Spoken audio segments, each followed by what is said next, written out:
Lin Chi suddenly passed away.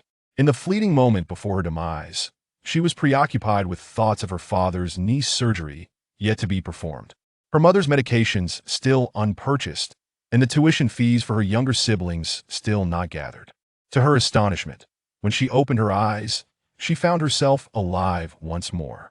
Ah! Lin Chi chuckled, her voice hoarse, the sound grating and eerie. She abruptly sat up, raising her hand to deliver a sharp slap to her own face. The resounding crack startled the nurse who had just entered, Miss Lin Yu. Observing the nurse's terrified eyes, Lin Chi flashed a grin. "I'm not dead. I can't believe I'm not dead." "Ah!" The nurse turned and fled, shouting as she ran. "She's gone mad. Miss Lin has gone mad." "Mad?" Lin Chi curled her lips into a smirk. When one bears the weight of the world, who could remain sane? It was merely a fad of endurance. With the nurse gone, Lin Chi reclined back on her hospital bed, gazing at the pristine white ceiling, inhaling the sterile scent of disinfectants that permeated the air. Her hands rested on her abdomen as she peacefully closed her eyes. In that moment of realization that she still lived, Lin Chi's heart felt colder than it had during a decade spent slaughtering fish at the local market. What, in the span of her brief 26 years, had been the essence of living? Aside from relentless toil day and night, it was merely relentless toil. Scolded by superiors at work, berated by parents at home, a disabled father, a frail mother, younger siblings still in school, and a deranged self. Money, money, money. Every blink of her eyes was a reminder of money. In her pursuit of wealth, she had exhausted herself to the brink of death. She had thought it a liberation, yet, unexpectedly, she was alive again. "Heh, heh, heh. Xiao Qi, how are you? Are you all right?" A gentle and concerned voice reached Lin Chi's ears. Still with her eyes closed, without a moment's thought, she replied, "I'm dead." The newcomer fell silent. Lin Chi added, "Since you are here, might as well light an incense before you leave." No sooner had she spoken than the voice turned urgent. "Darling, could it be that Xiao Qi has suffered a concussion?" At that moment, a man's voice resonated. "Xiao Qi, open your eyes and look at us. I am your father." "Father?" Lin Chi slowly opened her eyes. She beheld a seemingly ordinary couple standing before her, unfamiliar, yet oddly familiar. The man was presentable, with a thick mane of hair. Though fine lines adorned the corners of his eyes, his long, clean fingers spoke of gentility. The woman, with an oval face and enviable skin, sported delicately manicured red nails. It was clear to any discerning observer that they had never engaged in strenuous labor, prompting a cold laugh from Lin Chi. "I am your daughter." Lin Chuan and his wife stood in stunned silence. The tension in the air became palpable. A minute later, Ling Yaru, in a state of panic, shouted towards the door, "Doctor, quick! My daughter has suffered a brain injury." After a series of examinations, the doctor concluded that Lin Chi had only a mild concussion and would be fine after a few days of rest. Yet, Lin Chi was compelled to accept an undeniable reality. She had traversed into a novel, a male-oriented fantasy tale. The protagonist was Lu Jia, a long-lost heir of the Lu family, who had endured much suffering in his youth, only to be recognized by his family after a long separation, only to lose his beloved grandfather shortly after. His uncles and aunts, driven by greed, conspired against him, nearly landing him in prison, but he managed to escape their clutches. From that moment on, he assumed the alias Xie Qingyao, secretly amassing power, vowing to reclaim all that was rightfully his and exact vengeance upon his foes. Following the narrative conventions of such tales, Xie Qingyao would inevitably encounter a number of romantic interests or sycophants along his path of revenge. However, this body that she now inhabited was Lin Lingqi, neither a romantic interest of Xie Qingyao nor a sycophant. She was merely a minor character, one of the household staff of the antagonist Fu family. Fu Shiji, the eldest daughter of the Fu family, was among Xie Qingjiao's sycophants, but she had been exposed as a counterfeit heiress. Due to the conflict between the authentic and the counterfeit heiresses, this young and somewhat naive housekeeper had been elegantly turned into cannon fodder. The Fu family, from the patriarch to the youngest great-grandchild still in kindergarten, was a lineage devoid of a single sane individual. Every member was a lunatic. The eldest master of the Fu family, Fu Jingji, was a most formidable antagonist in this narrative. serving as the greatest obstacle to Xie Qingjiu's quest for revenge, an ascent to the pinnacle of power. As Lin Lingqi stood in the restroom, gazing into the mirror at the familiar yet strange visage, she noted that while the features mirrored her own, this body appeared younger, with waist-length hair, supple skin, and a face brimming with youthful vitality, accentuated by a pair of exquisite phoenix eyes. Their elongated tips radiating an aura of boundless energy and liveliness. Lin Lingqi pinched herself with her delicate, fair hands. It hurt. Ah! Oh heavens! You have finally remembered your granddaughter. As she beheld her reflection, Lin Lingqi erupted into wild laughter. Yet her bizarre laughter only deepened the concern of Lin Chuan and Ling Yaru, who hurried to summon the doctor. Lin Lingqi. Suddenly, an enraged voice boomed at the door of the ward. Lin Lingqi turned to see a well-dressed young lady, adorned in designer brands, glaring at her with fierce intensity. Lin Lingqi smiled at her. Greetings, young lady. Indeed, this was Fu Shiji, the eldest daughter of the Fu family, also a counterfeit heiress. Before Fu Shiji could speak, her attendant Yang Qi interjected with accusations. Lin Lingqi, you know very well that Shiji and Qiyu are at odds. Why did you assist her? You even caused Shiji to be unjustly scolded. What are your true intentions? Was it all deliberate? Qiyu was the genuine heiress among the two. At present, Qiyu had only recently been recognized, while Fu Shiji, the counterfeit heiress, found herself in an awkward position within the Fu family. During a banquet, those so-called socialites looked down upon Qiyu, who had just been acknowledged, and deliberately sought to trouble her. Lin Lingqi had attempted to intervene, but was shoved, resulting in her untimely demise. Her passing ignited the feud between the genuine and counterfeit heiresses, transforming them into bitter enemies. As Lin Lingqi regarded the agitated Yang Qi, a broader smile spread across her face. Yang Qi, observing the smile, felt an unexplainable pang of guilt. What are you laughing at? Do you think Qiyu will seize Zixi's position upon returning to the Fu family, so you wish to curry favor with her? Smack. Lin Lingqi delivered a resounding slap to Yang Qi's face. Don't presume that I won't strike you simply because you're unattractive. Yang Qi, momentarily stunned, could only stare in disbelief. Even Fu Shiji widened her eyes in shock. Yang Qi felt the sting on her cheek and quickly regained her composure. Lin Lingqi, you wretched girl, I'll fight you. Lin Lingqi grinned, seizing her hair and dragging her towards the bed, before wrapping her in a blanket like a mummy and sitting cross-legged atop her. Om. Desperate sounds for help emanated from within the blanket. Fu Shiji stood there, speechless. As Lin Lingqi turned her gaze towards her, Fu Shiji instinctively swallowed hard and took several steps back. Lin Lingqi, you won't hit me again, will you? You dare. Though her words were bold, they lacked any semblance of intimidation. Lin Lingqi scoffed and frowned. Did she appear that fearsome? She was, after all, quite attractive. Lin Lingqi gave a firm slap to the restless Yang Qi, now serving as her makeshift seat. Young lady, it would be best to bury such a treacherous dog. Fu Shiji, momentarily taken aback, stared blankly at her. Seeing the dazed expression on her face, Lin Lingqi clicked her tongue, suddenly feeling a twinge of sympathy for the young lady. Young lady, the individuals troubling Miss Qi, you were sent by Yang Qi in your name. I can't believe that you would intentionally target Miss Qi. You aren't so foolish as to create trouble at your own family's banquet. Her motivation for striking Yang Qi? Because the original owner had perished. Though it was merely an accident, Yang Qi was the primary instigator of the incident.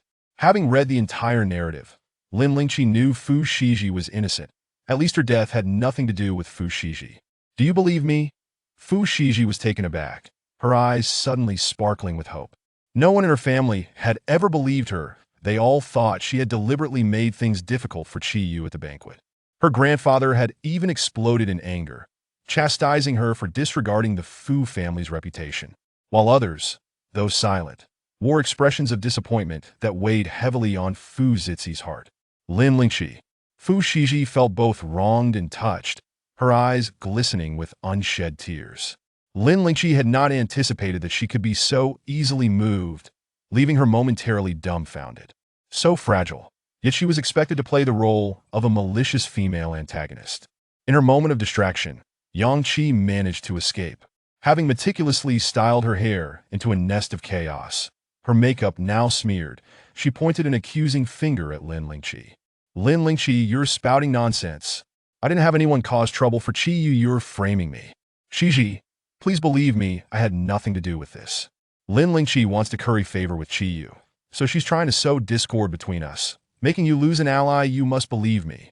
Lin Lingqi crossed her arms. Believe you, then be scorned by the Fu family and ultimately be expelled from the household. Is that it? Yang Qi immediately retorted, I didn't. It's all your fault. Lin Lingqi responded, oh. Yang Qi shot back, I'm telling you. You want to succeed in turning Shiji against me. Lin Lingqi merely smiled in silence. Yang Qi immediately declared, Shiji, look. She's nervous, she has nothing to say. This entire situation is her scheme against me. Lin Lingqi laughed, just listen to you, sounding like a zebra with your tangled thoughts. Fu Shiji furrowed her brow at Lin Lingqi. Lin Lingqi, what is going on?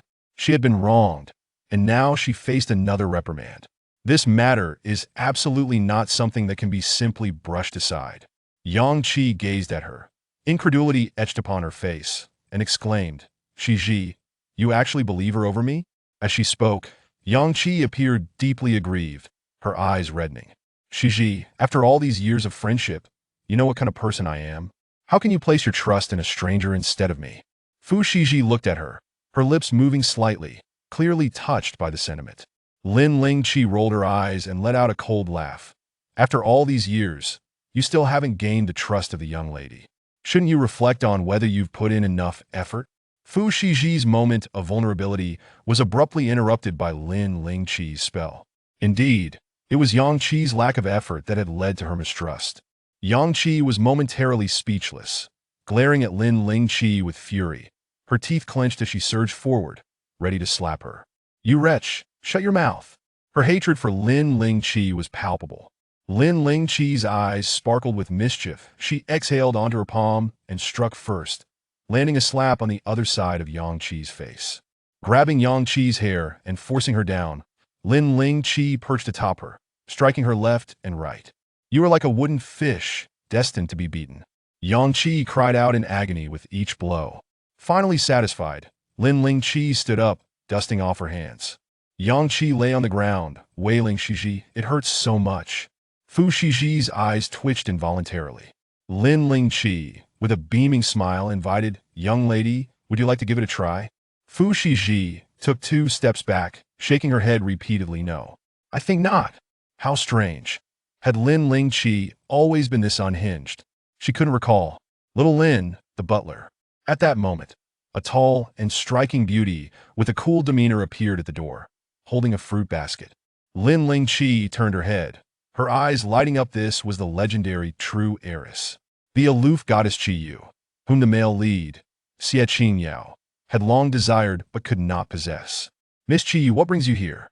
Please come in and have a seat. Qi Yu had just been reclaimed by the Fu family, yet she was a concealed powerhouse in her own right, a true financial mogul. Qi Yu glanced at her, then stepped inside with the fruit basket. Fu Shiji stood there, momentarily at a loss. One of the iconic moments in the struggle between true and false heiresses.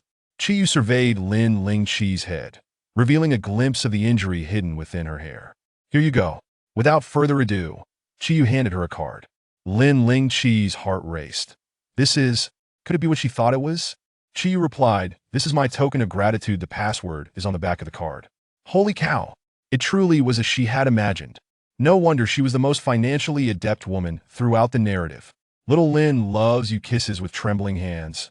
Lin Lingqi was just about to accept it when a hand swooped in and knocked the card to the ground. Qi, what do you mean by this? Lin Lingqi nearly lost her life saving you, and you dare to casually brandish a card to humiliate her? Don't go too far. Lin Lingqi stared longingly at the card that had fallen, instinctively shouting, my card. Fu Shiji was taken aback. Qi Yu examined her hand, frowning. Fu Shiji retorted angrily, Lin Lingqi, she's using money to insult you. Lin Lingqi quickly picked up the card, tucking it in her pocket as if to protect it from being snatched away. Her beautiful phoenix eyes shone brilliantly, her face adorned with an unprecedented radiant smile. How can such a wonderful thing as money be an insult? Young lady, if money can resolve an issue, then it is no issue at all. If I refuse, that would be the real issue. Qi Yu raised an eyebrow. Fu Shiji glared at Qi Yu, and if you refuse?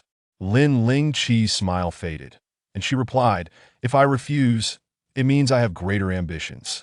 Fu Shiji scoffed. What ambitions could you possibly have? Lin Ling Qi cast a glance at Yang Qi, who was sitting on the floor glaring daggers at her, her meaning clear.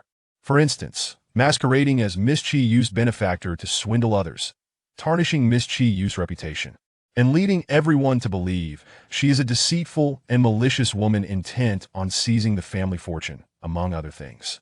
Fu Fizi. Though she sensed something was off, she struggled to articulate a rebuttal. Frustration welled up within her, especially with that smile on Lin Ling Qi's face. It made Fu Shiji feel even worse. Her expression darkened, wanting to explode, but finding no outlet. Qi Yu regarded Lin Ling Qi with a meaningful look, and Lin Ling Qi returned her gaze, playfully winking. Clearing her throat, Lin Ling Qi declared, since both young ladies are present, I have something I wish to show you. With that, she pulled out her phone and opened a surveillance video. Fu Shiji frowned. Is this our family surveillance? Lin Ling Qi straightened her posture. As the butler of the Fu family, how could I neglect to maintain the surveillance for such a significant banquet? Pay attention, this woman is called Xiao Yang. Chapter 003. The Lin family's 3 generations of servitude in the surveillance footage. Yang Qi emerged from Fu Shiji's room and, after making a phone call, stealthily made her way to a secluded corner of the garden. There, several socialites awaited her arrival, and as soon as Yang Qi joined them, they began plotting how to humiliate Qi Yu at the upcoming banquet. Yang Qi, this is a banquet hosted by the Fu family themselves. Are you certain this is Fu Shiji's intention? One of them inquired. With a defiant lift of her chin, Yang Qi declared, Shiji explicitly told me to give Qi Yu a lesson at the banquet, to make her understand that just because she has entered the Fu family, she should not presume herself to be the rightful young lady of the household in a bid to obscure the truth about the real and false daughters. The Fu family had not disclosed the mix-up, leading to a misunderstanding that Qi Yu was the illegitimate daughter of the Fu family, all under Yang Qi's manipulation. The sinister visage of Yang Qi in the footage left Fu Shiji feeling both alienated and enraged. Yang Qi, upon hearing the surveillance recording, Yang Qi realized her fate was sealed. Just as she prepared to flee, she was seized by Lin Ling Qi and brought before Fu Shiji. Miss, you may deal with her as you see fit. Lin Ling Qi stated. Fu Shiji, clutching her designer handbag, prepared to strike Yang Qi. Lin Ling Qi's brow furrowed.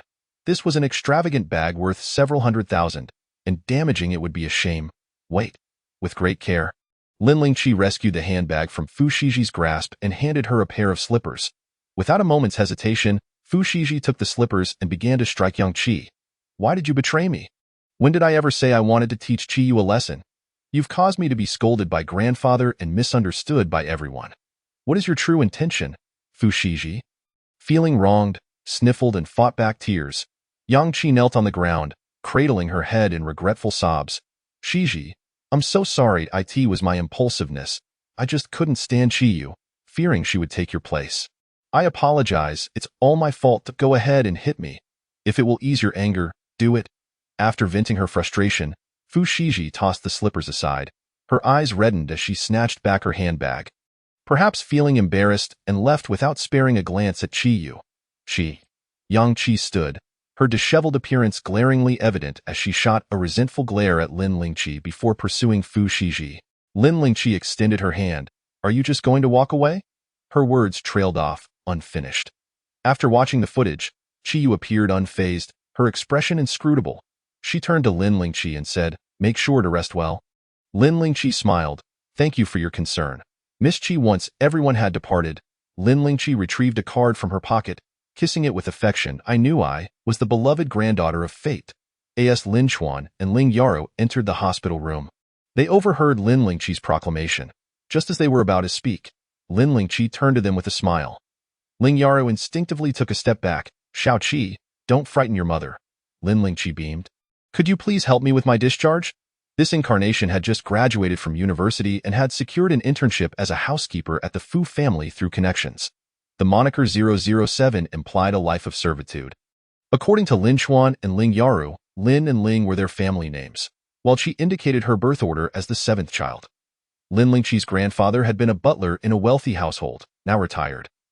And Lin Chuan was also a butler, preparing for retirement. Her 6 siblings were all engaged in menial professions. The eldest brother was a security guard, the second sister a cleaner, the third brother a deliveryman, the fourth brother a chef, the fifth sister a nanny, and the sixth brother a mechanic. The Lin family had 3 generations in servitude. Truly splendid. The first thing she did upon being discharged was to check the funds on her card, eager to transfer them to her own account. Upon seeing the sum, Lin Lingqi gasped in astonishment. 500,000. A full 500,000. No wonder she was the most financially savvy woman in the entire narrative. Her generosity was unparalleled. Feeling a bit dizzy, she reminded herself that she was just a girl who had never seen such wealth. Not to mention 500,000. She had never even encountered 50,000.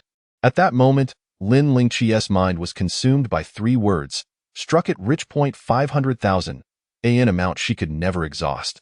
She could already envision her youthful self lounging in a retirement home. What a delight! After returning home, Lin Lingqi slept for a full 3 days. The doctor had urged her to rest, and she was determined to make up for all the sleep she had missed in her past life. Ling Yarif called her to come eat.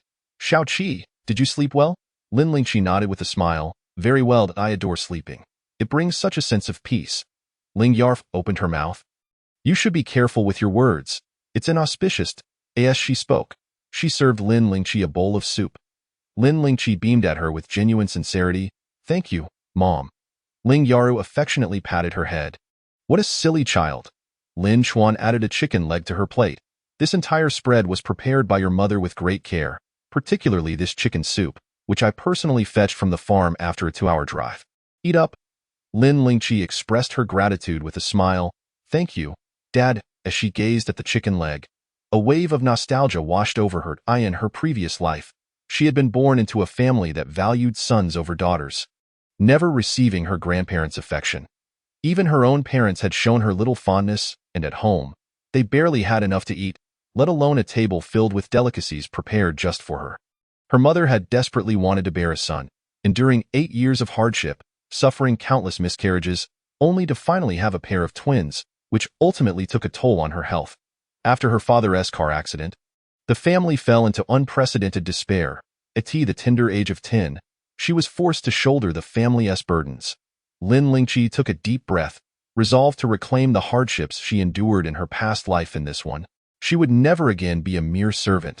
With her parents in good health and her siblings all employed, all she desired was to live a life devoid of dreams, like a salted fish.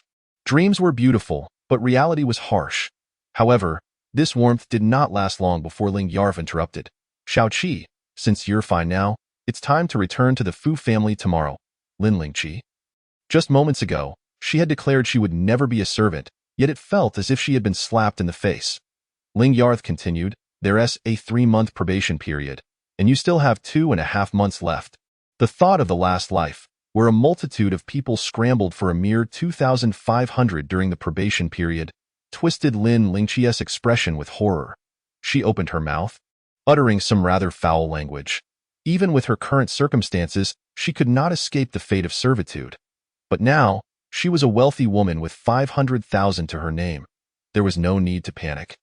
Was attending this job absolutely necessary? As soon as Lin Lingqi finished speaking, Ling Yaru presented her with a probation contract. Lin Lingqi stared blankly at the document, entering a state of mild shock. The next moment, she jolted awake, her eyes sparkling with unprecedented excitement. Mom, don't worry, I will definitely arrive on time tomorrow. Though reluctant to work, the offered compensation was simply too enticing. Chapter 004. She aspires to be a master of serving. Lin Lingqi restrained her excitement, clutching the contract tightly as she approached a grand and opulent manor. Upon returning to her quarters, she lay on her bed, gazing at the contract and breaking into a gleeful smile. A monthly salary of 100,000 during the probation period, with food and lodging included. Completing the 3 months would earn her more than a lifetime of labor in her past. Any hesitation on her part would be a disservice to this generous offer. Little Lin, the young lady wishes to see you. Do not keep her waiting. A servant's voice interrupted her thoughts. Lin Lingqi replied that she was coming, quickly stowing the contract away before stepping out. Entering the hall, she beheld the radiant young lady, smiling as she approached. Young lady, you summoned me? Fu Shiji awkwardly tossed her a gift bag, saying, This is for you. Upon seeing the logo on the bag, Lin Lingqi's heart raced as she quickly caught it with both hands. "Young lady, you're giving this to me?" Her eyes widened in disbelief, her voice trembling. Fu Shiji frowned. "Stop looking like a country bumpkin. I just noticed you liked my bag when we met in the hospital, and I happen to have several of the same style. Here, take one. It's quite inexpensive." "What? Inexpensive?" For the young lady, a bag worth over 300,000 was indeed cheap. But for Lin Lingqi, that was a staggering sum. When Fu Shiji noticed her lack of response, her frown deepened, and impatience crept into her tone. "If you don't want it, just toss it." The mere suggestion of throwing it away caused Lin Lingqi to clutch the bag tightly to her chest. A bright smile illuminated her face, her eyes sparkling. "Since the young lady is so generous, I shall graciously accept." Fu Shiji rolled her eyes. "Look at your excitement. It's just a bag." Yet her furrowed brow relaxed. Indicating a better mood, Lin Lingqi replied, "Of course I'm delighted. It's a thoughtful gift from the young lady." Fu Shiji then asked, "So, do you prefer the bag I gifted you or the card from Chiyu?" Lin Lingqi's smile faded, her expression turning serious. "Young lady, the card from Miss Chi can transform my quality of life. Meanwhile, the bag you gifted me can elevate my elegance and transform my image entirely. Therefore, I appreciate both." Both young ladies were generous benefactors, and she could not afford to offend either. Henceforth, she would strive to be a master of serving. Upon witnessing her sincere expression and evident affection for the handbag, Fu Shiji was charmed and decided to let her off the hook. "Since you adore this bag so much, you might as well carry it every day," she said. Lin Lingqi frowned, looking quite troubled. Fu Shiji's expression shifted. "Were your earlier declarations of fondness mere fabrications?" Lin Lingqi shook her head. "Of course not. I simply find this bag excessively expensive. I'm worried that if I carry it daily, it might get scratched or damaged, and that would truly break my heart." Fu Shiji scoffed dismissively. "With such a lack of ambition, if I permit you to carry it, then carry it you shall." Lin Lingqi nodded. "Very well, I shall heed the young lady's wishes." After all, her current position was akin to that of a 007 agent, required to remain on standby at the Fu residence 24 hours a day, leaving no opportunity to flaunt the handbag. Once her 3-month probationary period concluded, she would be free to leave. Surely, the young lady could not dictate her actions then. Unbeknownst to Fu Shiji, Lin Lingqi harbored such thoughts. But she was quite satisfied with the situation. Delighted, Lin Lingqi cradled the bag as she made her way back to her quarters. On her way, she encountered 2 other intern butlers. One, a robust man in his 30s with the surname Zhao, and the other, a slender man in his 50s with the surname Li.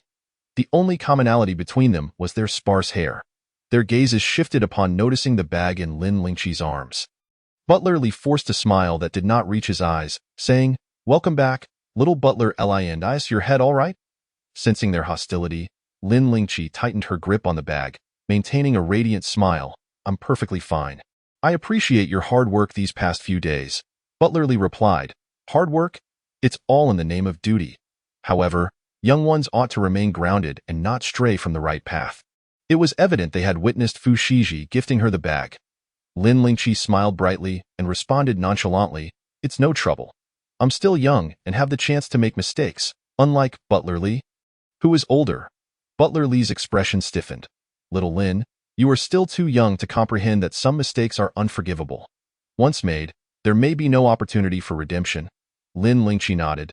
"It seems Butler Li has traversed a rocky road in his youth and endured considerable hardships. You have my sympathy." Her gaze reflected a hint of pity towards Butler Li. His face darkened, nearly on the verge of scolding her. Butler Zhao interjected with a laugh, "Little Butler Lin, we have matters to attend to, so we shall take our leave." Lin Lingqi waved them off. "Go ahead." Having spent time in the workplace, Lin Lingqi was well aware of the source of their animosity. 3 individuals vying for a single position naturally bred hostility. However, she saw no reason to indulge their snide remarks. The following morning, Lin Lingqi awoke past 9 o'clock, with no one coming to rouse her. Yet, she remained unperturbed, as she had no intention of transitioning into a permanent role. After leisurely preparing herself, she set out to the kitchen in search of something to eat. Upon reaching the hall, however, she sensed something amiss. The silence was unnerving. Stopping in her tracks, she retreated slightly, peeking out cautiously. Fu Shiji sat on the sofa, her head bowed, while Chiyu maintained a calm demeanor. accompanied by a young man whose appearance was obscured from her view. Also present was their father, Fu Onrong. The matter of the banquet was clearly not Fu Shiji's fault, so why should she bear such an unjust burden? No matter that she was a biological sister, as long as Lin Lingqi refused to acknowledge her, she was irrelevant. Should she attempt to return to the Fu household to usurp Fu Shiji's position, Lin Lingqi would advise against such dreams.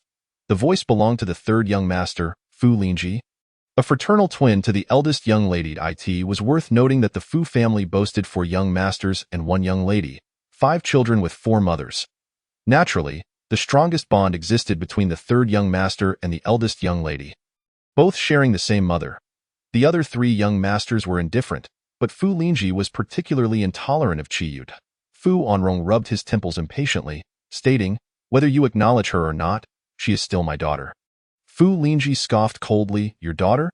Who doesn't know how many illegitimate children you have scattered about?" With a resounding slap, Fu Onrong struck him. "Dare you speak back to your father?" Fu Lingji, momentarily stunned, retorted, "You hit me? Is this your reaction out of embarrassment? Go ahead. Even if you strike me dead, I will speak my truth." Fu Onrong's expression morphed into one of fury, almost grotesque, as he produced a belt from somewhere and lashed out at Fu Lingji. Third brother. Fu Shiji gasped in horror. As the belt struck Fu Lingji, he refused to back down, defiantly raising his chin. "After all your marriages and countless affairs, do you even know how many children you have? You've never cared for us. You don't deserve to be called my father." Observing the scene unfold, Lin Lingqi quickly withdrew, whispering to herself, "Indeed, he was never your father." Chapter 005. Confirmed trash. Little butler Lin. "What are you doing here?" A cold voice startled Lin Lingqi. Especially upon meeting Qiyu's gaze, which was both amused and scrutinizing, Lin Lingqi felt an inexplicable sense of guilt. However, she was no longer a fresh graduate in the workforce. With an innocent blink, she replied, "It's work hours. If I'm not here, where else should I be?" After all, she was an intern butler. Qiyu paused for a moment. Lin Lingqi smiled. "Miss Qiyu, are you hungry?" "I was planning to grab something from the kitchen." After saying this, she politely smiled and walked past the living room, deliberately avoiding any distractions as she headed for the kitchen. As she strolled, she patted her chest, feeling relieved. That was a close call. Whether Qiyu had overheard her was uncertain. If she did, so be it.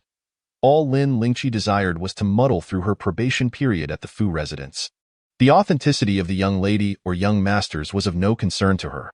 Successfully reaching the kitchen, she grabbed 2 slices of bread and a bottle of milk. On her way out, she discreetly pocketed a bag of sunflower seeds. As she strolled through the garden leisurely, munching on the seeds, she noticed a group of maids whispering amongst themselves. Leaning in closer, she overheard them discussing the legitimacy of the young lady. "What should we do? Are we truly going to heed the third young master's words? But Miss Qiyu is quite innocent. She is indeed the true young lady. Isn't it unfair to her? Miss Qiyu appears cold on the surface, yet she never lashes out at us. She treats us quite courteously. However, if we disregard the third young master, could he take his anger out on us?" Upon hearing this, Lin Lingqi turned on her heel, intending to leave. Little butler Lin Point, one of the maids, spotted her, her eyes lighting up as she hurriedly grabbed her arm. "You must tell us what we should do." Lin Lingqi pulled her arm away from the maid's grip. "Apologies, but I am merely a struggling worker myself." With that, she dashed away. Though she felt sympathy for them, she continued to munch on her sunflower seeds. "Little Lin, how could you be hiding here, slacking off and munching seeds?" Butler Li, clad in gardening attire, wearing a straw hat and gloves, wielding a hose to water the flowers, stared incredulously at Lin Lingqi lounging in the garden. As Lin Lingqi pondered her impending retirement in 3 months, contemplating travel and sights she had never witnessed before, a sudden shout startled her, causing her seeds to scatter. "What are you yelling about? Why are you so loud? Is your work finished?" Upon catching her slacking off, Butler Li was not only unrepentant but looked rather indignant, tossing the hose aside in frustration. Lin Lingqi laughed. "Butler Li, are you planning to go on strike?" Butler Li was momentarily taken aback, glancing around before glaring at her. "What nonsense are you spouting?" "I merely came to take a break." Lin Lingqi smiled, offering her seeds. "Would you care for some, Butler Li?" Butler Li, adopting a condescending tone, replied, "You young ones, especially those born in the 00s, are all spoiled by your parents, constantly clamoring for workplace reforms. I believe you just want to slack off, he sneered. The Fu family is unlike any other. If you are caught, you'll be out before you know it. Lin Lingqi's eyes lit up at this revelation. Really? That sounds wonderful. If I could leave early, that means I could start my retirement early. How delightful! The more she contemplated it, the more excited she became. Butler Lee frowned. Don't think I'm joking. Being dismissed from the Fu family means no other place will want you. Lin Lingqi nodded. Then I wouldn't need to work anymore. I never liked working anyway. Butler Lee's lips trembled in anger. Considering he had disclosed such valuable information, Lin Lingqi attempted to comfort him. Butler Lee, in the end, only one of the three of us can remain. If I were to be dismissed, wouldn't that increase your chances of staying? After all, unlike Butler Lee, who was of a certain age and still enjoyed working, though his preferences were rather niche, she would respect and bless him. Wishing Butler Lee could work until he was 100. Meanwhile, she would return to being a full-time daughter. It was a win-win situation, was it not? Butler Lee. Infuriating, he was not consoled in the slightest. If anything, he felt more vexed. Lin Lingqi cheerfully inquired, Butler Lee, have you rested well? If so, you should return to work. Meanwhile, she continued to take her leisure with a clear conscience. Butler Lee huffed, turning to leave. Lin Lingqi called after his retreating figure, Butler Lee, I believe in you. Butler Lee nearly slipped and fell. After snacking on the seeds, Lin Lingqi felt thirsty and decided to head to the kitchen for a drink. Oh? The young lady is still keeping this? She noticed Yang Qi hurrying inside. Moments later, the sounds of Fu Shiji's furious voice and the crashing of objects echoed from within. How outrageous! He dares to treat me this way when I have been nothing but good to him. Moreover, you are utterly useless. You cannot even deliver a simple item. What else can I possibly expect from you? Leave. Just leave. With a pained expression, Yang Qi departed. In this timeline, following the original owner's demise, the rift between the genuine and the counterfeit heiresses had just erupted. Due to Fu Lingji's injuries, Fu Shiji was unable to seek out Xie Qingyao and instead tasked her subordinate, Yang Qi, with delivering a gift to him. To her dismay, Xie Qingyao discarded it without a glance.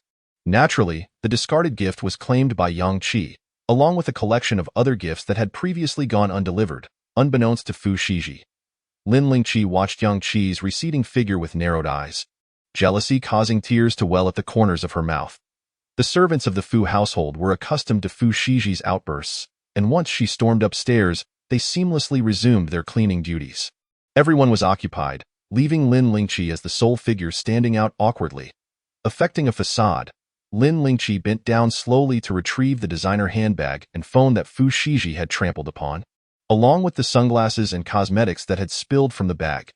After everyone finished tidying up, she placed the retrieved items on the table.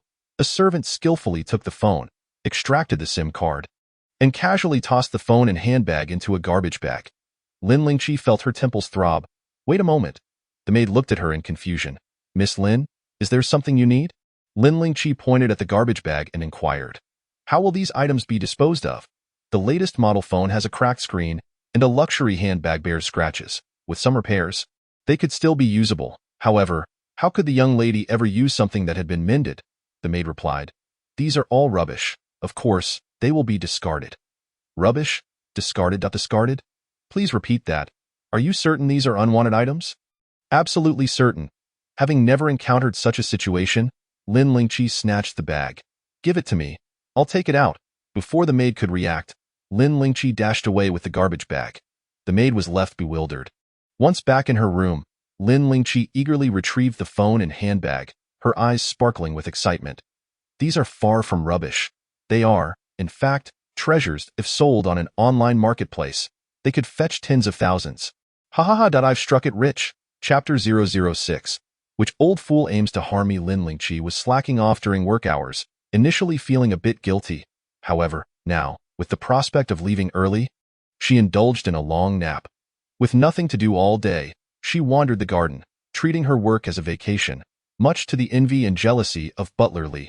Xiao Zhao, your generation is indeed more reliable. Unlike certain post-2000s individuals, it's simply outrageous. The tone of his voice was overly strong. Butler Zhao chuckled, adopting the demeanor of a congenial elder. Young Lin is still quite young. I've heard she just graduated. This is her first job, and if it weren't for at this point, Butler Zhao seemed to remember something and refrained from continuing. Butler Li's expression darkened. He knew exactly what Butler Zhao implied. It was merely that Lin Lingqi had secured her position through connections. Otherwise, her qualifications would have seen her eliminated in the first round. Moreover, Butler Li was acquainted with Lin Xuan, and they were bitter rivals. Butler Zhao, seemingly oblivious to Butler Li's darkening countenance, continued, "Young Lin helped Miss Chi Yu last time. I've heard both the young lady and Miss Chi Yu visited her at the hospital. Upon returning, the young lady gifted her a designer handbag worth hundreds of thousands. Young girls are so favored, unlike us." The more he spoke, the more Butler Li's expression soured. Meanwhile, Lin Lingqi, sipping on refreshing sour plum soup, suddenly felt an itch in her nose. Rubbing it, she muttered, "Who is gossiping about me behind my back?" Turning around, she caught sight of Butler Li and Butler Zhao conversing closely. It was needless to say. They were undoubtedly discussing her. Humph. Regardless, she had no intention of securing a permanent position. What was wrong with slacking off? It's just a job, after all. Must they be so emotionally invested? Third young master Fu Lingji, having endured a beating, was recuperating at home, which made things rather grim for the servants. Day after day, wearing a pained expression, Lin Lingqi could empathize with the sentiment of going to work as if attending a funeral. However, she refrained from seeking trouble for herself. Yet, someone was determined to make her life difficult. Third young master, I've heard you were looking for me. Lin Lingqi regarded the gloomy man before her, who, unlike the strikingly handsome members of his family, was merely a slightly more attractive average-looking fellow. The ordinary handsome man coldly fixed his gaze upon her. Lin Lingqi, you certainly possess great audacity. Lin Lingqi blinked, unfazed. What brings you to such a conclusion, third young master? Has my laziness been discovered, and am I to be dismissed? If so, I would welcome it. Fu Lingji scoffed. It appears you are one who only learns through hardship. Lin Lingqi wore a puzzled expression. Huh. Fu Shiji was equally perplexed. Third brother, what's wrong with Miss Lin? It seems she hasn't done anything wrong. Lin Lingqi nodded in agreement. Yes? Yes, I have done nothing at all. Fu Lingji displayed a hint of gentleness toward Fu Shiji. Shiji, you are simply too naive and kind-hearted, which makes you susceptible to deceit. I have heard that you previously gifted her a bag. Some people are insatiably greedy, brazen enough to steal your belongings. Steal what? Steal something? Lin Lingqi's first reaction was, which old fool is attempting to harm me? Though she wished to exit early, she could not do so under the label of a thief. Fu Shiji, dumbfounded, instinctively replied, Third brother, you must be mistaken. I've been home these past few days, and nothing of mine has gone missing. Miss Lin hasn't even entered my room. It's impossible for her to steal from me. Lin Lingqi's mind whirled, conjuring a thought, and she regained her composure. Young lady, you are truly a good person. Lin Lingqi feigned deep emotion. Fu Shiji, somewhat awkwardly responded. Since you were willing to trust me before, I certainly trust you now. Fu Lingji's expression darkened. Lin Lingqi, will you confess, or shall I send someone to search your room? Lin Lingqi replied nonchalantly. Feel free to search, if nothing is found. Third young master, you must apologize and compensate me for my emotional distress. Fu Lingji sneered. Apologize to you? As the esteemed third young master of the Fu family, you dare demand an apology from me? Lin Lingqi, have you lost your senses? Someone, go and search her room. With injuries weighing heavily on him, Fu Lingji was already in a foul mood, and Lin Lingqi had unwittingly drawn his ire. She was simply unlucky. Lin Lingqi pressed her lips together, observing the unfolding scene. This is the villainous heir of a capitalist family. How utterly contemptible. The servants exchanged glances, feeling sympathy for Lin Lingqi but hesitating to defy Fu Lingji's orders. After a moment's hesitation, Butler Li stepped forward, a smug expression on his face. Third young master, allow me to handle this. I will oversee the search myself. Lin Lingqi's brows furrowed in disbelief as she looked at him. Oldly, is it you who informed third young master? Why are you framing me for stealing the young lady's belongings? It's all my fault for being young and naive, trusting you so deeply. Yet failing to discern friend from foe. No, dogs are far more loyal and adorable. To compare you to a dog is truly an insult to dogs. Butler Li's face turned an ugly shade. Lin Lingqi, do not attempt to buy time here. The more you say, the more guilty you appear. Lin Lingqi's demeanor shifted in an instant. How dare you imply I am guilty? If you wish to search my room, what do you intend to do if nothing is found? Butler Li. Impossible. Lin Lingqi raised an eyebrow. So confident. Could it be that you have stolen the young lady's belongings and hidden them in my room to frame me? Butler Li was left speechless. You are spouting nonsense. Why would I frame you? Lin Lingqi rolled her eyes. What other reason could it be, aside from securing a permanent position? Butler Li. Indeed, that was his intention, yet he had not actually framed Lin Lingqi. Between Butler Li and Lin Lingqi, Fu Shiji chose to support Lin Lingqi. If nothing is found, Butler Li must leave the Fu family. We have no need for a morally corrupt steward. Though Butler Li was furious, he could only suppress his anger. He was now in a precarious position. Lin Lingqi, seeing this, flashed a grateful smile at Fu Shiji. Fu Shiji turned her face away. Butler Li gritted his teeth. Searched in less than 5 minutes, Butler Li emerged with a smile, accompanied by 2 servants. Lin Lingqi possessed very few belongings, aside from a few changes of clothes in her wardrobe. There was the handbag Fu Shiji had gifted her and a bag of garbage. Now, that garbage bag was being held and tossed onto the floor by Butler Li, third young master. This is the evidence of Lin Lingqi's theft. The proof is irrefutable. Lin Lingqi, do you have anything to say? Observing his triumphant demeanor, Lin Lingqi felt an overwhelming urge to slap him. She glared at Butler Li. Are you certain this is what I stole? With that, she dumped the contents of the garbage bag, including the bag and phone, along with the leftover cosmetics and sunglasses from the handbag. Upon seeing these items, Fu Shiji's expression grew even more uncomfortable. This is Lin Lingqi, unperturbed and unashamed, stood tall and confident. Young lady, these are merely items I retrieved from the trash. She deliberately emphasized the word trash. What of it?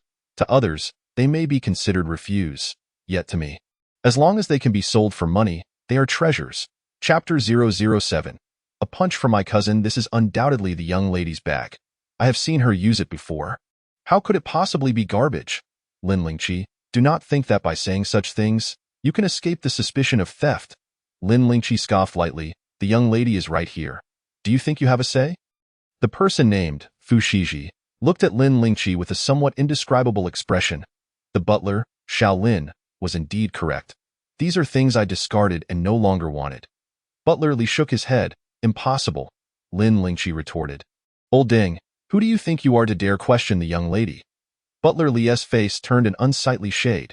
Fu Lingji was already growing impatient. Butler Li, is this what you claim Lin Lingqi stole? Butler Li's heart sank. It was over. Lin Lingqi, since you claim these are items you found in the trash, why were you being so sneaky about it? Lin Lingqi feigned innocence. Butler Li, you have always wanted to push me out. Looking down on me, why straightforwardness in your eyes becomes sneaky behavior. Butler Li, filled with rage, exclaimed, do you even know how much this bag is worth? Even if the young lady discarded it, it is not for you to pick up. Lin Lingqi, with a shocked expression, replied, is it because you couldn't pick it up yourself that I am not allowed to? Butler Li was seething with anger. This is the Fu family. Everything here belongs to the Fu family. There is no garbage in the Fu family. Lin Lingqi looked at him with a peculiar expression. Old Li, have you forgotten who you are? Butler Li was initially taken aback, then realized Lin Lingqi was calling him garbage, and glared at her furiously. How dare you call me? He then turned to Fu Lingji, third young master. Lin Lingqi knows full well how valuable the young lady's bag is. Not only did she not hand over such a valuable item, but she also claims it as garbage and keeps it for herself. Such conduct raises concerns that she might one day treat the Fu family's belongings as garbage and sell them for her own profit. He wore a face of righteous indignation, making Lin Lingqi's fists clench. You brat, take this punch from your aunt. Since she didn't want to work anymore, it wouldn't be a loss to teach this brat a lesson before she left. Everyone was taken aback by Lin Lingqi's sudden aggression, stunned into silence. Only Fu Shiji paused briefly before her eyes sparkled with excitement. Butler Li received a punch, covering his face while lamenting, third young master. Did you see? Lin Lingqi stole from the Fu family and resorted to violence without provocation. How could someone like her be fit to be the Fu family's butler? She was clearly acting out of humiliation. Who knows what treasures she might be hiding? Third young master, we must not let her go. Fu Lingji, observing the beaten Butler Li, couldn't he help but think of himself in that position. Looking back at Lin Lingqi, he grew increasingly displeased. Lin Lingqi, You are utterly audacious, striking Butlerly before my very eyes. Do you wish to be dismissed? Lin Lingqi felt a surge of joy and chuckled. Oh yes, you want to fire me? Go ahead, fire me, Fu Lingji. Butlerly. This was a case of a broken pot being thrown away, madness indeed. Only Fu Shiji tugged at Fu Lingji's arm. Third brother, I don't think this is Butler Xiao Lin's fault. Fu Lingji frowned. You still defend her? Fu Shiji lowered her gaze. I am not defending her. I am merely stating the truth. Fu Lingji wore a face of impatience. How could a mere interned butler be so arrogant before him? If this commotion turned out to be merely a misunderstanding, where would he place his dignity? This Lin Lingqi even expected an apology from him. She was simply delusional. Therefore, the accusation of theft must be solidified. Lin Lingqi, as an interned butler of the Fu family, your conduct during work hours is improper, and your hands are unclean. Considering this is your first offense, I can let you off this time. But you must leave the Fu family immediately. Lin Lingqi glared coldly at him. Who do you say has improper conduct? Who has unclean hands? If you insist on proceeding this way, fine. I will leave. But you must compensate me for my mental distress. Fu Lingji was taken aback. You want compensation for mental distress? Lin Lingqi asserted confidently. Indeed, the accusations of improper conduct and unclean hands are labels you have placed upon me. If you refuse to compensate me, I will not hesitate to call the police. I am merely a worker, unlike the Fu family, who values face so highly. If the third young master believes the Fu family has no face, so be it. In any case, I will not leave without compensation. Fu Lingji was momentarily speechless. He had seen shamelessness, but never to the extent of Lin Lingqi's. The bruised Butlerly stared in disbelief. Lin Lingqi, have you gone mad? Lin Lingqi retorted. If you're not mad, why would you bite me? Butlerly exchanged glances with Fu Lingji. They both understood they had to pin this accusation on Lin Lingqi today. Butlerly suggested again, third young master, since Lin Lingqi claims she did not steal anything, let us search again. Perhaps we were not thorough enough earlier. Fu Lingji nodded. Butlerly is right. We shall search again. If nothing turns up this time, I will grant your compensation. Otherwise, we will call the police. Lin Lingqi understood their schemes all too well and was not about to agree. She suddenly crossed her arms protectively over her shoulders. Oldly, I know I am young and beautiful, but just because you, a toad, desire to eat swan meat, does not mean you can frame me. Though you have successfully caught my attention, your age and appearance will not earn my admiration, but rather nightmares. Fu Shiji Fu Lingji. The servants. Butlerly opened his mouth, his face turning crimson, unable to utter a single word. Lin Lingqi, oblivious to the tension, continued, What can I say? It's my fault for being so exceptional and beautiful. I truly should not have come to work. I should have stayed at home. The outside world is far too dangerous, filled with ill-intentioned people wanting to harm me. Woo-woo. The crowd. Wow. She is so self-absorbed and shameless. Lin Lingqi's nonsensical remarks succeeded in infuriating Butlerly to the point of a heart attack. Everyone was stunned, and the living room fell silent as a grave. Suddenly, someone could no longer suppress their laughter. Ha ha ha, Jingji, I never expected your family to have such a treasure. Ha ha ha. Hearing the laughter, Lin Lingqi turned her head towards the door, her eyes widening in surprise. Standing at the entrance was a tall, handsome man dressed in a perfectly tailored black suit, exuding an air of authority and danger that made one instinctively want to retreat. Big brother. Big brother. Fu Lingji and Fu Shiji both stood up, and the previously arrogant Fu Lingji instantly transformed into a meek quail. Other servants respectfully greeted him, eldest young master. Lin Lingqi blinked, finally able to see the man's features clearly. As the formidable antagonist, he was as impressive in appearance as he was in ability. His handsome features were sharply defined. With high cheekbones and a straight nose, his thin lips pressed into a straight line, emanating an air of cold detachment, Fu Jingji entered, his dark, deep-set eyes scanning Fu Lingji and Fu Shiji with an icy indifference before withdrawing his gaze. Following Fu Jingji was a man in a white suit wearing sunglasses, who cheerfully removed his shades. Hi, everyone. Beneath the sunglasses were enchanting, slanted peach blossom eyes that sparkled with captivating allure, now fixed on Lin Lingqi with a smile. Sister, what is your name? I have never seen you before. Lin Lingqi remained unfazed, recognizing him as the antagonistic brother's capable assistant, Shun Qianze. She had never encountered him before, nor would she in the future. There was no need. Xianxianza paused, then laughed. Sister, you are truly interesting. I haven't met anyone as amusing in a long time. As Fu Jingji prepared to head upstairs, Xianxianza quickly interjected, Jingji, since we are not in a hurry, why not sit down and hear what has transpired? Fu Jingji cast him a glance, understanding his desire for entertainment, and turned to sit on a nearby single sofa, with long legs casually crossed. His cold eyes seemed to carry hidden blades as they swept over the crowd, exuding an imposing aura unique to someone in power. Who shall begin? His voice was deep and frosty. Under his piercing gaze, everyone, including Fu Shiji and Fu Lingji, lowered their heads. Lin Lingqi blinked. Indeed, the formidable antagonist commanded such authority even in front of his younger siblings. Her mind raced, contemplating whether to take this opportunity to have the antagonist suggest her departure. Suddenly, she met Xianxianza's smiling eyes. Sister, when I entered, it seemed I heard you crying. Why don't you share what happened? Lin Lingqi was momentarily speechless, suppressing the urge to roll her eyes. She prepared to gather her thoughts, only to be caught off guard by Fu Jingji's cold, deep-set gaze. What thoughts could she gather? Lin Lingqi blurted out the allegations made by Butler Li regarding her theft. She did not embellish but merely stated the facts. Xianxianza was astonished at the pile of items on the floor. Sister, you actually picked up garbage. Lin Lingqi, unashamed, stood tall and replied, so what if I picked up garbage? I neither steal nor rob.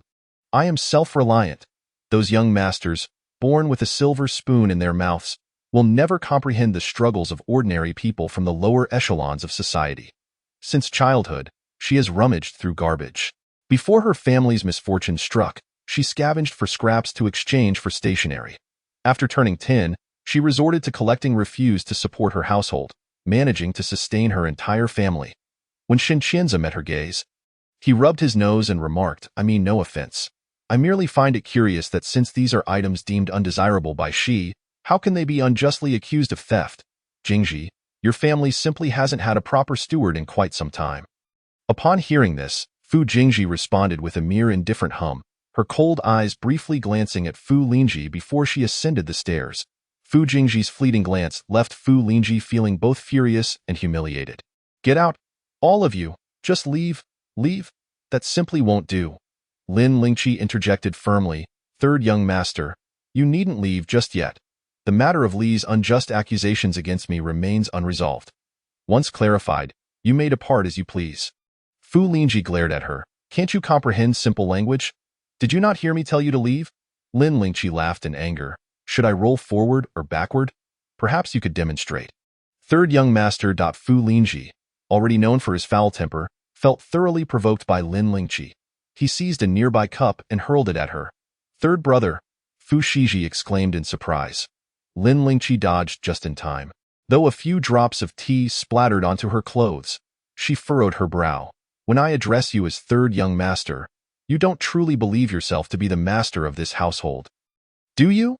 I signed a labor contract, not a bond of servitude, which means you cannot treat me with wanton disregard. Regardless, she had no intention of continuing this charade. She feared nothing, as her words echoed. A heavy silence enveloped the living room once more. The servants regarded Lin Lingqi with newfound admiration. Little housekeeper Lin is truly courageous, articulating the sentiments of the working class. One by one, they fell silent. Even their breaths became cautious. Fu Lingji's expression darkened considerably. Meanwhile, Fu Jingji paused on her way upstairs, and Xianxianza, intrigued, chuckled, Jingji, this young lady is quite amusing. She truly your family's intern steward. Fu Jingji ascended the final step and headed toward her study, instructing Secretary Tang to schedule a meeting at 1:30 in the afternoon. Downstairs, Fu Lingji seethed in pain from his wound, his expression twisted with fury. Sensing an opportunity, spoke up, Lin Lingqi, I apologize for the misunderstanding. Please don't hold a grudge. Oh, how bold of you, oldly, Lin Lingqi scoffed. You dare to argue when you're in the wrong. Why should I show mercy when you are guilty? You, Li, were the one who falsely accused me of theft. Don't play the victim now. I have yet to mention your age and how you exploit it to intimidate others. Just because you're older, does that mean I should yield to you? We are all novices in this role. Why should I defer to you? Li clutched his chest in frustration, feigning agony. Lin Lingqi's eyes widened. Wow, are you trying to scam me? Third young master, did you see this? With Li's meager emotional fortitude and fragile health, how can he possibly fulfill the duties of a steward? If anything were to go awry, the blame would fall upon the Fu family, leading to ill fortune. With nowhere to vent his anger, Fu Lingji chose to follow Lin Lingqi's lead. Li, if you're unwell, perhaps it's best you retire to enjoy your remaining years. Li, having failed in his attempt to play the victim, was dismissed. Third young master. Fu Lingji waved his hand dismissively. It's settled. Someone, assist Li in gathering his belongings and escort him out. Li's face turned ashen. Yet, the more he contemplated it, the more resentful he became, glaring at Lin Lingqi with clenched teeth. Unfazed, Lin Lingqi cast him an envious glance. Congratulations, Li. You can finally return home to enjoy your retirement. I nearly choked on his indignation. Lin, I vow to never coexist with your family. Fu Lingji, his expression darkened. Prepared to leave. Lin Lingqi blinked. Is that it? I'm still here, third young master? She gestured to herself. Come on, go ahead and dismiss me. Chapter 009. But I can deduct your monthly salary. Get out? Fu Lingji assumed Lin Lingqi sought an apology, but upon turning, he met her hopeful gaze. Lin Lingqi reminded him, Third young master, did you not just say you wanted to dismiss me? Go on, I'm ready. Fu Lingji, irritable and impatient, snapped, Are you out of your mind? You want me to dismiss you? I want to do it that. Lin Lingqi's bright eyes dimmed in disappointment. Fu Lingji suddenly felt a surge of delight. You enjoy scavenging, right? My room could use a good cleaning. He pointed at Lin Lingqi, a malicious grin spreading across his face. You, Lin Lingqi, will be responsible for the cleanliness of my room from now on. Lin Lingqi's eyes widened in disbelief. You want me to clean for you? Fu Lingji, in a remarkably good mood, replied, Indeed. It's you. You know how an intern steward earns their position? It's by satisfying every member of the Fu family. Lin Lingqi gasped, nearly choking. Then I refuse. Find someone else. Fu Lingji grinned. As long as you are an intern steward of the Fu family, you will obey me. You have no say in the matter. Come with me. Lin Lingqi recognized his intent to make things difficult for her and was determined not to be fooled. I won't go. Her defiant attitude only served to further infuriate Fu Lingji. In a fit of rage, he swept all the teacups off the table, shattering them to the ground. The servants all shrank back, too afraid to utter a word. Little housekeeper Lin, Fu Shiji frowned at Lin Lingqi. Signaling her to apologize to Fu Lingji, Lin Lingqi replied, Miss, you might as well dismiss me. I truly cannot handle this job. Apologizing was out of the question. She had done nothing wrong in her previous life. She had been burdened by her family, juggling 5 jobs while studying, and after graduation, she had endured humiliation for a meager paycheck. She was done with suffering. This time around, no one would make her endure even an ounce of indignity. Fu Lingji smirked ominously and, having shattered everything, retreated to his room. Lin Lingqi surveyed the garbage she'd collected and asked Fu Shiji, Miss, do you still want these? Fu Shiji shook her head, her expression somewhat complicated.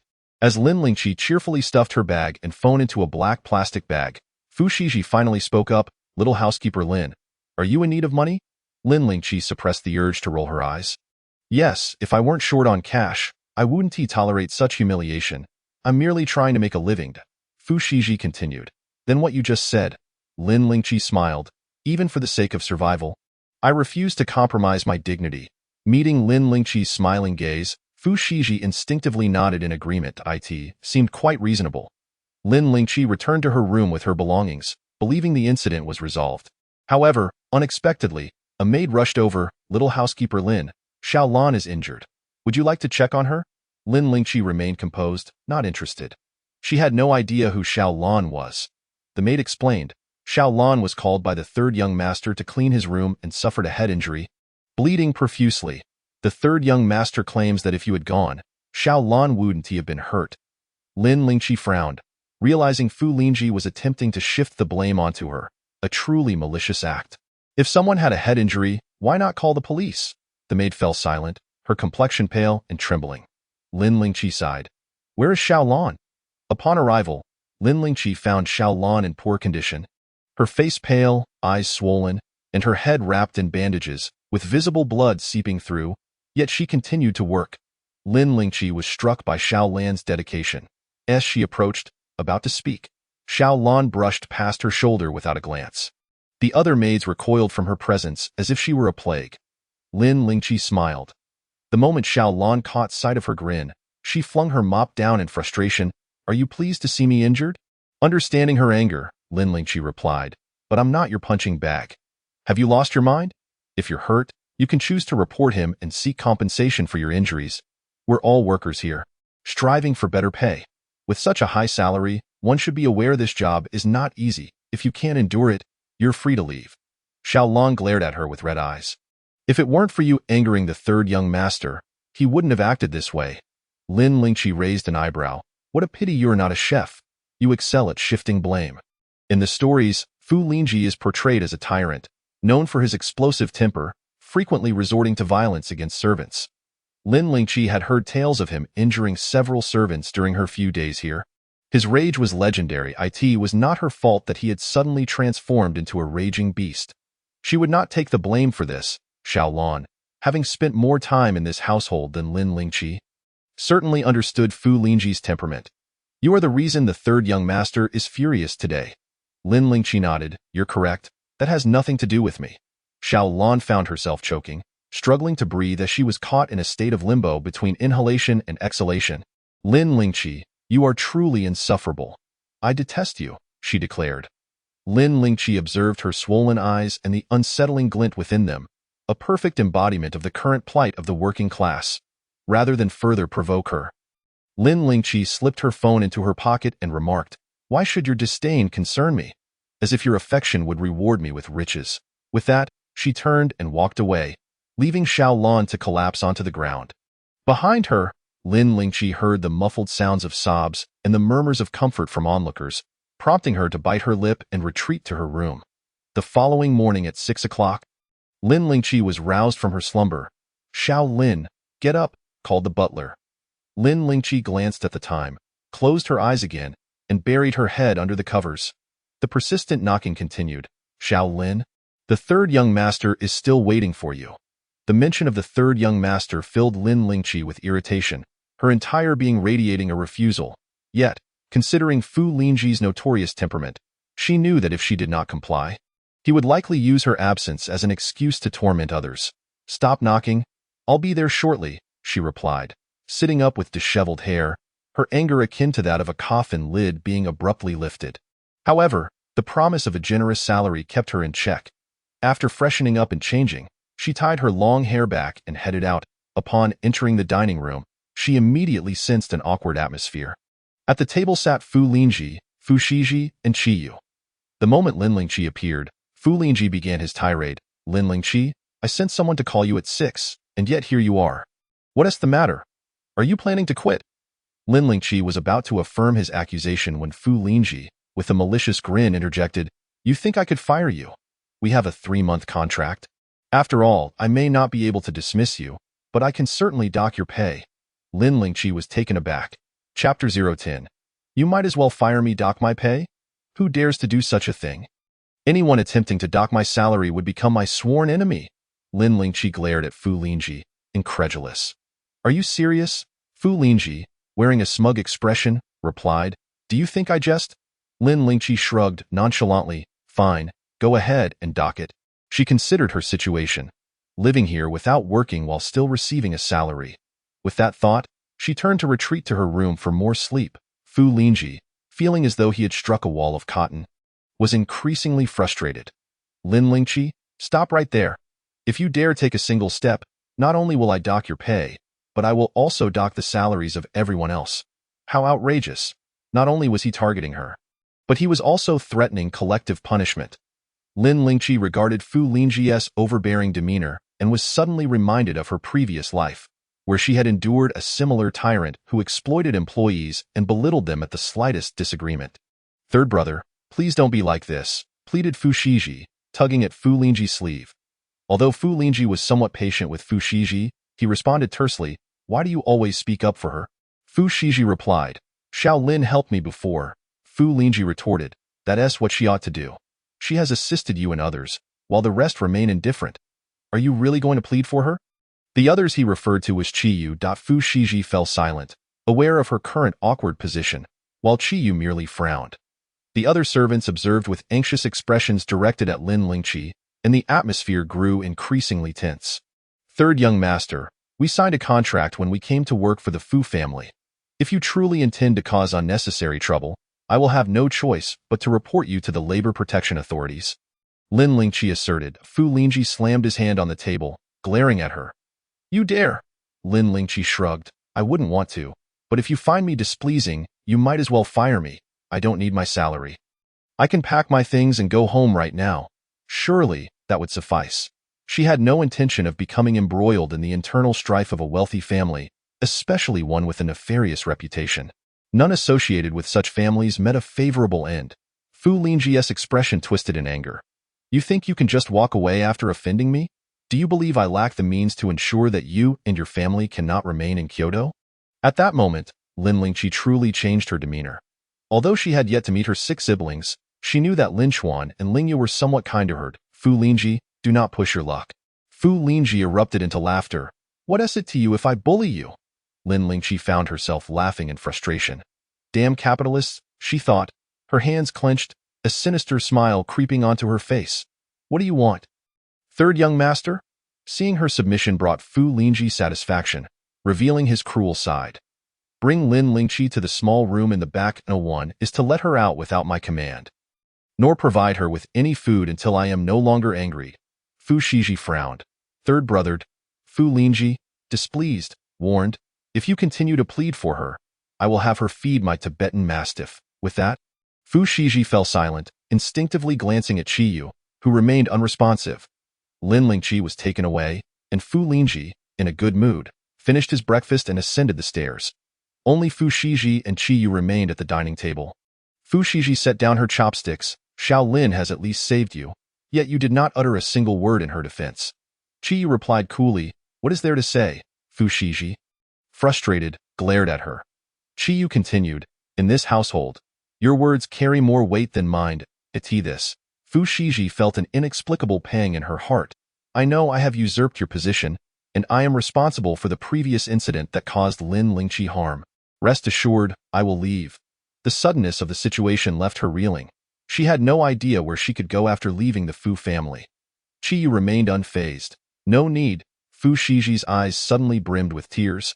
Feeling insulted, I do not need your pity, nor will I apologize to you. Just give up with that. She flung her dishes aside and ran off. Chiyu lowered her gaze, lost in her thoughts. After being brought to the small room, Lin Lingqi curiously asked the servant who escorted her, what is the Tibetan Mastiff? The servant's expression changed. The Tibetan Mastiff is a dog raised by the third young master. It is kept in the back of the small house. Please take care of yourself, Xiao Lin. The door to the small room was locked behind her. Inside, it was pitch dark. Lin Lingqi switched on the light, only to find it broken. Additionally, a musty odor of rotting wood permeated the air. She opened the window, tidied up a bit, and combined a few benches, placing some newspapers on top to lie down. After taking a brief nap, Lin Lingqi heard noises outside. Xiao Lin, it was the eldest young lady. Lin Lingqi approached the door, where a small window allowed them to see each other. Young lady, what brings you here? Fu Shiji glanced around cautiously and whispered, I brought you some food. Lin Lingqi instinctively rubbed her stomach, feeling a wave of gratitude. She had not eaten that morning and was indeed hungry. Fu Shiji handed her several buns, some bread, and 2 bottles of milk. Third brother just left, she explained. Eat these. If they are insufficient, I will fetch more. Lin Lingqi accepted the items one by one. Thank you, young lady. Fu Shiji appeared somewhat awkward. Don't mention it. I just don't want to owe anyone. Lin Lingqi, with a bun in her mouth, replied, huh? Fu Shiji continued, you have helped me and chose to believe in me, and I. Lin Lingqi felt slightly guilty. Young lady, that was simply my duty. Fu Shiji suddenly sniffed, shaking her head. It's different. She had always been the Fu family's eldest daughter, having sailed smoothly through life, only to be told that her identity was false and that she had stolen someone else's. Coupled with the previous incident that caused Lin Lingqi harm, she had faced blame from her grandfather and parents. And no one had believed her when she tried to explain in her time of isolation. Only Lin Lingqi had chosen to trust her. Lin Lingqi, unaware of her inner turmoil, asked, young lady, have you been crying? Fu Shiji turned her head away, wiping her tears. Xiao Lin, Where do you think I could go if I leave the Fu family? Peering through the small window, she looked at Lin Lingqi, her reddened eyes filled with confusion and fear of the uncertain future. Although her grandfather had not explicitly stated a desire to expel her from the Fu family, she felt profoundly uncomfortable remaining there. Each time she saw Qiyu, it served as a reminder that she was an imposter. Why do you want to leave the Fu family? Lin Lingqi inquired, pausing mid-bite. Fu Shiji lowered her gaze. Don't you think I'm a thief? What? Lin Lingqi was momentarily speechless. Was this eldest young lady truly so naive and innocent? Was she the same arrogant heiress from the stories who looked down on the poor? Fu Shiji continued, I want to return the identity to Qiyu. Lin Lingqi quickly finished a bun. Wait a moment. Young lady, have you and Miss Qiyu undergone a paternity test since her return? Fu Shiji replied, Qiyu and our parents have done so. How could they know there was a mix-up without a test? Lin Lingqi pressed on, Young lady, you and the third young master are indeed fraternal twins. How can you be so certain that it was you and Miss Qiyu who were swapped? And not. A new year, a new chapter. Happy New Year to everyone. Chapter 011. Third young master, you are the one who forced my hand. She gazed blankly at Lin Lingqi, who, upon noticing her expression, was suddenly filled with a sense of affection. Why, lady, I was merely speaking thoughtlessly. Please do not take it to heart. Observing Fu Shiji lost in her thoughts, Lin Lingqi unabashedly devoured another bun. This bun is truly delicious. Why, lady, do you have any more? Fu Shiji, momentarily dazed, was engulfed in a tempest of emotions and hardly registered Lin Lingqi's words. In a flurry of panic, she hurriedly fled. Lin Lingqi took a sip of milk, bit into the bun, puffed her cheeks, and chuckled. Third young master, you're the one who has pushed me to this. Enduring a moment of indignation only fueled her anger further. Retreating felt like a loss. She had merely wished to navigate her probationary period in peace. However, Fu Lingqi's audacity was intolerable. Not only was he an overbearing figure, but he was also blissfully ignorant of the law. This time, it was about withholding her meals. Next time, he might even consider using her to feed his little pet. He even dared to target her family. She had vowed never to be wronged again. She must adhere to her word. Fu Shiji stumbled into the front courtyard, just in time to see Qiyu preparing to leave. Grabbing Qiyu's arm, her eyes brimmed with tears, she exclaimed, Qiyu. Qiyu glanced at her grasped arm, frowning slightly. There's something you need? Fu Shiji blinked, tears spilling down her cheeks. Where are you going? Qiyu remained silent. As Fu Shiji wiped her tears, she added, I want to go with you. Just as Qiyu was about to decline, Fu Shiji began to sob uncontrollably. I want to go. Qiyu replied. The scene was utterly comical. Once in the car, Qiyu stole a glance at Fu Shiji, who was still sniffling in the passenger seat. Where to?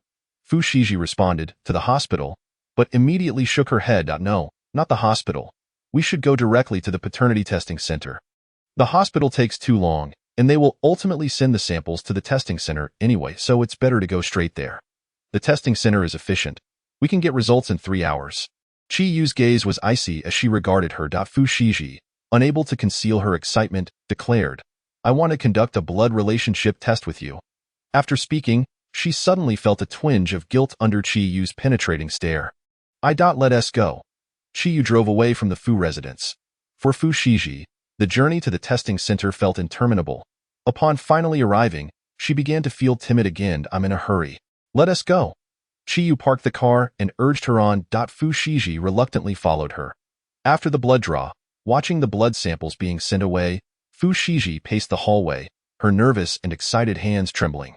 In stark contrast, Qiyu sat calmly on a bench, arms crossed, her expression inscrutable. Fu Shiji hesitated, wanting to speak several times but finding the words eluded her.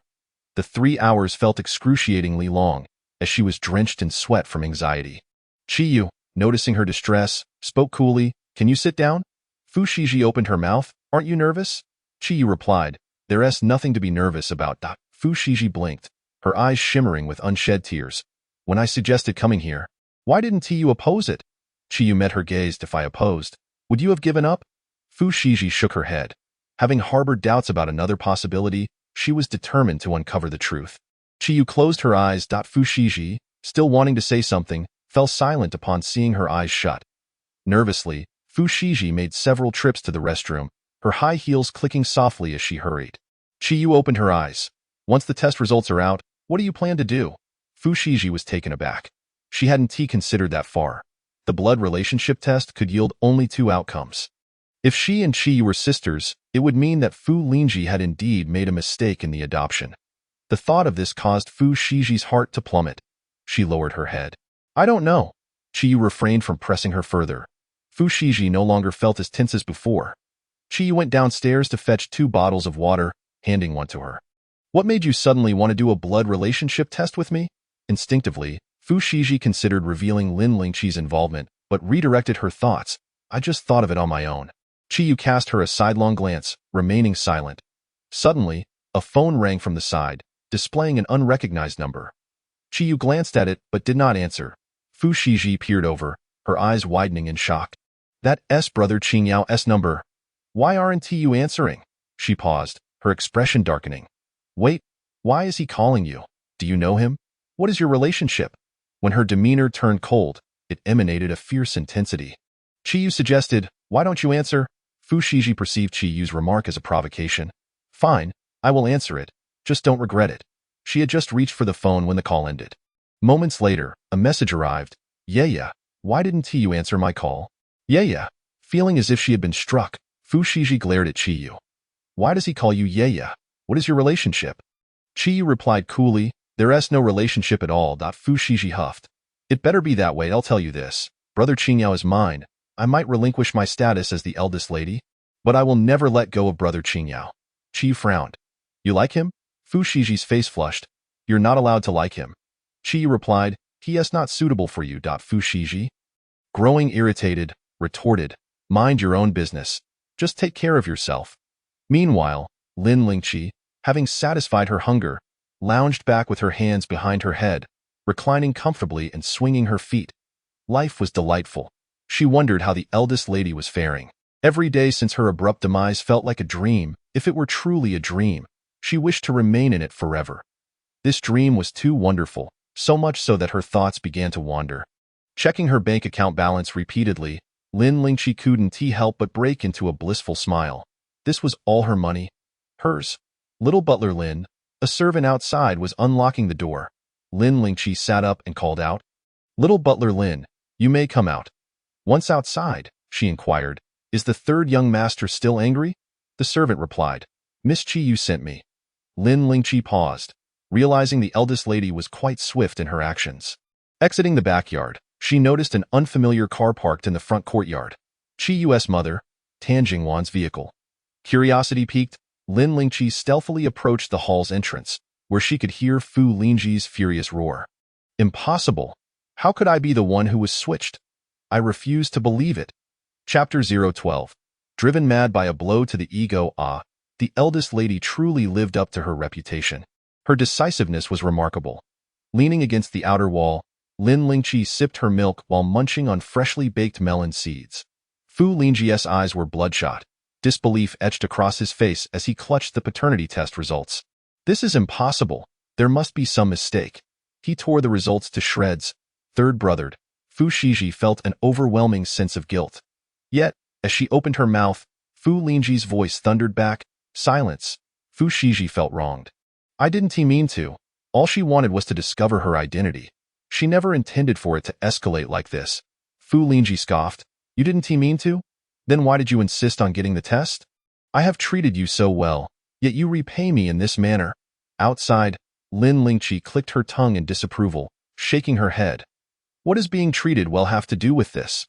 I simply don't understand why the eldest lady, being a twin, would accept such claims based solely on tests conducted with her parents' familial bloodline so casually determined. A voice chimed in, Little butler Lin is right. Encouraged by the support, Lin Lingqi continued. Look at the third young master. Now compare him to the eldest lady and Miss Qiyu. The third young master looks perfectly ordinary. I may not have seen the second young master, but I have seen the eldest master, and he is a world apart. How could anyone doubt it?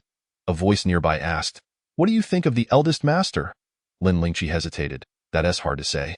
If it weren't for this entire family dragging him down, he would surely not be outshone by that opportunistic fool who relies on women for his rise. Indeed.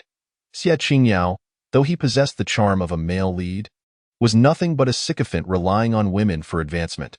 Without the halo of a protagonist, he would surely fall short against Fu Jingji. What a pity. Lin Lingqi mused, and then voiced her thoughts. A nearby voice inquired, "What is so regrettable?"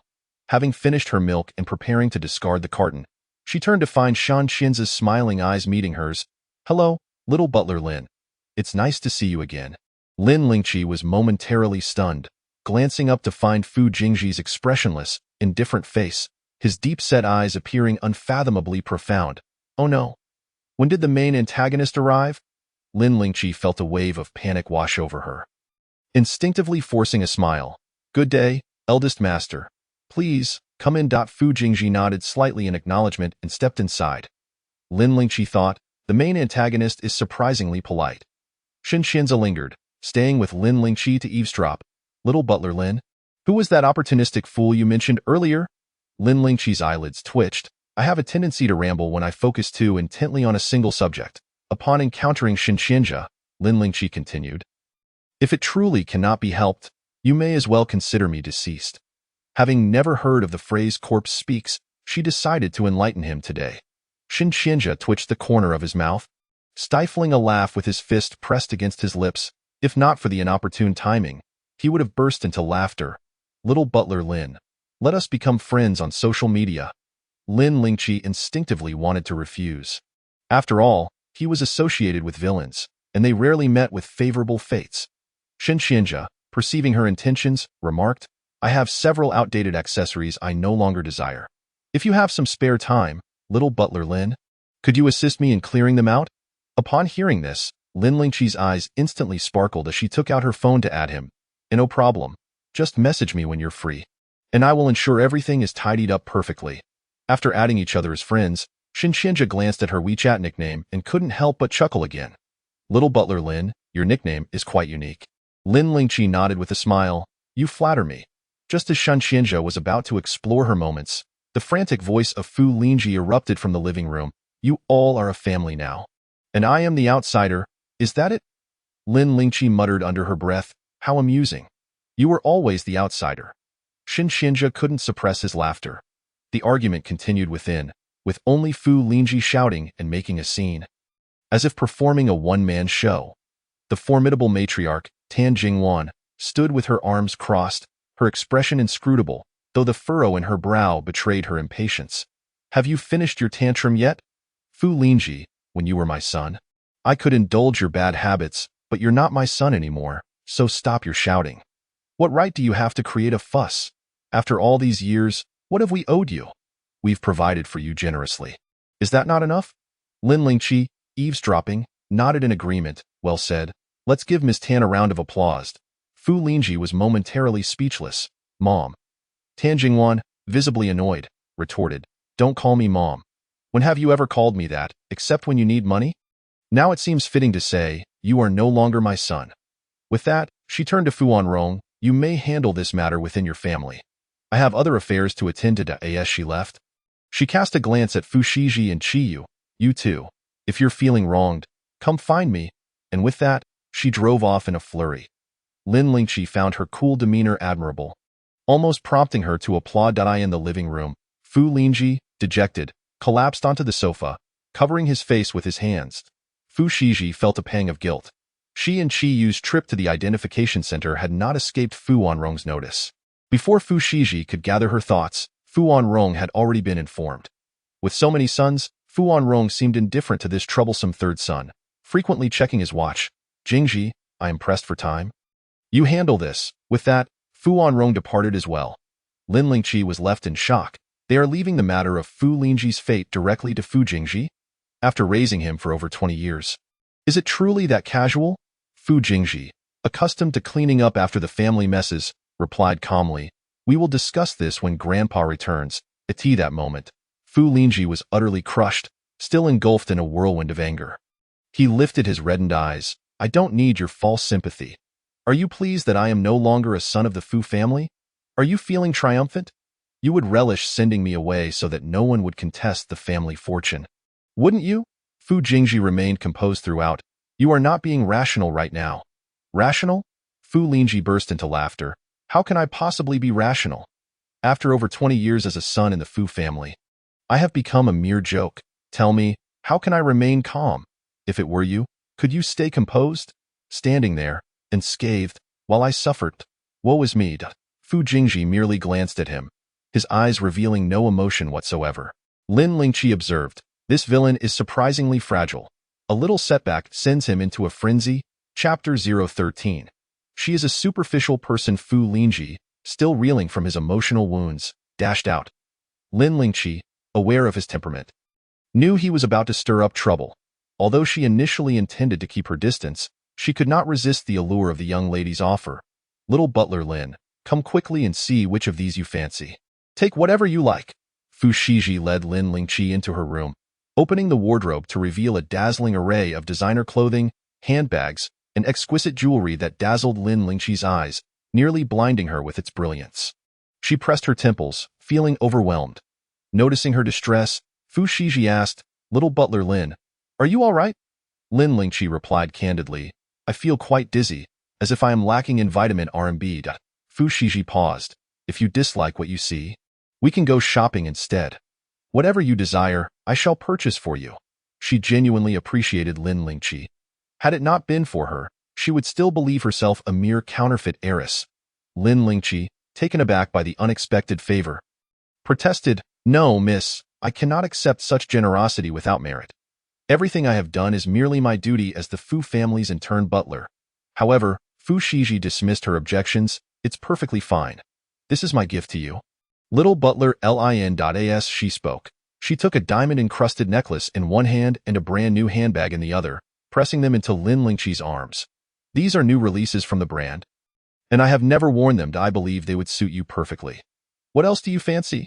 Lin Lingqi, startled by Fu Shiji's rather brusque manner of gifting, felt as if she were shopping at a bargain store, hesitantly accepting the items she could never afford. Her emotions were a blend of excitement and turmoil. Observing her silence, Fu Shiji grew slightly displeased. Little butler Lin, these are gifts I wish to bestow upon you. You must accept them, or it will appear as though you look down upon me. Lin Lingqi quickly affirmed, Of course not. I accept. I will take them. How infuriating. Was she truly on the verge of being corroded by this sugary bombardment? No matter. She was, after all, a superficial person. Especially when the necklace and handbag fell into her grasp, she instinctively hugged them close, fearing they might be taken away. The sound of money cascading into her pockets echoed in her mind. How wonderful! Though she felt guilty, she had no intention of changing her ways. Fu Shiji laughed. So, little butler Lin, you do indeed favor the necklace and handbag I gifted you? Lin Lingqi, at a loss for words, replied, Thank you for the generous gifts, Mississippi. I truly appreciate them. Fu Shiji beamed with satisfaction, yet wore an air of pretentious pride. You received them from me. How could you not like them? Returning to her room, Lin Lingqi felt dazed as she clutched the necklace and handbag. Once inside her room, she pinched herself hard, grimacing from the pain. It's real. She flopped onto her bed, rolling around while kissing the glimmering necklace and handbag repeatedly. It was not a dream. It was simply too wonderful. The sensation of being corrupted by wealth was exhilarating. More, she craved more. After dinner, Lin Lingqi sat cross-legged on her bed, reconciling her accounts when a knock sounded at the door. Little butler Lin.it was the young lady. Lin Lingqi hastily stowed her belongings and opened the door. Fu Shiji stood there, looking anxious. Little butler Lin, my third brother is drunk at the Golden Club, and I am quite worried about him. Could you accompany me? Lin Lingqi was reluctant to engage with someone prone to extremes, but given that the young lady had just gifted her a necklace and handbag, it felt inappropriate to refuse. Miss, your third brother will be fine. If anything happens, it will be others who face the consequences. On the way to the Golden Club, Fu Shiji was riddled with uncertainty. Little butler Lin, do you think I should have refrained from the blood relation test with Qiyu? Lin Lingqi gazed at the confused young lady before her. It was a pity indeed that a once confident heiress was now questioning her own existence due to the issue of legitimacy. There is no right or wrong in this. You are the true heiress of the Fu family. That is an undeniable fact. You and the third young master grew up together in the Fu household. Does blood relation truly matter? Does the absence of blood ties negate the bond you have cultivated over the years? Fu Shiji shook her head. Of course not. Lin Lingqi reassured her, then that is sufficient. She is merely an addition to this family, not a force aiming to dismantle it. The young lady and the third young master merely gain an additional sister or brother. It will not alter your relationship. Fu Shiji pondered seriously and found merit in her words. Regardless of Qiyu's existence, her bond with her third brother would remain unchanged. However, the thought of Qiyu inevitably made Fu Shiji feel uneasy. Lin Lingqi, unperturbed by Fu Shiji's inner conflict, gazed out the window at the bustling cityscape, admiring the radiant neon lights that illuminated the streets, and a bright smile graced her face. The Golden Club. Fu Shiji, a member and frequent patron, was greeted promptly by the manager upon her arrival, who then led her to find Fu Lingji. Miss Fu, the third young master is in the private room upstairs. It seems he may have indulged a bit too much tonight. What would you like to do? Fu Shiji did not fully grasp the implication, but Lin Lingqi understood all too well. A sudden jolt coursed through her brow, instilling an inexplicable sense of foreboding. Miss, perhaps we should have the manager bring the third young master here. We will wait for him, suggested one of the attendants. The manager nodded hastily. Indeed, I shall fetch young Master Fu. Miss Fu, you all. An expression of anger flickered across Fu Shiji's face. What have you done to my third brother? The manager was momentarily taken aback. Step aside, Fu Shiji coldly commanded, striding in with Lin Lingqi into Lin Lingji's private room. The once boisterous atmosphere of the room fell into an abrupt silence due to Fu Shiji's intrusion. What are you doing? Fu Shiji frowned at the disheveled rich second-generation individuals, her gaze landing on Fu Lingji, who was carelessly dressed, a sight rather unpleasant to behold.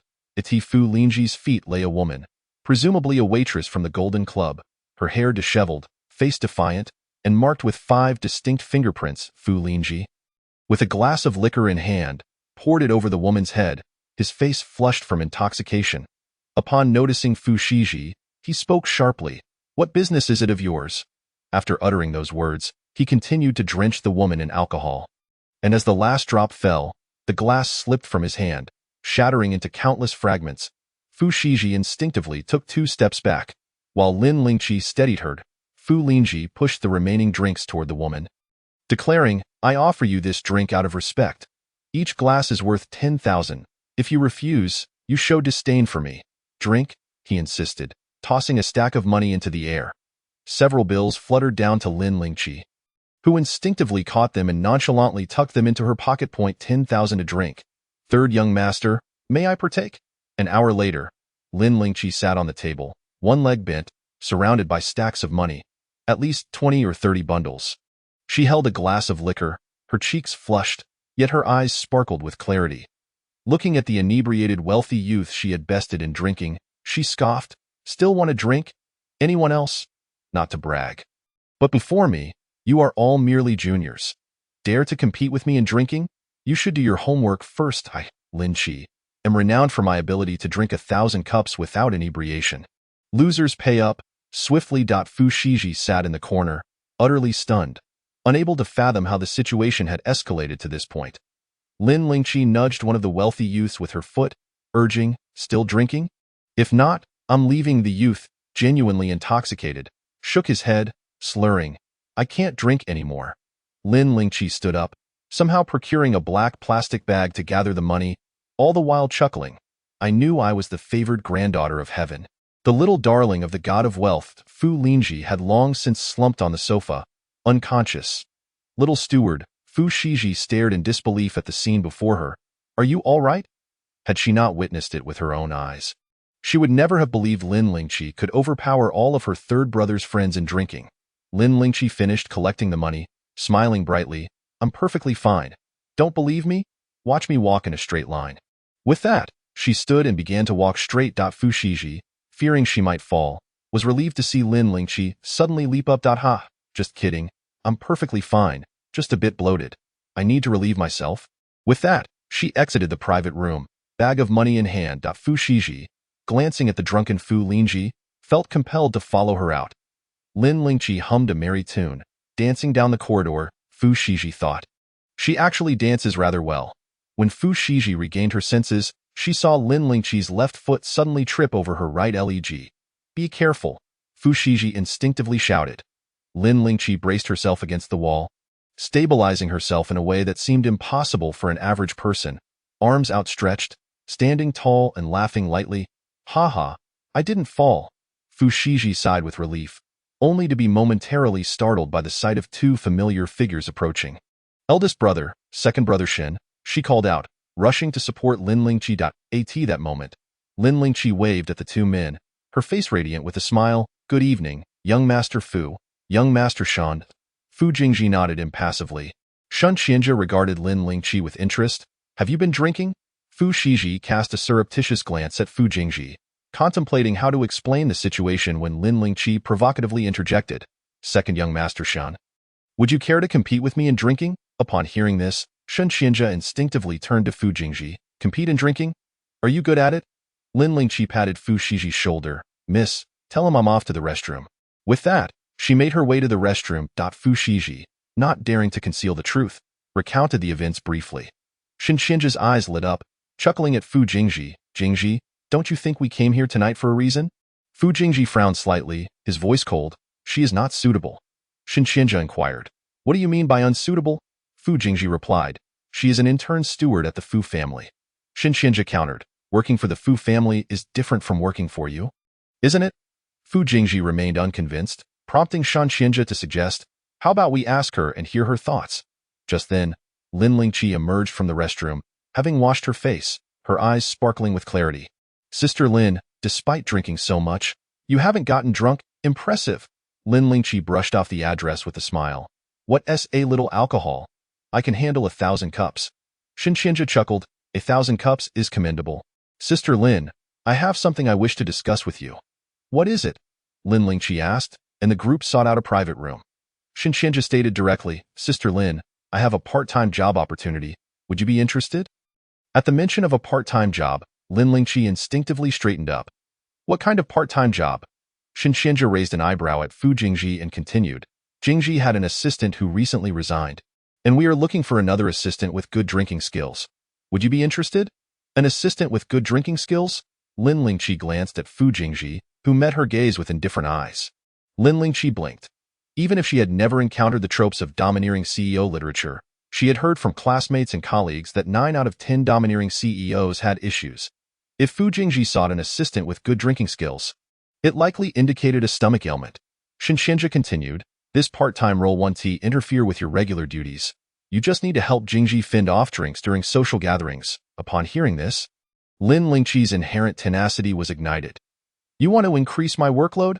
She frowned, clearly displeased, realizing that a monthly salary of 100,000 was not easy to earn. She pouted and declared, I quit.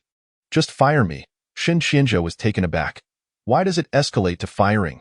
He asked, confused. Sister Lin, you've misunderstood my intentions. We can discuss this further. Lin Lingqi, fueled by a previous life of servitude, slammed her hand on the table in anger. Oh, you think you can increase my workload? You should be able to raise my salary.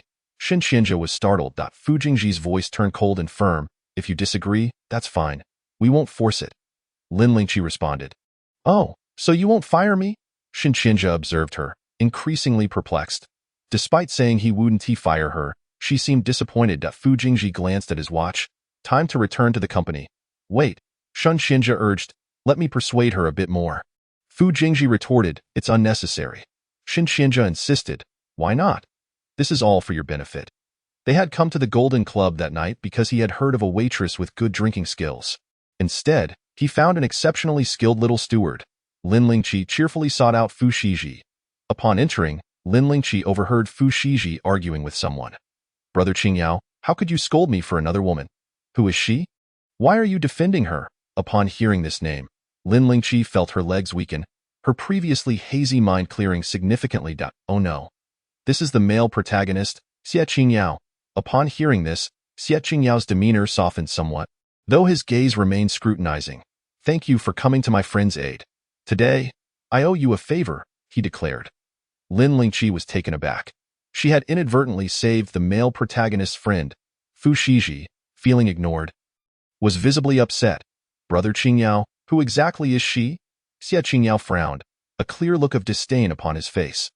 Miss Fu, Yun Yun is my friend. I do not wish for you to trouble her further. Should this happen again, I shall not let it pass so easily. Also, refrain from sending me gifts in the future. I will not accept them. With that, Xie Qingyao took Yunyun by the hand and departed. Brother Qingyao, please don't go. Fu Shiji's eyes reddened with anger, on the verge of tears. Lin Lingqi felt a twinge of confusion. Pressing her temples, she suddenly recalled a pivotal plot point from the book it had not been elaborated upon due to its non-central nature. But it had been mentioned that Fu Lingji suffered greatly at Xie Qingyao's hands, being the most unfortunate among all the antagonists. The reason? Fu Lingji had caused the death of Xie Qingyao's friend. Thus, could it be that this friend was Yunyun? Just as Fu Shiji was about to chase after them, Lin Lingqi intercepted her. Miss, what about the third young master? Fu Shiji stamped her foot, choosing not to pursue but instead sitting there. Quietly sobbing, having consumed a significant amount of alcohol, Lin Lingqi poured herself a glass of ice water and downed it in one go. Miss, the young master has just left. Should we call him back? Fu Lingji was a grown man. She had no intention of shouldering that responsibility. Fu Shiji paid no heed to her, lost in her own sorrow. Why? Haven't I treated him well enough? Why can't he see me? Lin Lingqi sighed. He does not like you. No matter how well you treat him, it will be of no consequence. Fu Shiji looked up, asking, why does he not like me? Lin Lingqi was momentarily at a loss for words. Miss, you have graduated. It's time to find a job. Stop being so love-struck, and once you work for a few days, you will settle down. Lin Lingqi spoke casually, not expecting Fu Shiji to suddenly grasp her hand tightly. You rewrite. I should go to work. I must prove my worth to Brother Qingyao. Lin Lingqi thought to herself, this love-stricken girl is beyond saving. However, recalling Fu Shiji's tragic fate within the narrative, she felt a mix of exasperation and concern for her friend. Miss, you are the eldest daughter of the Fu family. How can you lower yourself to pursue a budding young man of modest means? If this were to get out, what would become of your reputation? Fu Shiji replied, but I truly like him. Lin Lingqi pressed further, what is it that you like about him? Fu Shiji pondered for a moment before responding. He is handsome, capable, and treats women with respect, unlike other men who approach me solely for my status. Lin Lingqi scoffed, Miss, you see the young master every day. How has your taste diminished? Fu Shiji wanted to retort. But upon recalling her brother's striking features, she found herself at a loss for words. It's different. I just like him and want to be good to him. Having always felt intimidated by Fu Jingji, she feared him more than his looks. Lin Lingqi, observing her now, felt as if she were looking at an NPC devoid of independent thought, merely following the script. She couldn't help but roll her eyes. A forced affection is seldom sweet. Your unilateral pursuit and devotion will only come off as desperate in his eyes. The more you cling, the more he will resent you, and he certainly will not develop feelings for you. You, the beloved daughter of the Fu family, need not become subservient to a disobedient man. There are plenty of men out there. If this one does not suit you, simply move on. If you were my sister, I would rather break your legs than witness you debase yourself for a man. Fu Shiji felt insulted. What do you mean by desperate? Little Lin, if you keep this up, I will be quite upset. Lin Lingqi chuckled mockingly. Then go ahead and be upset. With that, she stood to leave, feeling she had made her point. Don't go. Fu Shiji, momentarily annoyed, quickly grasped her hand upon seeing her rise. Lin Lingqi turned back to meet Fu Shiji's woeful and pitiful expression. TSK. The eldest daughter was indeed stunning. Her feigned innocence tugged at one's heartstrings. Lin Lingqi, unable to resist, lightly touched Fu Shiji's face and called driver Xiao Li on the way back to the Fu family estate. Lin Lingqi, clutching the money earned from their drinking escapades, closed her eyes. Though not intoxicated, she felt a bit dizzy and soon drifted into slumber, in her dreams. Lin Lingqi found herself returning from a late shift, barely having time to sit down before her boss called, demanding her return. Anger surged within her as she unleashed a torrent of verbal reprisal upon her superior. Feeling relieved after her outburst, she swiftly hung up and collapsed onto her bed.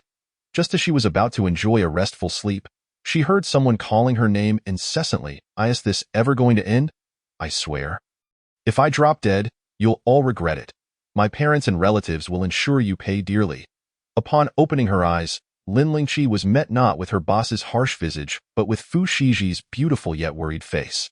Blinking, she surveyed her surroundings, finally resting her gaze on the pile of money in her lap. Lin Lingqi bit her lip forcefully, wincing at the pain. Mississippi Fushigi, with concern etched on her face, asked, "Little Lin, are you all right? Should we take you to the hospital?" Lin Lingqi groaned, clutching her head. "My head hurts. Someone must be extracting my intellect." Fushigi was taken aback. "Oh no, she is starting to talk nonsense." Lin Lingqi replied, "There's no need for a hospital. If only I could have a paid leave instead. Then, perhaps you should rest for a couple of days." Lin Lingqi's eyes lit up, filled with gratitude. "Miss, may you be rewarded for your kindness and live a long life surrounded by descendants." After expressing her thanks, Lin Lingqi opened the car door and dashed off with a bag of money, leaving Fu Shiji looking bashful. Chapter 016. Afraid of waking up and having to work again, Lin Lingqi clutched the bag of money she had won, even bringing it into the shower and holding it while she slept. It felt surreal. She sat up to pour out the contents, examining each bill to ensure they were genuine. Spreading the money across her bed, her eyes sparkled with astonishment. It was only now that she truly felt the weight of her newfound wealth. "Little Lin," someone knocked at the door. "The eldest lady sent me to bring you some hangover soup." Lin Lingqi opened the door but did not let the person in. Looking at the soup, her heart swelled with gratitude. "Please thank the eldest lady for me." After finishing the soup, Lin Lingqi returned to her bed. Despite feeling tired, she was reluctant to sleep, or rather, sleep eluded her. She pulled out her phone and began scrolling through videos, losing track of time until it was 2:30 in the morning, becoming increasingly awake. Exiting the video app, she posted on her social media, not daring to sleep, afraid of waking up to work again. Smiling. JPG, after posting, she forced herself to sleep. She didn't wake until 1 in the afternoon, roused by an uncomfortable feeling. Lin Lingqi got up to use the restroom and returned to bed, pulling out her phone to find comments and likes on her post from her fellow interns, all sharing in their collective plight. Just as she was about to exit, a message from Shan Qianza popped up. "Shan Qianza, Lin Mei, are you free tonight?" The familiar address immediately reminded Lin Lingqi of the part-time job Shan Qianza had mentioned the previous night.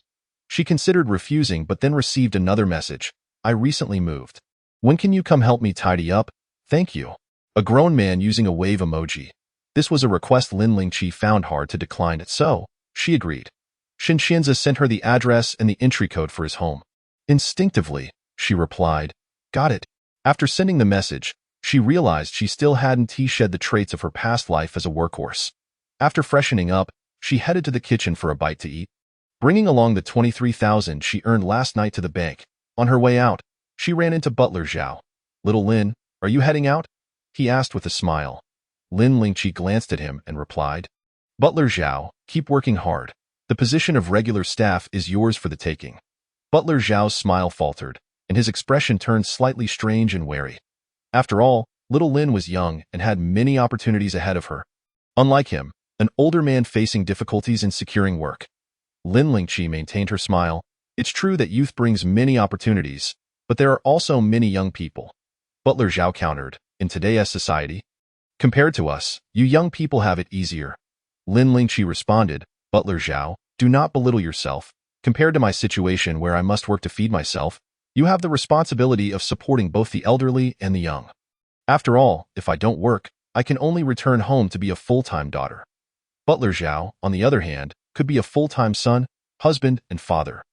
Butler Zhao looked at Lin Lingqi, who was smiling brightly, with a hint of anger on his face.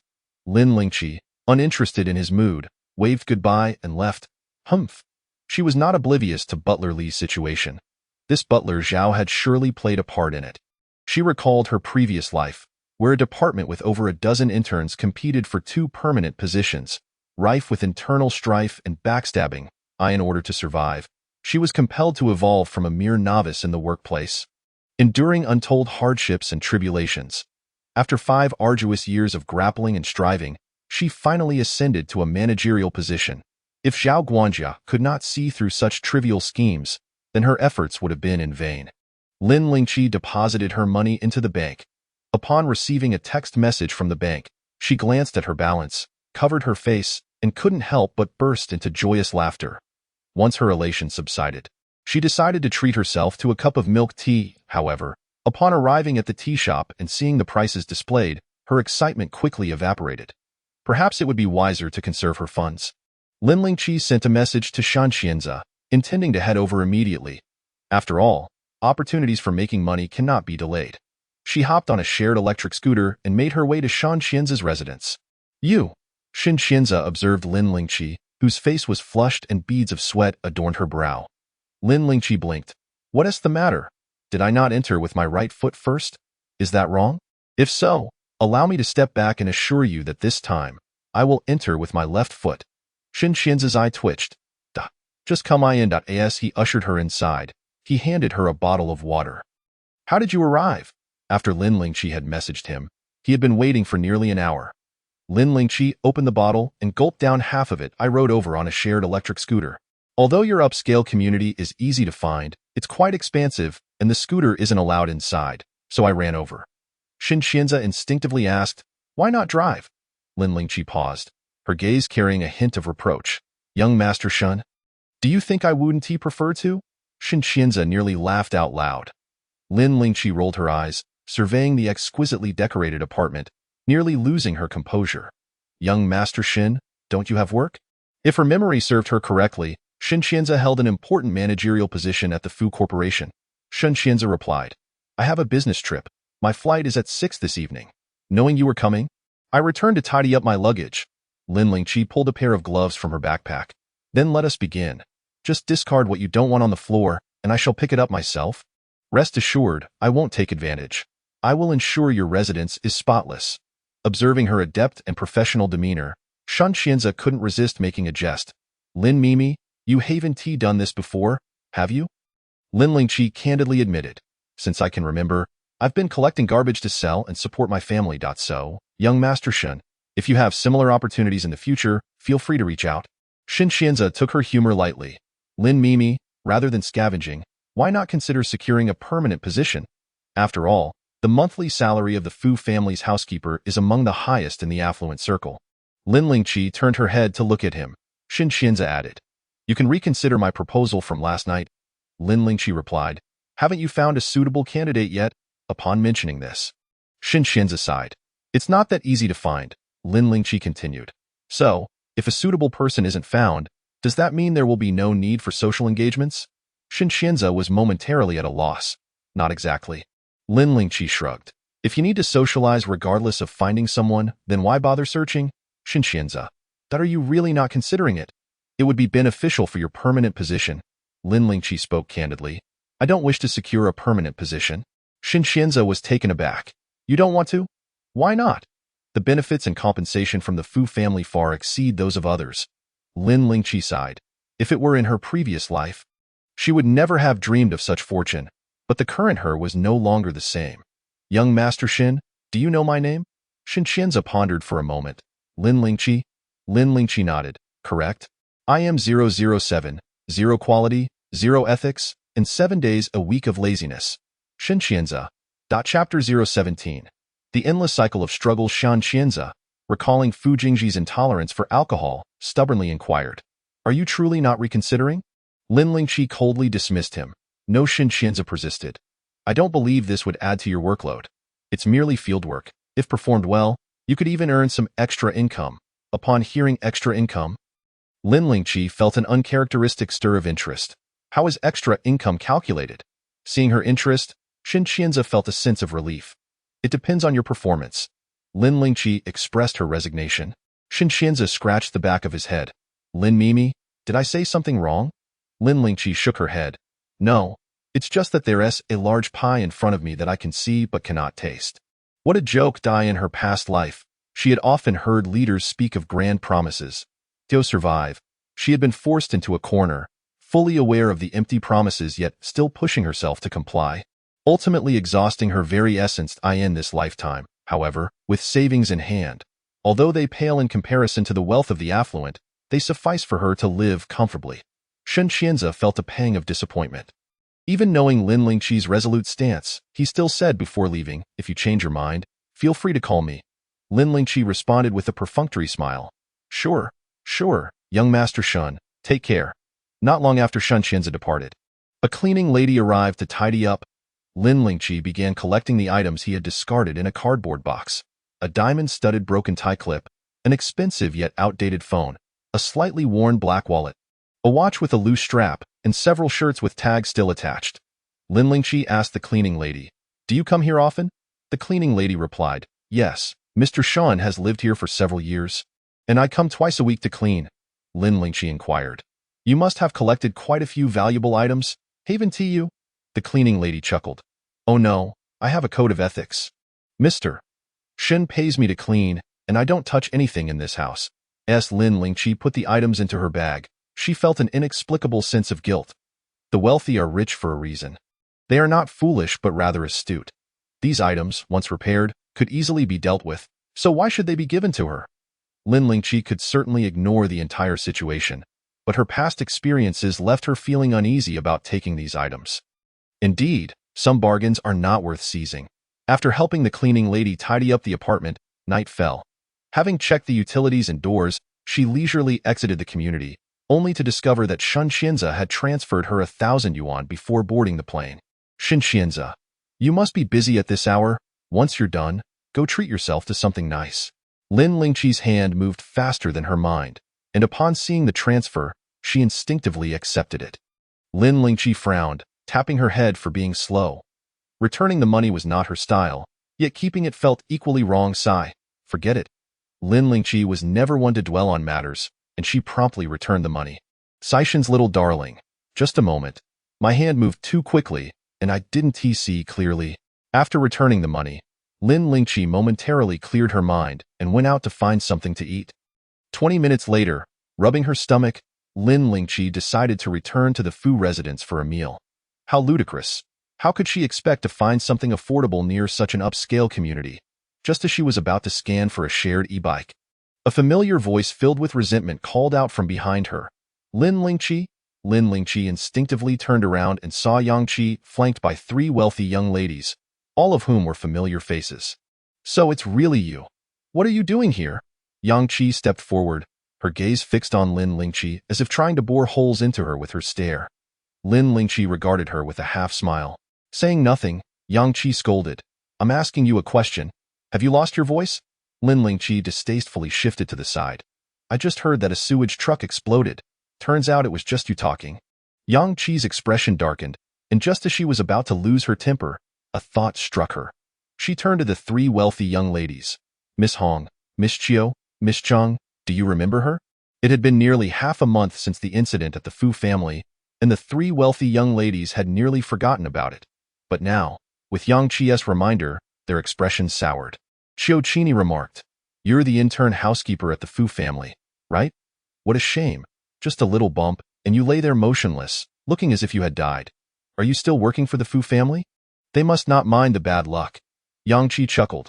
"Miss Qiu, our little Lin housekeeper is quite remarkable." She looked dead at the time but quickly bounced back. If one didn't know better, they might think she was trying to scam us. The term scam struck a nerve in Qiu Qini, who recalled being scolded by her parents and having her allowance docked because of Lin Lingqi. The other 2 shared similar experiences. Seeing Lin Lingqi standing before them, their anger surged. Qiu Qini fumed. "Lin Lingqi, you deliberately fell at the banquet and framed us. Who gave you the audacity?" Yang Qi, witnessing the escalating drama, wore a smug expression, relishing the spectacle. Lin Lingqi remained unfazed. "Miss Qiu, why don't you ask Yang Qi whether it was our young lady who instructed me to give Miss Qi you a warning? Or if she acted on her own, nearly turning you into a murderer?" This statement successfully implicated Yang Qi, whose complexion changed drastically when confronted by the 3 young ladies. "I have not." Lin Lingqi pulled out her phone. "Dare you to call the young lady to confirm?" Yang Qi felt a surge of anxiety, glaring at her fiercely. "You?" Observing Yang Qi's guilty demeanor, Qiu Qini and the others quickly understood. Lin Lingqi stated earnestly, "Our young lady is beautiful and kind-hearted. How could she possibly engage in bullying at her own banquet?" The 3 young ladies were merely deceived by a malicious individual, leading them to act irrationally. "Since we have crossed paths today, I merely wish to remind you all, some individuals harbor venomous intentions, deceiving from both ends, making it difficult to guard against them. That incident caused our young lady to be reprimanded by the elder. And now she is seen through someone's true nature. I sincerely hope you 3 will not be misled any further." Lin Lingqi was not foolish enough to confront the trio of wealthy heiresses directly, as they could easily render her unable to stay in the capital with just a flick of their wrist. After all, everyone eventually faces their own retribution. However, Yang Qi's consequence was Lin Lingqi herself. Qiu Qini suddenly enlightened, shouting furiously, "Yang Qi, how dare you deceive us? Yang Qi, do you wish to die? You truly seem to be tired of living." Yang Qi did not anticipate such a sudden reversal of fortune. She glared at Lin Lingqi with malice. "Lin Lingqi, just you wait. I will not let you off easily." Lin Lingqi revealed a hint of disdain in her eyes. "Do not shout at me. I have been afraid of dogs since childhood." Chapter 018. She is a clear-headed worker. Upon hearing this, Yang Qi gritted her teeth, wishing to rush forward and tear her apart. "Lin Lingqi, how dare you insult me as a dog?" Lin Lingqi retorted. "To call you a dog is indeed an elevation. After all, dogs are more adorable and loyal than you. It is my fault for insulting the dogs." Yang Qi screamed, "You wretched person." Before she could finish, she was taken away by Qiu Qini and the others. Lin Lingqi huffed. She was so hungry that her vision was blurred. Perhaps it was an issue left over from a past life, as she had suffered from hunger and cold in her childhood, leaving her particularly fearful of both. When hungry, she would feel dizzy and weak, and as she grew older, she sought to compensate herself. It could be deemed selfish, but every time she received her salary, she would treat herself to a nice meal, rewarding a month of hard work. She understood that the money she hesitated to spend would eventually be spent by someone else on her behalf. Resigned, Lin Lingqi rubbed her stomach, preparing to find a place to sit and order takeout. Unexpectedly, the delivery phone rang. "Hello, Miss Lin, your order has arrived. Please come out to collect it." "Takeout?" Lin Lingqi wondered if she was truly so starved that she was losing her mind. She had just opened an app to browse and had not even placed an order. How could the food have arrived? 5 minutes later, Lin Lingqi numbly consumed her takeout and messaged Chen Xianze. "Treasure of the God of Wealth, second young master Shen, thank you for the takeout sobbing.jpg. Why the tears? Is the food not good? No, it is not that. The takeout is not ordinary. It is from a high-end restaurant. It is delicious, so delicious that it brings tears to my eyes. The food has been received.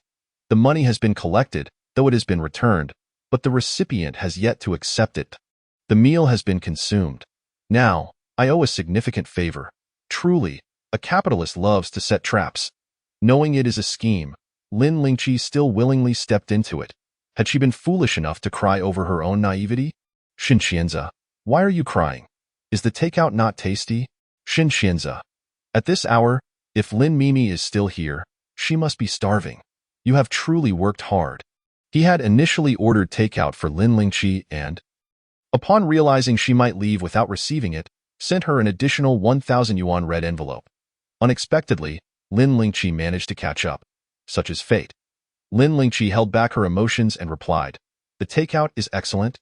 So good that it brings tears to my eyes. You should accept the money. Shen Xianze, that 1,000 yuan is your courier fee. Regardless, you have worked hard." Lin Lingqi no longer dwelled on that 1,000 yuan. After all, she had already incurred a debt. She closed her phone and continued eating her meal. Once satisfied, she scanned the code and rode a shared electric scooter back to the Fu residence. The drop-off location for the scooter was nearly 2 kilometers from the Fu residence, so Lin Lingqi considered it a night run for exercise. By the time she returned to the Fu residence, it was nearly 10 o'clock, and she was drenched in sweat. "Little Lin, here are a few packages for you." A servant approached to inform her that the packages had arrived.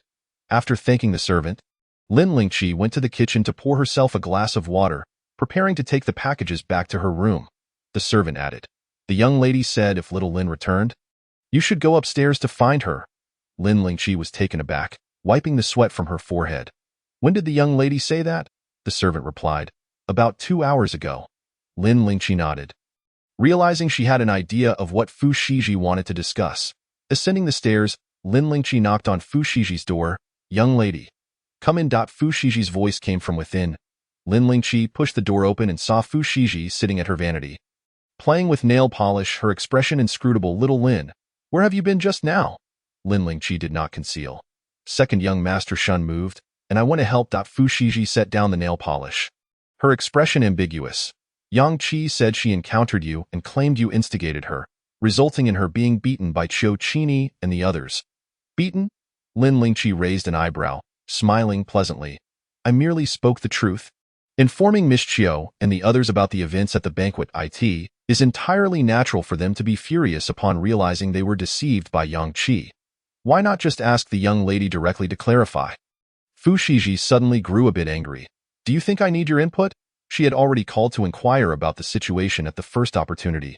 Lin Lingqi spread her hands in silence. Realizing her own attitude was inappropriate, Fu Shiji noticed Lin Lingqi's silence and frowned. Why aren't you speaking? Lin Lingqi maintained a calm demeanor, her emotions steady. Young lady, I have nothing to say.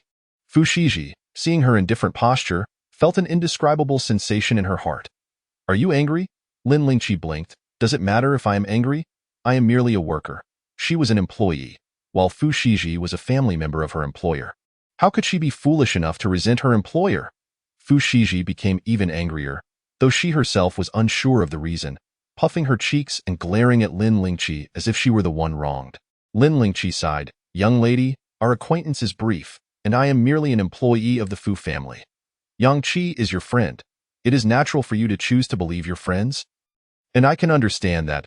Though she was a clear-headed worker, she believed in retribution.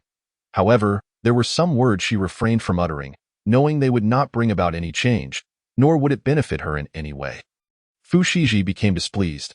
What words are you withholding, Lin Lingqi? Perhaps it is best not to say. It may be construed as instigation. The more she said this, the more curious Fu Shiji became. You must tell me quickly.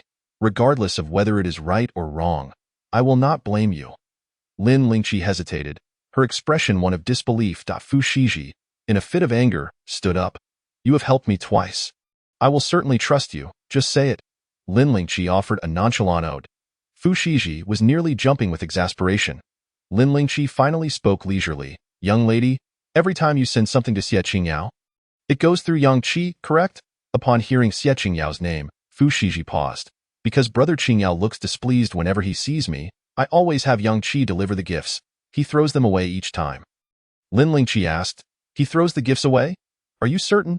Fu Shiji nodded. Yang Qi said so. Lin Lingqi located Yang Qi's small account on Weibo, which had amassed nearly 1 million followers due to her frequent displays of wealth. Young lady, this is Yang Qi's side account.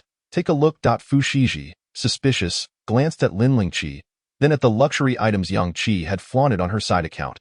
The more she looked, the darker Fu Shiji's expression became. Until she was fuming by the end. Lin Lingqi remarked, Young lady, do you not find this familiar? These gifts are all those you sent to Xie Qingyao, and she has flaunted them online. She had amassed nearly 1 million followers by showcasing her luxury items. Though Fu Shiji was angry, a sliver of doubt lingered in her heart. How can you be sure this is Yang Qi's side account? What if it is merely a coincidence? Lin Lingqi anticipated her skepticism, thus she suggested. Shall we conduct an experiment? Fu Shiji, her mind in disarray, followed along. What experiment? Lin Lingqi whispered a few words in her ear. Fu Shiji displayed hesitation. Lin Lingqi shrugged. The method has been conveyed to the young lady. Whether to try it is entirely up to you. After all, she deceived you out of your money. It has nothing to do with me. Fu Shiji felt as though her heart had been stabbed. Chapter 019. Ready to compete with the wealthy second-generation Lin Lingqi, having delivered a solid blow. Felt rather pleased as she descended the stairs to retrieve her packages and return to her room. She had ordered a phone screen and some small tools to repair the young lady's broken phone. After disassembling it and replacing the screen, the phone powered on, the display bright. Lin Lingqi played with it for a while, marveling at how smooth the latest model was. She also adjusted the color of the bag's material. Repairing the scratches and after blowing it dry, it was nearly unnoticeable. Perfect. Having completed these tasks, it was already past midnight. Lin Lingqi packed away the tools, took a shower, and went to bed. The next morning, she brought the phone and bag to Fu Shiji. Young lady, I have repaired your phone and bag. Please check them. Fu Shiji had noticeable dark circles under her eyes, looking as though she had not slept well the previous night and was in a rather foul mood. She cast a disdainful glance at her phone and bag, remarking, Isn't this just the trash you picked up? Why are you giving it to me? Even if it's repaired, I wouldn't use it. Lin Lingqi inquired. Are you truly not interested? Fu Shiji, wearing an expression of impatience, retorted. Are you ever going to stop being annoying? She settled into a single armchair, clutching a plush toy, and continued, Last night, I scrolled through Yang Qi's alternate Weibo account thoroughly. I've decided to conduct an experiment using your method. If she truly dares to deceive me, I will not let her off easily. Lin Lingqi was not privy to the specifics of Fu Shiji's plan. After retrieving her bag and phone to her room, she snapped a few photos, logged into Xinyu with the account she had registered a few days prior, and listed the bag and phone for sale. Lin Lingqi reclined on her bed, watching videos and savoring her leisurely time, utterly oblivious that on the night she had been drinking at the Golden Club, she had become an overnight sensation. The wealthy heirs, having spent a day and night intoxicated, awoke to inquire about Lin Lingqi. Upon waking, Fu Lingji discovered several messages in his friend group tagging him. A sense of dread washed over him. He feared that his false heir status had been exposed, his face darkening as he tossed his phone aside. After showering, he returned to find his phone ringing with calls from his dubious friends. They were brief. If there was nothing significant to discuss, the call ended quickly. Fu Lingji's tone was uninviting. Prepared to hang up at the slightest hint of deception. Fu-san, why are you so fierce? We all tagged you in the group, didn't you see? Fu Lingji replied. I just woke up. I didn't check. The other person continued. We were just curious about that stunning girl who outranked us that night. Is she truly your family's intern housekeeper? I told them, but they didn't believe me and insisted on you coming out for confirmation. Tonight, you should bring your housekeeper for the guys to meet. Fu Lingji's furrowed brow relaxed slightly. Is that all? The other person responded. What did you expect? Fu Lingji exhaled. Where will we gather? I'll bring her along. The other party immediately perked up. Haha, Fu-san, let me tell you. Qiu Hong and the others don't believe me and even bet that only the housekeeper could outdrink him. If she manages to do so, his newly bought sports car will be mine. Fu Lingji retorted. She is clearly our family's housekeeper. If she loses, it should be to me. The other person replied, fine, it's yours then. Just make sure to bring the housekeeper, and we're guaranteed to win. Fu Lingji felt somewhat satisfied. All right, wait for me tonight. After hanging up, he opened various group chats, where everyone was buzzing about the housekeeper who could drink endlessly. His false identity remained intact. Lin Lingqi was laughing heartily at humorous videos, initially intending to take a nap in the afternoon, but as she scrolled through the clips, she lost track of time until darkness fell. She finally mustered the energy to get something to eat, only to find Fu Lingji lurking in the shadows, watching her. Lin Lingqi, come here. See? Her instincts were correct. He was indeed plotting something. Standing her ground, she replied, Third young master, if you have something to say, just say it. Fu Lingji frowned, instinctively wanting to lash out, but remembering his plans for the night, he suppressed his anger. Don't eat yet. Come with me to a place. Once we arrive, you can eat whatever you desire. Were it anyone else making this offer, Lin Lingqi might have believed it. However, hearing it from Fu Lingji sent chills down her spine. What do you mean by eat whatever you want, third young master? You not planning to sell me, are you? Fu Lingji chuckled in disbelief. You? Who would want you? Oh, she mused. Are they after my organs instead? Still standing firm, her expression wary, she continued. So, third young master, are you planning to harvest my kidney? Extract my heart? Or perhaps remove my corneas? She wasn't exaggerating. Fu Lingji had indeed acted irrationally before. His expression darkened, teeth clenched. Can you think of me in an even more despicable light? Lin Lingqi nodded. Beyond those options, there's also removing my uterus or filming inappropriate content. Fu Lingji's chest heaved in frustration, wishing he could strangle her. He felt she was doing this on purpose. Ever since Lin Lingqi arrived at the Fu household, his fortunes had taken a turn for the worse. Lin Lingqi interjected, Third young master, just conduct yourself appropriately. Avoid unnecessary punishment. Fu Lingji inhaled deeply, his face contorted with rage. You haven't forgotten about the tens of thousands you took from us the other night? Have you? Lin Lingqi corrected him. Third young master, I didn't take your money. That night, you all willingly lost it to me. The young lady even recorded a video as evidence. Would you like to see it? Fu Lingji hadn't anticipated there was a video, and his face turned a deep shade of anger. Lin Lingqi added, We also encountered the eldest young master and second young master Shun there. They can attest to it. Fu Lingji. This was infuriating. How could the esteemed third young master of the Fu family be so vexed by an intern housekeeper? It was utterly absurd. In a fit of rage, Fu Lingji kicked the coffee table, which remained unscathed, but the teacups and other items tumbled to the ground. Lin Lingqi, don't push your luck. As long as you work in the Fu household, you will follow my orders. Can you bear the consequences of provoking me? This tactic again. She truly despised being threatened. Lin Lingqi considered whether to sneakily bag him. Maintaining her indifferent facade, she asked, "What do you want me to do?" Fu Lingji, seeing her relent, finally felt a sense of satisfaction. "Accompany me to the Golden Club. I have a few friends who bet that they don't believe you can drink endlessly." "What's the wager?" Lin Lingqi inquired. Fu Lingji frowned. "Why do you care about that?"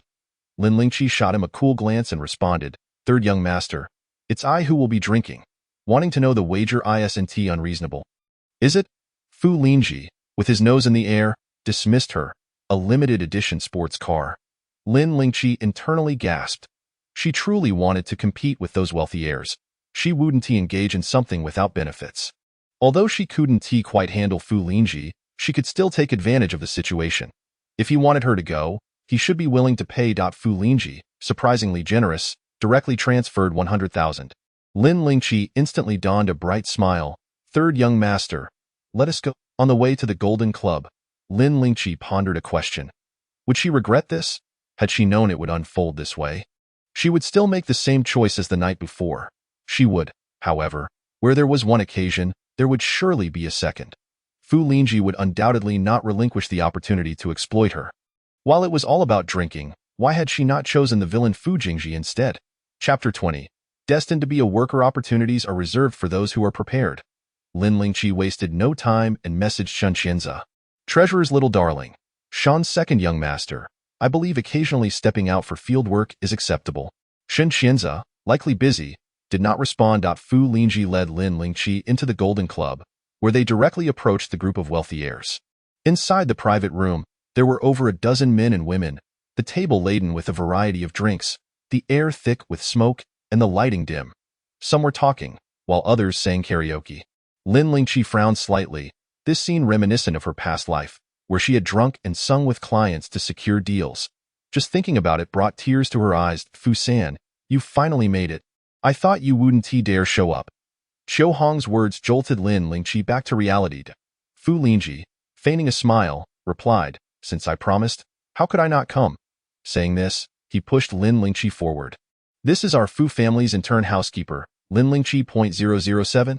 Ha ha ha, what a delightful name. .996 is already daunting for workers, and you are 007. It seems you were born to be a worker."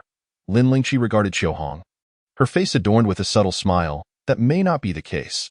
I believe I can become a wealthy woman in the future." Anyone mingling with Fu Lingji was not a good person. The thought that none of them would have a favorable outcome in the future brought Lin Lingqi a sense of comfort. Qiu Hong found her amusing and dismissed her words, pouring 2 large glasses, signaling a rather ordinary-looking man of medium build to approach him. "Fu San, I knew you were coming, so I brought someone along as well. He is renowned at the Golden Club for being able to drink endlessly." "Is that so?" Fu Lingji, with a cigarette dangling from his mouth, remained unconcerned. "That makes it even more entertaining." Lin Lingqi, observing the man before her, suddenly understood why Fu Jingji and Shen Qianze had visited the Golden Club the night before. She said, "I arrived in a rush. I haven't eaten yet. I'd like a bowl of fried rice first." Qiu Hong squinted. "All right, since we're here, there's no rush. Go ahead and eat." Just as Lin Lingqi finished her meal, Qiu Hong eagerly wanted to witness the two engage in a drinking contest. He found a barrel for the drinks, mixing various types of liquor from the table into it. 20 large glasses were arranged anew, and Qiu Hong filled them from the barrel.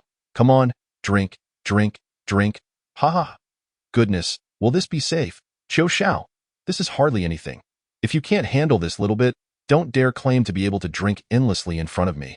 Qiu Hong turned to Fu Lingji, chuckling. "Fu San, your little housekeeper doesn't seem like someone who can drink. If you concede now, I might let her off the hook." Fu Lingji coldly huffed. "I couldn't care less. But remember to give me that sports car if you lose." Qiu Hong's smile faded. "Since you insist, let us drink." Lin Lingqi inquired, "Is this all we are having?" Qiu Hong chuckled. "Why not finish these before you ask?" Lin Lingqi, unfazed, glanced at Fu Lingji, who affirmed, "Just these." Upon receiving this confirmation, Lin Lingqi slowly began to sip from her glass. On the contrary, the man, who was supposed to be drinking, suddenly appeared tense. Seeing Lin Lingqi take the lead, Qiu Hong urged, "What are you waiting for? Drink up." The crowd around them cheered, and the man, feeling cornered, could only steel himself to drink. After 10 glasses, Lin Lingqi appeared slightly flushed, her eyes shimmering brilliantly. The man, however, had already vomited after the 6th glass. Damn, she actually finished them? I told you she was formidable. You refuse to believe me. Now you see it for yourselves, don't you? Qiu Xiao, it seems you have lost. Fu Lingji, exuding confidence, remarked. Qiu Hong, hand over the keys. Qiu Hong's expression darkened. Did I ever say it was over? Fu Lingji's face shifted. What do you mean? Qiu Hong replied. Drinking like this is rather dull. Why not try something new? Fu Lingji's expression turned grim. Qiu Hong, if you can't afford to play, then don't gamble. The brothers are watching. It's not good to back out on a bet. Qiu Hong's eyes twitched. I said we play another round. If you win again, I will gladly hand over the keys. Fu Lingji glanced at Lin Lingqi's state, uncertain if she could continue drinking, and chose not to respond. Someone nearby asked, what shall we play? Qiu Hong replied, darts. Upon hearing this, Fu Lingji immediately grew furious. Qiu Hong, we agreed today was about drinking. If you lose, you want to play darts instead? If you can't afford to lose, then don't play. You look utterly ridiculous right now. It was well known that Qiu Hong was skilled at darts, making it hard not to suspect he was attempting to reclaim some dignity. Qiu Hong raised an eyebrow. Fu Xiao, are you afraid to play? Fu Lingji, fuming, responded, am I afraid? Qiu Hong, if you want to play darts, fine, but that's a different game. Settle this round first, and then we can proceed. Qiu Hong smirked. What? With so many spectators, are you afraid I won't honor my word? Fu Lingji nodded. If you don't want to back out, hand me the keys first. Qiu Hong spat, reluctantly tossing the keys to his newly acquired sports car to Fu Lingji. Fu Lingji accepted the keys, smiling. For the next round, how do you wish to play? Qiu Hong gritted his teeth. Of course. I want to play with your butler. Not only the others, but even Fu Lingji was taken aback. She couldn't possibly be skilled at darts. Who says I can't play? I can play? Lin Lingqi interjected, her mind clearing at the mention of darts. Fu Lingji's face darkened. Lin Lingqi, are you looking for trouble? Lin Lingqi innocently replied, if you say I can't play, then I suppose I won tea. Qiu Hong, mocking, said, Fu San, what are you afraid of? Fu Lingji chuckled. Am I afraid? Qiu Hong pressed, if you're not afraid, why not let your butler play? Fu Lingji fell silent, giving Qiu Hong the opportunity. Lin Lingqi, would you like to play darts? He then picked up a dart and threw it towards the board, hitting the bullseye with precision. Qiu Hong looked over confidently, his eyes brimming with provocation towards Fu Lingji. Lin Lingqi glanced at the dartboard and then turned to Fu Lingji. San Xiao, shall I play or not? Fu Lingji's expression was noticeably grim. The crowd began to encourage her, and Lin Lingqi felt overwhelmed by the noise. She picked up a dart from the table and threw it at the board. With a whoosh, her dart struck the bullseye, displacing Qiu Hong's dart to the ground. A hush fell over the crowd as everyone instinctively turned to watch. Lin Lingqi frowned, visibly irritated. Why are you all making such a racket? Can't we sit calmly and take turns slapping each other? Fu Lingji. Qiu Hong. The rowdy rich kids. Chapter 021. No rain, just money. The atmosphere turned quiet, and Lin Lingqi was quite pleased. The crowd, finally realizing what had transpired, gasped in astonishment. Wow! This girl, despite her youth, is incredibly impressive.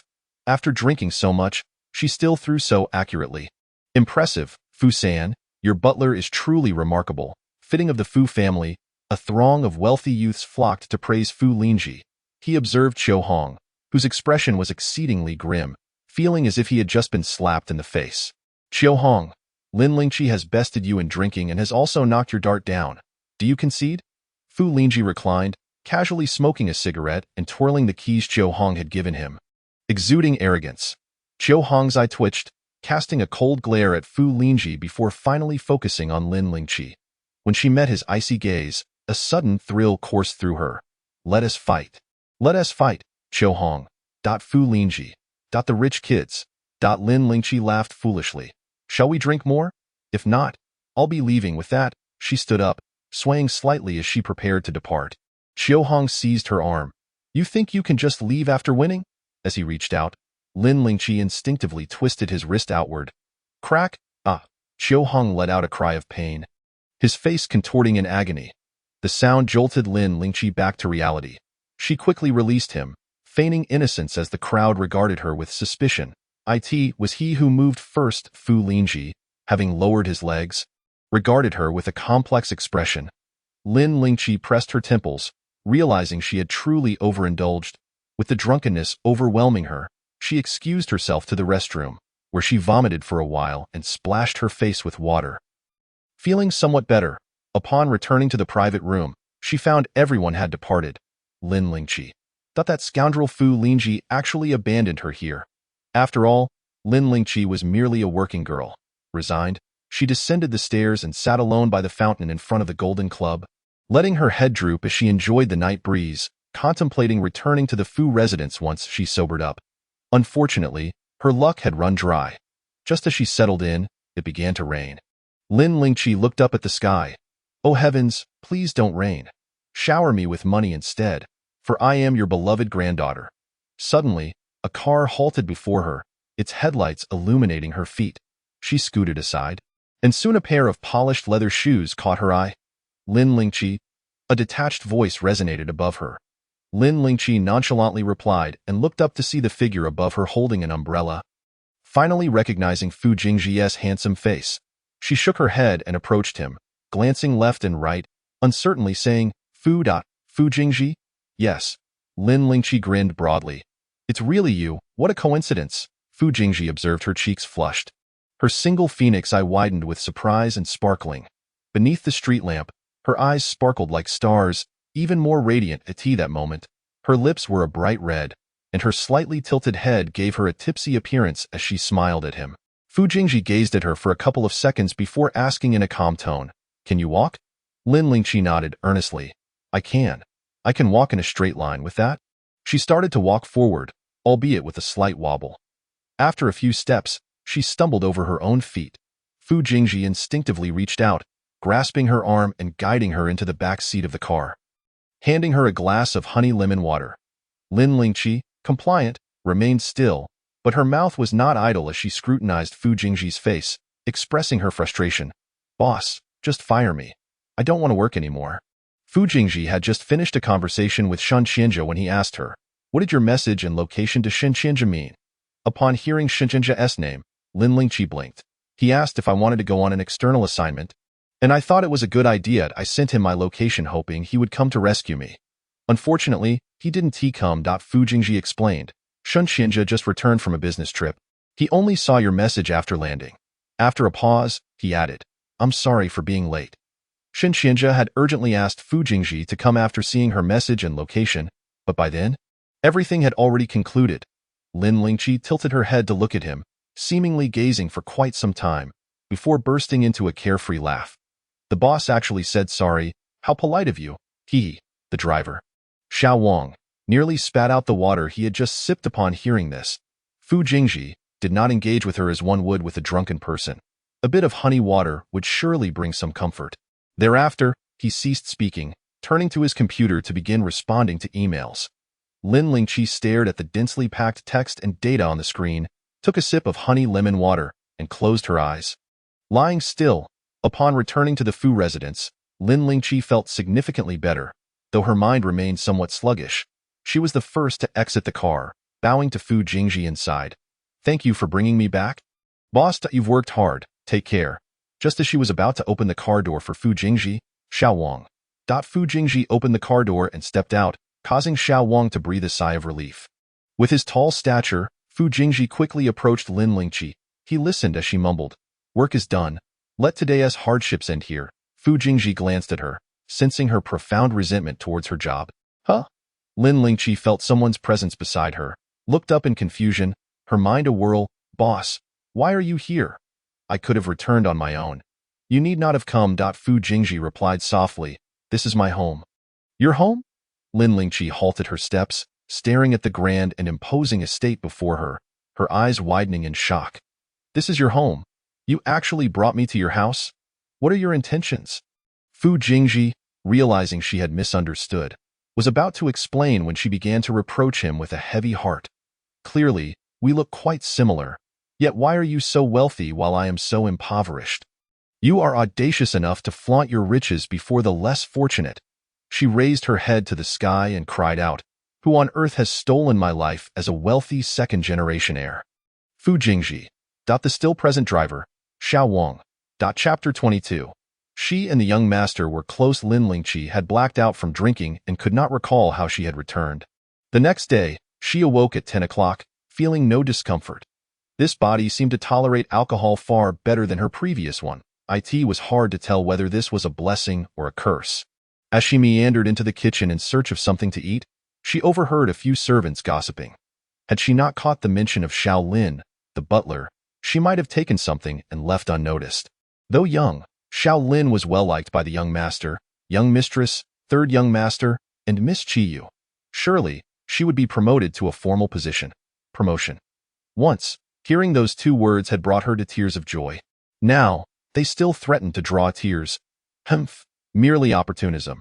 Since her last return, had anyone seen her actually work? She spent her days either flattering the young mistress or deliberately making noise to attract the third young master's attention. Last night had been even more amusing. She had pretended to be drunk and had clung to the young master, utterly ridiculous. She feared that the young master might not even care for the position of butler. Perhaps his true aim was to chase after the young mistress. The voice was familiar to Lin Lingqi. It was Xiao Lan. Lin Lingqi, puzzled, thought to herself, had she really clung to the young master last night? Why did she not remember a thing? As she furrowed her brows, trying to recall, the others had already noticed her presence. Xiao Lin, the butler. Everyone turned to look at her, a hint of guilt evident. While Xiao Lan, who had just been gossiping about her, stood proudly with her chest puffed out. Lin Lingqi dismissed her with indifference. Next time you wish to gossip about me, at least find someone to keep watch. Or else if I overhear it, we'll all be left feeling awkward. Her words only served to heighten the servant's embarrassment. As Lin Lingqi prepared to leave with her snacks, she heard Xiao Lan scoff behind her. You might not know, but the old master is returning soon from a trip with an old friend. Even if you try to curry favor with the young master and young mistress, it will be of no use. The old master is the one who calls the shots. Xiao Lan assumed Lin Lingqi would panic or feel afraid. Unfortunately, that was not the case. Lin Lingqi remained composed. Your warning has only strengthened my resolve to simply let things be. May our wishes both come true. Xiao Lan was furious. Lin Lingqi found a secluded spot to sit down and eat. As she munched, she played with her phone, opening a chat with the green bubbles. Since last night, Shen Qianza had sent her several messages. Shen Qianza, Lin Mei, are you awake? What did your message from yesterday mean? Are you preparing for an outing? Confused cat face. JPG Shen Qianza. Just give a shout when you wake up. This was sent early that morning. Lin Lingqi scrolled back to see that he had sent another message last night. Shen Qianza, Lin Mei, I just got off the plane and saw your message. I've already sent Jingji to pick you up. Shen Qianza, Lin Mei, how are you? Did you drink too much? Just wait, Jingji will be there soon. As she continued eating, Lin Lingqi replied, got it. There was no immediate response from him. So she set her phone down and took a sip of milk, trying desperately to recall the events of last night. All she remembered was returning to the private room after being sick. No one had been there. Then she had gone downstairs to sober up, and it seemed to have rained, so it was Shen Qianza who, upon getting off the plane and seeing her message, had called Fu Jingji to rescue her.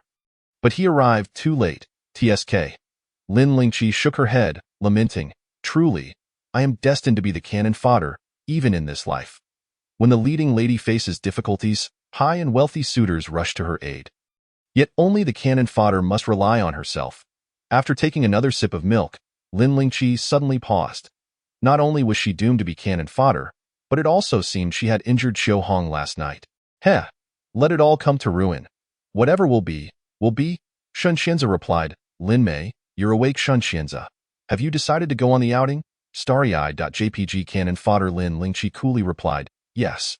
Shen Qianza sent a cheerful spinning emoticon, and Lin Lingqi chose not to respond further. As she finished her meal and prepared to leave, she passed by the front door, and a faint recollection of the previous night flickered in her mind. Though it was vague, back in her room, Lin Lingqi pulled up the surveillance footage from the front door, resting her arms on the table to see what she had done last night. 10 minutes later, Lin Lingqi closed her eyes, sinking into a state of mild shock. Not only had she gotten close to Fu Jingji, but she had also touched him. Fu Jingji, clad in a formal suit, exuded an aura of discipline and restraint, his expression stern, while she had grasped his tie, questioning him, I clearly do not look inferior to you. Why are you so wealthy while I am so poor? Who has stolen my life as a wealthy heir? You must have some secret to your riches. Share it with me, so I can uncover your little secret. Rest assured, I will never disclose your secret to anyone. Not only had she touched his face, but she had also tugged at his clothing, as if he truly harbored some secret within. Though Fu Jingji frowned deeply, he did not appear impatient. He merely restrained her. Grasping her arm to pull her closer, Lin Lingqi rubbed her face vigorously, her cheeks turning red. Lin Lingqi, you absolutely must not drink to excess again. Otherwise, you won't even know how you met your demise. Though Fu Jingji appeared more polite than the male lead, he had not cast her aside during her drunken antics last night. He was rather emotionally stable. He had even instructed the servants to prepare a hangover soup for her. However, he was the antagonist. Even the male lead, Xie Qingyao, had initially been suppressed by Fu Jingji, suffering numerous losses at his hands. Without the male lead's halo and the support of a host of wealthy admirers, where would Xie Qingyao stand? Such a formidable figure, both respected and feared, and she had dared to touch him. Was she courting death? Lin Lingqi recalled the phrase settling accounts after the fall. She abruptly sat up. Messaging Xin Qianzi. Xin Ershao, have you mentioned my outing to the young master? Xin Qianzi replied quickly. Jingji said as long as you agree, it's fine. You don't intend to back out? Do you? Fearful faced the little treasure of the god of wealth. No backing out. The antagonist's thoughts were inscrutable.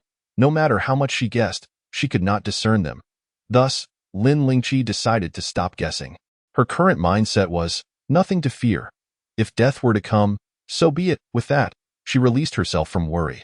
Just as she was preparing to seek a bit of amusement, Fu Shiji approached her personally. However, the young mistress's expression was far from pleasant, as though she were ready to draw blood. Lin Lingqi initiated the conversation.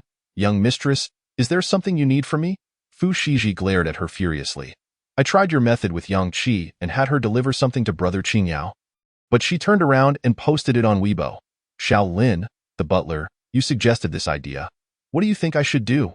Lin Lingqi. Chapter 23. Compromising for friendship. Lin Lingqi had not anticipated that offering her advice would lead to her being responsible for the aftermath. Young mistress, what do you wish to do? Fu Shiji appeared somewhat vexed. I don't know, which is why I asked you that if I knew, why would I be consulting you? Regardless, I'm not taking responsibility for this. You brought it up, so you must find a solution. Seeing her stubborn demeanor, Lin Lingqi helplessly scratched her head. Young mistress, how about you format your memories from these past few days? Fu Shiji shot her a glare. Scoffing, go ahead and try. Trying would lead to my demise. Lin Lingqi sighed inwardly and said, Young mistress, Yang Qi is your friend. As an outsider, I really cannot comment. She could discern that Fu Shiji held a significant regard for her friend Yang Qi. The events of their last encounter had failed to sever the bond between the young lady and Yang Qi. The fierce words exchanged previously had dissipated like smoke, severing ties. Lin Lingqi remarked languidly. Observing Fu Shiji's increasingly sullen expression, she quickly added, It is impossible to end the friendship. We must simply pretend as if nothing has transpired. After all, the young lady is not particularly concerned about trifles. And for the sake of your friendship, she must endure some discomfort. Upon hearing this, Fu Shiji's ire was kindled. Why should I? When have I ever endured such humiliation? Indeed, Lin Lingqi nodded. When has the young lady ever faced such indignities? So, what now? Fu Shiji was momentarily at a loss for words, seething with the urge to throw something. But this time she merely tossed an object onto Lin Lingqi's bed, ensuring it remained intact. Little Lin, you are deliberately provoking me. It is evident that the young lady is no fool. She simply cherishes this friendship too much to let go, yet cannot bear the indignities. This puts quite a strain on the working class. Lin Lingqi continued. Young lady, Yang Qi has been leveraging your name to bully Miss Qiyu, and now she flaunts your possessions online. I know you value this friendship dearly. Would you not wish to understand Yang Qi's thoughts? Fu Shiji looked at her with suspicion. What are you plotting? Lin Lingqi resolved to cut through the confusion swiftly, as dilly-dallying was not her style. Should Fu Shiji remain obstinate, she would wash her hands of the matter. Lin Lingqi sought Qiyu's assistance. Upon hearing Lin Lingqi's plan, Qiyu's expression was difficult to decipher. Lin Lingqi blinked innocently and said, Miss Qiyu, the young lady is somewhat naive. Since her parents' divorce, she has been the sole girl in her family, yearning for companionship, which has rendered her susceptible to Yang Qi's deceit and betrayal. If only Miss Chiyu had grown up alongside the young lady. Chiyu replied, since little Lin does not wish to be promoted, why is she so invested in this matter? Lin Lingqi was momentarily taken aback. She could deceive Fu Shiji, but not Chiyu. Thus, she spoke candidly. I am quite lazy and generally do not bother to contend with others. However, Yang Qi has persistently troubled me. Can I really indulge her? Furthermore, if Yang Qi had not deceived the young lady and treated her as an ATM, I would never have had the opportunity for retribution. Qi was taken aback by her honesty, casting a surprised glance her way and nodding in agreement. The following day, at a certain CAF, Yang Qi entered surreptitiously, clad in a headscarf and dark glasses, and plopped down in front of Chiyu. What do you want with me? She asked, eyeing Chiyu warily. Chiyu's phone rested on the adjacent chair, displaying an ongoing call. Without beating around the bush, she addressed Yang Qi directly. Yang Qi, flaunting the Fu family's possessions online must give you quite a sense of superiority. Yang Qi's expression shifted drastically. I do not know what you are talking about. Yang Maoan, Chiyu uttered her Weibo nickname, causing Yang Qi's face to blanch. Chiyu continued, you may have deceived that fool Fu Shiji, but you cannot deceive me. Did you think I would let the previous incident slide? Yang Qi's face reflected her mounting panic. What do you want? Chiyu retorted, you claimed your actions were in Fu Shiji's best interest, but only that fool would believe you. For all these years, you have concealed from her the extent to which you have taken from her. If this were to be scrutinized, how many years do you think you would receive as punishment? I am curious. Though Fu Shiji may be a bit dim, she has always treated you generously, never once failing to regard you as a friend. Why would you act in such a manner? On the other end of the line, Fu Shiji had initially been incensed by Chiyu's insults, but now she felt a wave of anxiety wash over her. She too was eager to understand Yang Qi's motives. Yang Qi, flustered and agitated, observed Chiyu's calm demeanor and suddenly broke into a self-deprecating laugh. She considers me a friend? Treats me well? Yang Qi's visage twisted with disdain. That is the most ludicrous joke I have ever heard. Who does not know that I, Yang Qi, am merely the attendant of the Fu family's young lady? No, I should say I am her family servant. For years, I have trailed behind her, bowing and scraping, pouring tea and serving her. When she is pleased, she offers me a smile. When she is displeased, she resorts to slapping or scolding me. I have long since had my fill of it.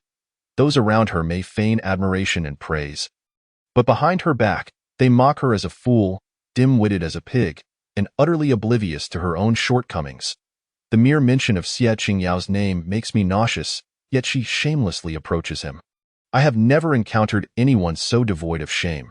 Does she truly believe that wealth grants her the right to act as she pleases? I resent the injustice of fate. I was elated when I discovered she was a fraud.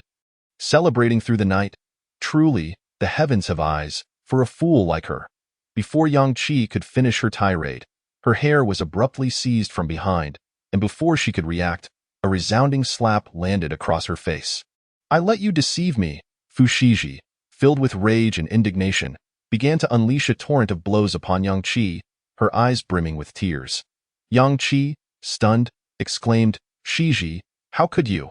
Upon noticing Lin Lingqi standing behind Fu Shiji, Yang Qi seemed to grasp the situation. She turned to Chiyu, who sipped her coffee nonchalantly. Yang Qi fumed, Lin Lingqi, you scheming harlot. You all plotted against me. Fu Shiji, seemingly dazed by her own anger, could only wail, I let you deceive me. After enduring a few blows, Yang Qi, realizing Fu Shiji was an impostor, began to resist and fight back. Lin Lingqi swiftly grasped her hands. Fu Shiji, her eyes wide with fury, declared, you dare retaliate? I will make you regret it. Yang Qi, restrained by Lin Lingqi, could only vent her frustrations verbally. Why should I not retaliate? Do you think you are still the Fu family's young lady? In the past, I tolerated your blows and insults, but now that you are merely an impostor, why should I refrain from fighting back? The truth of the young lady's status is a family disgrace, just as the truth of the young masteress is. Yang Qi, unaware that the situation concerning the true and false young lady had taken a turn, dared to confront Chiyu, the genuine heiress. Fu Shiji stood there, momentarily stunned, before continuing her assault. I let you deceive me. I let you fight back. 10 minutes later, exhausted from her exertions, Fu Shiji cried out, Yang Qi, you wait.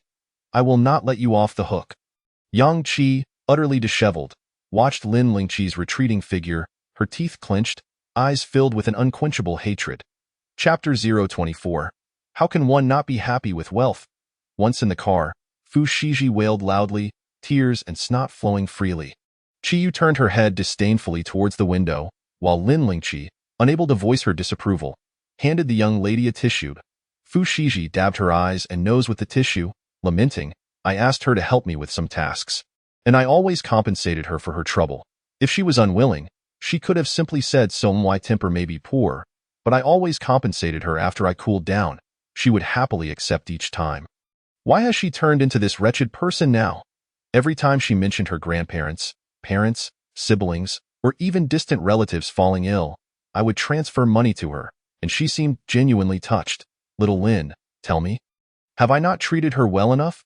Lin Lingqi's expression was one of shock, her incredulity palpable. Young lady, you actually believe the tale of her distant relatives falling ill. Not only did I believe it, but I also transferred money, Fu Shiji replied, good grief. How has she never encountered a Na'vi person like you before? Lin Lingqi mused, her jealousy evident as tears of envy brimmed at the corners of her eyes. Fu Shiji, feeling uneasy under her gaze, retorted, they're just small sums of money, and I truly considered her a friend. I never anticipated she would deceive me. As Fu Shiji spoke, her voice grew softer, her emotions choking her once more as she wept. The pain of betrayal was indeed profound, yet Lin Lingqi's curiosity piqued. Just how small are these sums? Fu Shiji shot her an indignant glare. Is that all you care about? Lin Lingqi cleared her throat. I am merely curious. Fu Shiji replied, I've forgotten the exact amounts, but each time it was several tens of thousands. Lin Lingqi. What had clouded her judgment to the extent that she had momentarily considered the plight of a wealthy young lady? Lin Lingqi glanced at the now closed eyes of Qiyu, choosing to remain silent. Fu Shiji sniffled. Little Lin, why do you not comfort me? Lin Lingqi sighed. When comforting others, I present a polished facade. Yet when it comes to myself, I want to be wrapped in a cocoon. Fu Shiji. Qiyu.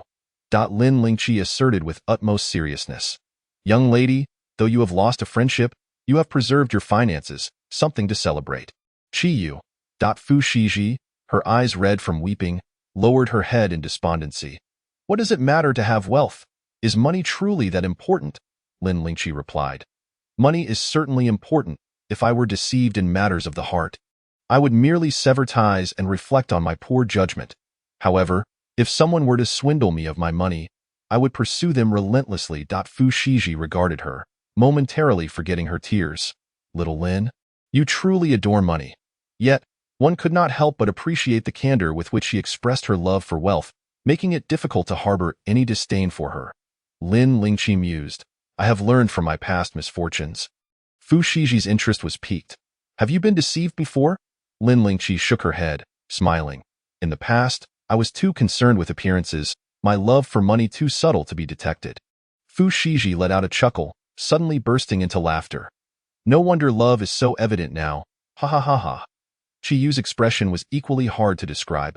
So, is that why you shouted about your stolen life as a rich second generation? It was now Lin Lingqi's turn. However, she was thick-skinned and unembarrassed, instead launching into a new topic. Ladies, do you think there's a day when a world-renowned billionaire couple might come to tell me that I am their long-lost daughter? Lin Lingqi mused, that seems unlikely. But what about the possibility of suddenly being approached by a lawyer, claiming that a distant relative has left me a fortune?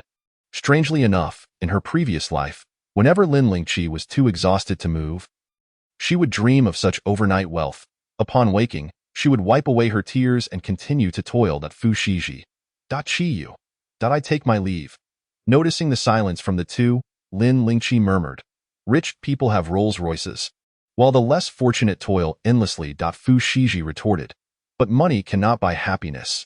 Lin Lingqi replied, if you have money, there will be ways for others to make you happy. Do you believe that? How can one not be happy with wealth? Fu Shiji remained silent, clearly unconvinced. Lin Lingqi snapped her fingers. Come on, ladies, let me take you out for a delightful time. Half an hour later, in a seemingly respectable yet somewhat dubious private room adorned with seductive lighting, Fu Shiji observed a row of tall men clad in matching white shirts and black trousers. She looked bewildered and flustered at the calm Chiyu, hesitating to speak. Ultimately, she chose to inquire of Lin Lingqi. Little Lin? Who are they? Lin Lingqi replied with a smile. I personally ordered male models for you two ladies. Fu Shiji. Fu Shiji. Male models? To be honest, Fu Shiji was taken aback by her words. The only outrageous thing she had ever done was to pursue Xie Qingyao without regard for her own dignity. But her feelings for Xie Qingyao were genuine. Lin Lingqi embraced Fu Shiji's shoulder and whispered in her ear, Dear lady, before you stand 10 male models, choose one you fancy to accompany you for singing and drinking. Fu Shiji blushed innocently, her eyes unconsciously drifting towards the 10 male models, while her lips protested. Isn't that a bit inappropriate? Lin Lingqi noted her lingering gaze on Model 3 and grinned, calling him over. Come here and toast the lady. Model 3 glanced at her, then approached Fu Shiji with an indifferent demeanor. Fu Shiji nervously inched closer to Lin Lingqi, tugging at her clothing. He seems unwilling. Perhaps we shouldn't. Lin Lingqi interrupted. It is his job to drink and sing with us. Even if it weren't you. There would be other guests. Why, lady? We are here to seek joy. Happiness is paramount. Model 3 had already poured a drink for Fu Shiji, while Lin Lingqi selected a song. Those not chosen sang. While others poured drinks, and the atmosphere quickly became lively. Initially, Fu Shiji felt somewhat restrained, but gradually she relaxed, indulging in singing and drinking, finding this a novel experience. Lin Lingqi shook her glass with a smile. Noticing Chiyu's gaze upon her, she remarked, Miss Chiyu, look how happy our lady is. Chiyu replied meaningfully, Little Lin seems quite familiar with this place. Lin Lingqi sighed, Indeed I am. Whenever I don't feel like working, I pull out my phone to look. They are my motivation for working. A bit more effort today means 8 more male models tomorrow. Chiyu's lips twitched. Chapter 25. The young lady lacks love, she lacks money. On the way back, a rosy-cheeked Fu Shiji clung to Lin Lingqi's neck. I still want a drink. Come here, everyone, line up. Whoever makes me happy will be rewarded. Lin Lingqi steadied Fu Shiji. Are you happy today, my lady? Fu Shiji laughed heartily. Absolutely. I used to hear others say that places like that are improper, but I found it quite delightful. I must come here often. Lin Lingqi nodded, exchanging a knowing glance with Chiyu. Miss Chiyu, what troubles you? Chiyu remained silent, her expression difficult to interpret. Throughout the journey, Fu Shiji insisted on singing and drinking, creating quite a ruckus. Lin Lingqi was also in high spirits, but upon returning to the Fu residence and seeing Fu Jingji working on the computer in the living room, she felt an uneasy chill. Just as Lin Lingqi contemplated slipping away, Fu Shiji pulled her back. Little Lin, am I drunk?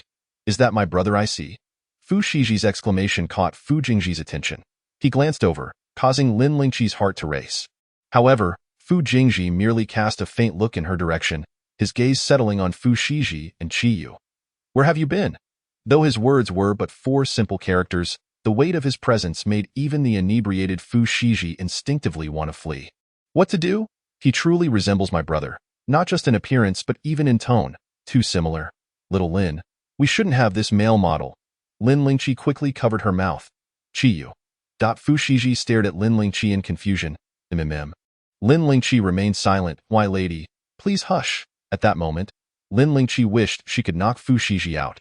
Just when Lin Lingqi thought they were doomed, Fu Jingji merely furrowed his brow slightly, showing no intent to make things difficult for them. Instead, he instructed the servant to prepare a hangover remedy for them. Next time, don't return so late. With that, Fu Jingji picked up his laptop and headed to the study, as if he had been waiting for them all along. Lin Lingqi, is that all? She glanced at Fu Shiji, who was already drunk. Then she looked at Chiyu, who was frowning as she watched Fu Jingji ascend the stairs. Miss Chiyu, doesn't he, the eldest master, seem to care about you both? Chiyu withdrew her gaze, remaining silent. After showering, Lin Lingqi collapsed onto her bed, realizing she found Fu Jingji increasingly perplexing.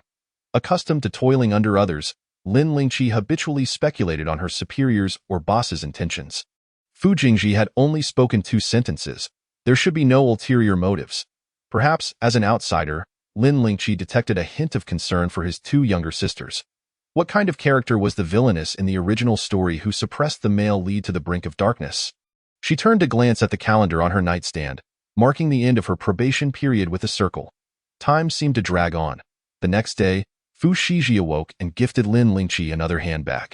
Lin Lingqi hesitated, unsure how to respond.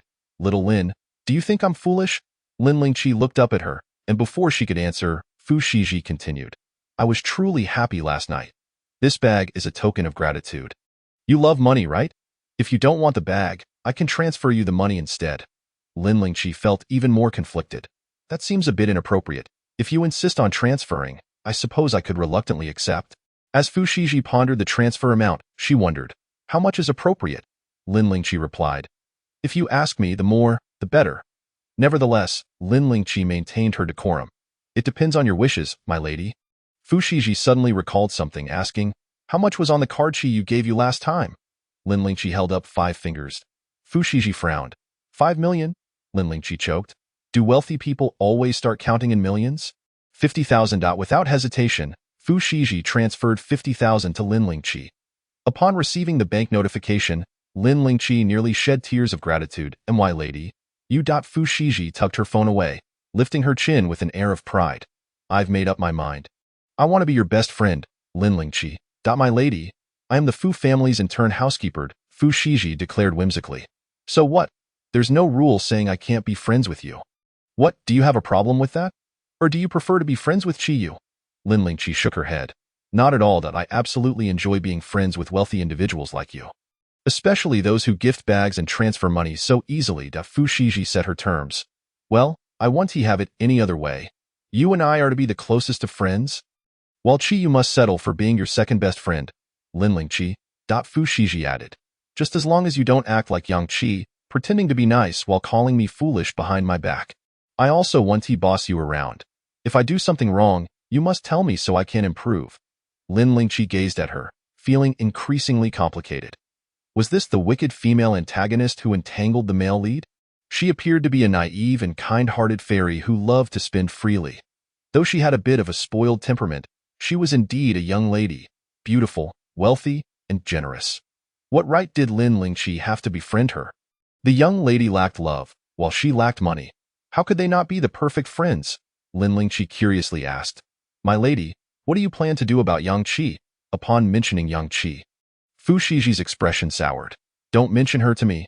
Lin Lingqi tentatively inquired, is it really acceptable for her to have taken so many possessions from the young lady without any consequences? Fu Shiji replied, what else can be done? I would find it revolting to ask for them back. Lin Lingqi sighed. Young lady, your kindness is excessive. Fu Shiji regarded her with suspicion. Little Lin, are you perhaps coveting those items? Do you not find them repulsive? Lin Lingqi responded.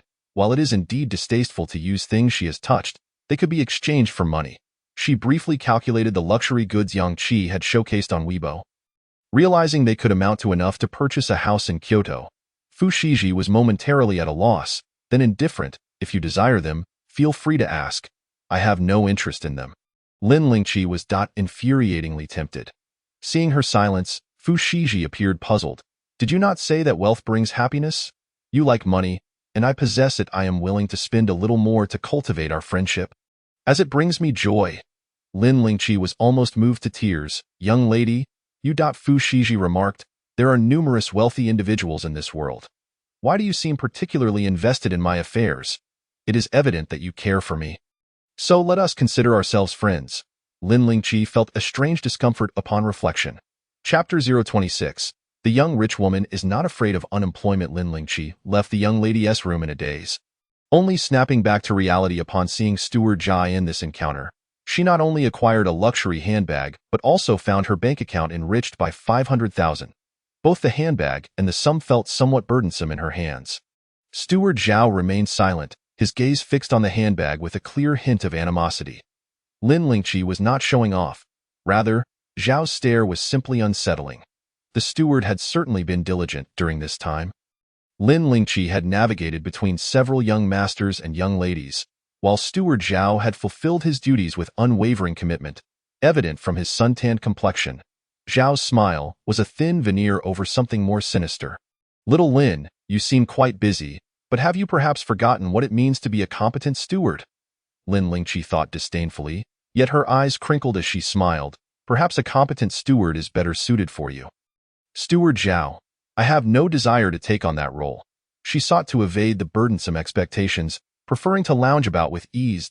Zhao's expression darkened significantly. The old master would be returning in a few days, and he despised those who sought to take shortcuts or act with cunning. I hope little Lin can be so quick-witted before the old master, Zhao muttered. Lin Lingqi replied cheerfully, then I shall preemptively congratulate you, Steward Zhao, on your promotion. Seeing her unperturbed demeanor, Zhao chose to say no more and turned to leave. Lin Lingqi's smile faded as she hummed a tune while returning to her room with the handbag gifted by the young lady.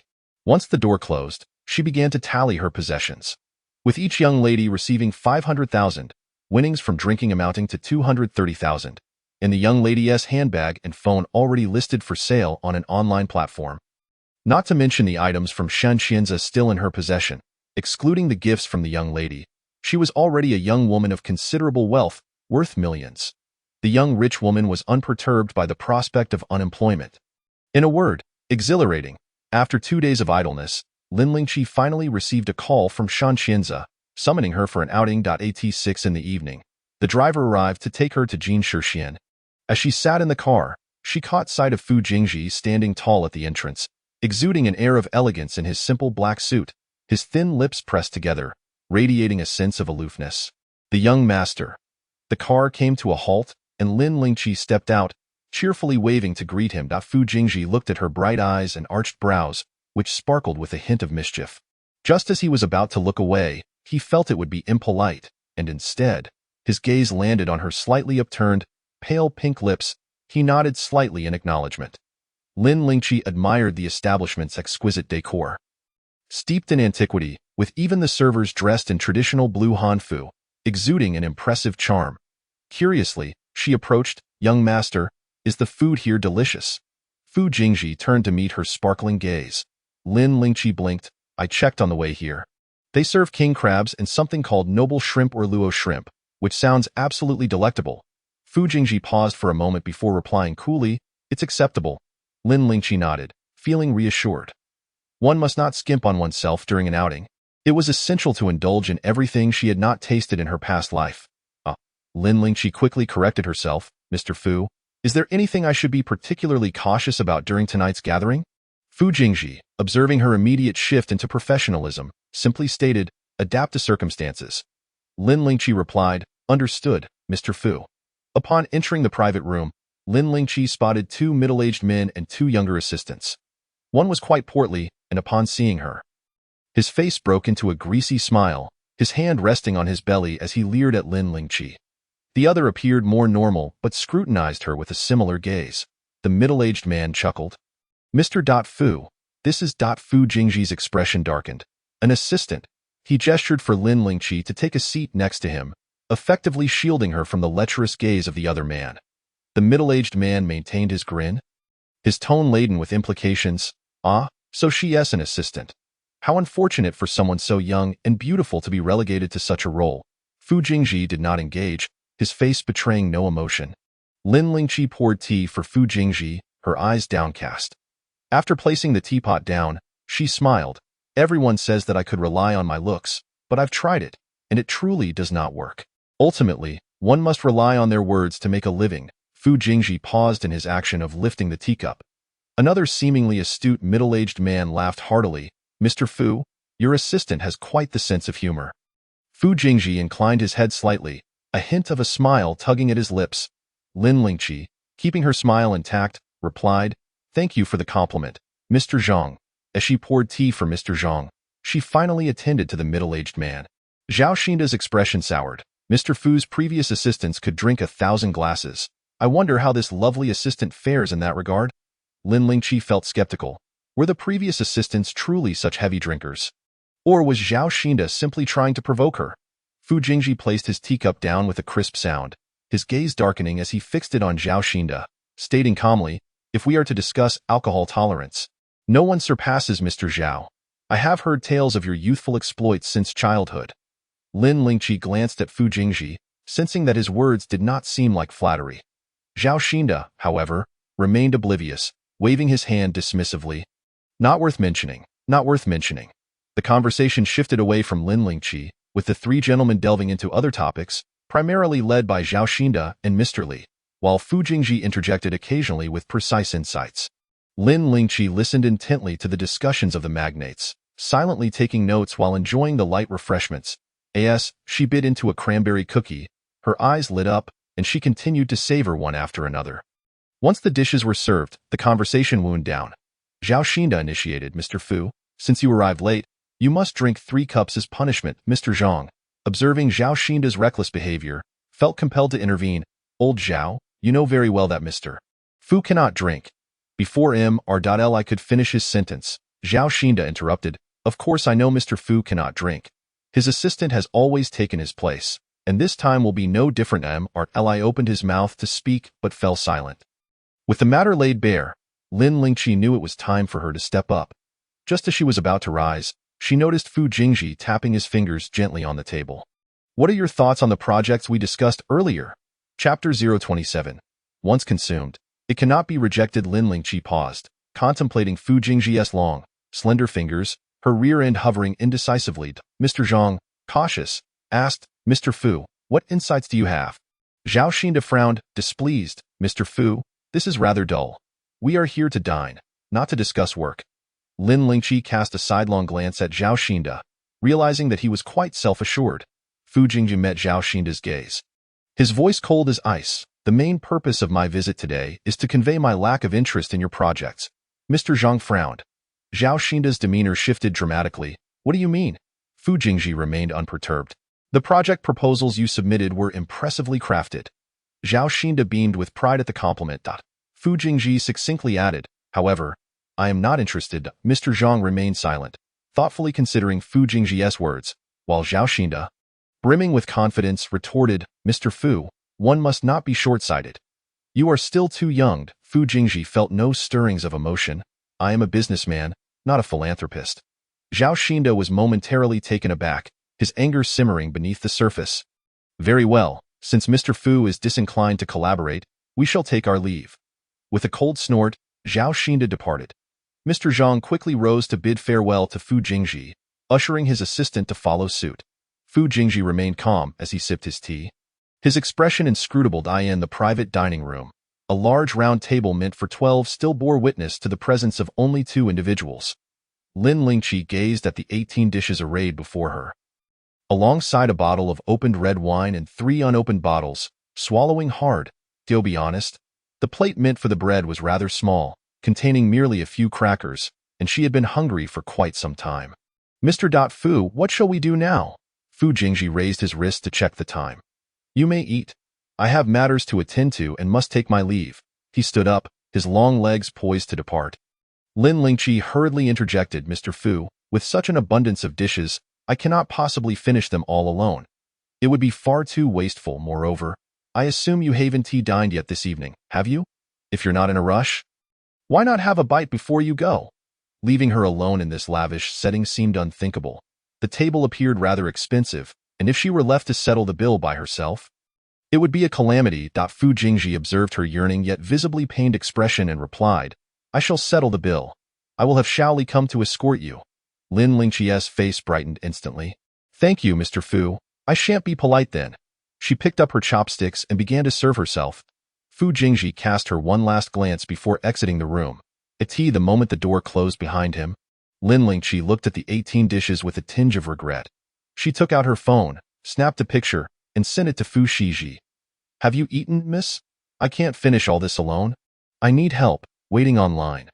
When Fu Shiji received the message, she was sitting alone at the dining table in the Fu residence, poking disinterestedly at the bottom of her bowl.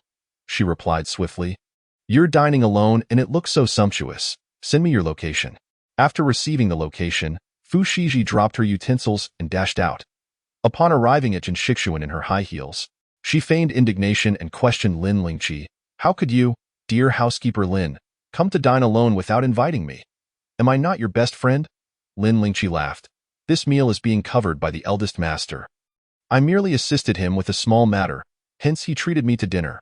Upon hearing it was Fu Jingji's invitation, Fu Shiji refrained from further inquiries. Lin Lingqi continued, Look, I notified you as soon as possible.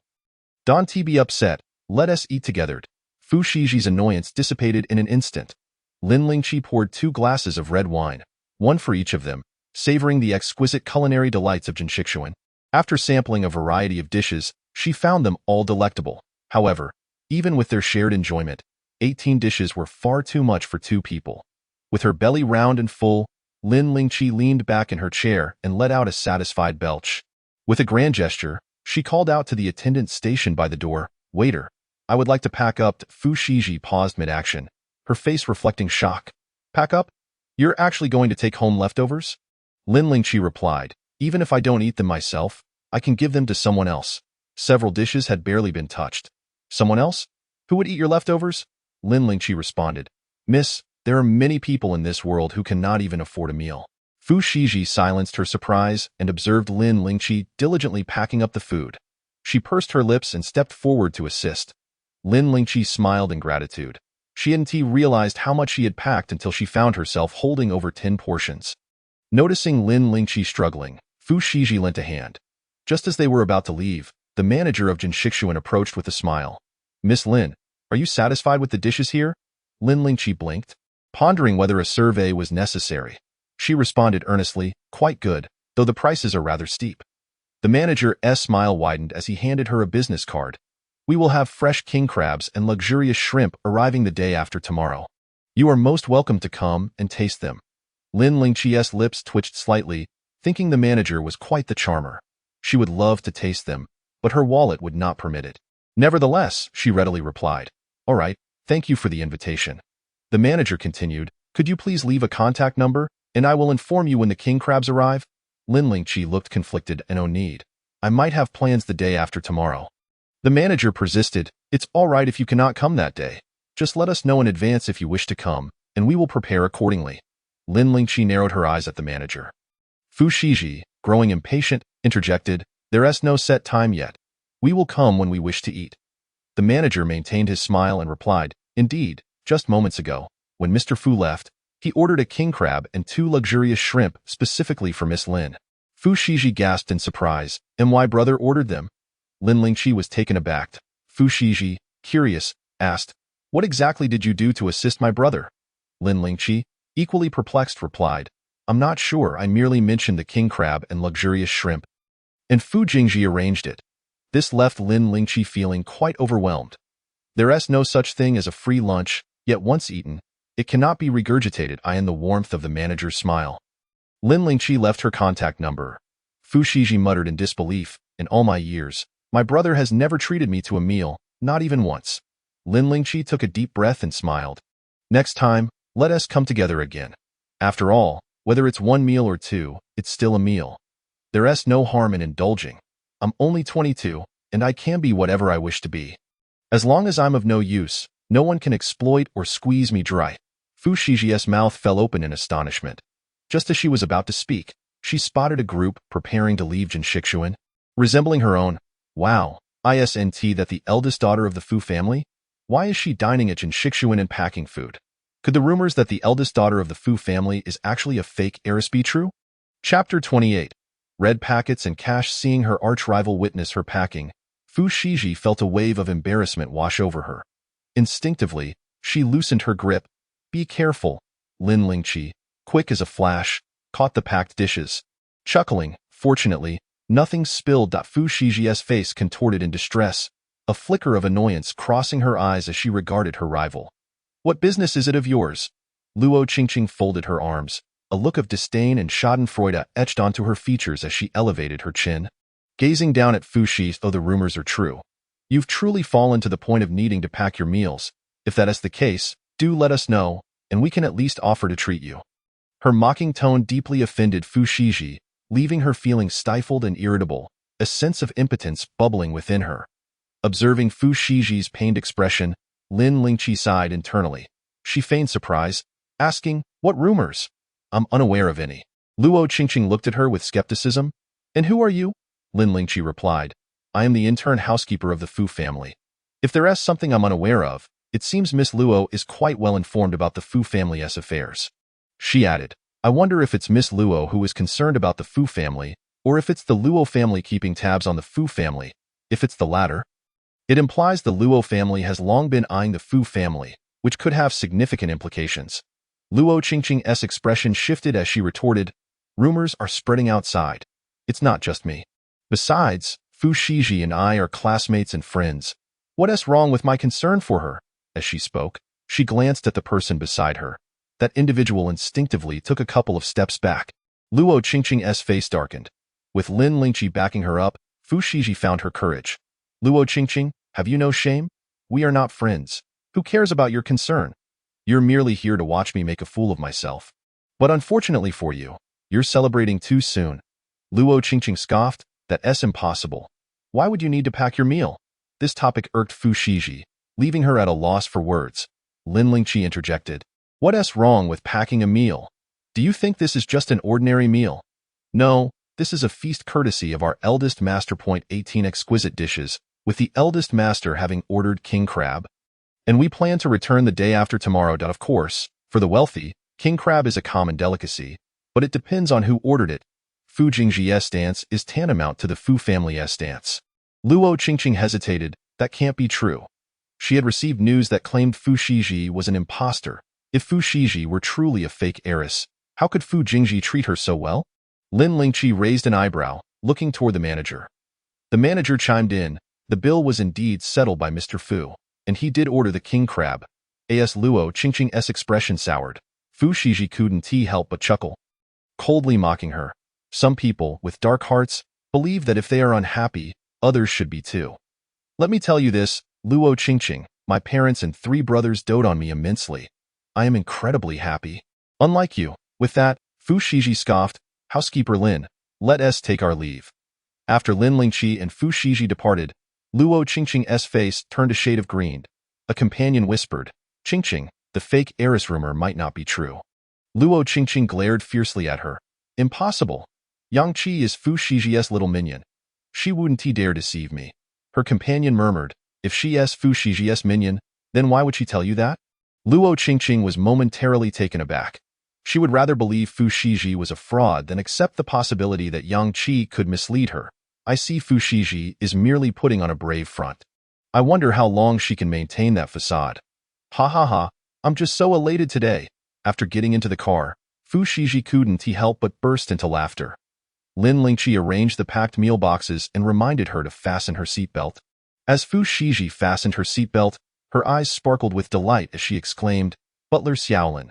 I just caught a glimpse of Luo Qingqing's furious expression, and it brought me immense joy, Lin Lingqi replied. Next time you encounter her, provoke her further. Fu Shiji nodded vigorously, her eyes gleaming with excitement as she linked her arm with Lin Lingqi's and innocently declared, Butler Xiaolin, it's truly wonderful to have you by my side.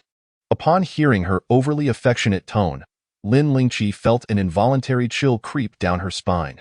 Just as she contemplated extricating herself from Fu Shiji's embrace, Fu Shiji tightened her grip, oblivious to the discomfort she was causing.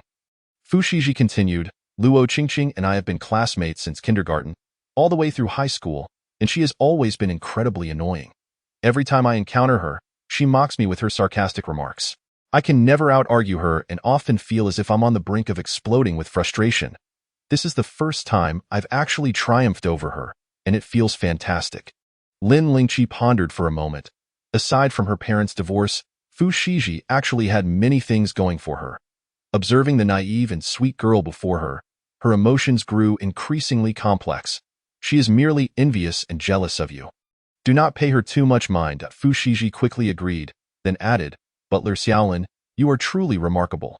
Unlike Yang Qi, who merely watched as Luo Qingqing bullied me without daring to intervene.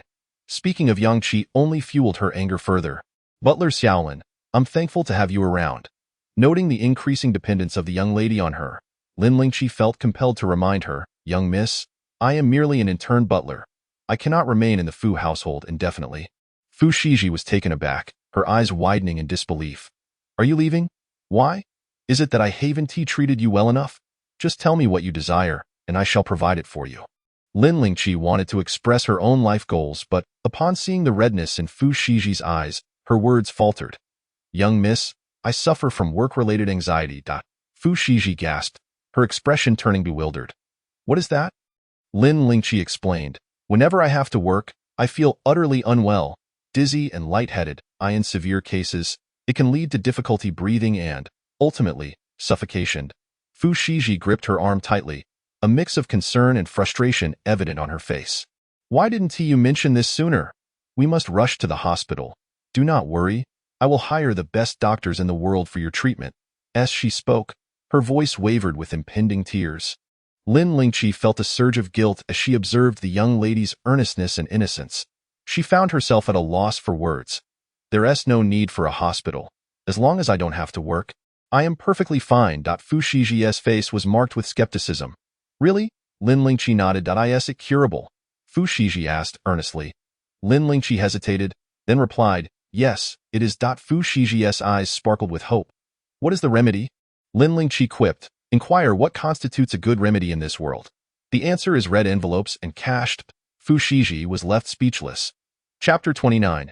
True feelings cannot be bought with money. Lin Lingqi's serious demeanor nearly made Fu Shiji burst into laughter.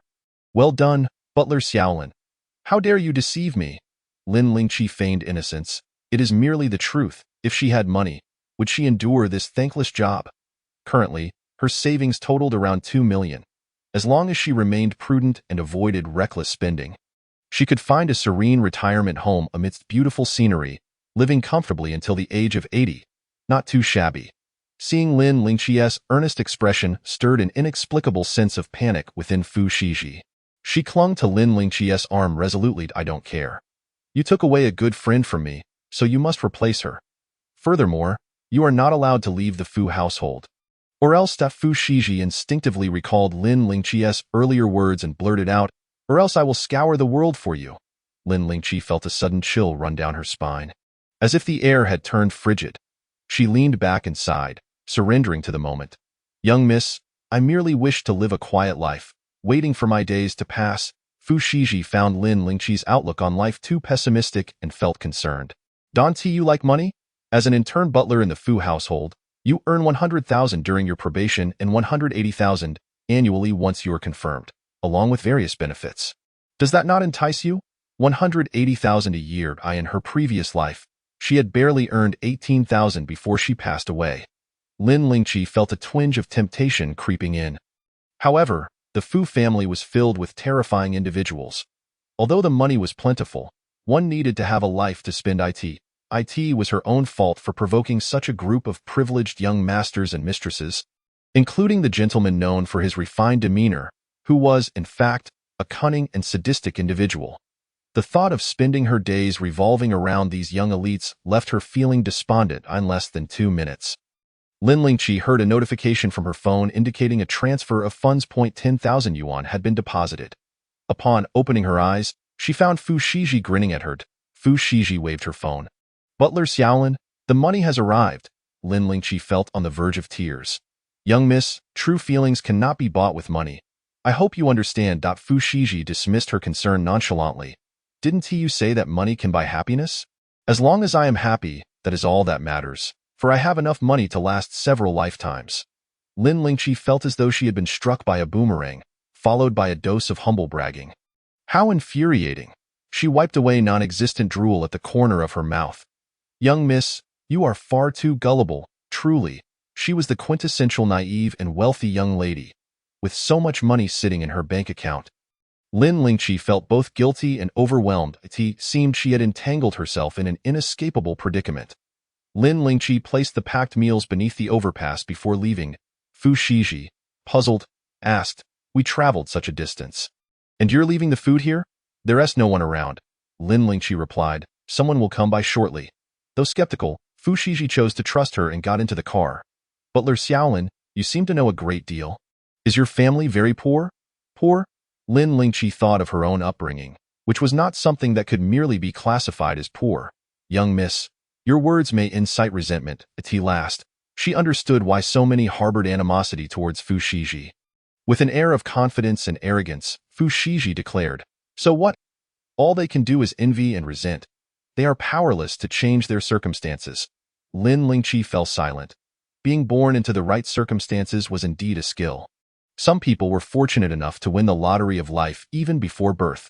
Upon returning to the Fu household, Lin Lingqi reclined comfortably in the bathtub, one hand cradling a goblet filled with unfinished red wine while she checked her account balance on her phone. If not for these troublesome matters, life would be utterly delightful. Shin Qianzhe messaged. Lin Mei Mei, how did your day out go? The little treasure of the god of wealth replied. It was all right. She had enjoyed a lavish meal and had yet another feast awaiting her. Shin Qianzhe continued. I initially didn't want you to go tonight, but Jingji suggested you should get accustomed to it. If it proves too difficult, we won't force you. Shin Qianzhe added. Do you think you can manage? Starry-eyed. Lin Lingqi was momentarily taken aback. She scratched her head, feeling that Fu Jingji's actions contradicted the ruthless persona typically depicted in novels. The little treasure of the god of wealth replied. I believe I'm adapting quite well. Such trivial matters hardly weighed on her mind.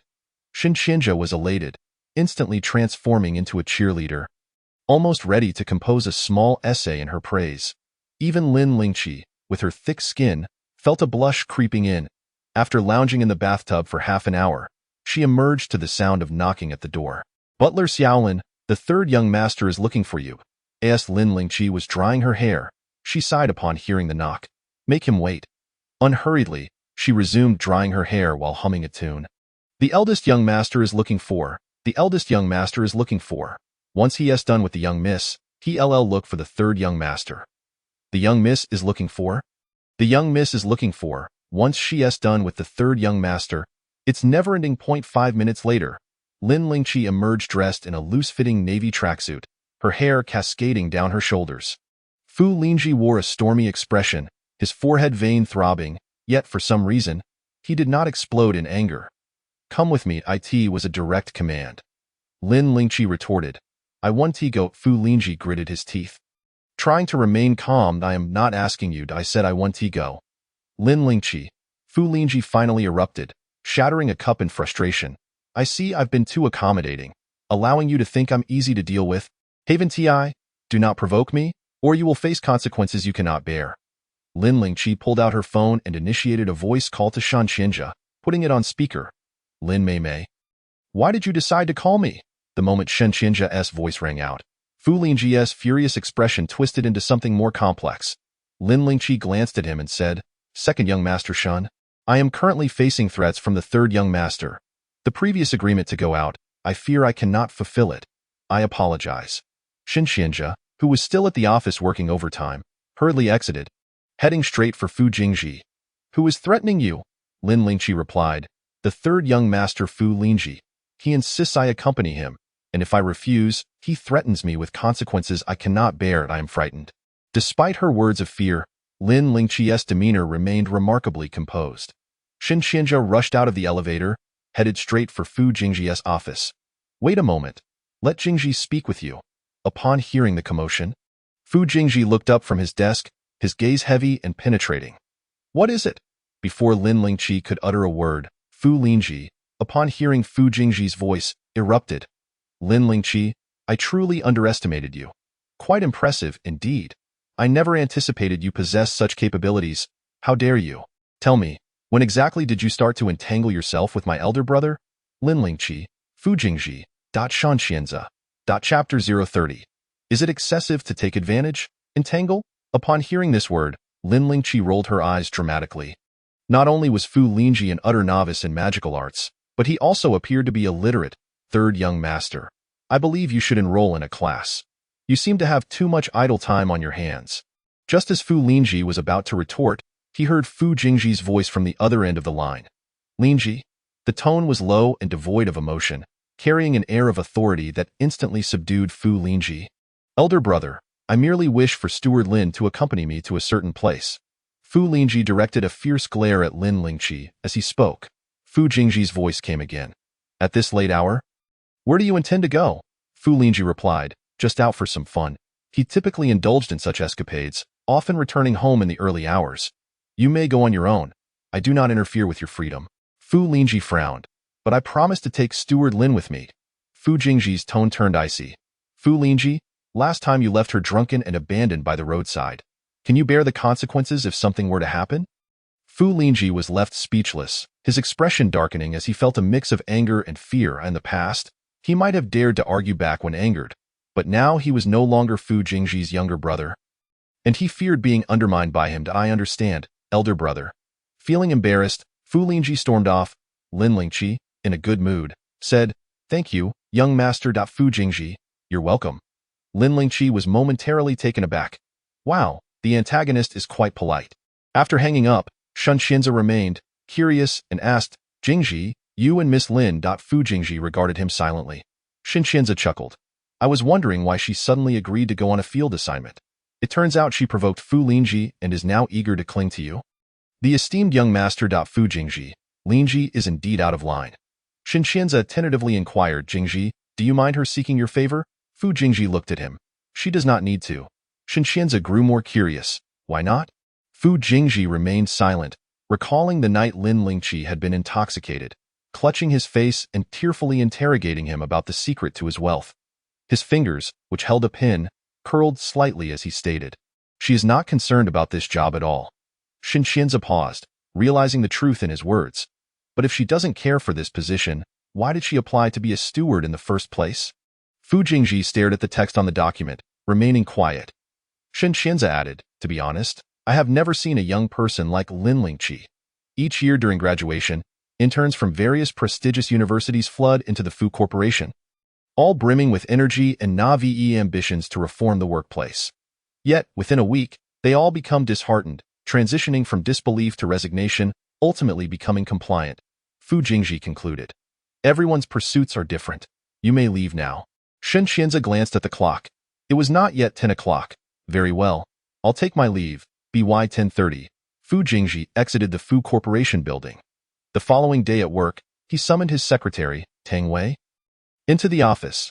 Good morning, President Fu. Fu Jingji replied, good morning, then added, please help me purchase a gift. Tang Wei, surprised, noted, it seems there are no birthdays in the Fu family recently. Do you have any specifications? Fu Jingji paused and said, something suitable for a young lady. Tang Wei was not only surprised but also astonished. Nevertheless, he maintained a composed demeanor and asked, is it for one of the young ladies? Fu Jingji replied, no, the gift need not be overly extravagant. You may decide on the rest. Tang Wei shot Fu Jingji a glance, quickly agreeing, and as he left, his inner gossiping spirit ignited. Lin Lingqi, unaware of these developments, once again slept until she naturally awoke. Upon rising, she sneezed. After freshening up, she ventured into the kitchen in search of food. Normally, breakfast would be prepared for her, but today, there was nothing. Lin Lingqi paid no mind and simply opened the refrigerator to grab a bottle of milk and 2 pieces of bread. As she emerged, she encountered Xiao Lan, who was busy with her tasks. Xiao Lan shot her a fierce glare and spoke with a sarcastic tone. We servants rise at 5:30 every morning to work. Unlike certain individuals who occupy the lavatory without contributing, enjoying hefty salaries while sleeping in, you expect us to prepare breakfast for someone, believing yourself to be the master. Just wait until the old master returns. You'll see. Lin Lingqi opened the packaging and took a bite of the bread, smiling wryly as she remarked, so you regard the Fu household as a lavatory. No wonder you spend your days rummaging in one. Xiao Lan threw down her belongings, furious, and retorted, you only flaunt your looks to seduce the eldest young master while intentionally opposing the third young master, merely to draw his attention, I assure you. I have encountered many like you. Lin Lingqi scoffed, if your mouth is idle, go lick a toilet. Spare us your rambling. Her calm demeanor made Xiao Lan appear unhinged, and Xiao Lan glared at her. Am I mistaken? Everyone knows the shameless things you've done. All your actions were to attract the attention of the 2 young masters. Do you even consider your standing? How dare you dream of the eldest young master? Lin Lingqi remained unfazed. I am a fortune teller. What are you? Xiao Lan, enraged, spat. Just you wait. When the old master returns, you'll be in for it. Lin Lingqi replied, I am indeed more attractive than you. Xiao Lan seemed ready to retort further, but upon seeing something, she shot Lin Lingqi one last glare and departed. Lin Lingqi elegantly rolled her eyes, muttering, fool. Turning around, she spotted Fu Lingji entering with several wealthy second-generation heirs. Lin Lingqi's heart skipped a beat, and an ominous premonition washed over her, prompting her to leave. Lin Lingqi, Fu Lingji called out, these are my friends. You should meet them. Lin Lingqi glanced at the individuals behind him and flatly refused. I have no desire to make friends. This group comprised wealthy second-generation heirs, idling away their days without doing any good. She wanted nothing to do with them. Being rejected in front of his friends embarrassed Fu Lingji. His face contorting into a grimace, Lin Lingqi quickly added, Does the eldest young master know you brought friends home? Fu Lingji's furious expression froze on his face, his fists clenched tightly, through gritted teeth. He warned, Lin Lingqi, don't think that by getting close to my elder brother. Stop, Lin Lingqi interjected, her arms crossed. Third young master, if you're truly that bored, you might as well go to F Continent and dig for coal. Without waiting for Fu Lingji to explode, she turned and fled. Lin Lingqi, stop right there. Fu Lingji's furious voice echoed behind her as she rushed back into her room and locked the door. Sure enough, within 2 minutes, she heard Fu Lingji knocking. Lin Lingqi, come out. Sighing, Lin Lingqi opened the door to find Fu Lingji glaring at her, his fists tightly wound. Lin Lingqi, what exactly do you want, to be honest? Witnessing Fu Lingji's frustrated yet powerless demeanor was somewhat gratifying. Lin Lingqi understood she couldn't always rely on Fu Jingji. As long as she remained in the Fu household, she couldn't escape Fu Lingji's exploitation. Therefore, taking a bit of advantage isn't excessive, right? Chapter 031. Life is life. After all, third young master. The day I helped you win that limited edition sports car, you abandoned me and ran off, leaving my heart severely wounded. Fu Lingji's expression darkened. So what? Do you expect me to apologize? Dream on. Lin Lingqi shook her head. No need for an apology, but you could offer me some money to blind my eyes and silence my grievances toward you. Fu Lingji. He was utterly bewildered. He had never encountered someone as straightforward as Lin Lingqi, who unabashedly asked for money. She was completely unreserved. Yet, strangely, he found it rather appealing. It's just money. I have plenty. How much do you want? Lin Lingqi had anticipated he would be angry or scold her for being shallow, yet he accepted her request so readily. Not bad. Lin Lingqi, not being foolish, certainly wouldn't bring it up first. That depends on how much third young master values his face in front of his friends. Fu Lingji nodded. Fine, I agree. Let us go. Lin Lingqi remained stationary, her intentions cleared. Fu Lingji finally grew a bit irritated. I've never seen a woman so obsessed with money. Lin Lingqi lightly scoffed. Who doesn't he love money? I simply express my affection more evidently because I am honest. Fu Lingji was momentarily at a loss for words and took out his phone to transfer money. Lin Lingqi cheerfully presented her payment QR code. Fu Lingji found her smile irritating, feeling increasingly pent up. 100,000 yuan given so easily. Lin Lingqi, hearing the notification sound, felt a delightful sensation wash over her. Thank you for your generosity, third young master. Fu Lingji gritted his teeth, feeling an itch in his hands. As Lin Lingqi and Fu Lingji emerged, the group of wealthy second-generation heirs had already hung a dartboard in the living room. Excitement plastered across their faces as they eagerly anticipated the game. Lin Lingqi turned to look at Fu Lingji, who was worried she might have a change of heart, thus causing him embarrassment. He glared back fiercely, asserting, You've already accepted the payment. If you dare to back out, not even my brother's protection will save you. Lin Lingqi gazed at the dartboard, a faint smile gracing her lips. Fu San Xiao, Steward Xiao Lin, come over quickly. The group of rich second-generation heirs looked at Lin Lingqi with eyes gleaming, their gazes akin to that of spectators observing monkeys at the zoo. Life is indeed peculiar. Accepting the money, Lin Lingqi resigned herself and approached. How would you gentlemen like to play? One slightly plump heir, with a grin that revealed more gums than teeth, was named Peng Yue. He had witnessed Lin Lingqi drinking before and had seen her, inebriated, casually hit the bullseye with a throw. Steward Xiao Lin, I told them how skilled you are with darts, but they wouldn't believe me. We had hoped Fu San Xiao would bring you along to play last night, but since you fell ill, we decided to come find you today. Ill? Lin Lingqi raised an eyebrow at Fu Lingji, who shot her a look that seemed to say, try to expose me, and see what happens. She glanced at the bottles of liquor on the table, cleared her throat, and coughed lightly.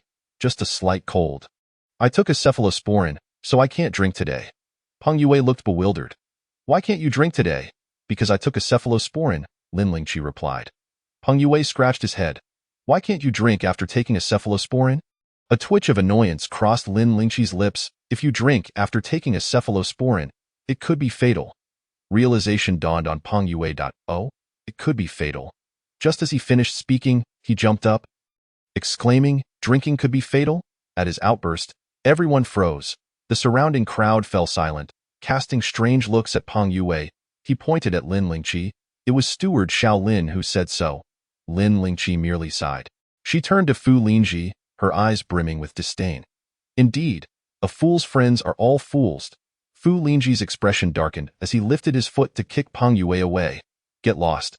Peng Yue, still grinning, sauntered off. Fu Lingji leaned closer to Lin Lingqi and whispered, Lin Lingqi, is it really true that you can't drink after taking a cephalosporin?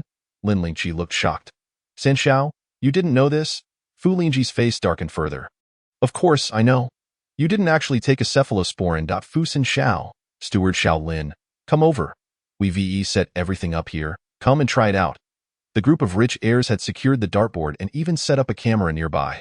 Upon seeing the camera, Lin Lingqi felt a wave of panic. She retreated, her face a mask of caution. What are you planning to do?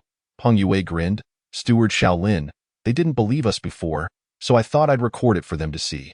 Steward Xiao Lin throws darts better than Xiao Hong. Lin Lingqi looked to Fu Lingji, who shrugged and spread his hands. Just let them see its just for fun. Lin Lingqi smirked. Fine. Whatever you're playing. I want in. At that moment, Fu Shiji dashed down the stairs, linking arms with Lin Lingqi, her face alight with curiosity. I heard Steward Xiao Lin is great at darts. I want to see very well. Lin Lingqi, facing these heirs who regarded her as a spectacle, walked forward with a sense of numbness.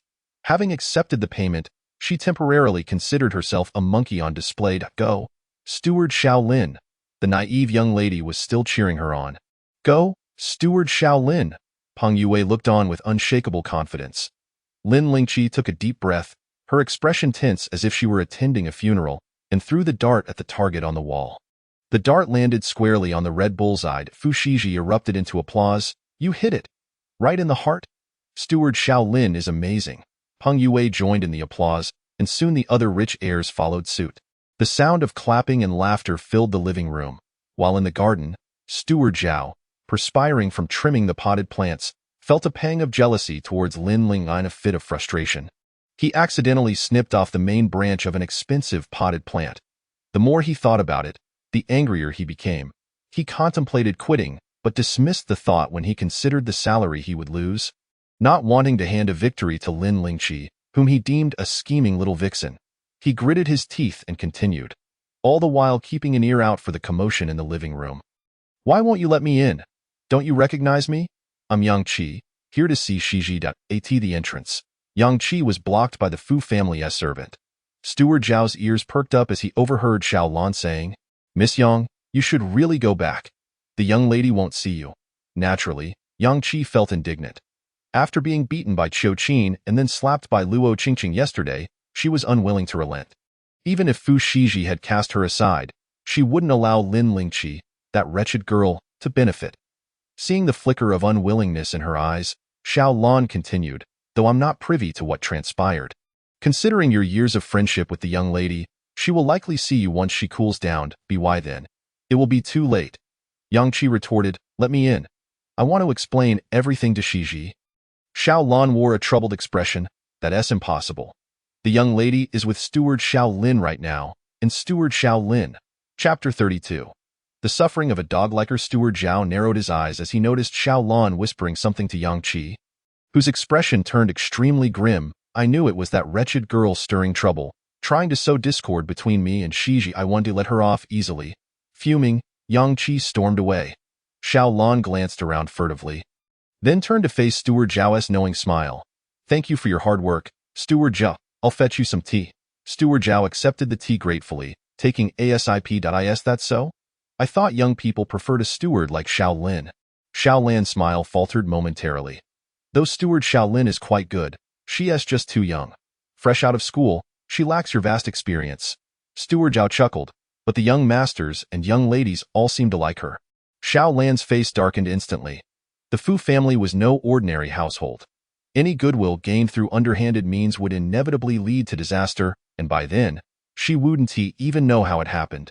Xiao Lan was consumed by jealousy and schadenfreude, especially as the old master was soon to return. Lin Lingqi sneezed, feeling a chill run down her spine. Damn it. Someone was gossiping about her behind her back. After throwing all the darts, she was pulled away by Fu Shiji. Where are we going, young lady? Fu Shiji shook her phone excitedly, her face glowing with joy and shyness.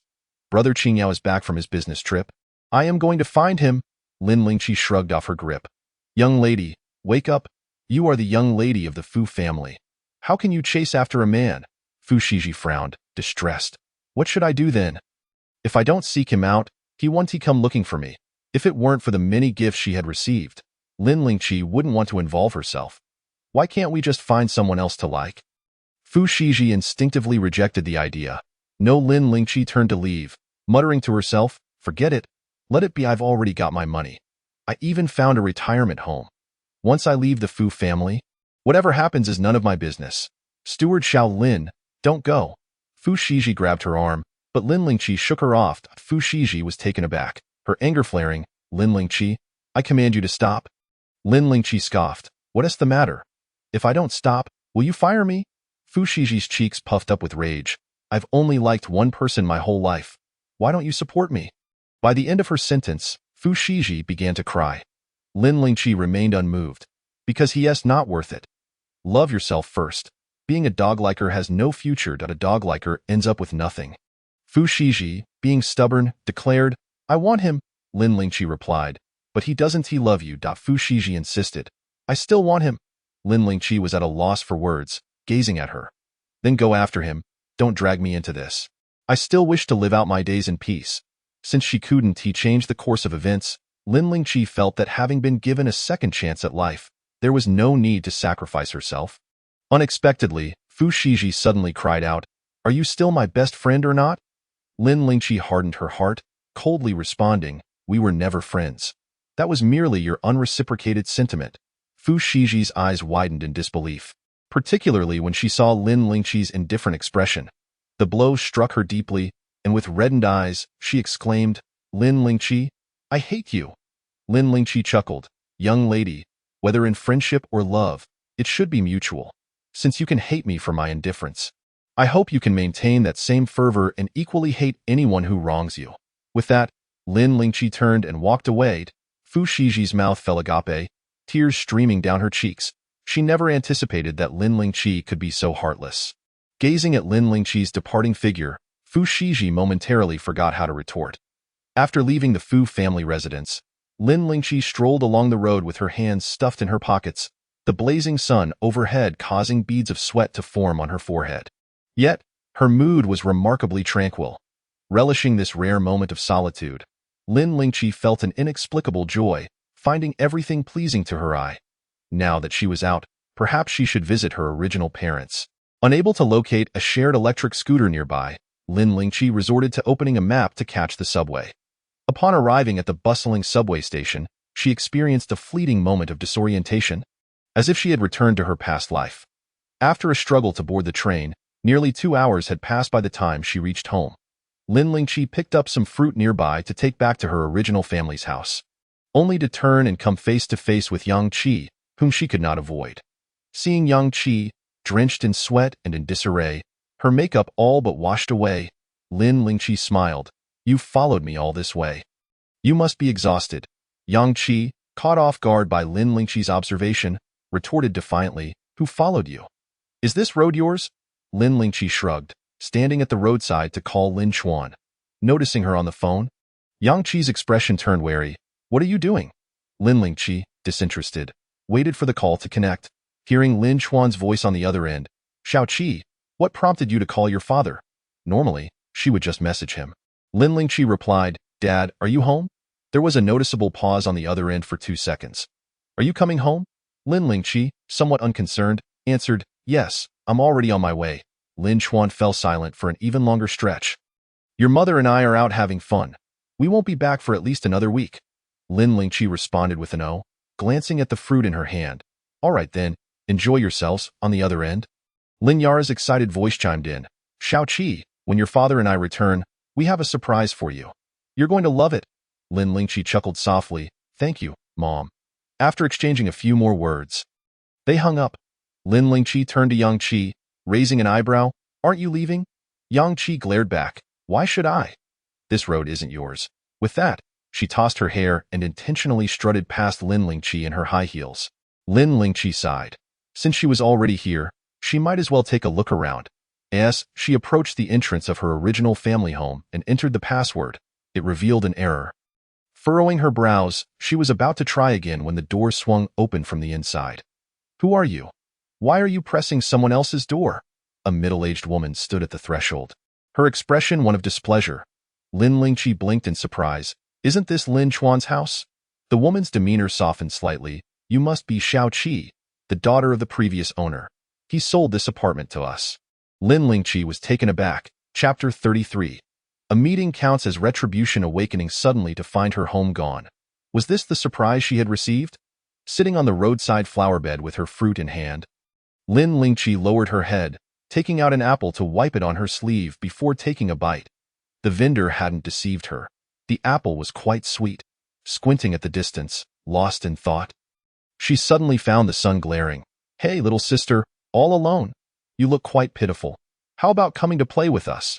Four young men suddenly emerged before her, their lewd gazes fixed on Lin Lingqi, unmistakably up to no good.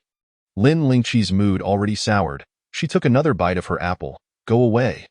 The leader, wielding a baseball bat, narrowed his eyes with a hint of menace.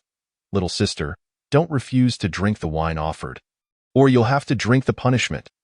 Lin Lingqi took another large bite of the apple. "Who sent you here?" The three henchmen instinctively glanced at their leader, who spat on the ground, barking, "Since you know, stop making it difficult for us. Come with us." Finally finished with the apple, Lin Lingqi tossed it into a nearby trash bin and stood up. "Where to?" The leader grinned. "At least you know your place." As they led her into a narrow alley, Lin Lingqi couldn't help but roll her eyes. Whether in movies, dramas, or novels, it seemed like all lessons were taught in dark alleys. She placed her fruit at the alley's entrance and followed them in.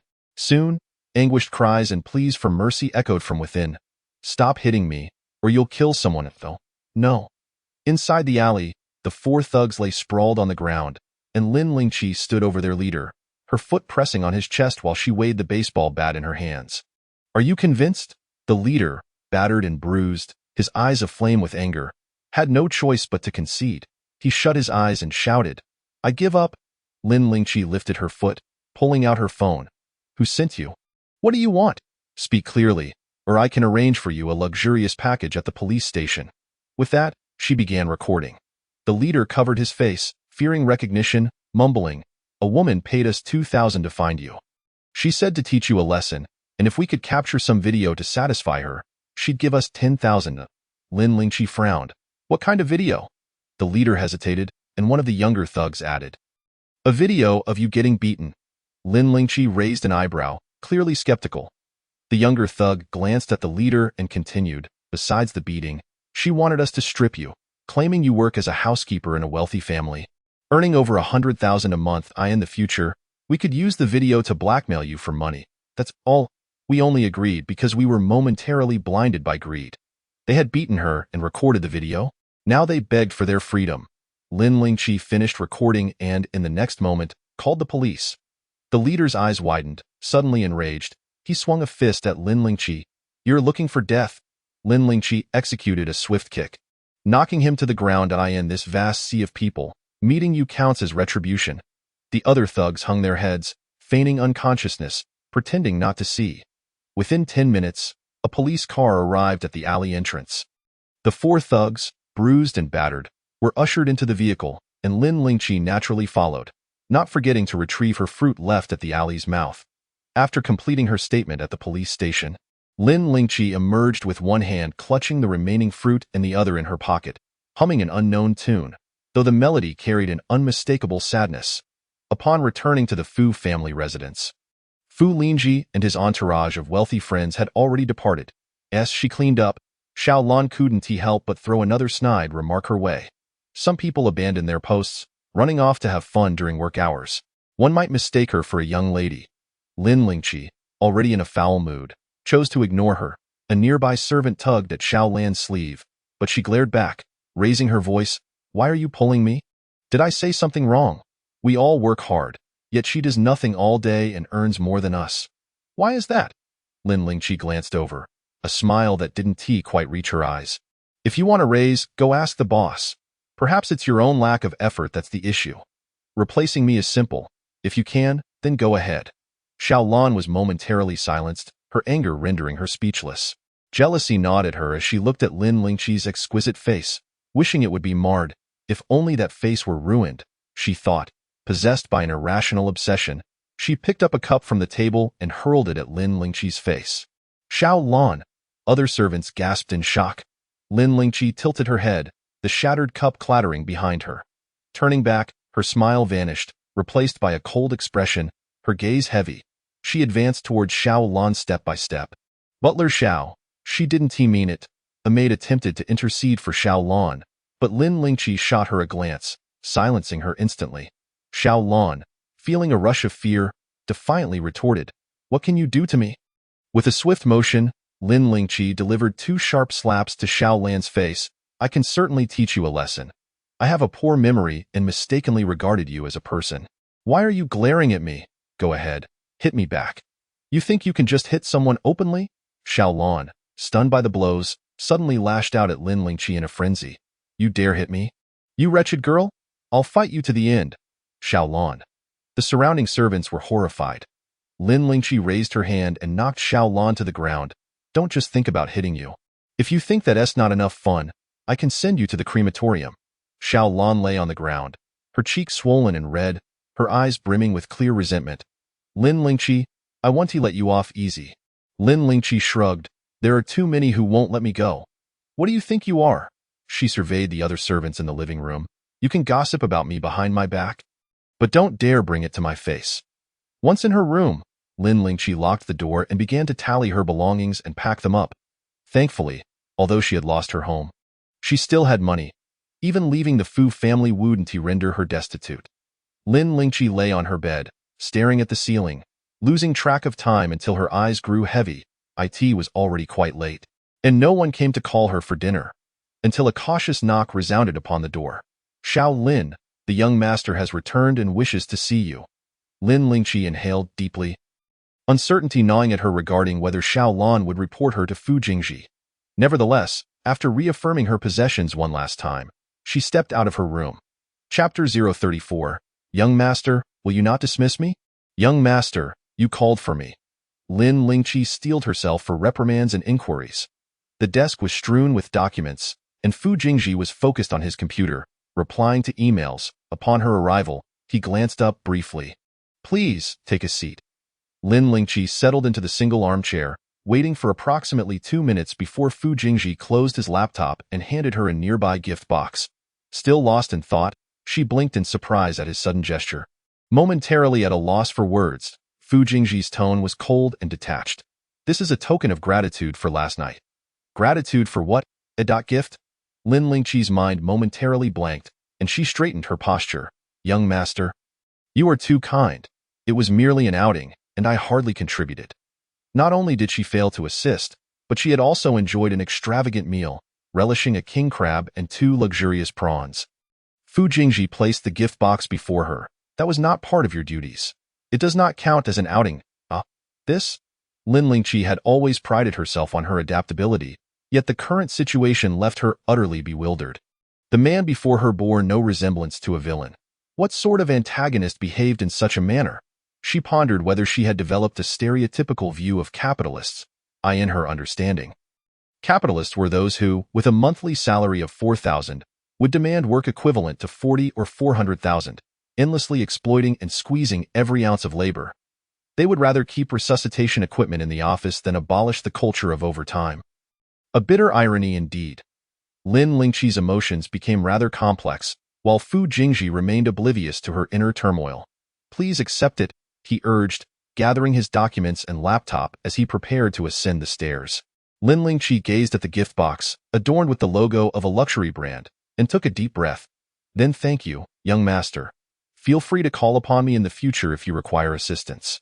Otherwise, this gift would leave her feeling guilty and uneasy. Fu Jingji misunderstood her intent. "This is merely a token of gratitude from last night. Do not feel burdened." Realizing his misinterpretation, Lin Lingqi quickly smiled and clarified. "That is not what I meant. I simply think that outings can be quite rewarding. At least there is a token of gratitude." Fu Jingji regarded her with a gentle gaze, the fragmented light cascading down like a galaxy. After a brief pause, he lowered his eyelids. "There will be more in the future." Lin Lingqi. That it seemed he had misinterpreted her again. However, The notion of receiving a token of gratitude for each outing appeared rather appealing. Fu Jingji raised his eyes to her. Is there anything else? Just as Lin Lingqi was about to respond in the negative, a thought struck her. Young master, some incidents occurred today. Fu Jingji acknowledged her with a nod. I am aware. Should Lingji trouble you again, feel free to inform me. No. Lin Lingqi waved her hands in protest. Having accepted Fu Lingji's money, she felt it did not count.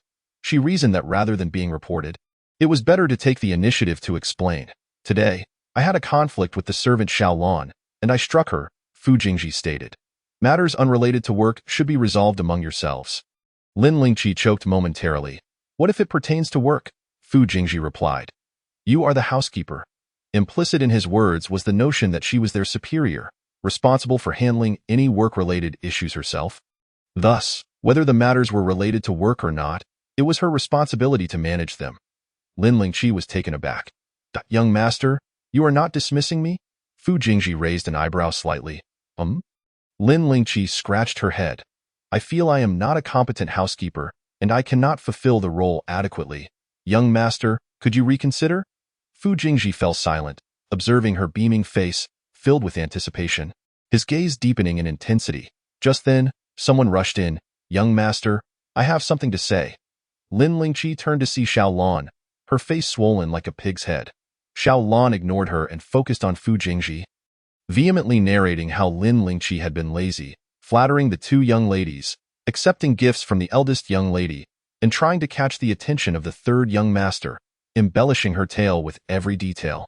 The living room fell into a profound silence. Fu Jingji stood there, expressionless, his cold and piercing gaze sweeping over the scene, exuding an overwhelming sense of pressure. He cast a cursory glance at Xiao Lan before settling his gaze upon Lin Lingqi. His voice low and frigid. Lin Lingqi. The palpable pressure compelled Lin Lingqi to straighten her spine instinctively. Young master, Fu Jingji's tone remained as icy as ever. You are the housekeeper. Handle these matters yourself from now on. Ah? Lin Lingqi's face was one of shock. Wait, is the villain simply passing the reins to her to avoid trouble? Fu Jingji inquired. Is there anything else? Lin Lingqi's mind swirled, sensing something amiss. No. Fu Jingji nodded curtly and ascended the stairs. Lin Lingqi, Xiao Lan's face was ashen, yet her eyes brimmed with resentment. Her hands clenched tightly together. As Lin Lingqi noticed Xiao Lan's unwavering glare, she smiled. Did you hear that? Don't say I didn't offer you a chance. The young master has instructed me to handle it myself. Xiao Lan found Lin Lingqi's smile unbearably grating, seething with anger. You are merely an intern housekeeper. What authority do you have to manage me? Lin Lingqi, feeling enlightened, clenched her fists. Indeed, I am just an intern housekeeper with limited power, but if the young master has spoken, what do you propose we do? Xiao Lan was furious, wishing to scream, yet Fu Jingji was present. And she dared not. Lin Lingqi, just wait. With that, Xiao Lan pulled out her phone, sobbing softly as she dialed a number. Andy, when will you return? I can't stay here any longer. Lin Lingqi raised an eyebrow. Oh, so she has connections, and no wonder. Meanwhile, the other servants who had just overheard Fu Jingji's delegation exchanged glances, and one of the maids approached Lin Lingqi. Xiao Lan's aunt has worked at the old residence for over 20 years and is currently accompanying the old master to meet old friends. She will return in a few days. Lin Lingqi regarded the maid's face, which bore a cautiously flattering smile. That moment, she suddenly realized that being a housekeeper was a position of real power. All the servants in the Fu household, including the drivers, would be at her command. There were over 20 individuals working at the Fu family estate. In her past life, she had clawed her way to a managerial position with only 4 subordinates. With a mix of emotions, Lin Lingqi expressed her gratitude. Thank you for informing me. The maid replied with a smile. No need for thanks, Xiao Lin. We all like you very much. Lin Lingqi instinctively smiled and nodded. She took a deep breath. Although Fu Jingji had granted her authority, she had no desire for it. Even with power, she would still remain a mere cog in the machine. Lin Lingqi felt utterly despondent. Her current state was one of stagnation. Unable to thrive, unwilling to lie flat, and determined never to engage in the rat race. Thus, it was quite troublesome. Suddenly, she felt a piercing gaze from behind. An intense discomfort that compelled her to turn around, only to meet the envious glare of Steward Zhao. Chapter 035. Speak again and I shall strike you, Xiao Lin.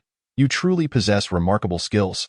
Steward Zhao remarked with a twisted expression, his tone dripping with sarcasm. Lin Lingqi had no desire to stir trouble. In her past life, she had learned to navigate the moods of her superiors and clients, and she refused to indulge anyone in this life. With a carefree smile, she quipped, "If I were to say I only wish to slack off, would you believe me? You certainly would not. Alas, it is difficult for those of exceptional talent to remain inconspicuous." Steward Zhao's face turned a shade of green with anger, his sarcasm continuing. "Should I congratulate Xiao Lin on her premature confirmation?" Lin Lingqi shrugged. "If that is how you wish to perceive it, I cannot help you." Steward Zhao. He huffed in frustration and turned to leave. Lin Lingqi called after him. "Steward Zhao? Do not leave just yet. The old master will be back in a few days. Perhaps you will have your chance at confirmation." Steward Zhao halted, turning to look at Lin Lingqi with a mix of malice and schadenfreude. Being a housekeeper is no easy task, especially in the Fu household. Lin Lingqi understood his implication and nodded. "Exactly, you are quite right." At that moment, Steward Zhao was truly infuriated to the point of a heart attack. Leaving without so much as a backward glance, Lin Lingqi sighed, shaking her head in bewilderment. Why is he so irate? Could it be an early onset of menopause? Just then, Qiyu entered from outside. Seeing her, Lin Lingqi greeted her with a smile. "Miss Qiyu, have you eaten?" Qiyu nodded. "I have," Lin Lingqi replied. "All right then, see you tomorrow, Miss Qiyu." Qiyu. Lin Lingqi had intended to prepare a bowl of noodles in the kitchen for herself, but upon entering, she was greeted by a delightful aroma. Not only were the servants smiling, but even the chef had added 2 eggs to the noodles. Fu Jingji's few words had successfully anchored Lin Lingqi in the Fu household. It was all rather complex. After finishing her meal, Lin Lingqi returned to her room and opened the token of gratitude Fu Jingji had given her, revealing a hairpin adorned with rows of tiny diamonds that sparkled. Causing her eyes to narrow, she inhaled sharply, instinctively pulling out her phone to photograph the hairpin and search it on a luxury brand's website. My goodness. It was a type of plant. Her excited hands trembled. Lin Lingqi meticulously compared the items, noting that the hairpin matching the official website's image was priced at a staggering 188,000. She stood there, momentarily stunned, murmuring, "Truly, they are siblings. Even their gifts are so unpretentious." She collapsed onto her bed, her expression one of desolation, yet her lips betrayed her with an involuntary smile. It was a stark contrast. Lin Lingqi, oh Lin Lingqi, you have been thoroughly corrupted by wealth. Yet this sensation of being tainted by money is undeniably delightful. Habitually, Lin Lingqi reviewed her financial situation before sleep, then peacefully closed her eyes. She was awakened by a series of urgent knocks at the door. Assuming dawn had arrived, she opened her eyes to find darkness enveloping her. A glance at the clock revealed it was merely 2 in the morning. Why the ruckus in the dead of night? Rising to open the door, she was met by a panicked servant. "Little Lin, the young lady has been in a foul mood since her return, locking us out. What should we do?" Lin Lingqi ran her fingers through her hair. "Where is the young master?" "The young master left before 11, the servant replied. Recognizing her role as the housekeeper, Lin Lingqi rubbed her face and said, "Wait here, I will check." She quickly washed her face to wake herself up and went to find Fu Shiji. Upon reaching the door, she discovered it was locked from the inside, and angry shouts erupted from within. "Get out! All of you, leave!" The roar was accompanied by the sound of shattered porcelain. The servants behind her recoiled, while Xiao Lan, among them, grinned maliciously. "Little Lin, as the housekeeper, you bear the greatest responsibility if something happens to the young lady now." Lin Lingqi shot her a glance. "So pleased, did you drink a laxative tonight?" Xiao Lan's expression faltered. "You?" Lin Lingqi, uninterested in banter, retorted, "Keep talking, and I will hit you." Xiao Lan instinctively covered her face, glaring at Lin Lingqi with resentment. "Just wait, when my aunt returns, you'll regret this." Lin Lingqi knocked on the door. "Young lady, if you do not open up, I shall kick it down." While she knew Fu Shiji was likely unharmed, her duty compelled her. Annoyed, she waited in silence. Moments later, the door creaked open, revealing a pitch-black room illuminated only by the corridor light. Showcasing Fu Shiji's tear-streaked face, Lin Lingqi stood at the threshold, instructing the other servants to disperse. Fu Shiji glared at her. "What do you want?" "I did not wish to come," Lin Lingqi replied. but someone has disturbed my peace, forcing me to emerge from my coffin. Fu Shiji choked on her words. Lin Lingqi, even you are against me with that. She burst into tears. Lin Lingqi opened the door wider, revealing a room in disarray, with barely any space to step without encountering debris. The shattered bottles and jars were of considerable value, including 2 exquisite vases. Lin Lingqi sighed in sympathy as Fu Shiji continued to sob. I treated him so well. Why does he treat me like this? Lin Lingqi sighed. Here we go again, Fu Shiji lamented. He actually scolded me for another woman. Lin Lingqi's curiosity piqued. He scolded you? With a pitiful expression. Fu Shiji replied. He said I was shameless and unworthy. Lin Lingqi remarked. Though harsh, it is the truth, that Fu Shiji retorted. Lin Lingqi. Fury ignited within Fu Shiji. Get out. The servants downstairs jumped at her shout. Lin Lingqi. Absent. Xiao Lan mockingly laughed. No amount of flattery will suffice. Does she truly believe the young master will be so easily swayed? Another servant tugged at her sleeve. Xiao Lan, stop talking. Xiao Lan dismissed the warning. Why shouldn't I? She doesn't actually think that just because the young master said something, she can become the housekeeper. The others remained silent, for none had served the Fu family for over 20 years like their aunt. Upstairs, in Fu Shiji's room, after her outburst directed at Lin Lingqi, the latter resignedly stated, I will call someone to clean up. Fu Shiji interjected. You are not allowed to leave. Lin Lingqi replied, do you expect me to be your punching bag? Wiping her tears, Fu Shiji accused. When did I say I would use you as a punching bag? You were the one who insulted me. Lin Lingqi raised an eyebrow. When did I insult you? Fu Shiji sniffled. They insulted me, and you said it was true. Lin Lingqi chuckled. What else would you expect? Fu Shiji was nearly breathless with anger. Get out. Chapter 036. Little Lin the housekeeper. I like you. Lin Lingqi did not leave.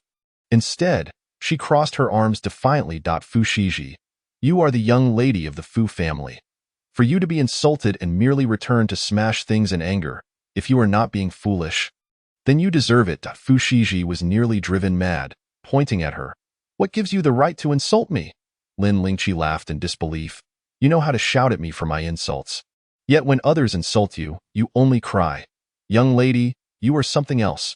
Realizing her embarrassment, Fu Shiji turned her face away. Lin Lingqi pressed her temple. You should not endure such grievances. You ought to strike back. Fu Shiji paused. Strike whom? Lin Lingqi placed her hands on her hips. Strike whoever insults you. You are the young lady of the Fu family. Why fear them? If you do not strike back, what are you saving it for? Fu Shiji fell silent.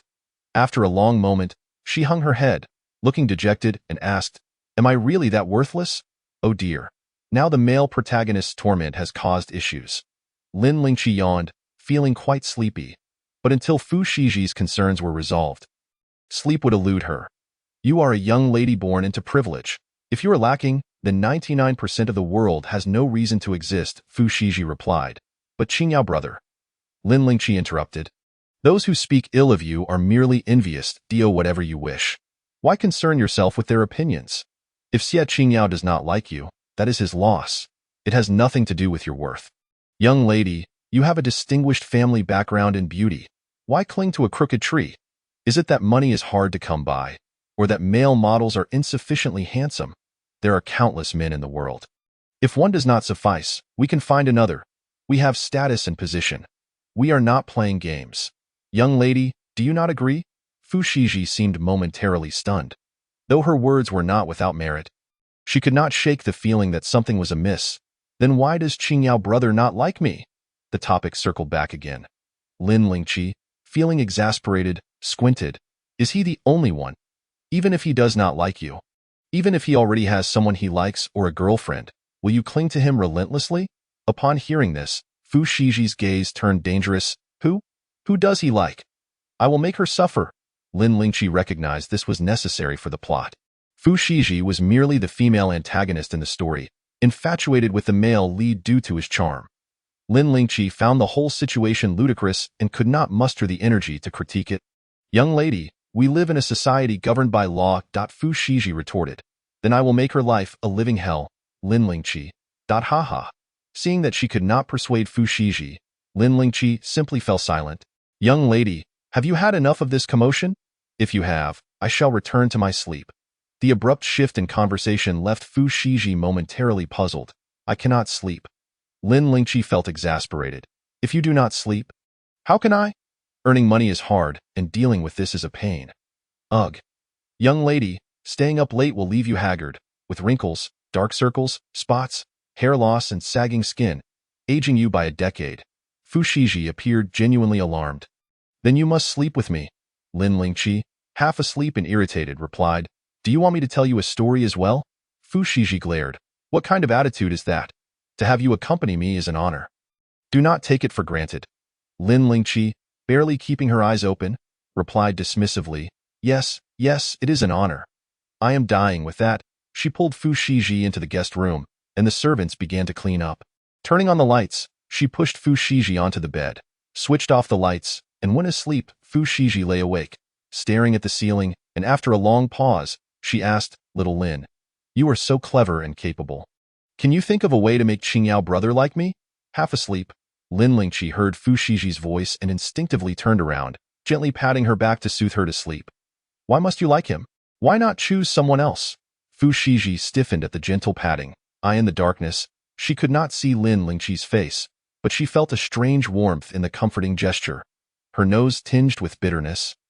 Because there is only one Qingyao brother in this world. Lin Lingqi instinctively replied, There is only one young lady in this world as well. Each of us is a unique existence. After a brief pause, she yawned, Before loving someone else, you must first love yourself. If you cannot love yourself, how can you expect others to love you? Fu Shiji was struck dumb. This revelation hit her like a bolt from the blue. Awakening her to a degree, a rush of warmth surged within her, and she suddenly hugged Lin Lingqi tightly, choking back her tears. Xiao Lin, if only you were a man. I would not have any affection for Gij Qingyao. I am fond of you instead. Lin Lingqi chuckled and replied, Thank you. I also have quite an affection for myself. Fu Shiji wished to say more, but Lin Lingqi gently patted her back, coaxing her to sleep. All right, be obedient and go to sleep. Fu Shiji retorted. How very audacious of you to command me. The following day, as Lin Lingqi opened her eyes, she found Fu Shiji staring at her intently from the head of the bed. Startled, Lin Lingqi exclaimed and leapt from the bed, instantly wide awake. Rubbing her temples, she frowned. Miss, why are you hovering at my bedside? You nearly scared my soul away. Fu Shiji, in a rather pleasant mood, replied, I came to wake you. It's time for breakfast, and then you shall accompany me for a shopping outing. Lin Lingqi glanced at the clock. It was only 8 o'clock. Miss, don't you require any sleep? We were up so late last night. Uve only had a few hours and you're already stirring. Fu Shiji shook her head. Not at all. I feel absolutely splendid. Observing her rosy complexion and sparkling eyes, devoid of dark circles, Lin Lingqi noted, You're youthful and well taken care of, and you're not shy to spend money on your upkeep. Miss, could you not find someone else? I am quite fatigued. Lin Lingqi had suffered from severe sleep deprivation in her past life. And in this life, no matter how much she slept, she could never feel rested. She longed for the freedom to sleep. Fu Shiji, stubbornly, insisted, No, I want you. Hurry and brush your teeth. Lin Lingqi sluggishly went about her morning routine and then joined Fu Shiji for breakfast. Noticing her lack of energy, Fu Shiji remarked, Xiao Lin, accompany me shopping. Anything you desire shall be gifted to you. Lin Lingqi maintained a stoic expression. Thank you. Mississippi. Once in the car, she fastened her seatbelt, closed her eyes, and prepared to catch a few more moments of sleep. Fu Shiji opened her mouth to speak, but ultimately fell silent. As the vehicle departed from the Fu residence, neither noticed a black sedan trailing closely behind. Chapter 037. You will be reborn. How wealthy you are, miss. There's a car following us. After passing 2 traffic lights, the driver, Xiao Li, noticed the vehicle behind them. Lin Lingqi abruptly opened her eyes, only to hear Fu Shiji express her displeasure. Ignore her. Lin Lingqi inquired, Miss, is she someone you know? Fu Shiji replied, It's Yang Qi. I picked up her car when we went together. Lin Lingqi questioned, Surely, miss, you didn't pay for it? Fu Shiji pursed her lips, remaining silent. Her focus was always rather peculiar. The car's interior fell into silence. Who envied her, yet remained unspoken? Lin Lingqi closed her eyes once more. Fu Shiji cautiously asked, Xiao Lin, do you want a car? I can gift you one. Lin Lingqi replied, No, thank you. For some reason, Fu Shiji felt the atmosphere was amiss. No, you must accept. How dare you refuse my gift? Seeing Lin Lingqi's lack of response, Fu Shiji, feeling indignant, commanded, Shaoli, forget the shopping. Head to the 4S dealership. I want to buy a car. Lin Lingqi opened her eyes, exasperated. Miss, could you not be so willful? Fu Shiji defiantly raised her chin. I have money. So why shouldn't I be willful? If you say no, I shall insist on gifting you the very best. Lin Lingqi regarded her silently. Fu Shiji, feeling a twinge of guilt under her gaze, continued to assert herself. What are you looking at? I am the young lady. My word is law, and you must obey me. Lin Lingqi shrugged, conceding, very well, you are the young lady. I shall heed you. Fu Shiji linked her arm with Lin Lingqi's. Everything I used to gift Yang Qi, I will now bestow upon you in double measure. Do not be upset. Lin Lingqi replied, I am not upset. Fu Shiji took this as truth. Then the gifts I plan to give you today must not be refused. Lin Lingqi wiped her mouth, ensuring no drool had escaped, feeling that the young lady was poised to make extravagant gestures today. Upon entering the 4S dealership, Fu Shiji instantly set her sights on a deep blue sports car worth over 7 million. With a wave of her hand, she declared, this one? Lin Lingqi, unaccustomed to such extravagance, felt her heart race and shouted, Miss, wait a moment. Fu Shiji, already preparing to swipe her card, turned to inquire, what is it? Lin Lingqi touched her nose. Miss, I do not like this color. Fu Shiji frowned. Is this color unappealing? Lin Lingqi nodded. I prefer white. If we are to purchase, let us go with that one. Fu Shiji glanced at the white sedan Lin Lingqi indicated. Her expression filled with disdain. Do you look down on me? Lin Lingqi replied. That car is already splendid in my eyes. Fu Shiji retorted. Let me tell you, I have never ridden in a vehicle worth less than 5 million. Lin Lingqi responded, yes, yes, you will be reborn. How affluent you are. It matters not if the young lady buys for herself. Fu Shiji was momentarily at a loss for words, then huffed. Must it truly be white? Lin Lingqi affirmed. Fu Shiji pointed at the white sports car behind the deep blue one. That one. Swipe the card. Lin Lingqi's heart raced. Mississippi. Fu Shiji glared at her. Try to refuse, I dare you.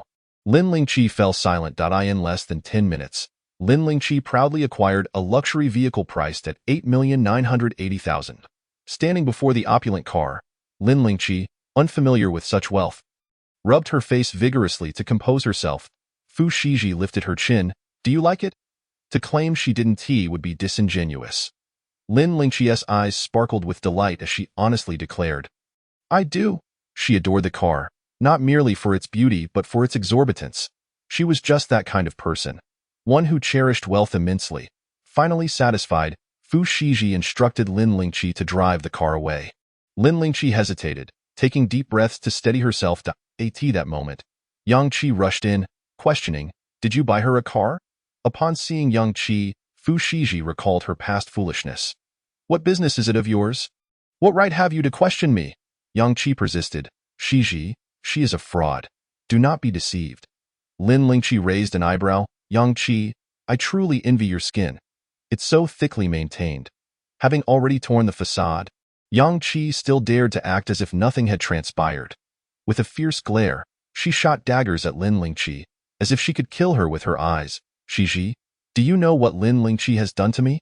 She reported me to the police, claiming I conspired against her. Thankfully, the police uncovered the truth and cleared my name. What of the witnesses? They were hired by her on a whim, paid in cash, and had no prior connection. No surveillance caught them. Those individuals are habitual offenders. As long as she denies it, the police can do nothing. Fu Shiji, not easily fooled, questioned, why did she report you and not someone else? Yang Qi was momentarily speechless, her eyes bulging with indignation. Because she wants to supplant me and take my place. Fu Shiji's eyes brightened as she turned to Lin Lingqi. Xiao Lin, is this true? Lin Lingqi found it amusing. That's merely her projection. A person with a guilty conscience sees dirt in everything. Yang Qi seethed. Lin Lingqi, it matters not if you deny it. This car is evidence. Turning back to Fu Shiji, she urged, Shiji, look at how little time you've known her, and she has already tricked you into buying her a car. She merely wants to swindle your money. Don't be so foolish. Fu Shiji's anger flared. You call me foolish? You are the fool. Your entire family is foolish. I was blind to have befriended you. I've spent so much on you. And you dare call me stupid? I was merely being kind out of pity. I no longer wish to see you. Leave. Yang Qi froze, regret flooding her mind as she panicked. Shiji, I'm sorry. It was my fault. Please forgive me. I swear to follow your every command from now on. I know I was wrong. But Lin Lingqi is truly a fraud. Trust me. Fu Shiji remained unmoved. And what if she is? Even if she deceives me, I am happy that I have money, and I willingly spend it on her. What of it? Don't mention just a car. If she desires it, I could buy her an entire building in the city center. Yang Qi could only stare in shock. Lin Lingqi was equally astonished. The young lady was exceedingly kind to her, and Lin Lingqi felt deeply touched. She was on the path to becoming wealthy, and Fu Shiji was her greatest ally.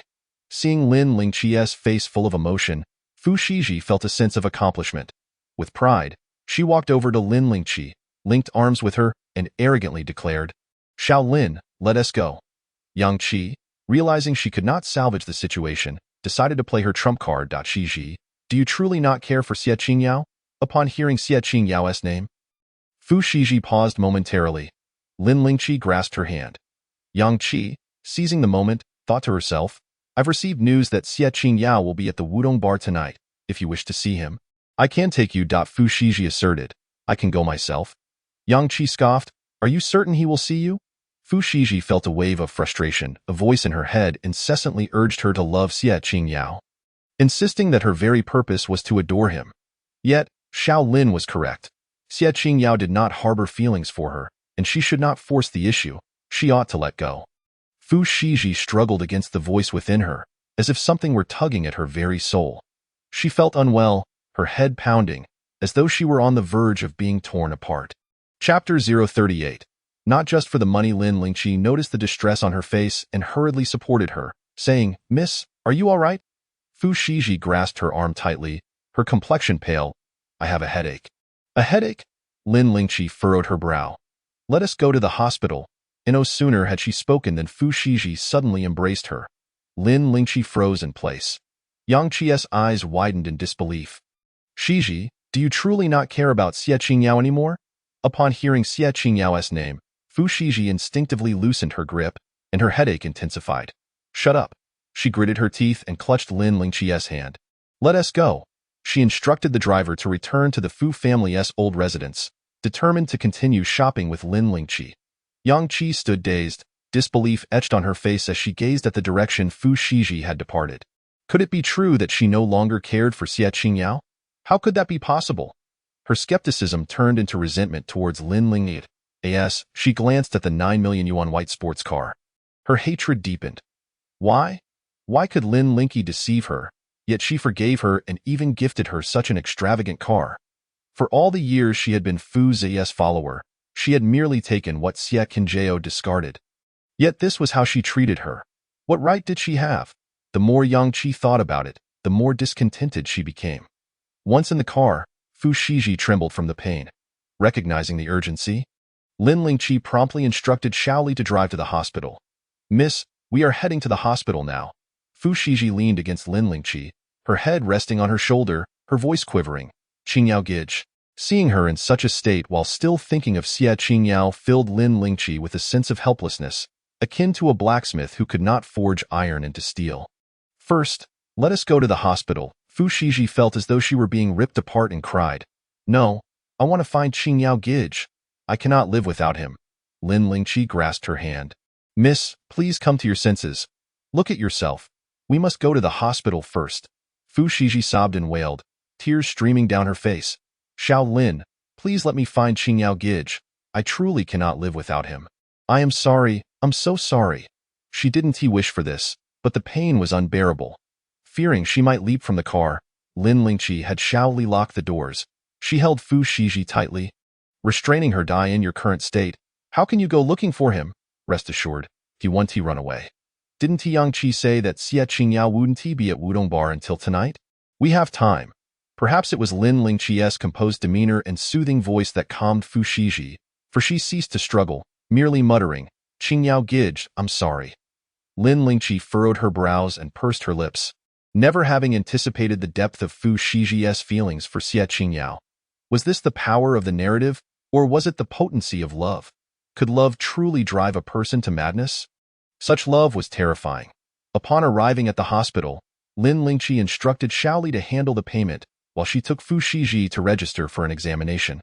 Lin Lingqi sat in the corridor, gazing up at the ceiling. In the original narrative, Fu Shiji had no concealed illnesses. Her eventual tragedy was entirely self-inflicted.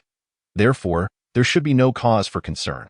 After a series of examinations, the results did not arrive promptly, and Fu Shiji, choking back tears, repeatedly called out Xie Qingyao's name.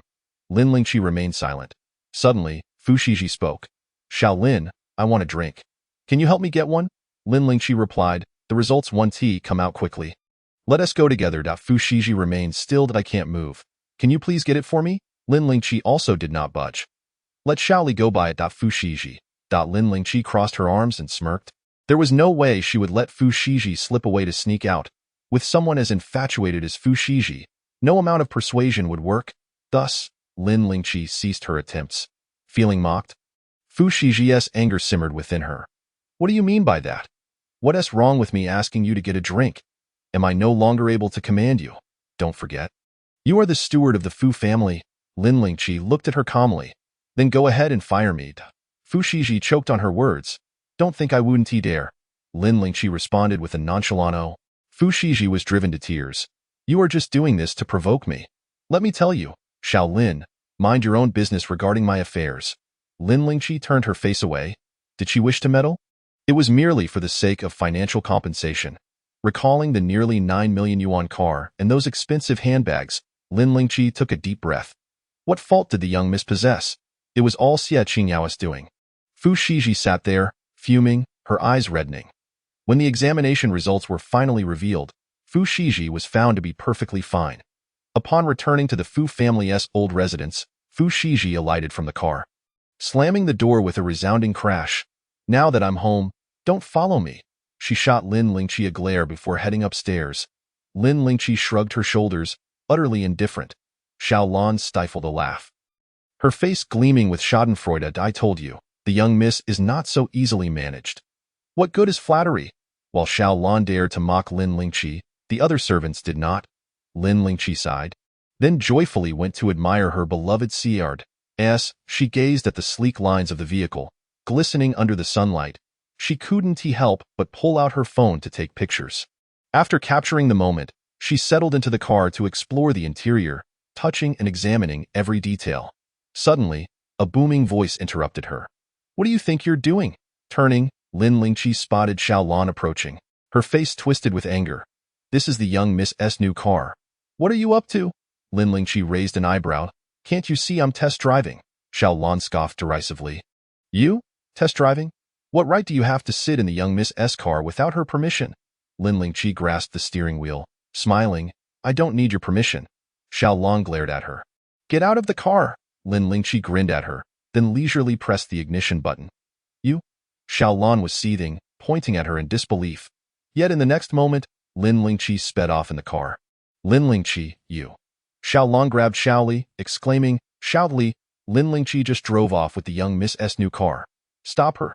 Xiaoli, chewing gum, replied, "That S Xiao Lin's car." Xiao Lan was incredulous in a way. Xiaoli affirmed, "That S the car the young miss bought for Xiao Lin. It's registered in her name." Xiao Lan stood frozen, speechless. When she finally regained her composure, she saw Lin Lingqi had already driven out the main gate. Her eyes burning with jealousy. Gritting her teeth, she immediately dialed a number. "Aunt, there's a problem." The new Xiao Lin steward deceived the young miss into buying her the latest sports car. "You must inform the old master." Chapter 039. Born to worry. Having driven the new car for a few laps, Lin Lingqi felt there were no faults aside from the low chassis, truly worthy of its 9 million yuan price tag. It was a luxurious supercar. "Heavenly Father, your granddaughter has made it. I am now driving a luxury supercar. In my past life, I wouldn't have dared to even dream of this. Yet in this life, I have achieved it, all thanks to the young miss." After returning the car, Lin Lingqi hurried to find the young miss. "Young miss?" She knocked on the door. Inside, Fu Shiji's displeased voice replied, "Go away. I don't want to see you." If she didn't want to see her, so be it as long as the young miss stayed home, that was enough for Lin Lingqi. She spent the entire afternoon and evening in the living room, either playing games or lying down watching videos, to the point where Xiao Lan and steward Zhao's eyes turned red with frustration. By 10 o'clock that night, Lin Lingqi could no longer resist the urge to sleep. She found a maid. If the young miss decides to go out, come find me. The maid nodded. All right, Xiao Lin. Lin Lingqi didn't expect anyone to stop the young miss. They were all just employees. And she wouldn't make it difficult for them. However, a simple notification would suffice. With that reassurance, Lin Lingqi went to bed. Yet, as fate would have it, less than 10 minutes after she returned to her room, Fu Shiji descended the stairs. Seeing the few remaining maids, Fu Shiji dared not raise her voice too much, opting instead to whisper threats. If anyone tells Xiao Lin, I will make sure you regret it. The maids hurriedly shook their heads. Fu Shiji scoffed coldly, tossing her head before stepping outside. Fearing the commotion might alert Lin Lingqi, Fu Shiji did not allow Xiao Li to accompany her, instead calling someone to pick her up. After Lin Lingqi finished her shower, a maid informed her that the young miss had left. Lin Lingqi rubbed her forehead. I understand. You can go rest now. Once the maid departed, Lin Lingqi lay down on her bed, chuckling self-deprecatingly. What was she thinking? She was merely an intern steward, not Fu Shiji's father or mother, so why should she concern herself with her affairs? She covered her head with the blanket, and after a while, muffled sounds emerged from within. Yet, the young miss had gifted her bags, money, and even a luxury supercar. She was merely infatuated with a man. What fault did she have? Lin Lingqi threw off the blanket, sat up, and dialed Fu Shiji's number. The phone rang once before being cut off. It rang a second time, only to be disconnected again. By the third ring, Lin Lingqi realized she had been blocked. Lin Lingqi, it is perfectly understandable for the young lady to be so innocent and naive. The fault lies with the vile men outside who have led her astray, influenced by the narrative surrounding her. She has disregarded advice, and her phone has been blocked. Lin Lingqi has given up. After all, it is not the first time Fu Shiji has sought out Xie Qingyao. A few more blows may serve her well. After experiencing the pains of love, she may learn to be more prudent. Lin Lingqi reclined once more, extinguishing the light to sleep. However, for reasons unknown, she tossed and turned, unable to find slumber. Lin Lingqi, in frustration, muttered to herself, damn it, I am cursed to be a worrywart. Iti the Wudong bar. Lin Lingqi sped in her unregistered supercar. Clutching the car keys, she entered the bar and directly approached the bartender. Where is Xie Qingyao? The Wudong bar is owned by a friend of Xie Qingyao, who has since become his subordinate. The bartender scrutinized her, noting her humble attire and canvas bag, showing little inclination to engage. Lin Lingqi slammed the car keys down before him. Where is Xie Qingyao? Upon seeing the keys, the bartender's demeanor shifted immediately. I wonder what business you have with Mr. Xie, miss? Lin Lingqi twirled the keys with her index finger. You need only tell me where he is. The bartender smiled and glanced upwards. Thank you. Lin Lingqi ascended the stairs of the bar. Upon her arrival, she found Xie Qingyao and his friends singing and drinking, surrounded by a haze of smoke, including the insipid Yun Yun at his side. Xie Qingyao frowned at her approach, clearly displeased. Who are you looking for? Ignoring him, Lin Lingqi scanned the room, while it was Yun Yun beside Xie Qingyao who tugged at his sleeve. She whispered something in his ear, and Xie Qingyao's expression softened as he offered her a drink. Lin Lingqi remained at a distance. She despised secondhand smoke. Standing firm, she inquired, Where is Fu Shiji? Upon hearing Fu Shiji's name, a flicker of disdain crossed Xie Qingyao's eyes, his expression darkening as if he wished to hear nothing further about her. If you're looking for her, you have come to the wrong place.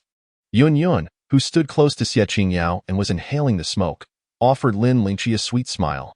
Miss Fu was just here, but she has already left you. Yun Yun began to express gratitude for Lin Lingqi's past aid. But Lin Lingqi turned and walked away, unwilling to have any association with the arrogant Xie Qingyao or his entourage. As she closed the door behind her, she overheard voices from within. Who is that woman? Quite beautiful but rather haughty. Came to find Fu Shiji. Damn, I must say, our brother Xie is quite the charmer. Even the heiress of the Fu family is willing to be his lapdog. My heart aches for the sight of her just now. Brother Xie, after all, she is the Fu family's heiress, fair-skinned, beautiful, and with a remarkable figure. Why not consider taking her in? Take her in. I can hardly handle such an arrogant heiress. Ha ha ha. Lin Lingqi rolled her eyes at the sycophants, biding her time. Summer still lingered. Come autumn, the villains would find themselves bankrupt one by one. Exiting the bar, Lin Lingqi inhaled the fresh air and attempted to call Fu Shiji. The call did not connect. So she dialed the Fu family's old residence to inquire if Fu Shiji had returned. Receiving word that she had not, Lin Lingqi resorted to sending a WeChat message. Thankfully, she had not been blocked. However, Fu Shiji did not reply, which left her feeling vexed. After waiting in her car for a while, still no response from Fu Shiji. Checking the time, she noted it was nearly midnight. She resolved to send another message.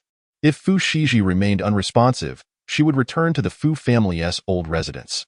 After another 5 minutes in the car without a reply, just as she was about to drive away, she witnessed an object plummet from above, landing in front of her car. Damn. This was her luxurious supercar. Lin Lingqi hurried out to inspect, discovering it was a phone. Thankfully, it had not struck her vehicle. Yet, the phone seemed oddly familiar. Upon closer inspection, she confirmed it indeed belonged to Fu Shiji. A sudden realization struck her, and she swiftly looked up at the hotel from which the object had fallen. In the next moment, she grasped the phone and dashed into the hotel. Chapter 040. How can he not be considered a good brother? Inside the hotel, Fu Shiji felt utterly drained, a searing heat seemingly igniting within her. It was unbearable, so thirsty in her haze. She imagined a man attempting to strip her of her clothing. Don't come near me. No, please, it's unbearable. Fu Shiji raised her hand in protest, but was no match for the unfamiliar man before her. Do not touch me. I am the Fu family's heiress.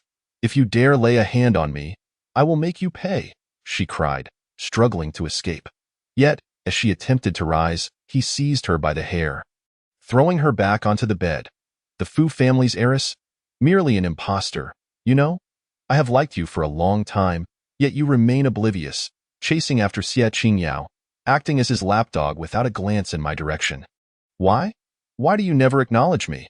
You were once the Fu family's heiress, and I dared not approach you. But things have changed. Even as an impostor, I do not mind.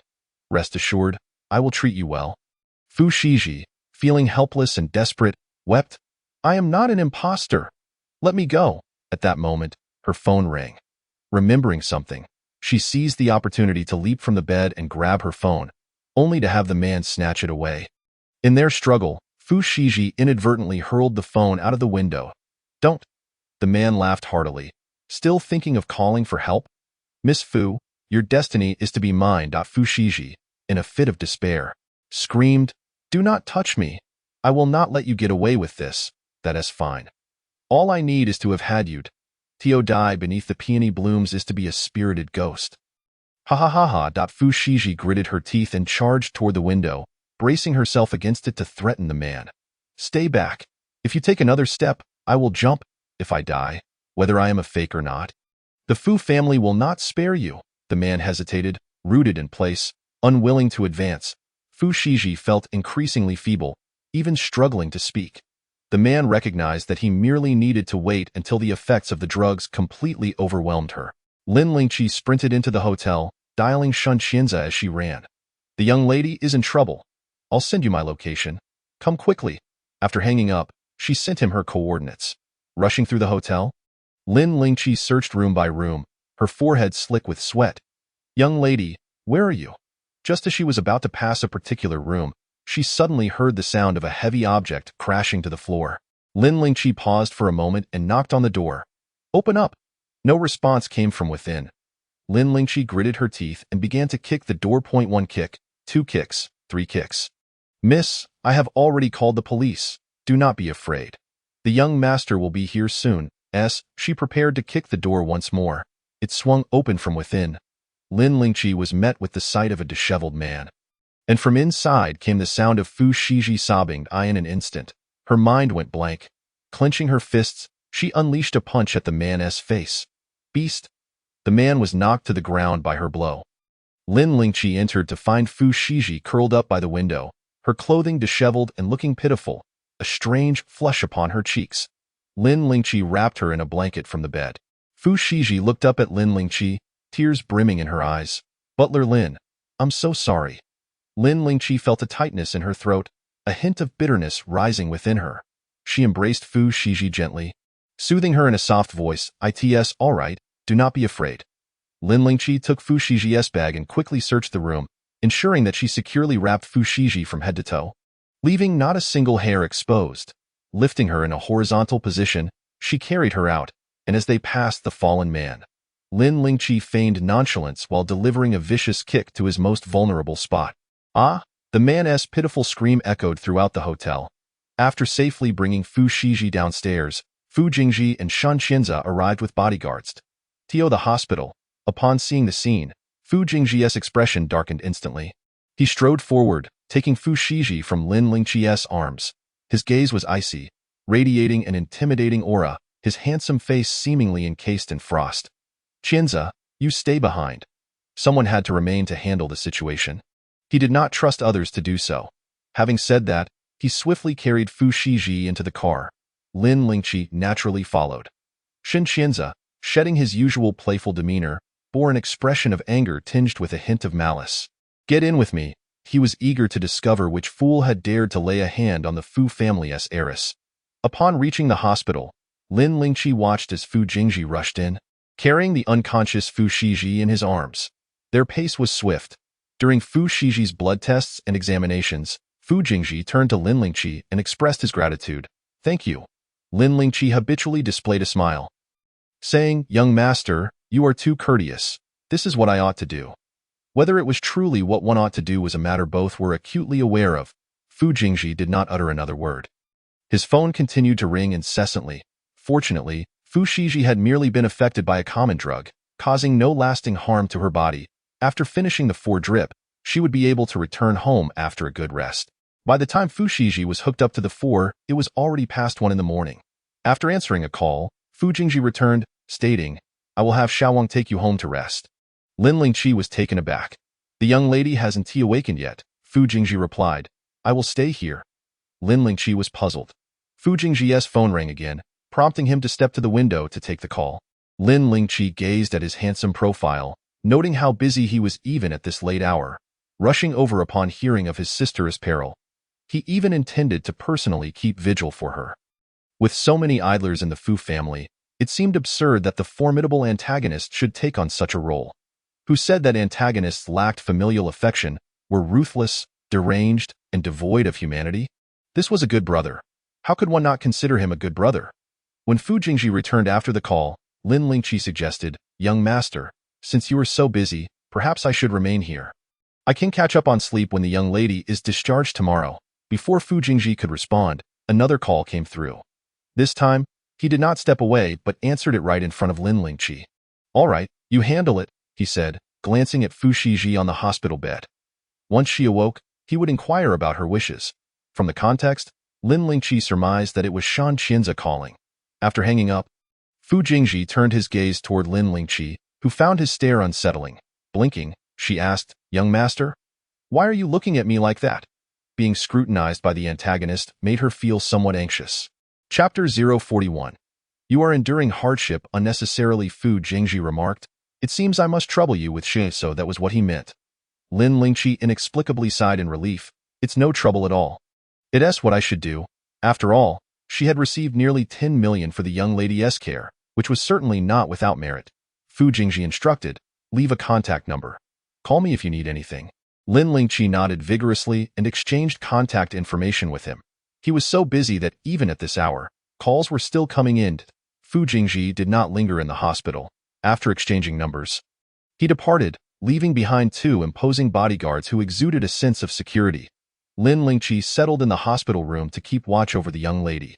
After the medication, Fu Shiji's face turned pale, and she appeared exceedingly weak. Lin Lingqi sighed. Oh, young lady, you are enduring hardship unnecessarily. Yawning, Lin Lingqi felt overwhelmingly tired and realized she needed to sleep. Fortunately, the hospital bed was quite spacious, allowing her to remove her shoes and snuggle up beside Fu Shiji. The following day, Fu Shiji opened her eyes to find herself in the hospital. Blinking, her memories returned, and upon seeing Lin Lingqi lying beside her, her eyes instantly welled with tears. Xiao Lin Butler. Awakened by her call, Lin Lingqi sleepily reached out to comfort her. Don't be afraid. I'm here. At her soothing words, Fu Shiji burst into tears, large drops cascading down her cheeks as she clutched Lin Lingqi tightly. I am sorry. I shouldn't have disobeyed you, I'm so sorry. Lin Lingqi, still yawning, opened her eyes to reassure her. There, stop crying. It's all right now, Fu Shiji sobbed. But if I had listened to you and not gone looking for brother Qingyao, I wouldn't have nearly. Lin Lingqi interrupted, young lady, while I appreciate your willingness to admit fault, this is not your fault. The blame lies with those malicious individuals, if there is blame to be assigned. Let it be to others, just as I reflect upon myself daily, and I find no fault. Fu Shiji clung to her and cried for a while before calming down. Outside the room, Xin Xianze and Fu Jingji had arrived. But they refrained from disturbing the two as they were still resting. Jingji, with Lin Mei here, I believe Shiji will be fine, Sun Xianze remarked. Listening to the conversation from outside, Fu Jingji remained silent. Xin Xianze continued, indeed, one cannot judge a book by its cover. Lin Mei appears delicate, yet she exhibits such fierce resolve. The man who had attempted to bully Fu Shiji had already been incapacitated before they arrived. Fu Jingji's gaze deepened. Fierce? Xin Xianze shook his head. Not fierce. If it were me, I would have done the same. It's just that Lin Mei was quicker. He did not genuinely believe Lin Lingqi was cruel. Rather, he found her decisiveness admirable. Fu Jingji remained silent. Once Fu Shiji was comforted, Fu Jingji knocked on the door and entered. Xin Xianze placed breakfast on the table, accompanied by a new phone. Big brother, Fu Shiji exclaimed, her eyes widening as she instinctively grasped Lin Lingqi's sleeve. Fu Jingji's expression appeared grim, with visible bloodshot eyes. Lin Lingqi explained, young lady, I was concerned that I couldn't protect you alone, so I informed the young master. Thankfully, he arrived just in time. Fu Shiji clung tightly to Lin Lingqi's sleeve, her already pale face turning even whiter as tears brimmed in her eyes once more. It's over. If my family finds out it was because of a man that I almost... Big brother, I'm sorry. Fu Jingji's indifferent voice cut through. You have nothing to apologize for. In the future, think things through more carefully. I have not disclosed this matter to anyone else. Fu Shiji was momentarily taken aback, her tear-streaked face reflecting gratitude as she looked at him. Xin Xianze, as always, wore a playful grin. Shiji, don't worry. That dog from last night has already been incapacitated by Lin Mei. I have people keeping an eye on him. Just let Shenurge know how you wish to deal with him. Incapacitated? Fu Shiji turned to Lin Lingqi, who innocently rubbed her nose. It wasn't me who did it. Seeing this, Xin Xianze couldn't help but chuckle, so he must have run into something himself. Shiji, how would you like to handle him? Fu Shiji's mind was in disarray. Fu Jingji added, if you are unsure how to proceed, leave it to me. Thank you, big brother. Lin Lingqi watched Fu Jingji with curiosity about how he would deal with the matter. Fu Jingji's keen gaze turned toward her, and when their eyes met, his dark, profound eyes seemed unfathomable. As he locked eyes with Lin Lingqi, his pupils flickered slightly. Lin Lingqi instinctively scratched her head, smiled at him, and then subtly shifted her gaze away. Xin Xianze said cheerily, Shiji, Lin Mei, you both should eat something and rest well. We shall take our leave now. Once they departed, Fu Shiji remained in a daze. Lin Lingqi, feeling hungry, quickly washed up and began to eat without hesitation. Young lady, aren't you hungry? Fu Shiji asked vacantly. Shaolin Butler, was that really my brother just now? Lin Lingqi replied, who else could it be? Fu Shiji was caught off guard, her emotions a mix of surprise and unspoken joy. Observing this, Lin Lingqi said, young lady, truly, the young master cares for you deeply. He carried you to the hospital last night and wanted to keep watch over you himself. Knowing you preferred to keep this matter private, he didn't inform anyone else. Fu Shiji's face was one of shock. Really, is that true? Lin Lingqi nodded while sipping her bird's nest porridge. What reason would I have to deceive you? Fu Shiji murmured to herself, I never expected my brother to care for me so much. Lin Lingqi replied, he is your biological brother. You are siblings after all. Look, he even prepared a new phone for you. In the original text, while the formidable antagonist may appear ruthless and cold-hearted to outsiders, he is quite tolerant and caring towards his family. If it weren't for the ineptitude of the Fu family, which constantly hindered the antagonist, how could a mere dog relying on women possibly outshine him? Fu Shiji remained speechless for a long while. After finishing breakfast, the doctor came to check on her, confirming her good health, and soon she was discharged. Upon seeing the driver Xiao Li and two imposing bodyguards, Fu Shiji furrowed her brow. Xiao Li explained, young lady, these are the bodyguards the young master arranged for you. Fu Shiji pursed her lips. She simply disliked having others follow her, which was why she had opted out of having bodyguards. However, with the recent incident, she had no choice but to accept. Lin Lingqi exclaimed dramatically, "Young lady, the young master is incredibly considerate. I have only seen bodyguards on television. I never expected to see them in real life. How splendid. Once I have money, I will also hire two, with bodyguards paving the way for you." How impressive it would be to step out. Seeing Lin Lingqi's eyes gleaming with excitement as she stared at the two bodyguards, Fu Shiji felt her resistance waning. All right, let them follow. Compared to the bodyguards, Fu Shiji trusted Lin Lingqi even more, continuously linking her arm with Lin Lingqi's as if that alone provided her with a greater sense of security. As they approached the underground parking lot, a group of angry individuals suddenly rushed toward them. Fu Shiji, Lin Lingqi turned to see none other than the male lead, Xie Qingyao. Chapter 042. The protagonists are truly insufferable upon seeing Xie Qingyao. Fu Shiji instinctively felt a surge of joy, brother Qingyao. However, before she could finish her sentence, the bodyguards intercepted Xie Qingyao. His face was contorted with anger as he exclaimed, "Fu Shiji, I initially thought you were merely capricious and arrogant, but I never anticipated you to be so malicious." Fu Shiji felt dazed. Being criticized by the person she admired caused her immense sorrow. "Qingyao, how could you say such things to me? You know that I almost—" Xie Qingyao looked at her with a cold sneer. "Feng Hui has been rendered useless by you, yet you still pretend otherwise. Fu Shiji, you have truly disappointed me." Upon hearing this name, Fu Shiji's expression changed abruptly, her entire being trembling, even her voice quivering. "It was Feng Hui who had ulterior motives towards me." Xie Qingyao continued to stab at her heart. "He had ulterior motives? Yet were you not the one who willingly went with him?" Fu Shiji was on the verge of tears. "I drank that cup of wine because you made me." She had trusted him enough to drink, completely unaware that it had been drugged. Xie Qingyao scoffed. "We made you drink, and you did so willingly. You are the young lady of the Fu family. If you were not willing, would we have dared to force you? You drank and then went with Feng Hui of your own accord. Now that you've rendered him useless, you still wish to punish him further. Fu Shiji, I have never encountered such a vindictive woman as you." Lin Lingqi almost exclaimed in disbelief. Her temper flared. Is this the male lead? For a protagonist to utter such morally bankrupt words. This foolish individual, have you just crawled out of a dung pit? Such a foul mouth. Xie Qingyao frowned in displeasure, glancing at her. "Why is it you again?" Lin Lingqi tossed her hair back. Standing tall. "Yes, it is I. I am the beacon of righteousness, and your stench of filth is suffocating me. Keep your distance from us." Xie Qingyao, infuriated, retorted. "Do you even know who you are speaking to? Truly, you are the epitome of arrogance.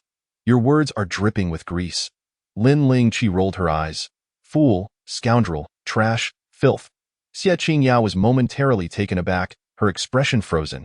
She was usually unassailable in front of women, yet unexpectedly found herself berated by this one. Seething, Xie Qingyao clicked her tongue and flashed a wicked smile. "Very well, you have successfully captured my attention. What is your name?" Lin Lingqi. She took 2 steps back as if repulsed by something dirty. "How dare you speak such greasy lines? Do you fancy yourself a domineering CEO? It's utterly revolting." Xie Qingyao's expression darkened. "You have successfully angered me, and I advise you to recognize your place." Lin Lingqi was astonished. Like a frog leaping off a cliff. "What are you pretending to be, Batman?" The girl beside her, Yun Yun, spoke in a nauseating tone. "Miss Fu, Feng Hui truly liked you. You willingly went with him last night, and both of you were intoxicated.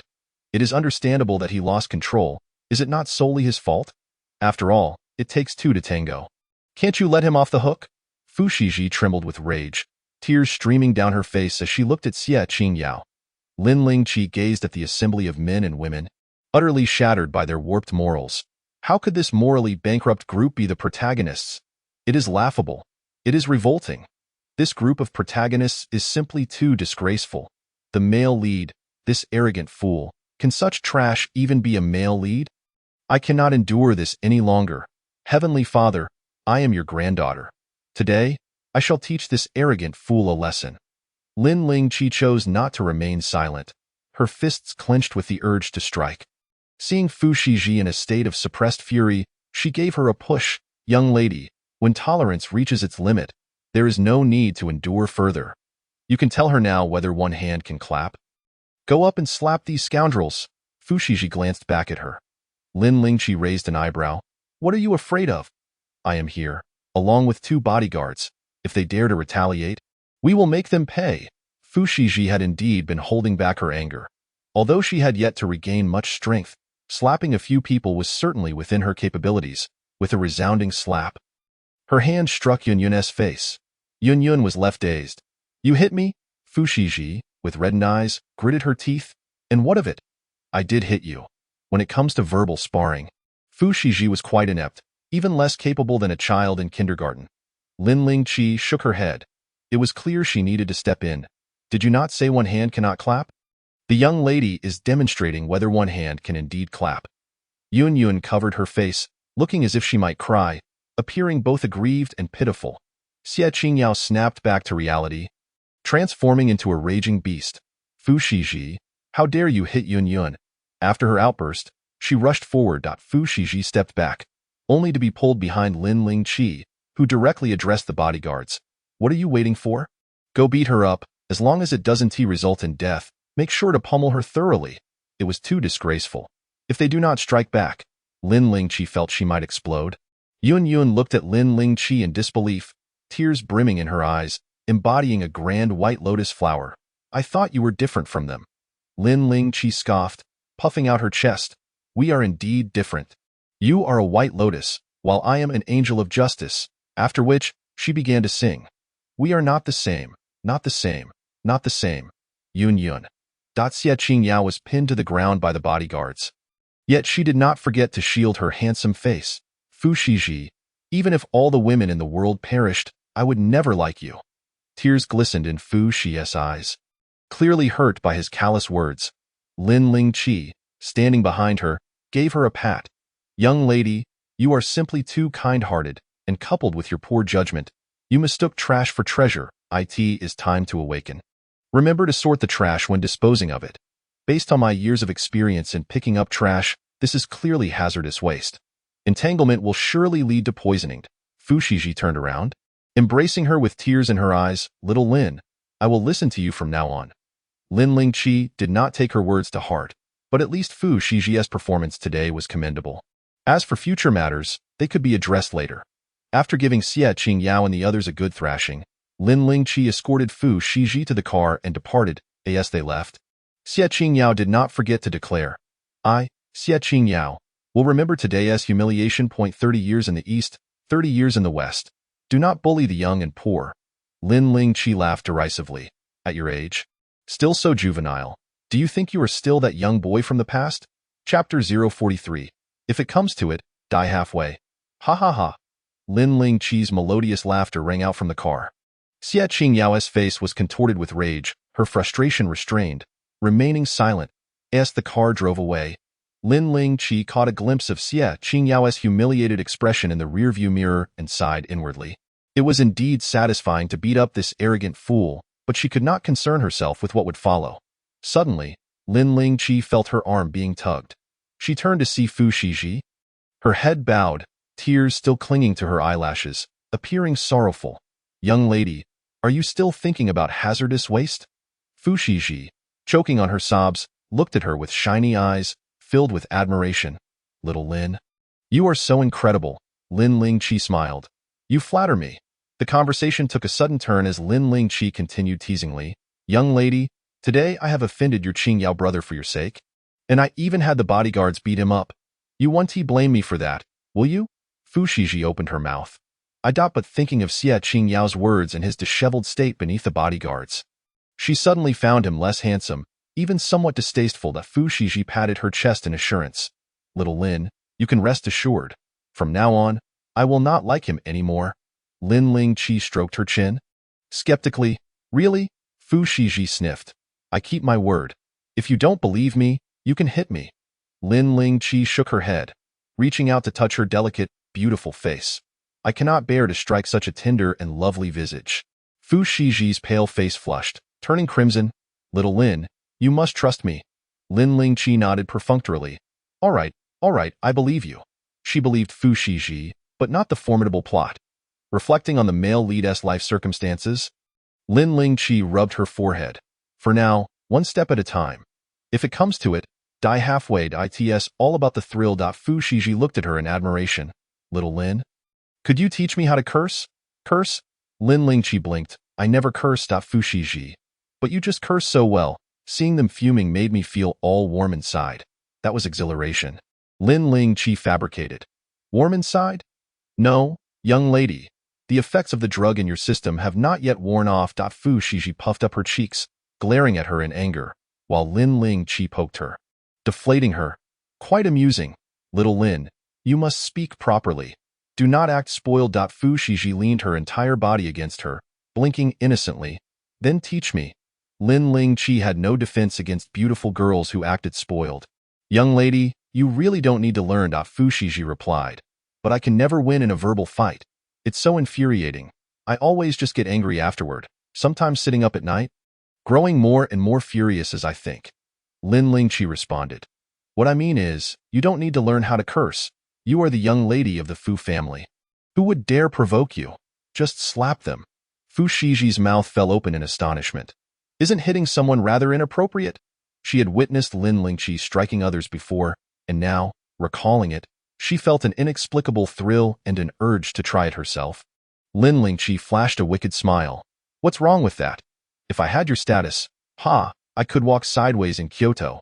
Dare to provoke me, and you must be prepared to be slapped by me. Fu Shiji rubbed her hands together. Should I give it a try next time? The driver, Xiaoli, interjected. Is this really all right? The young lady is going to be led astray as they waited at a traffic light. Xiaoli was suddenly called out, exchanging a glance with Lin Lingqi through the rearview mirror. Lin Lingqi said with a half-smile, My car is still parked at the Wudong bar. Xiaoli quickly responded. Understood. I'll turn at the next intersection. Lin Lingqi nodded with a smile.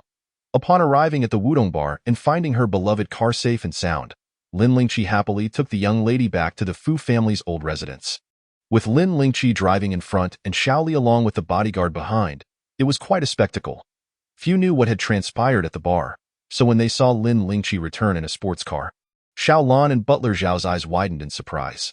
Young lady, go and rest well, don't overthink it, I need to catch up on some sleep too. Lin Lingqi yawned, waved her hand, and headed back to her room. Fu Shiji watched her retreating figure, her mouth opening slightly. In truth, she wished Lin Lingqi would stay and sleep with her. Young lady. After Lin Lingqi left, Xiaolan approached Fu Shiji. Fu Shiji, slightly impatient, asked, Is there something? Xiaolan replied, Young lady, Butler Lin. Upon hearing Lin Lingqi's name, Fu Shiji inquired eagerly, What happened to her? Xiaolan explained, Young lady, Ms. Tan called, asking you to return her call after you come back. It seems she found out about the car you bought for Butler Lin. Ms. Tan refers to Fu Shiji's mother, Tan Jingwan. Fu Shiji showed no reaction. All right, I understand. Her phone had broken last night, and the new phone SIM card had yet to be installed. After returning to her room and inserting the card, her phone buzzed incessantly with messages from Lin Lingqi sent the previous night. Upon reading the messages, Fu Shiji felt a surge of emotion. Indeed, Butler Lin cared for her the most. Besides Lin Lingqi, there were also calls and messages from Fu Jingji. One name stood out prominently, as it was pinned to the top, Xie Qingyao. There were messages from the previous night and another from this morning. Fu Shiji, you ruined Feng Hui. How dare you? Do you even understand how crucial this is for a man? You have utterly destroyed a man's foundation. Feng Hui is my brother. He is finished for life. How can you be so malicious? A woman is venomous, as you will never have a man who loves you. I will never like you in this lifetime.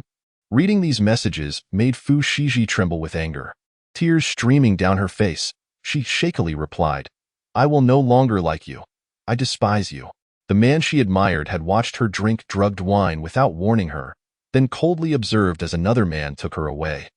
Now, he questioned her for the sake of the man who had offended her. Fu Shiji was so enraged she could not find her words, tears flowing uncontrollably. The reply came, Fu Shiji, you ruined my brother and allowed bodyguards to harm him in public. Let me tell you, you will pay for everything you've done today. Fu Shiji didn't know how to retort and suddenly remembered something. She rushed out of her room, shouting, Butler Lin! Butler Lin! After Lin Lingqi returned to her room, she fell asleep instantly, dreaming of collecting money in a sack, only to be ruthlessly disturbed. Butler Lin. Lin Lingqi squinted as she opened the door, only to find the young lady with tear-filled eyes and an intimidating demeanor. Butler Lin, quickly, help me scold him, Lin Lingqi. People are busy. Chapter 044. Why am I so good-looking? Lin Lingqi observed the young lady, who appeared frantic as if the sky were about to fall, and felt a swell of exasperation. She washed her face to awaken herself and took the young lady's phone. Fu Shiji focused intently on the screen as Lin Lingqi typed a few words and sent them off. Idiot. Wretched person. Scum. Garbage. Fu Shiji blinked in surprise. Is that all it takes? Lin Lingqi yawned lazily. If you're sure you don't like him anymore, why keep him around for the new year? Just block him. Fu Shiji, realizing her mistake, nodded. Oh. After blocking him, the phone was immediately silent. Lin Lingqi continued. Young lady, if someone provokes you face-to-face, you don't need to say anything. Just slap them, if it's through messages. Use those 8 words, and I'll create some emojis for you when I have time. Fu Shiji eagerly nodded and then hugged her tightly. Butler Lin, having you around is wonderful. Lin Lingqi patted her back. If you know I'm great. Let me take a nap, otherwise I fear I might collapse one day. Fu Shiji, startled, quickly released her. Then sleep. Don't worry. As long as you don't wake up, I promise no one will disturb you. Goodbye, Butler Lin. Feeling quite cheerful, Fu Shiji left. Lin Lingqi watched her walk away lightly, full of energy, and couldn't help but feel a twinge of envy. Youth is indeed wonderful. She returned to her bed, closed her eyes, and fell asleep in the president's office of the Fu Group. Jingji, this matter is quite troublesome. Xin Xianza's expression was not favorable. He had investigated the events of last night, and the more he looked, the deeper his frown became. Fu Jingji glanced up, signaling him to continue. Xin Xianza explained. This Feng Hui is Xie Qingyao's brother. Last night, Shiji went to find Xie Qingyao. You should know that Shiji is pursuing him. The whole circle was aware of Fu Shiji's pursuit of Xie Qingyao, and many mocked and ridiculed the Fu family's young lady for chasing after a poor boy. Although Xie Qingyao had started a small company, he was far from the true aristocratic circle, especially after the rumors about the fake heiress of the Fu family spread. The ridicule intensified. Fu Jingji spoke in a detached tone. Handle it as it should be handled. Xin Xianza frowned in disagreement. The bodyguard just called to say that Xie Qingyao has already gone to the hospital to see Shiji. If this matter isn't handled well, Shiji will blame you. Shouldn't you talk to her properly before deciding? Fu Jingji replied coldly. No need. Xin Xianza pressed on. Jingji, you can't keep doing this. Think about how many times you've cleaned up after them. What's the result? None of them appreciate you. You've done too much for these ungrateful people. They only see you as a heartless elder brother, and scrupulous in your methods. Fu Jingji's voice was firm. I do not require their gratitude. Xin Xianza felt it was unjust for him and was increasingly dissatisfied. But you also don't need to clean up after them, right? You are merely their elder brother, not their parent. You've already done enough. Fu Jingji did not wish to discuss this further and shifted the topic. Have we found anything on Zhao Xinda's project? Xin Xianza nodded, then laughed. Speaking of which, it's quite a coincidence. Guess who wrote this project originally? Fu Jingji looked at him with keen interest. Xie Qingyao. Xin Xianza's smile froze. You already knew. Fu Jingji lowered his head and signed his name on the document. Not hard to guess. After Zhao Xinda was rejected for collaboration, he had gone all out to lead Xie Qingyao into various business banquets to seek investment. Xin Xianza remarked. If we're being honest, this kid Xie Qingyao has some talent. The project proposal he wrote has no flaws. It's just that his character is lacking. Otherwise, he'd be worthy of Shiji. Fu Jingji stated flatly.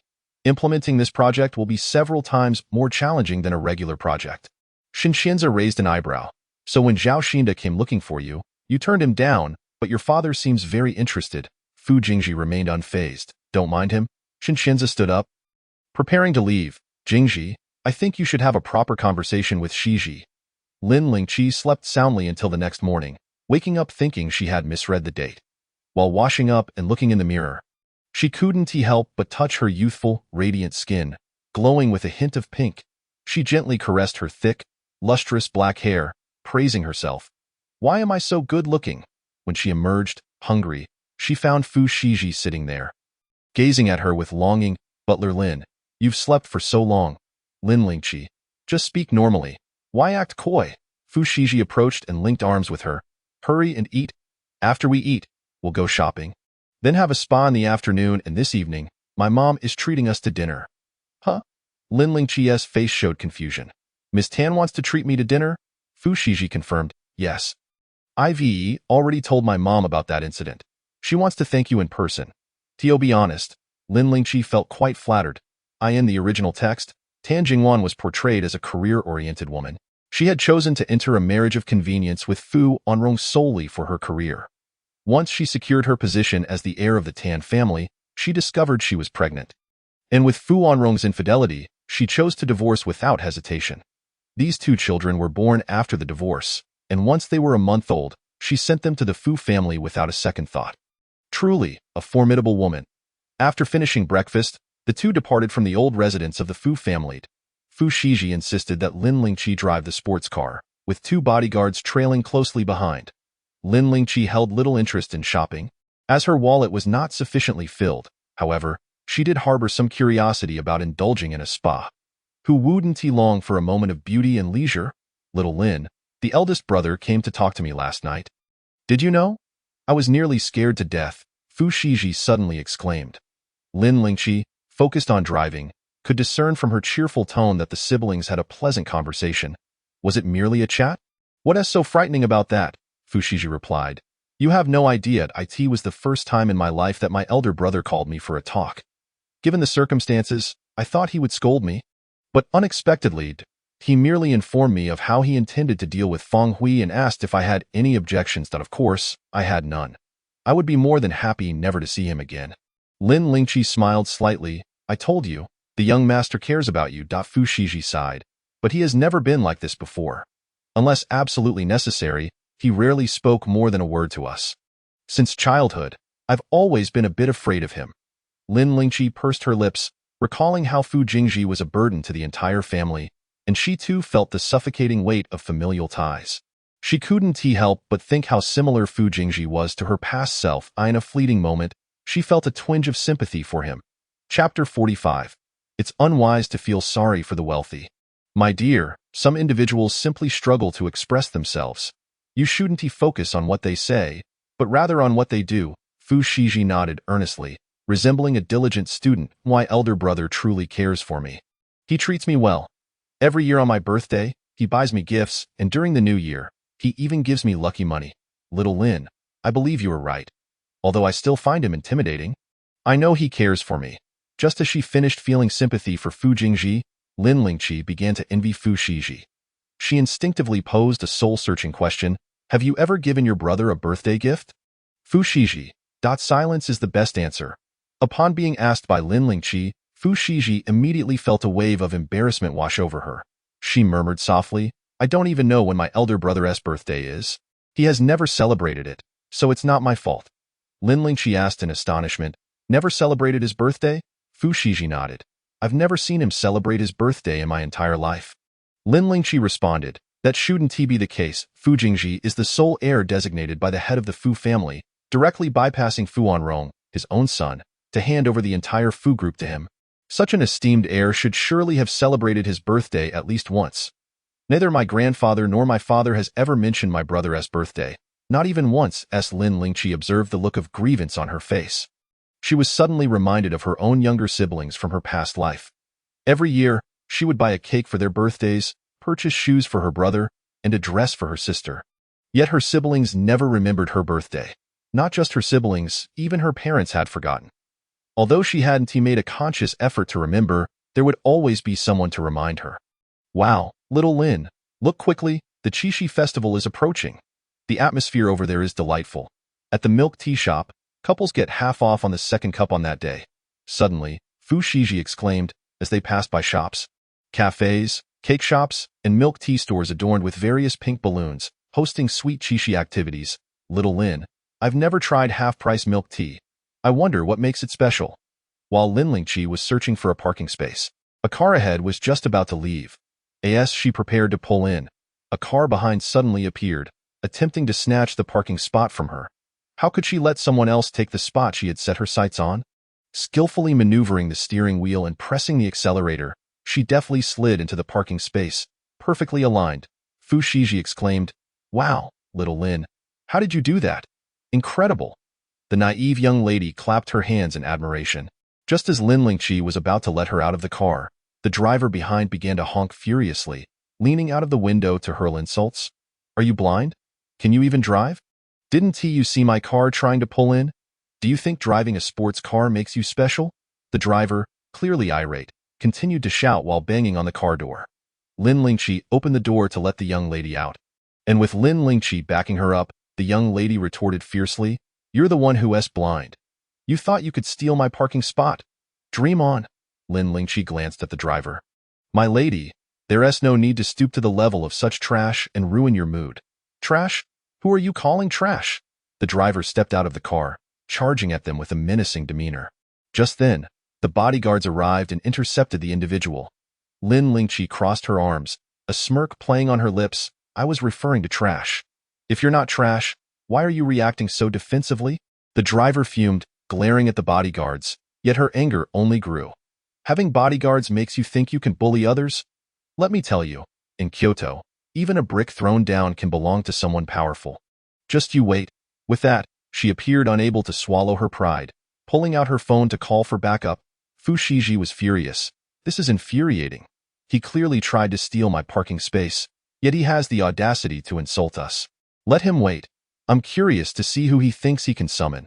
Lin Lingqi observed the driver blocking their path, causing the cars behind to honk and reverse in frustration. She chuckled. "My lady, our car is already parked. Why should we wait for him?" Fu Shiji suddenly realized. "Right? Why should I listen to him? Who does he think he is?" With that, she left one bodyguard behind and took the other with her into the department store. Upon entering, it felt as if they had stepped into Fu Shiji's domain.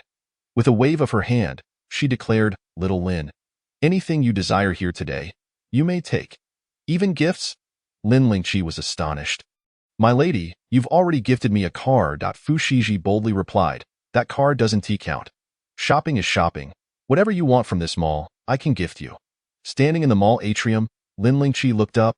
Unsure if it was the glaring lights or the allure of wealth that made her eyes sting, Fu Shiji dragged Lin Lingqi through several brand boutiques, where she was treated to warm hospitality as a super VIP. Fu Shiji asked Lin Lingqi, "Little Lin, which piece do you like?" Lin Lingqi surveyed the exorbitantly priced clothing and felt little interest. She shook her head. "My lady, I have clothes to wear." Fu Shiji was displeased. "Look at what you're wearing." Dressed in a t-shirt and sweatpants, Lin Lingqi stood with her hands on her hips, unabashed. It was only 9 yuan and 9 cents with free shipping. Fu Shiji frowned in disdain. 9 yuan and 9 cents with free shipping? The quality must be terrible. My cleaning cloth costs more than your outfit. I don't care. You must buy me something today. Lin Lingqi refused to choose. So Fu Shiji picked out several outfits for her. This one, and this one, go try them on. With her delicate skin and tall figure, Lin Lingqi transformed from an ordinary girl into a graceful beauty as she donned the dresses chosen by Fu Shiji, showcasing her exquisite collarbone. The more Fu Shiji looked, the more satisfied she became, as Lin Lingqi changed in and out of the fitting room under her direction. After purchasing clothes, they moved on to shoes and then bags. The morning passed in a blur as they prepared to leave. The bodyguards carried numerous bags filled with their purchases. They had lunch outside, rested briefly, and continued shopping, this time at a jewelry store. "Why, lady?" Lin Lingqi glanced at the store and called to her. "Shall we sit for a moment?" Fu Shiji replied, "We bought clothes, shoes, and bags.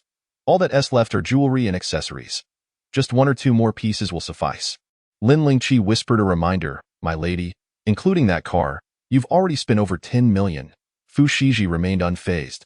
"So what? Don't worry. I have money I could spend 10 lifetimes and still not exhaust it." Lin Lingqi, observing Fu Shiji's seemingly unremarkable demeanor, her subtle display of wealth was the most striking of all. How could she blame her? It was unwise to feel sympathy for the wealthy. Lin Lingqi held no interest in diamonds or jewelry. Thus, when Fu Shiji inquired about her preferences, Lin Lingqi answered without hesitation, "Gold." Fu Shiji. Chapter 46. How will you repay what you owe her? Why would you like such a vulgar item? Fu Shiji appeared perplexed. Lin Lingqi, seeing her disdainful expression, stood firm in her preference. "My lady, I simply like gold. I don't care for anything else." She was just an ordinary person with simple tastes, unable to appreciate diamonds or gemstones. Those items held no value for her. She simply adored gold. Gold is wonderful. It retains its value. Although Fu Shiji expressed her distaste, She respected Lin Lingqi's choice and selected a three-piece gold jewelry set for her. Earrings, a necklace, and a bracelet. As Lin Lingqi admired the golden jewelry in the display case, she bit her lip. Indeed, gold was captivating. She felt an overwhelming impulse to purchase every piece of gold in the store. Turning to the manager, she inquired, "What is the current price of gold?" Having learned about the price of gold, Lin Lingqi pondered whether it would be wise to purchase a few gold bars for savings. Considering the dropping bank interest rates, should the value of money diminish in the future, she can still sell her gold bars. The more she contemplated, the more she felt that her idea was rather astute. Thus, without hesitation, she made a decisive gesture and extravagantly purchased a kilogram of gold bars. Upon witnessing this, Fu Shiji's eyes widened in astonishment. "Steward Xiaolin, you possess such a fondness for gold?" This passion seemed to rival that of her grandparents. In her childhood, she had once seen a whole chest of gold bars in her grandmother's safe. Lin Lingqi chuckled, "Gold is splendid. Gold is marvelous. I adore gold, and gold adores me."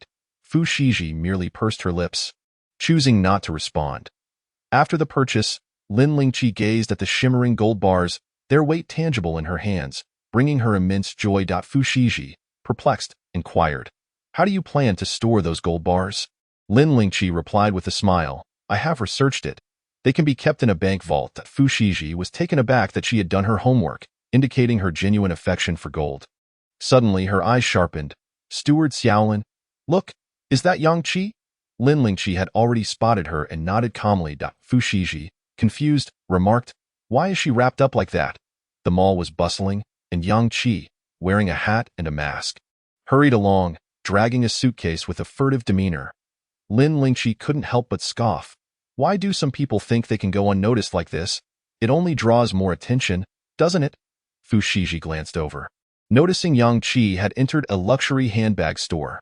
Lin Lingqi smirked and suggested, "Miss, shall we follow her and see?" Fu Shiji nodded affirmatively. "Let's go." They approached with a boldness that contrasted Yang Qi's sneaky demeanor. Arm in arm, Yang Qi opened her suitcase, revealing an array of luxury brand handbags. Fu Shiji earnestly asked, "What is she doing?" Lin Lingqi replied with a blank expression, "She is selling bags." "Selling bags? Those were all gifts from me." "Precisely, that is why she is selling them." Fu Shiji felt a surge of frustration but couldn't pinpoint the source of her discontent. Lin Lingqi interjected, "Miss, those items were your gifts, if you wish to reclaim them." Before she could finish, Fu Shiji disdainfully replied, "I wouldn't dream of it. Once given, gifts are not meant to be taken back." Observing Fu Shiji's irritated demeanor, Lin Lingqi remarked, "Yet it seems you are quite unhappy." Fu Shiji instinctively wanted to retort but fell silent for a couple of seconds. "I am indeed unhappy." She struggled to articulate her feelings. Lin Lingqi gently patted her shoulder. "It is merely a sense of anger at having your sincerity trampled upon." Fu Shiji's eyes lit up. "Yes, exactly." Meanwhile, Yang Qi was haggling with the sales assistant. Once a deal was struck, she pocketed the money and was about to leave. However, upon exiting the store, she was greeted by the sight of Lin Lingqi and Fu Shiji. Yang Qi, feeling guilty, hastily concealed her suitcase behind her and forced a smile. "Shiji, what a surprise to see you here." Fu Shiji shot her an indignant glare. "Surely, you would prefer not to see me here." Yang Qi quickly clarified, "That's not what I meant. I simply didn't expect to run into you." Fu Shiji said nothing, striding over to deliver a sharp slap across Yang Qi's face. Lin Lingqi was momentarily stunned. She had not anticipated the young lady's assertiveness. Yang Qi, her face turned askew, looked at her in disbelief. "What gives you the right to hit me?" Fu Shiji opened her mouth, but delivered another slap. "Fool," garbaged, in her rage, she refrained from cursing. Yet the 8 words Lin Lingqi had taught her lingered in her mind. Lin Lingqi observed, "You have learned well." As Yang Qi prepared to retaliate after the second slap, her bodyguard had yet to intervene, but Lin Lingqi swiftly seized her hand. "Yang Qi, if I were you, I would distance myself considerably." Yang Qi struggled, intent on screaming, but Lin Lingqi discerned her intention and swiftly restrained her. Covering her mouth, "Let me go. This is all your fault. If it weren't for you, I wouldn't be in this predicament. You wretched person." Lin Lingqi regarded her as one would a rabid dog. "Miss, do you wish to reclaim the gifts you previously bestowed upon her?" Fu Shiji expressed her desire not to, deeming them tainted. Lin Lingqi added, They can be liquidated for cash, Fu Shiji responded. Recover and liquidate everything back. Yang Qi was taken aback and began to weep. Lin Lingqi dragged her outside the restroom and released her. Tears streamed down Yang Qi's face. Shiji, you can't treat me this way. Fu Shiji raised her hand and delivered another slap. And how have you treated me? I am aware of my temper, yet I have given you everything I could. When have I ever wronged you? You schemed behind my back. Do you truly think I am a fool? As she spoke, Fu Shiji felt a mixture of anger and grievance, her eyes reddening. I do not wish to revisit the past. But you stood by as Feng Hui took me away at Wudong Bar. Yang Qi, you are despicable. You are nothing but trash. Upon hearing this, Lin Lingqi's expression turned icy. She had not expected such a revelation. Yang Qi continued to defend herself. I didn't mean to. There were so many people with Feng Hui. How could I, a girl, dare to intervene? Lin Lingqi could no longer listen. Even if you were afraid, you could have reported it or informed the Fu family, yet you did nothing. Ignorance can be remedied through learning, unattractiveness can be altered, but a wicked heart is truly beyond redemption. Fu Shiji's countenance grew increasingly grim. Yet at that moment, Yang Qi began to laugh, a mixture of tears and laughter that suggested a mental break. One moment she was pleading for mercy, the next, she was brazenly defiant. Report it? Why should I? What does it matter to me? I didn't force her to drink. Whatever Xie Qingyao instructed her to do, she did. I didn't make her become a sycophant. She brought this upon herself. I merely did nothing. What wrong have I committed? Even if the police arrive, they cannot convict me. What can you do to me? Fu Shiji was so enraged that she wanted to strike her again, but Lin Lingqi held her back. We cannot do anything to you. We simply wish for you to return the items belonging to the young lady. You may choose to stand back and watch, but how will you repay the debt you owe her? Chapter 047. Comforting oneself, one cannot have both ways. Although Fu Shiji possessed a temper, she was wealthy and generous. Enduring a bit of indignation for the sake of money seemed trivial in her past life. Lin Lingqi had to endure the ire of her superiors and the unreasonable torment from clients, laboring tirelessly only to receive a meager compensation.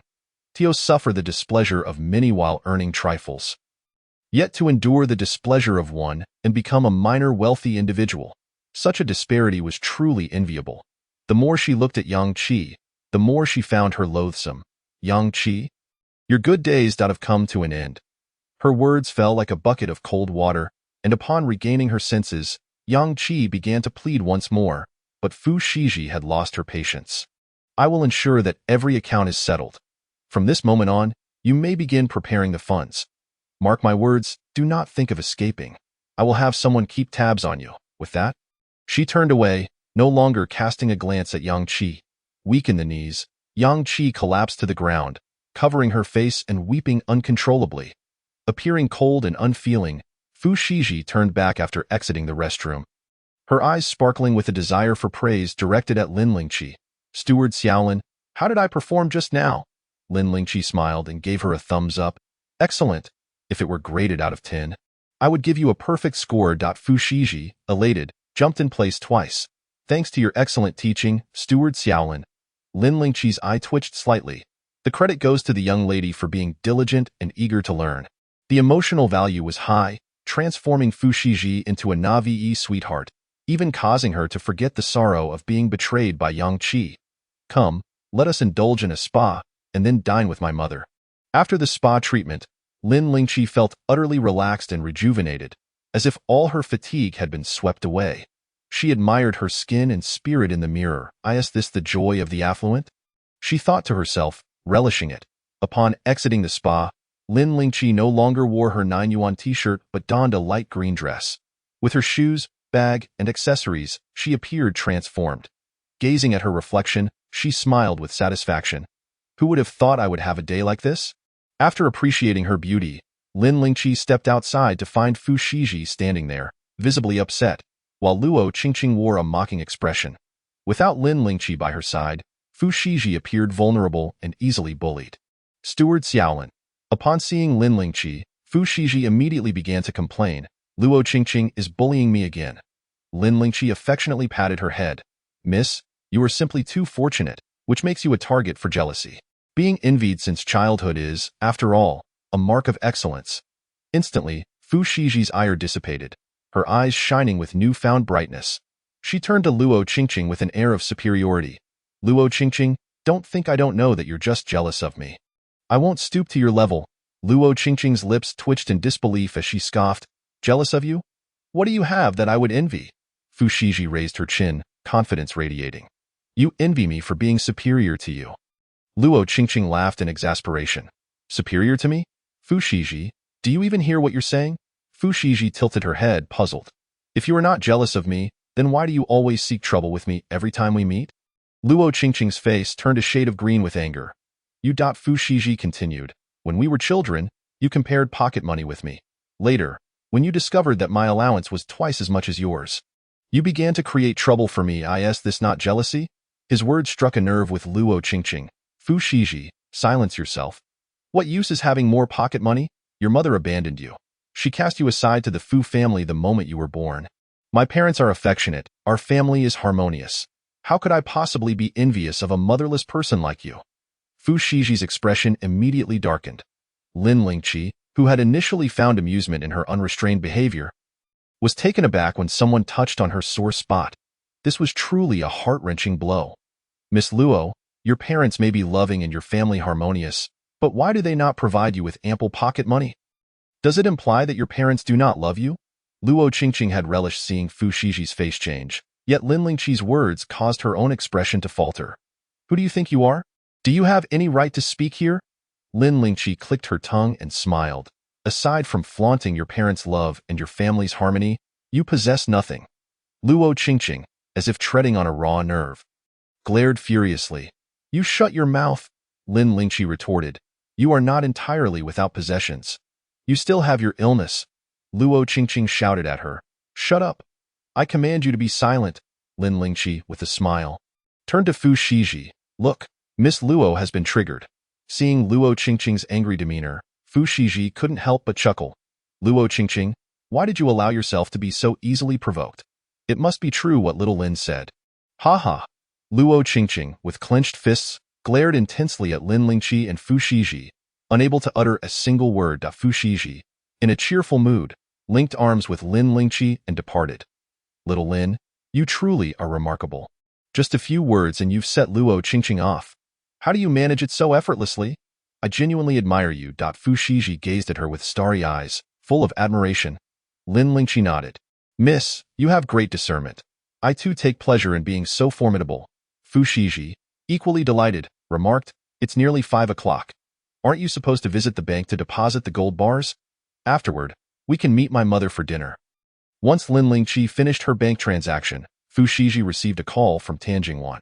Initially, she was in high spirits, but after the call, she wished she could smash her phone. It was always like this. Every time she was promised a meal, it ended in disappointment.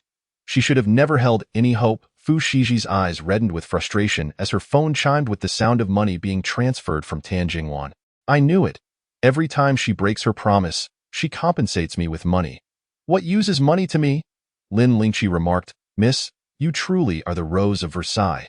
Quite extravagant, she sniffed, gazing at Lin Lingqi with a yearning expression, seemingly seeking her approval. Little Lin, do you truly think work is that important? Without a moment's hesitation, Lin Lingqi replied, Of course work is important. If Ms. Tan did not work, how could you afford to spend money so freely? Fu Shiji stamped her foot in frustration. I would rather not have her money. Lin Lingqi shook her head, unsure whether to envy her endless funds or to pity her for having nothing else. Contemplating seriously, she embraced herself in sympathy. No wonder so many harbor resentment towards the wealthy. Some are born into privilege while most are born into servitude. The dividing line of life is amniotic fluid. Miss, shall we switch places? Fu Shiji momentarily failed to grasp the concept. How would we exchange? Lin Lingqi suggested. You work for me while I spend your money. Fu Shiji. Chapter 048. Which fool aims to harm her having failed to secure a dinner appointment with Ms. Tan? Yet receiving a substantial monetary compensation, Fu Shiji embarked on a spree of revenge spending. Beneficiary, Lin Lingqi. Shop, shop, shop. She purchased bags and jewelry, ultimately wishing to buy Lin Lingqi a watch. Miss, this watch doesn't quite suit me. Lin Lingqi declined, not for any reason other than its exorbitant price. Fu Shiji shot her a glare. Now that you call me miss, You must obey me, or else you will be looking down on me. Fu Shiji forcibly placed the watch on her wrist. See, do you like it? Of course. With a watch worth over $1 million on her wrist, could she dare to say otherwise? Lin Lingqi silently lamented. Having received so many gifts from the miss, she wondered what she could possibly give in return. Fu Shiji swiped her card and led her away. Noticing Lin Lingqi's silence, Fu Shiji inquired, I only have one such watch. Do you know why? Lin Lingqi asked. Why? Fu Shiji replied, because it is too cheap. I would feel embarrassed wearing it out. Otherwise, others might think our family is going bankrupt. Lin Lingqi. Listened? Is this even human speech? Fu Shiji continued, my mother reserved a restaurant. Let us go eat. Though Tan Jingwan had no time, she still sent money for her daughter to reserve the restaurant. Just as Lin Lingqi was about to nod in agreement, her phone rang. Upon seeing the caller ID, she didn't dare waste a second and quickly answered.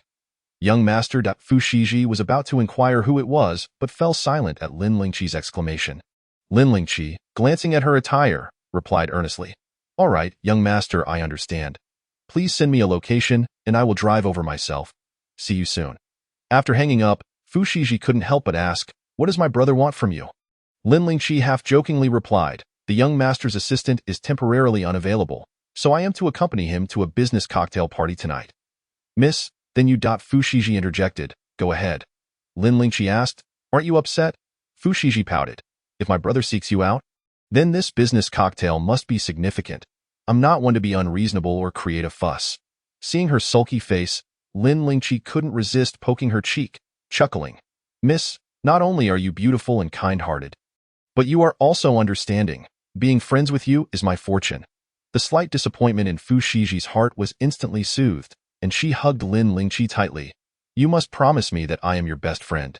Lin Lingqi smiled and patted her cheek. You already are. Mississippi. The miss was the only friend Lin Lingqi had in this life and the last.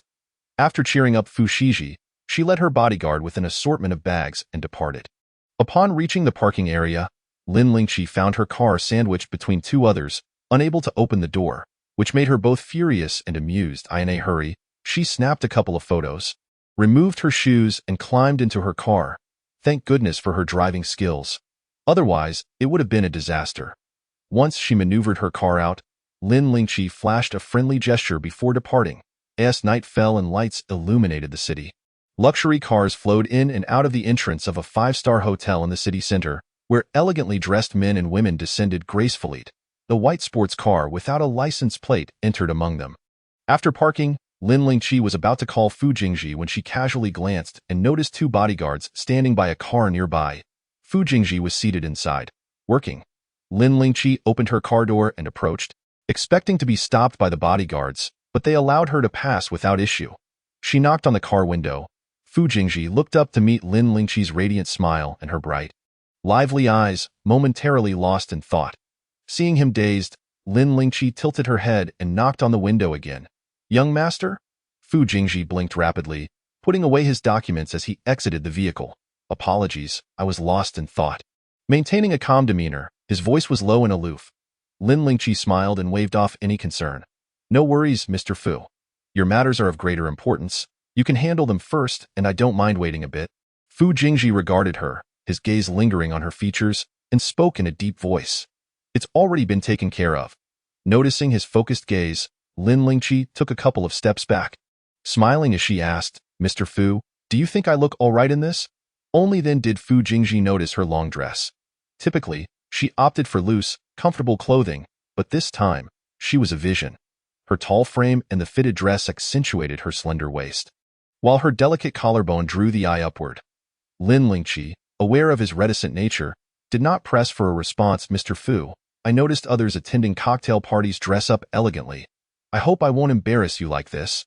Today, Fu Shiji had bought her many items, yet aside from the watch, she hadn't worn any of the jewelry, leaving some pieces in the car should she need them. Fu Jingji's gaze deepened as he scrutinized her. It lacks a few elements. Then before she could finish, Fu Jingji retrieved a luxurious bag from his car and handed it to her. Lin Lingqi blinked, accepting it without inquiry, discovering a blue velvet box inside. Upon opening it, she was greeted by a diamond necklace. The number of smaller diamonds was beyond her count, but the large central diamond nearly blinded her with its brilliance. Lin Lingqi closed the box and returned it to him.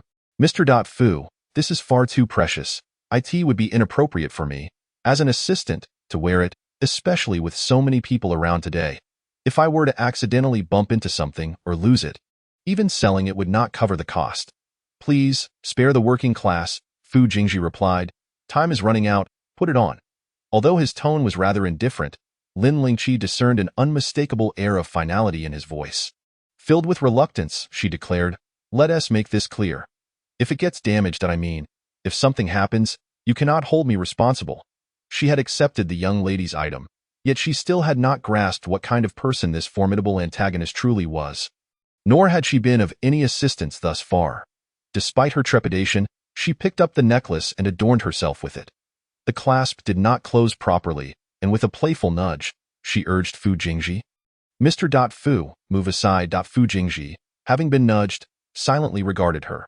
Lin Lingqi adjusted the necklace in the rearview mirror of the car, satisfied with her appearance, and smiled brightly. All right, Mr. Fu, shall we go? Turning around, she found herself gazing into Fu Jingji's profound eyes. Yet her smile remained unwavering. Fu Jingji acknowledged, striding toward the hotel entrance. Lin Lingqi followed behind him, carrying her handbag with a graceful smile. By this time, most guests had already entered. After a couple of steps, she noticed Fu Jingji slowing down, and just as she prepared to approach him, she was suddenly shoved from behind with great force, causing her to lurch forward uncontrollably, instinctively protecting the necklace and watch. Damn! Which fool is trying to harm her? She may have fallen without injury, but the necklace and watch were too valuable to suffer a fall. They were worth more than she could afford. Chapter 049.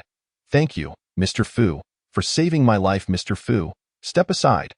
Lin Lingqi exclaimed just as she saw Fu Jingji turn around, his hands securely grasping her slender waist, catching her effortlessly and preventing her from making intimate contact with the ground. Oh my God, you scared me to death.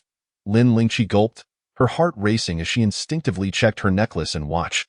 Thankfully, they were unharmed. Otherwise, regardless of which item was damaged, she could not afford to pay for either.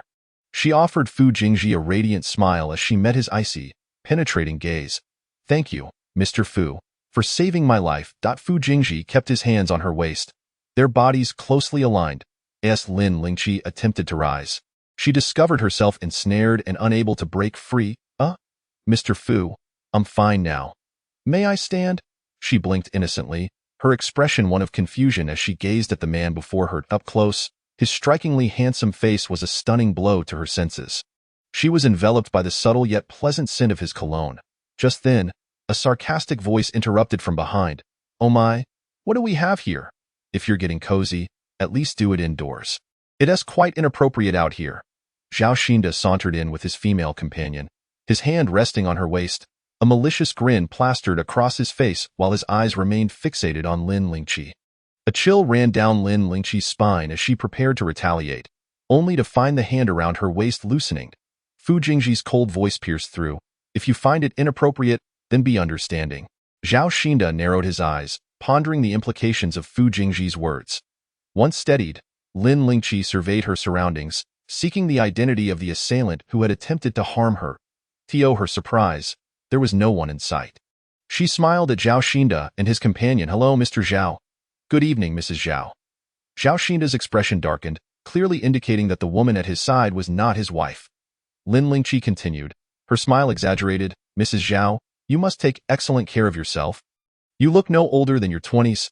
How youthful, Mr. Fu, don't you agree? Zhao Xinda's female companion nestled closer to him, but he brusquely pushed her away, leaving her stunned. Fu Jingji's lips curved slightly. You are mistaken. She is not Mrs. Zhao. Lin Lingqi feigned shock, covering her mouth. Oh dear, sorry. I assumed you two were quite close. I must have misunderstood. You wouldn't hold it against me, would you, Mr. Zhao? Zhao Xinda, fuming, pointed at her. You. Fu Jingji's eyes narrowed slightly. Mr. Zhao, being magnanimous, surely would not bear any resentment. Lin Lingqi sighed with relief. Then I can rest easy. Mr. Fu, shall we proceed inside? Before Zhao Xinda could respond, Fu Jingji grasped her arm and gently pulled her inward before releasing it. Mr. Zhao, please take your time. We shall excuse ourselves. Though Fu Jingji appeared polite, his words were laced with an undertone that could infuriate Zhao Xinda. Watching Fu Jingji's retreating figure, Zhao Xinda spat in anger. A mere child, short-sighted and ungrateful, oblivious to his own insignificance. Lin Lingqi whispered, "Mr. Fu? I didn't mean to cause trouble," Fu Jingji replied coolly. "I know." Lin Lingqi, suspecting Zhao Xinda's intentions, glanced back, noticing him muttering angrily under his breath. "Mr. Fu, he.s. badmouthing you." Seizing the opportunity, Lin Lingqi quietly reported. Fu Jingji responded, "Ignore him." Lin Lingqi inquired softly, "Who exactly is he? He seems rather arrogant, daring to provoke the antagonist repeatedly. Was there no mention of someone named Zhao in the original text? Suggesting he might just be a background character like the original protagonist?" Noticing her curiosity, Fu Jingji's lips parted slightly. "He is married to Su Gong's granddaughter, Su Gong?" Lin Lingqi gasped, her eyes widening in shock. She grasped Fu Jingji's arm excitedly. "You mean that Su Gong? In the original text, he was portrayed as a significant figure, a martyr whose entire family had sacrificed for the nation. His grandfather, father, wife, and son had all perished. Su Gong himself, severely wounded and crippled, clung to life alongside his youngest daughter, who tragically passed away during childbirth, leaving only a newborn granddaughter. This Zhao Xinda had actually married Su Gong's granddaughter. Remarkable." Fu Jingji lowered his gaze at her hand, gripping his arm, and nodded. Indeed. Still in shock, Lin Lingqi genuinely felt sympathy for Su Gong. Turning back to glance at Zhao Xinda, she saw him with his hand on his companion's waist, exchanging flirtatious banter. Lin Lingqi expressed her disdain. With his looks and character, how on earth did he win Su Gong's favor to marry his granddaughter? The Su family has produced generations of heroes. How dare he? Lin Lingqi scoffed, following Fu Jingji into the hotel. "Mr. Fu, you've arrived. Good evening, Mr. Fu. Mr. Fu." As many approached Fu Jingji warmly, they maintained a respectful distance while engaging him in conversation. Lin Lingqi smiled politely, nodding at each person who greeted her, thinking to herself that this was the kind of presence an antagonist should command. However, she was unaware that she herself was also one of the focal points among the crowd. "Mr. Fu, who is this young lady?" Those within the elite circle were well aware that Fu Jingji had never been seen with a female companion. He always attended events accompanied by men, be it secretaries or assistants. This was the first time they had ever spotted a woman by his side, and she was quite stunning. The crowd scrutinized Lin Lingqi from head to toe, and upon noticing the necklace and watch adorning her, their minds began to race with speculation. Lin Lingqi offered a professional smile. "I am Mr. Fu's assistant." "Assistant?" The crowd expressed surprise, quickly shifting to knowing glances filled with innuendo. Lin Lingqi sensed their peculiar gazes, as if they were intrigued by her yet held no malice. Stealing a glance at Fu Jingji, who remained unfazed, she dismissed it from her mind. Having clarified her identity, the crowd quickly returned their focus to conversing with Fu Jingji. Typically, gatherings of this nature involved prominent figures exchanging information, discussing potential projects, and occasionally testing each other's boundaries. Being in the presence of such influential individuals, Fu Jingji was remarkably youthful. Ideally, his cousin Fu Anrong should have been there with him. Had he not been so unambitious at that moment, commotion erupted at the entrance. Zhao Xinda's boisterous laughter rang out. "I told you we were destined to meet. Miss Qian, please, come inside." Zhao Xinda strode in, beaming, with his female companion and a glamorous middle-aged woman shimmering with elegance. Upon spotting the young man beside the middle-aged woman, Lin Lingqi froze. "Xie Qingyao? How could it be this arrogant young man? What bad luck." Chapter 050. This young man is reckless. Just as Lin Lingqi contemplated turning away, her peripheral vision caught sight of the middle-aged woman linking arms with Xie Qingyao as they approached. "Mr. Fu, it's been a while." Chen Xinan, clad in a pink, fitted gown that accentuated her curves, exuded elegance and confidence as she gazed at Fu Jingji. Fu Jingji offered a polite but distant nod in response. "Hello."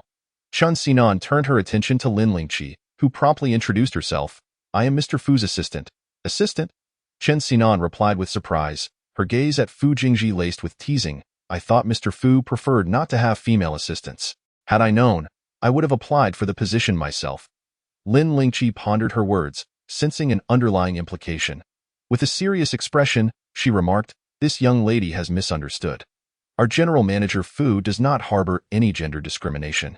The decision to bring a male assistant was merely for convenience. I in the workplace. Lin Lingqi detests the notion of gender bias. Fu Jingji cast a glance at her, remaining silent. Chen Xinan was momentarily taken aback, then burst into cheerful laughter. If it's merely for convenience, then why did you bring her along this time? Lin Lingqi replied earnestly. Naturally, it is also due to convenience. Chen Xinan's laughter grew more exuberant. Her gaze towards Fu Jingji infused with a meaning that Lin Lingqi could not decipher. With keen interest, she inquired of Lin Lingqi, General Fu must value you greatly. Lin Lingqi defended her boss, stating, General Fu appreciates every capable employee. Chen Xinan playfully asked, what is your name? Lin Lingqi introduced herself, Lin Lingqi.007. The moment the name was uttered, it instantly piqued the curiosity of those around, for in the eyes of capitalists, the notion of 996 hardly mattered. If possible, they would prefer everyone to be a 007. A faint scoff emerged from the side. So, it's just a sycophant. Though the voice was subdued, those nearby heard it clearly. The speaker was Xie Qingyao, who stood beside Chen Xinan. Fu Jingji shot a sharp, icy glance at Chen Xinan, his cold voice resonating. Ms. Chen, please manage your people. Though softly spoken, it carried the unique pressure of authority. Lin Lingqi's lively eyes darted around. This was indeed the battleground of the protagonist and the archvillain. Yet, in this moment, Fu Jingji held the upper hand. The hierarchy was evident. What should have been a dramatic scene had fallen far short of expectations. Lacking any real comparability, Chen Xinan's expression shifted slightly. She pinched Xie Qingyao's waist forcefully and forced a smile. Qingyao, apologize to Miss Lin. Xie Qingyao, wincing from the pain in his side, clenched his teeth as he met Lin Lingqi's almost mocking smile. Just as he was about to apologize, Lin Lingqi feigned a hurt expression. Mr. Xie, have I offended you in the past? Of course, he had, even having had his bodyguards rough him up, however, in such a setting. Xie Qingyao would never voice that. No, Lin Lingqi lowered her gaze. Is my presence what displeases Mr. Xie? Xie Qingyao glared at her furiously. That insufferable woman was quite the actress. The crowd exchanged glances, bewildered. Who was this young woman? What was Chen Xinan thinking, bringing someone like her into this environment? Was she planning to oppose Fu Jingji? Fu Jingji, noticing Lin Lingqi's wounded demeanor, furrowed his brows slightly. Does Mr. Xie have an issue with my assistant? Xie Qingyao's face darkened, yet he maintained his air of arrogance, holding his head high. No, Fu Jingji scoffed lightly. Then that means you have an issue with me. The crowd gasped in shock. This young man was courting disaster. To have an issue with Fu Jingji, did he no longer wish to establish himself in Kyoto? Chen Xinan felt a bead of cold sweat trickle down her back, hurriedly explaining, General Fu, that's not what Xiao Xie meant. Suddenly, someone nearby exclaimed, I just remembered. It seems the project proposal for General Zhao was written by Mr. Xie. Yes. General Zhao approached General Fu with the project, which was declined. Could it be that this is why? The realization dawned upon them. Fu Jingji had dismissed Xie Qingyao's project, leading to his ire directed at General Fu's assistant. The crowd collectively felt enlightened. Even so, such sentiments should not be aired in public, especially towards a young woman. Truly, it was lacking in grace, upbringing, and decency. Such narrow-mindedness was unbecoming. Hearing these remarks, Chen Xinan spun around sharply. Slap. A resounding slap echoed as Chen Xinan struck Xie Qingyao's face. Lin Lingqi's eyes widened in disbelief. What unprecedented audacity, to publicly slap the arrogant male protagonist. A profound silence enveloped the surroundings. Fu Jingji regarded her, a glimmer of schadenfreude flickering in his gaze, as he observed her quietly. Lin Lingqi, engrossed in the unfolding drama, had not noticed these nuances. Her attention remained fixated on Chen Xinan and Xie Qingyao. As Chen Xinan caught her gaze, she waved her hand and said, I apologize for startling you. Miss Lin, I apologize on his behalf. Miss Lin, your name is quite lovely and innovative. Lin Lingqi, seeing her steer the conversation back, smiled graciously. However, her gaze fell upon the slapped Xie Qingyao, and she remarked pointedly, I too believe my name is quite nice. It was given by my parents and cannot be changed at will. After saying this, she narrowed her eyes, smiling at Xie Qingyao. Don't you agree, sir? Xie Qingyao's face had been turned askew, the 5 distinct finger marks glaringly evident. He bore a face of enduring humiliation, replying, as long as Miss Lin likes it, that is sufficient. Lin Lingqi responded with a smile, I cherish it, hence I shall never change it. Unlike you, who seems to engage in the practice of concealing one's identity and changing names. If one possesses true capability, relying on oneself is commendable. Depending on a woman is hardly impressive. Xie Qingyao's expression darkened even further. Chen Xinan noted this shift, while she appreciated Xie Qingyao's looks and youthful physique. His behavior in such a setting was rather unbecoming. Only you would bring such an inconsequential person to such an event. A stern female voice suddenly rang out. The crowd instinctively parted to allow the speaker through. The air was charged with the presence of a formidable woman. Lin Lingqi blinked, a spark of recognition igniting within her. It was Tan Jingwan and Qiyu. Chen Xinan's face flushed with anger. Tan Jingwan, what do you mean by that? Tan Jingwan replied with a sarcastic laugh. Where did you find such an inconsequential person? Truly, you've worked hard. Lin Lingqi was taken aback. What a sharp tongue. She quite liked it. Chen Xinan, not one to back down, retorted. At least it's better than some people, who have been divorced for years and still have no man by their side. Is it not your own doing? Isn't it because you've been so deeply hurt by men that you can only numb yourself with work? Anyone unaware would think you were truly devoted to your career. Lin Lingqi was taken aback. Huh? Is the strong woman persona a facade? Tan Jingwan replied nonchalantly, unlike you, I do not depend on men to survive. Having been married and divorced 8 times, I must say your taste has only declined with age. Lin Lingqi's eyes widened in shock. Married 8 times and divorced 8 times? Wow! Lin Lingqi felt a surge of excitement, instinctively grabbing the nearest person, her eyes sparkling with the delight of an audience member. Could it be that Chen Xinan was the legendary 8-time divorcee? Chapter 051. Being the villain is incredibly refreshing. Chen Xinan was indeed a legendary figure. Having married 8 wealthy husbands, each relationship was genuine love. With each divorce, she secured a substantial settlement from her ex-husbands, thus becoming a well-known female tycoon in the industry. Xie Qingyao had gained prominence in the business world solely due to his association with Chen Xinan. This gala could not possibly be where it all began.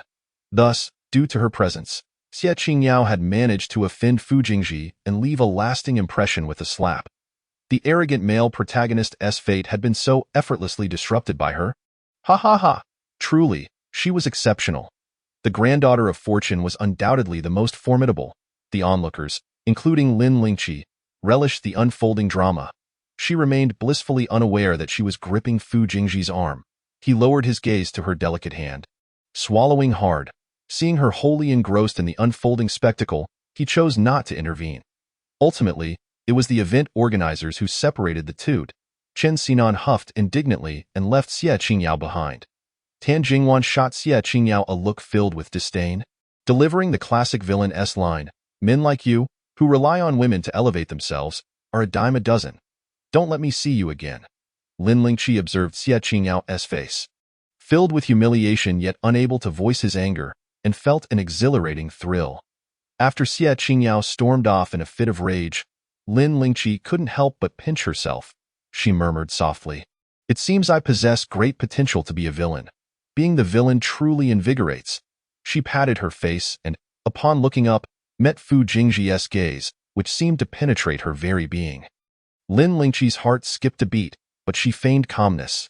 Instinctively, she offered a smile, and Fu Jingji, upon seeing her radiant expression, nodded slightly before returning to converse with those around him. General Fu. Lin Lingqi handed him a drink that resembled wine, while her own glass bore a similar hue. When it came time to toast, Lin Lingqi deftly clinked glasses with the esteemed guests. The dignitaries were quite pleased with her performance. However, after a brief exchange, the dignitaries needed to switch venues, indicating that the matters to be discussed next were not for public ears.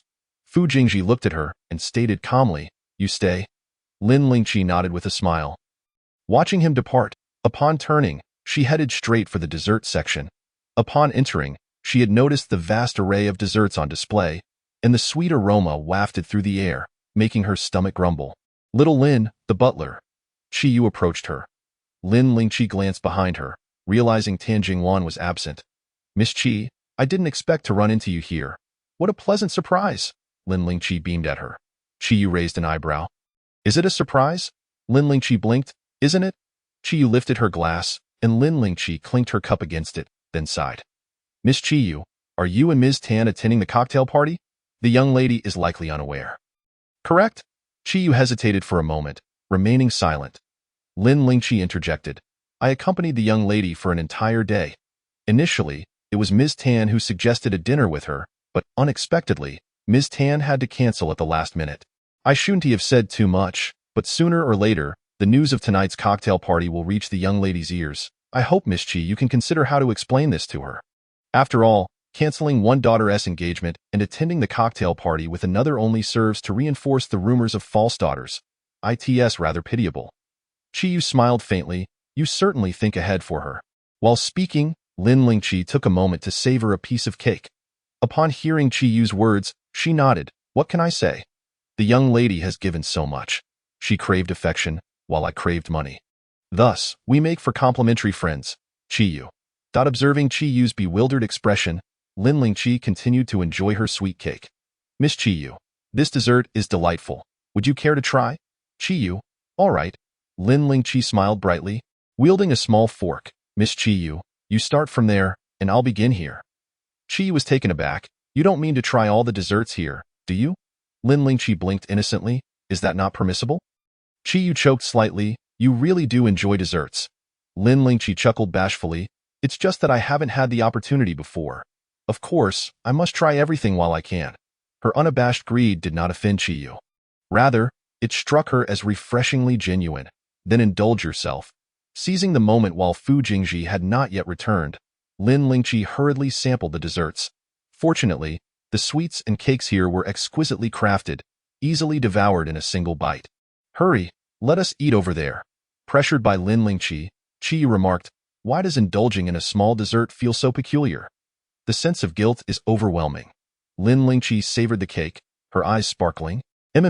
This matcha flavor is delightful. I adore it. This one is chocolate, and this one is mango flavored, and strawberry cream. Delicious, delicious, all delicious. Miss Qiyu, you must try. Lin Lingqi continued to praise each treat as she sampled them. Seeing how much Lin Lingqi enjoyed them, Qiyu found even the desserts she initially had no interest in suddenly appealing. Yeah. Xie Qingyao suddenly appeared before them, his face bearing the marks of a slap. Looking somewhat disheveled yet handsome, Qiyu lifted her gaze to him. Is there something you need? Lin Lingqi kept munching on her cake, stealing glances at him. Xie Qingyao opened his mouth, hesitating to speak. Yeah, I don't understand why you blocked me, but I know there must be a misunderstanding between us. Qiyu replied, there's no misunderstanding. I simply do not wish to engage with you. Is that all right? Lin Lingqi slowed her eating, finding Qiyu's bluntness quite admirable. Yeah, I wish to discuss something with you. Qiyu firmly declined, there's nothing to discuss. How resolute. Lin Lingqi glanced at Qiyu, who turned to meet her gaze. Lin Lingqi smiled at her and resumed eating. Yeah, I thought before Xie Qingyao could finish his sentence. Qiyu interrupted, you're blocking my light. Xie Qingyao, Lin Lingqi, yeah. I realize you harbor misunderstandings towards me, but I can't explain. Ignoring Lin Lingqi, Xie Qingyao pressed on, tonight, I came only to collaborate with Ms. Chen. Our presence together is purely for business and my affections lie with you. Please do not misconstrue. Ahem. Lin Lingqi nearly choked on her cake upon hearing that. Truly, he was a self-absorbed individual, not only lacking integrity but also unashamedly lying. Concerned that Qiyu might fall for his words, Lin Lingqi candidly remarked, you claim to favor Miss Qiyu, yet you are entangled with others, embracing and flirting with them. Surely you do not intend to suggest that your heart belongs to her while your body is given to another. Chapter 052. Listening to his sophistry, Xie Qingyao anticipated her meddling, his anger simmering as he glared at her. Can you leave? I am speaking with Ye. Lin Lingqi scoffed lightly. Mr. Xie, it seems you lack both manners and the understanding of priority. I arrived first, why should I leave? Xie Qingyao ignored her, continuing his explanation to Qiyu. Ye. My relationship with Yun Yun is merely platonic. She is like anyone else, but you are different.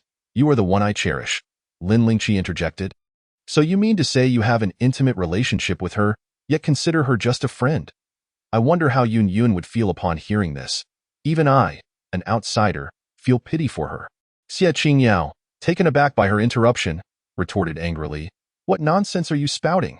Lin Lingqi feigned innocence, looking at Qiyu. Miss Qiyu, you see, he is being hostile towards me.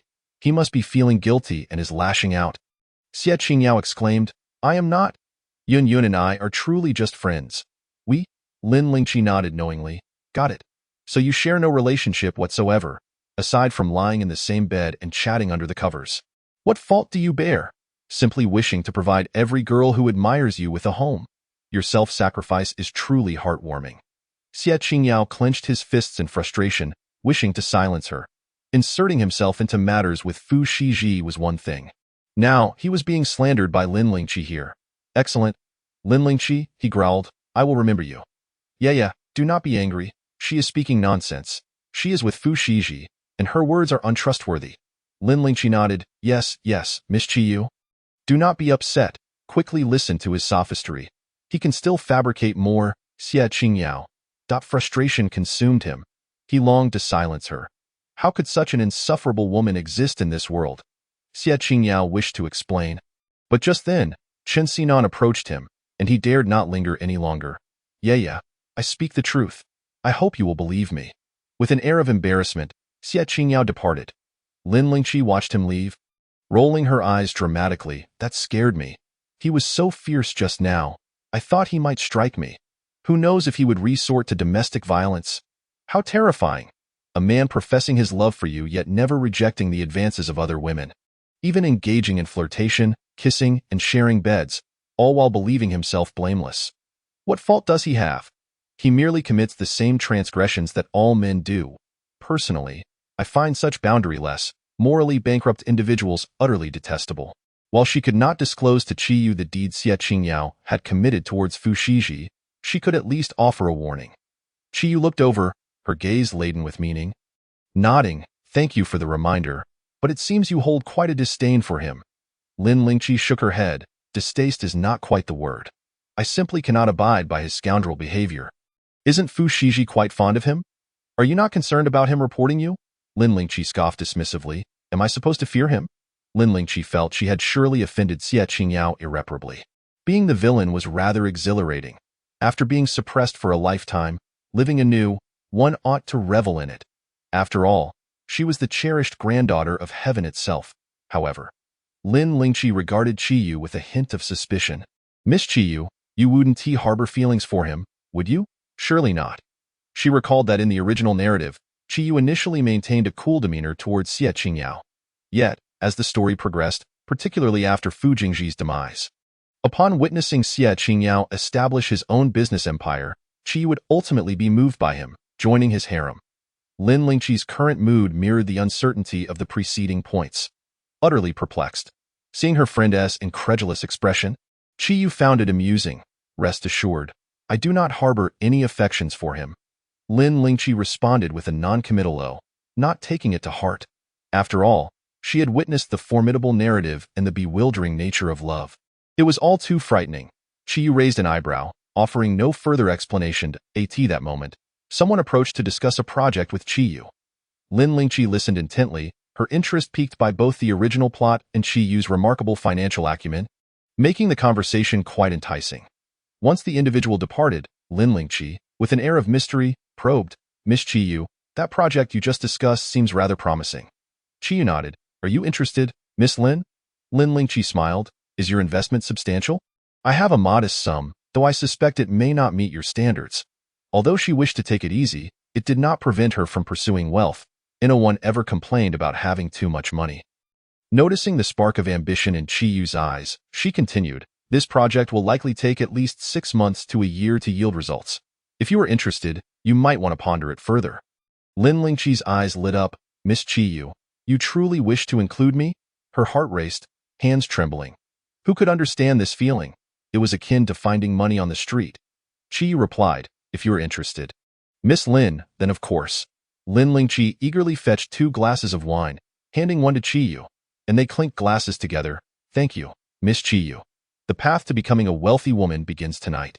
As the words faded, she tilted her head back and finished her drink in one gulp. Seeing her so forthright, Qiyu followed suit.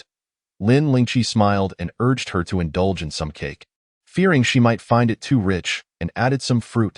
Observing Lin Lingqi bustling about, Qiyu could not comprehend her excitement. Of course, she was oblivious. To her, it was merely a minor project, but for Lin Lingqi, it was an exceptionally rare opportunity. Perhaps this investment might lead to her escape from poverty. Miss Lin, I have a few inquiries I would like to discuss with you. Could we perhaps find a moment to speak privately? The individual in question was none other than Zhao Xinda's young companion. Lin Lingqi, perplexed, pointed to herself. Me? Wang Min nodded. Lin Lingqi asked, what do you need? Wang Min appeared hesitant, and after exchanging a glance with Qiyu, Lin Lingqi rose to follow her a few steps away. Holding a dessert, Wang Min directly inquired, I want to ask you about something. Lin Lingqi interrupted, wait a moment. First, tell me who pushed me at the hotel entrance just now. Was it you or Zhao Xinda? Wang Min froze, wide-eyed, and lied. I didn't TC. Lin Lingqi scoffed lightly. Wang Min then asked, how long have you been by President Fu's side? Lin Lingqi raised an eyebrow. Realizing Wang Min was fishing for information, Wang Min continued, what does President Fu usually enjoy doing? Lin Lingqi silently scoffed, determined that not a single word of information would slip from her lips. Wang Min grew bolder. Just tell me what kind of women President Fu likes, and I'll pay you. Lin Lingqi paused in her eating, her eyes shining at the mention of money. How much are you willing to offer? Wang Min was taken aback.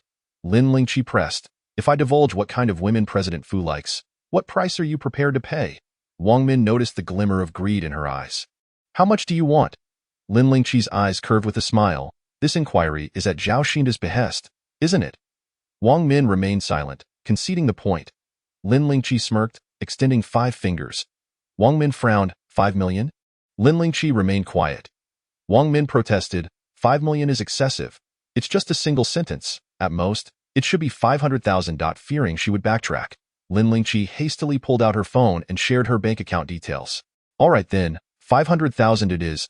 Hurry, hurry, hurry and transfer the money. Under her urging, Wang Min transferred the funds, only then realizing Lin Lingqi was even more anxious than she was. However, she didn't dwell on it. Once she obtained the information, she would impress Zhao Xinda, and the rewards would far exceed 500,000. Watching the illicit funds appear in her account, Lin Lingqi beamed with delight. Wang Min urged, tell me quickly. With the money in hand, Lin Lingqi immediately donned a different demeanor. Our President Fu naturally prefers the most beautiful women. Wang Min looked doubtful. Is that it? Is President Fu really that superficial? Lin Lingqi widened her eyes. Isn't that enough? Do you think beautiful women are plentiful? Besides, who doesn't appreciate good looks? You can ponder this at your leisure. With a dismissive wave, Lin Lingqi turned to leave. Wang Min was left speechless. Although she conceded there was some truth in Lin Lingqi's words, it amounted to nothing more than a riddle. Slowly realizing she had been played, she felt her 500,000 had gone down the drain. Lin Lingqi, enraged, Wang Min stomped her foot, contemplating whether to confront her for a refund, but decided it wiser to report to Zhao Xinda first. Returning to Qiyu's side, Lin Lingqi continued to eat with a cheerful demeanor. She expected Fu Jingji to emerge shortly, but to her surprise, he did not appear even after she had filled her plate. Bored, she pulled out her phone and discovered a message from the young lady who had texted her an hour prior. Fu Shiji, little Lin, I want some milk tea. Please bring me a large cup when you return. She had even transferred 1,000 yuan to her. Lin Lingqi quickly replied, all right, miss, what flavor would you like? Fu Shiji, are you busy over there? I'm allergic to mango, so please keep that in mind. Look at that, Lin Lingqi thought. Despite her late response, the young lady didn't seem angry and even showed concern for her. She replied, I might be a bit late returning. Fu Shiji, that's fine, as long as you're back before noon. Lin Lingqi sighed, presenting her phone to Qiyu, smiling. Isn't the young lady adorable? Qiyu's expression twitched. She's only cute when she's spending money on you. Does she know you and her brother are attending the banquet? Returning the rhetorical jab, Lin Lingqi replied, the young lady knows it was the eldest young master who sought me out, but she is unaware that I came to attend the banquet. Qiyu nodded, falling silent. Fu Shiji, little Lin, I'm so bored at home. You mentioned creating some stickers for me. Have you done that yet? Seeing this, Lin Lingqi hastily whipped up a couple of stickers and sent them over. Fu Shiji, wow, I like this one. Do you have more? Lin Lingqi, quick on the draw, sent 2 more. Fu Shiji's previously low spirits lifted instantly. Lin Lingqi thought, the young lady was so easy to please. A few stickers could brighten her day. As Lin Lingqi busied herself creating more stickers, Fu Jingji emerged from within, surrounded by a throng of influential figures. His striking features, sharp and refined, complemented his tall and commanding presence. Even clad in a simple suit, he exuded an air of confidence. As if a king surveying his domain, completely at ease. Though Lin Lingqi's surprise, Zhao Xinda was among them, wearing a smile that suggested he had made considerable gains. Lin Lingqi quickly stood up and approached, offering a drink and a toast to Fu Jingji. President Fu, this project seems quite promising. Are you truly not considering investing even a little? As she approached, she overheard someone persuading Fu Jingji. Fu Jingji shook his head. There will be opportunities for collaboration in the future. The individual appeared somewhat disappointed. Fu Jingji accepted the drink Lin Lingqi offered, clinking glasses with the other man before doing the same with her. Seeing the other man down his drink in one go, Lin Lingqi had no choice but to finish her own glass. The man smiled with satisfaction. President Fu, your assistant is quite impressive. Fu Jingji nodded in acknowledgement. After exchanging a few pleasantries, the man excused himself. Finally seizing the opportunity, Lin Lingqi tugged at Fu Jingji's sleeve. He turned to her, noticing she had something to say, and bent slightly to listen. Lin Lingqi whispered, "Just now, Zhao Xinda's companion approached me, asking what kind of women President Fu prefers, and offered me 500,000. At the mention of 500,000, a hint of joy and pride colored Lin Lingqi's expression. Fu Jingji paused, studying her features. What did you tell her? Lin Lingqi felt a swell of pride. What else could I say? I told her that President Fu likes beautiful women. Fu Jingji regarded her, his eyes narrowing slightly. What makes you believe I prefer beautiful women? Lin Lingqi blinked, seemingly caught off guard. Don't you? Instantly, she became wary, her survival instincts kicking in. Surely, a woman favored by President Fu would be the most beautiful, right? Perhaps in the eyes of others, she may not be the epitome of beauty, but in Fu Jingji's eyes, she was undoubtedly the most exquisite. With this thought, Lin Lingqi didn't forget to flatter him. Whoever President Fu favors is the most beautiful. Fu Jingji gazed deeply into her eyes, silent. Proximity allowed her to catch a faint scent of alcohol. One after another, people approached Fu Jingji, offering him toasts. He mostly clinked glasses and took sips, while Lin Lingqi downed each drink in one go. Noticing her relentless drinking, Fu Jingji frowned slightly, about to remind her when Zhao Xinda approached with his companion. President Fu, you truly lack compassion. Though she is merely an assistant, she is still a girl. How can you treat her this way? Lin Lingqi found his demeanor irritating. He seemed to relish provoking Fu Jingji. Hadn't he learned his lesson last time? Zhao Xinda had misunderstood. President Fu treats all employees equally, prioritizing ability above all else. It is indeed a privilege to work under such leadership. Exactly, she thought. That is precisely Zhao Xinda. Given his lecherous nature, he had likely harassed every attractive woman in his company. Lin Lingqi despised workplace harassment above all else. Zhao Xinda grinned. So, it seems your assistant is quite the heavy drinker. I would like to take this opportunity to test her abilities. Please, little assistant. As Zhao Xinda passed the wine to her, Lin Lingqi gracefully accepted the glass, smiling as she said, I am flattered. Thank you for your kind regard. Mr. Zhao, however, when it comes to drinking capacity, I must admit I cannot compete with you. I hope you will be lenient with me later. With that, Lin Lingqi confidently downed the drink. Zhao Xinda's eyes twitched, a glint of ruthlessness flashing beneath the surface, yet he burst into hearty laughter. Such a good drinker, my little assistant, he exclaimed, and with that, he downed his drink in one go. The two then commenced a drinking contest, exchanging toasts back and forth. This was no mere toast. It was a battle of endurance. Everyone in their circle knew Zhao Xinda's reputation. Once he started drinking, he would not stop until his opponent was incapacitated.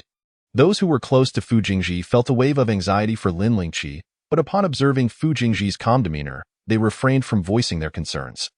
Others were both curious and impressed by Lin Lingqi's audacity to engage in a drinking contest with Zhao Xinda. Thus, as Lin Lingqi and Zhao Xinda exchanged drinks, uttering auspicious words, each secretly wished to see the other falter first. The more Lin Lingqi drank, the redder her face became, her eyes sparkling with a newfound vivacity that she usually kept hidden. Mr. Zhao, you are quite the drinker. Come, let us raise another glass. Lin Lingqi cheerfully clinked her glass with Zhao Xinda's, wishing him the best in his career. After speaking, she finished her drink. Zhao Xinda, already feeling the effects of the alcohol, was now slightly unsteady on his feet. Yet, seeing Lin Lingqi drink so readily, He steeled himself to finish his glass. Fu Jingji's expression remained inscrutable, but he observed every one of Lin Lingqi's movements. Noticing her confident and poised demeanor, he realized there was no need for concern. At that moment, Lin Lingqi seemed to radiate light, her smile captivating, rendering those around her seemingly dull by comparison. With a thud, Zhao Xinda finished yet another drink while gazing into Lin Lingqi's sparkling eyes, only to suddenly collapse to the ground. "Mr. Zhao! Mr. Zhao!" the crowd exclaimed as Zhao Xinda fell, his mind still somewhat clear despite his inebriation. When someone attempted to assist him, he unfortunately vomited all over them. The crowd was taken aback. Could it be true? The famed heavy drinker had been bested by a mere assistant. Everyone looked at Lin Lingqi, who remained cheerful. Zhao Xinda, now on the ground, stared at the mess he had made, causing everyone to instinctively step back. "Mr. Zhao." Wang Min quickly called for help and, alongside others, assisted Zhao Xinda to his feet. Despite being unable to stand straight, Zhao Xinda refused to concede. "I want to keep drinking." "Come on, little assistant, let's continue." With slurred speech, he pushed Wang Min aside, only to nearly collapse again, saved at the last moment by a helping hand. The onlookers shook their heads in disbelief. Truly, the tides had turned. Zhao Xinda's drunkenness rendered him incoherent, even leading him to speak lewdly in public. "Fu, your little assistant is quite remarkable. Though young, she lacks the charm of this one beside me. Truly, compared to those inexperienced girls, I prefer someone with a touch of femininity. I've experienced it. I assure you, I would not deceive you." He nudged Wang Min, attempting to push her toward Fu Jingji. As his drunken ramblings continued, the others felt embarrassed on his behalf. Fu Jingji's face darkened, his tone icy. "I heard from Aunt Su that Su Gong will be returning soon. He will certainly pay a visit." Upon hearing Su Gong's name, Zhao Xinda sobered slightly, his expression contorting as the alcohol-induced redness in his eyes turned fierce. With a cold snort, he retorted, "Then I shall await your esteemed presence, Mr. Fu." With that, he wrapped an arm around Wang Min's waist while being supported as he staggered away. After Zhao Xinda's departure, the crowd turned their attention to Lin Lingqi, who still stood upright and could not help but give her a thumbs up. Once the crowd dispersed, Lin Lingqi tilted her head to look at the man beside her. Fu Jingji returned her gaze, asking softly, "Are you all right?" Lin Lingqi waved her hand with a sigh.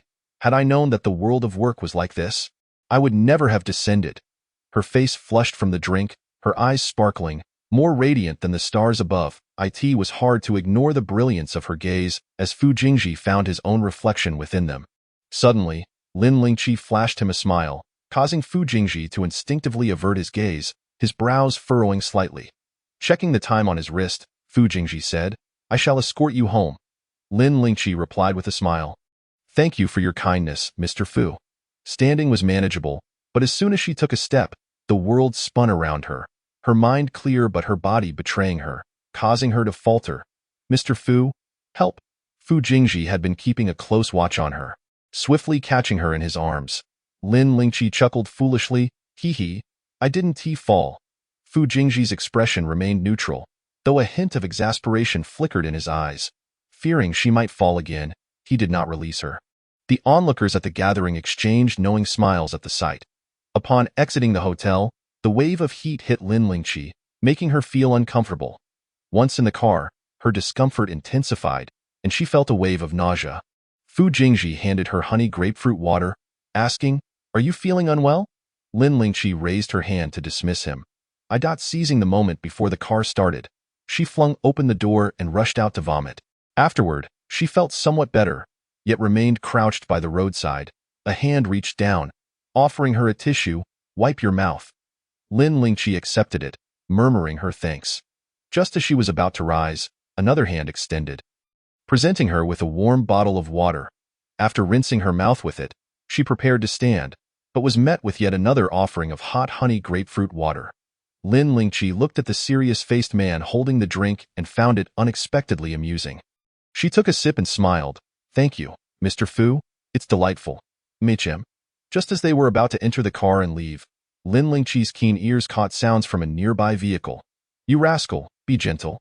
It was just a slap. Are you trying to get back at me?" "Yes, I want revenge. I could just kill you right now, in the car."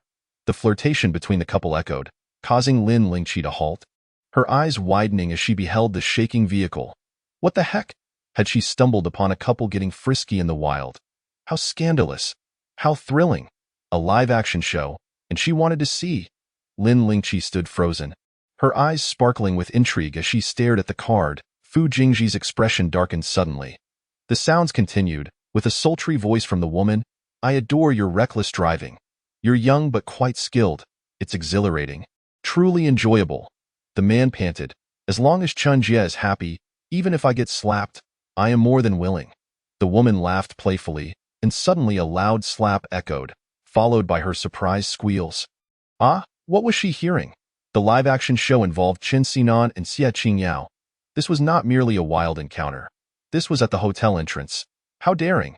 Just as Lin Lingqi contemplated moving closer, darkness fell before her eyes, and she heard Fu Jingji's low voice. Don't look. It's indecent. Lin Lingqi blinked, lowering his arm. She whispered, Mr. Fu, I just want to take a quick look. Just a moment. Her seemingly soft plea bore a hint of playful charm, causing Fu Jingji's usually stoic face to crack a slight smile. You. Before he could finish, he noticed Lin Lingqi handing him the honey grapefruit tea. Here, take this. Lin Lingqi urged him softly. Fu Jingji took it, watching as she excitedly pulled out her phone, crouched down, and slipped off her high heels, placing them by the roadside before stealthily moving forward. She opened her phone to record the spectacle, capturing the antics of Qin Xinan and Xie Qingyao.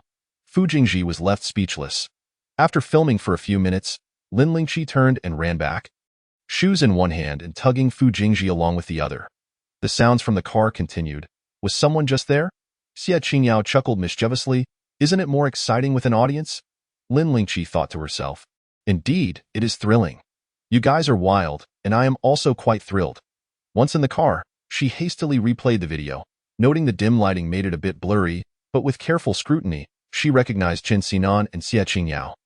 She watched and commented, no wonder she's been through 8 marriages. Her figure is stunning, and her voice is mesmerizing. Just listening to it is intoxicating. The video played aloud, startling the driver. Xiao Wang. What? What is happening? I can't believe you're watching this sort of video in front of Mr. Fu. Beside him, Fu Jingji frowned deeply, his expression darkening.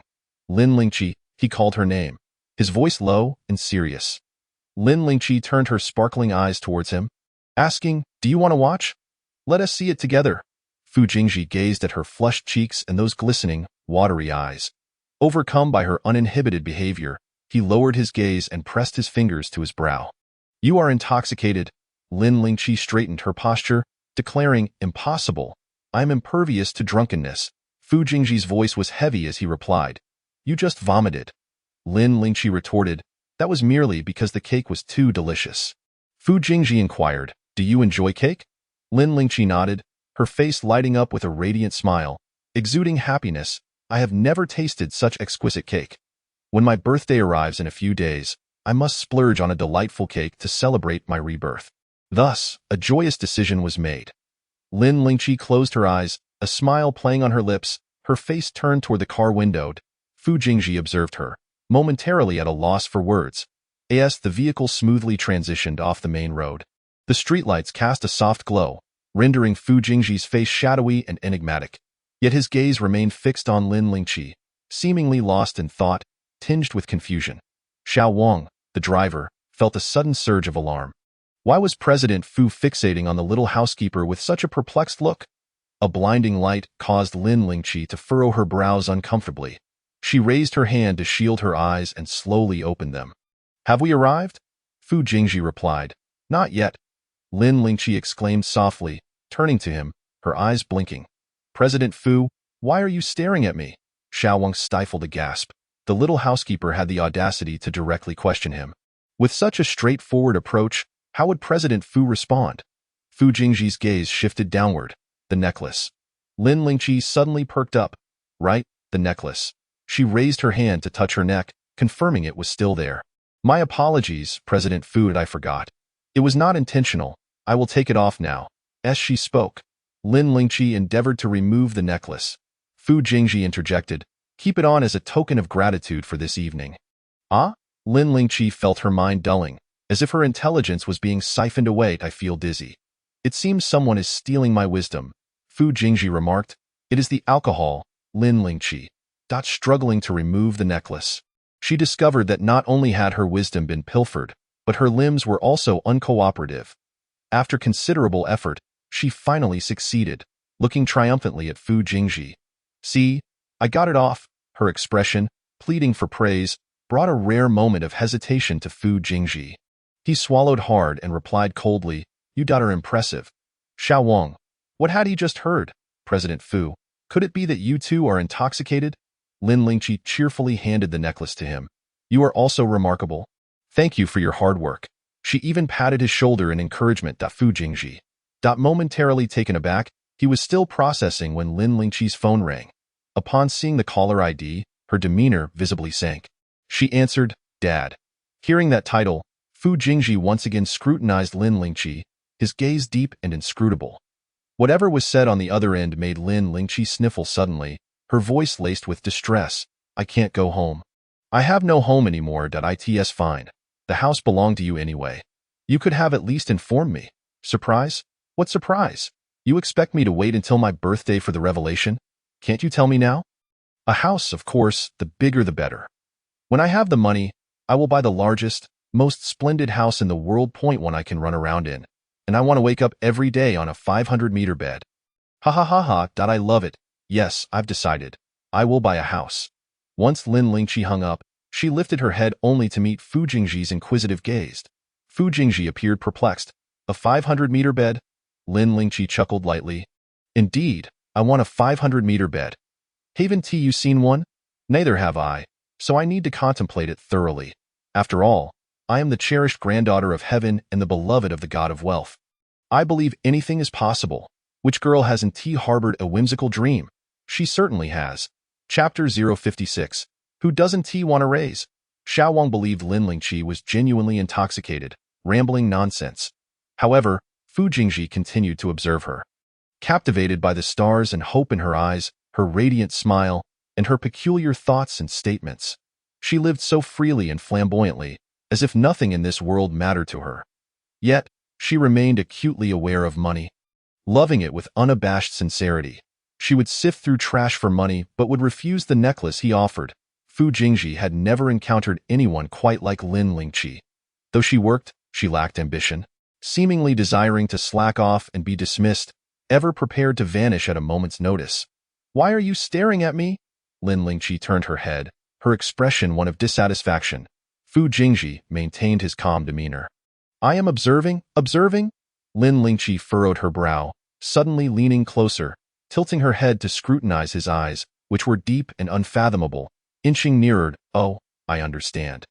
You must be at this point. She burst into laughter, genuinely delighted.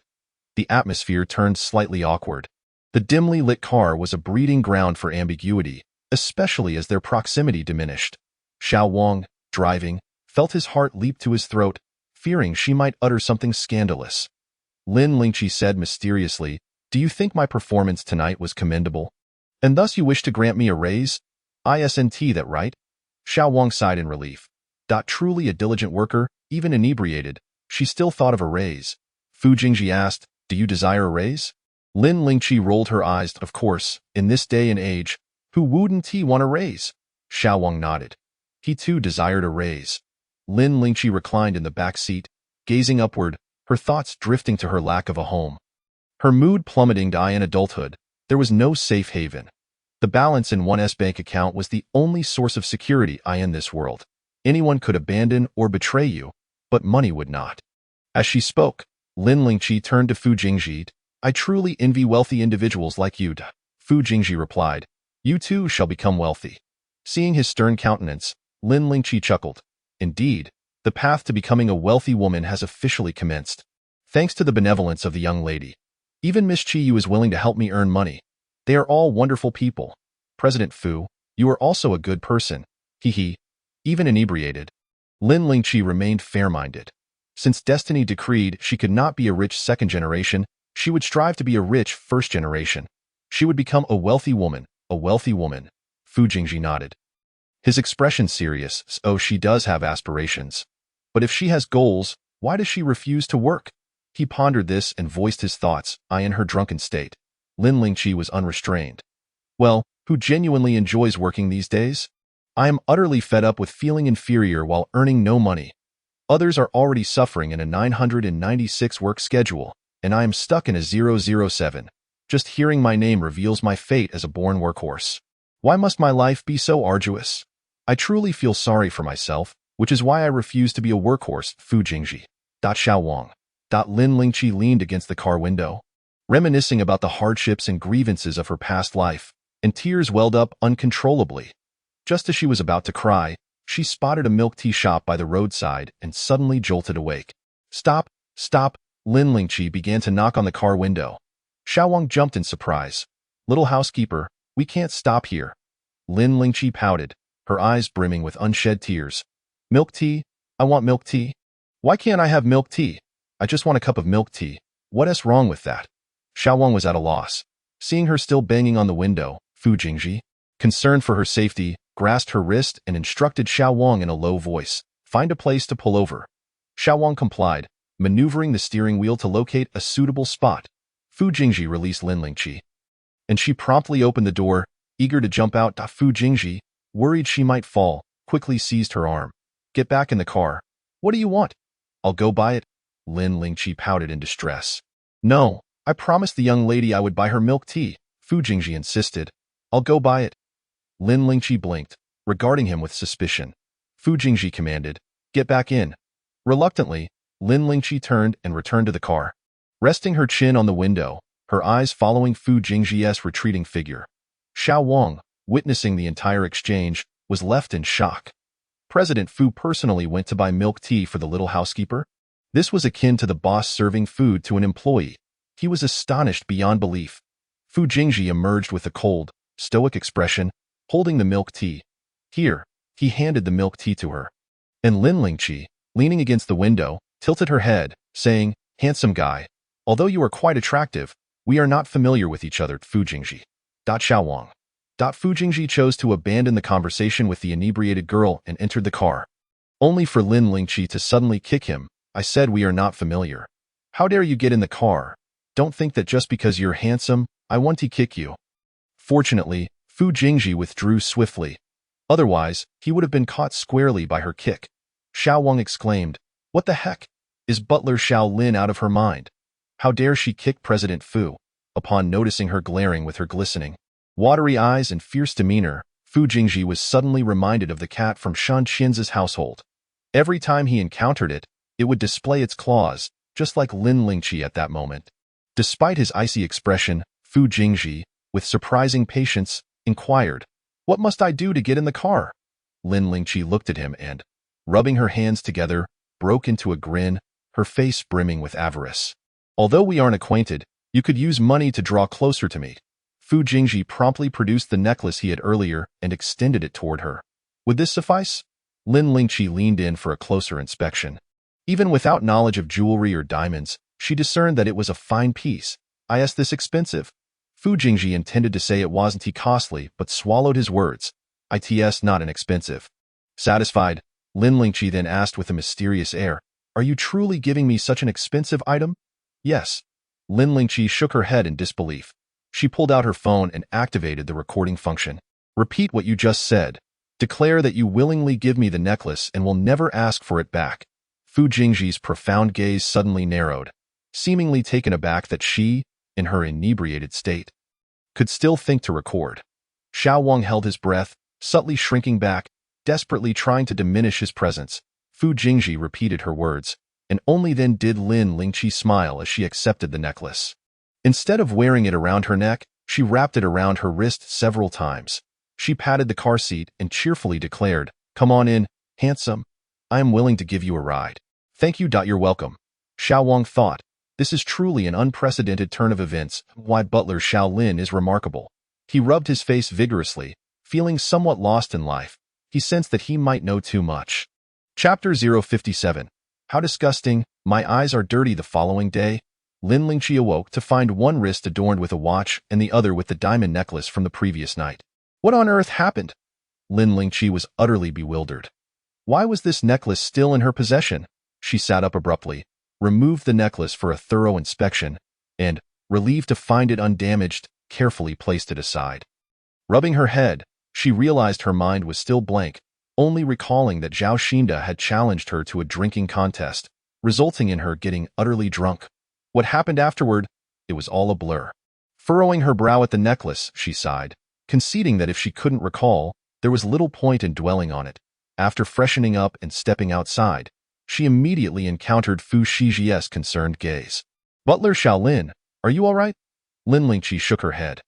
"Miss, I didn't do anything outrageous last night, did I?" She believed her drinking etiquette was decent enough to avoid insulting her boss. Upon hearing this, Fu Shiji's expression stiffened, her eyes reflecting a complex emotion. Lin Lingqi's heart tightened inexplicably. What happened? Surely, she hadn't truly cursed her boss. Fu Shiji replied, "It's nothing serious. You merely got drunk and refused to get out of the car. You insisted on becoming a wealthy heiress and even wanted to share your payment QR code with us so we could send you money. You insisted on having a 500-meter bed. And without that, you refused to exit the car. It was my elder brother who had to carry you out." Lin Lingqi's face turned to shock. "Carried? Are you sure it was carried?" Fu Shiji gestured with her hands. "Yes, just like a princess carry." Lin Lingqi was taken aback. "A princess carry? As a mere supporting character, what merit do I have to be treated this way, not to mention swiping the villain's necklace?" Lin Lingqi felt quite accomplished. Unaware of her mental journey, Fu Shiji curiously asked, "Where exactly did you go with my elder brother last night?" "You returned wearing a necklace that he claimed was a gift for you." Lin Lingqi took a deep breath. "We attended a cocktail party. I ran into Xie Qingyao there.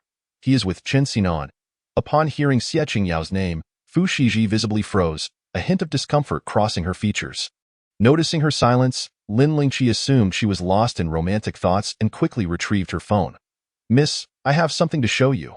Before Fu Shiji could inquire, Lin Lingqi had already opened the video. 5 minutes later, Fu Shiji suddenly let out a short gasp, covering her eyes with her hands. "Take it away. How disgusting. My eyes are dirty." Seeing her disgusted expression, Lin Lingqi couldn't help but smile. "Miss, what do you think of Madame Chen's figure?" Fu Shiji retorted with utmost disdain. "Why should I care about her?" "Hurry and turn it off," Lin Lingqi pressed on. "If not Madame Chen, do you perhaps want to see Xie Qing?" Before she could finish, Fu Shiji interrupted. "Don't say it. Don't say his name. I'm going to vomit." Fu Shiji dry heaved. Lin Lingqi was taken aback. "This is serious. Too much stimulation. Turn it off now. Hearing that name makes me feel sick." Just the thought of what she had just seen and heard made Fu Shiji feel utterly unwell. Satisfied with her cleverness, Lin Lingqi thought it was impressive that even while drunk, she had the foresight to record. "As expected of me," Fu Shiji said, "Butler Shaolin, please delete the video." Lin Lingqi's internal alarm bells rang. "Why delete it?" "I won't. Miss, if you ever get lost in romantic thoughts again, I will show you the video." Fu Shiji widened her eyes in disbelief. You are truly malicious," Lin Lingqi chuckled. "Miss, do you still harbor feelings?" Fu Shiji glared at her. Lin Lingqi shook her head. In the past, horse-drawn carriages moved slowly, allowing one to love only one person in a lifetime. Now, with subways speeding by, one can fall in love with 5 or 6 in just 2 stops. Fu Shiji responded in confusion. "What do you mean? Butler Shaolin, are you mocking me?" As she spoke, Fu Shiji began to tickle her. Lin Lingqi raised her hands defensively. "I'm not mocking you. Reality is simply so." Fu Shiji, hands on her hips in anger, declared, "You dare to block? No more blocking. And don't ever mention that person's name again." Lin Lingqi teasingly provoked her. "Who? That's Xie." Fu Shiji shouted angrily. "Shut your mouth." Soon, the two were playfully tussling. Hiding in the shadows, Xiao Lan captured photos of their playful scuffle and sent them to her aunt. As Lin Lingqi had achieved great merit, Fu Jingji granted her paid leave, causing Xiao Lan and Butler Zhao to feel envy and resentment. How delightful! If only all bosses in the world were as understanding as Fu Jingji, especially when she saw that necklace in Lin Lingqi's hand, glinting in the sunlight, making her squint her eyes. Lin Lingqi felt distinctly that she was being gradually eroded by wealth. She had no idea how much that necklace was worth. Lin Lingqi snapped a photo of the necklace and tentatively sent it to Fu Jingji. Saishan's little treasure. Photo. Little cat sneaking a peek. JPG. Saishan's little treasure. Young master, I'm sorry. I drunkenly took the necklace home last night. After sending the message, Lin Lingqi felt rather hypocritical. Fu Corporation. President Fu? Shin Qianze looked at him with concern. Are you feeling unwell? Fu Jingji replied, I'm fine. Shin Xianze questioned skeptically, are you really okay? You seemed distracted while I was talking to you. In the past, that would have been impossible. Just earlier, Fu Jingji had zoned out twice. It was astonishing. Fu Jingji paused for a moment as he held the documents. Had he really zoned out? His mind had merely involuntarily flashed to Lin Lingqi's radiant smile. He lowered his gaze to his hand, which had held hers last night. Shin Xianze remarked, if you're feeling unwell, take a break. You work tirelessly, giving yourself no time to rest. Even a machine would have broken down by now. This, Shin Xianze smiled. Do you know what the employees below are saying about you? A heartless work machine. They say even the bosses are so driven these days that they feel embarrassed to take time off. Fu Jingji replied gravely, I haven't made them work overtime. Overtime culture has permeated all enterprises, yet Fu Corporation does not require employees to stay late. They can leave as long as they complete their work for the day. His phone on the table chimed. He picked it up and saw a cat emoji. Initially intending to reply that it was a token of gratitude, he deleted the message. The necklace is overtime pay. Chapter 058. Thank you, boss, for your targeted poverty alleviation. Lin Lingqi immediately responded. Thank you, boss, for your targeted poverty alleviation. Little Cat Rolling says congratulations on your wealth. JPG, Fu Jingji, maintaining a serious demeanor, replied to the message. Shin Xianze, unbothered, continued, you may not have forced them to work overtime, but you're the boss. If you're working late, do they dare to go home? Fu Jingji stared at the emoji on his phone. Remaining silent, Shin Xianze continued, Jingji, have you seen the news? Just a few days ago, an employee from a company died from overwork. Even if it's not for yourself, for your employees, you should take proper rest. Fu Jingji did not acquiesce to him, merely stating, from today onward, all employees who complete their tasks on time are prohibited from working overtime. Shin Xianze inquired, what about you? Fu Jingji deftly diverted the topic. Is your cat still around? Shin Xianze was momentarily taken aback. Don't change the subject. My cat Danwan gets quite agitated every time it sees you, and it takes days of coaxing to calm it down. Fu Jingji was practically a bane to animals. Whether it was cats or dogs, they trembled at the sight of him. Fu Jingji then asked, do you have a picture of Danwan? Shin Xianze gazed at him, momentarily speechless. This was unusual, too unusual. Shin Xianze reached out to touch his forehead, but Fu Jingji evaded him. Fu Jingji scrutinized him. What are you doing? Shin Xianze's concern was plainly etched on his face. What am I doing? Jingji, you're acting quite strangely, don't you realize? You, someone who dislikes cats and is not fondly regarded by them, are now showing interest in my cat. What do you want Danjuan's picture for? Fu Jingji did not offer an explanation. Is there a picture? Shin Xianze, with a skeptical expression, queried. What do you need Danjuan's picture for? Fu Jingji pressed his lips together and remained silent for an extended period. Just when Shin Xianze thought he would not respond, Fu Jingji suddenly spoke. I want to adopt a cat. Shin Xianze, who had been preparing to send him pictures of Danwan, was instantly dumbfounded. You want to adopt a cat? Fu Jingji affirmed. Shin Xianze was even more bewildered. I recall that when you first entered middle school, you had a cat, but that cat loathed you. Even when you fed it, it would bite and scratch you at the mere sight of you. It terrified Shin Xianze at the time. Fu Jingji's arms and hands were covered in scratches. Yet he remained unfazed, as if it were not him who was being clawed at. Fu Jingji had kept the cat not out of affection, but because a doctor had suggested he care for a small animal. However, the cat never warmed up to him, and after 3 months of attempts, it would still scratch him whenever he approached. Eventually, one day, the cat went missing and never returned. Fu Jingji had tried to find that cat and even attempted to adopt others. But all his efforts had failed. He had also tried keeping dogs, but that too had ended in disappointment. Shin Xianze reflected on his unfortunate affinity with animals, his expression growing complex. Perhaps you should come to my home and try to get along with Danwan first. Fu Jingji declined. No need. Just send me the pictures of Danwan. Shin Xianze, feeling exasperated, sent him dozens of pictures of Danwan in one breath. Fu Jingji did not even look at them, simply asking, is there anything else? Only then did Shin Xianze remember he had important matters to discuss with him, but as he spoke, he became distracted. I wanted to talk to you about Lin Mimi. I didn't expect her drinking capacity to be so impressive that she actually knocked Zhao Xinde down. It would have been great if I had been there last night. What a pity, however, after losing so much face publicly, will Zhao Xinde cause trouble for Lin Mimi? Lin Lingqi not only made him lose face, but also cost him 500,000. He certainly wouldn't dare to ask for that back to AS for whether he would resort to underhanded tactics behind the scenes. That remains uncertain. Fu Jingji's gaze darkened as he set his pen down. Have someone keep an eye on him and report any movements to me. Just as Shen Xianze was about to nod, the office door swung open. He was about to reprimand the intruder when he saw it was Fu Wanrong, who appeared quite irate. Why didn't you invest in the project, Mr. Zhao brought to you? Your grandfather entrusted the Fu Corporation to you with the hope that you would elevate it further. Yet here you are, turning Mr. Zhao away. Can you not set aside your personal feelings in the face of profit? The more Fu Wanrong spoke, the angrier he became, but Fu Jingji remained unfazed, his expression calm yet his gaze profound. Shen Xianze seized the opportunity to excuse himself from the office. Fu Jingji remarked, Zhao Xinda sought you out as a mediator. Fu Wanrong felt a twinge of guilt, especially in front of his eldest son, whom he found intimidating. Nonetheless, Zhao Xinda was not wrong. He was indeed the only son of his father, and the Fu Corporation was meant for him to inherit. Power must remain in one's own hands. Otherwise, one would have to endure the whims of others, even if that meant his own son. Don't worry about that. I also heard that you disregarded Mr.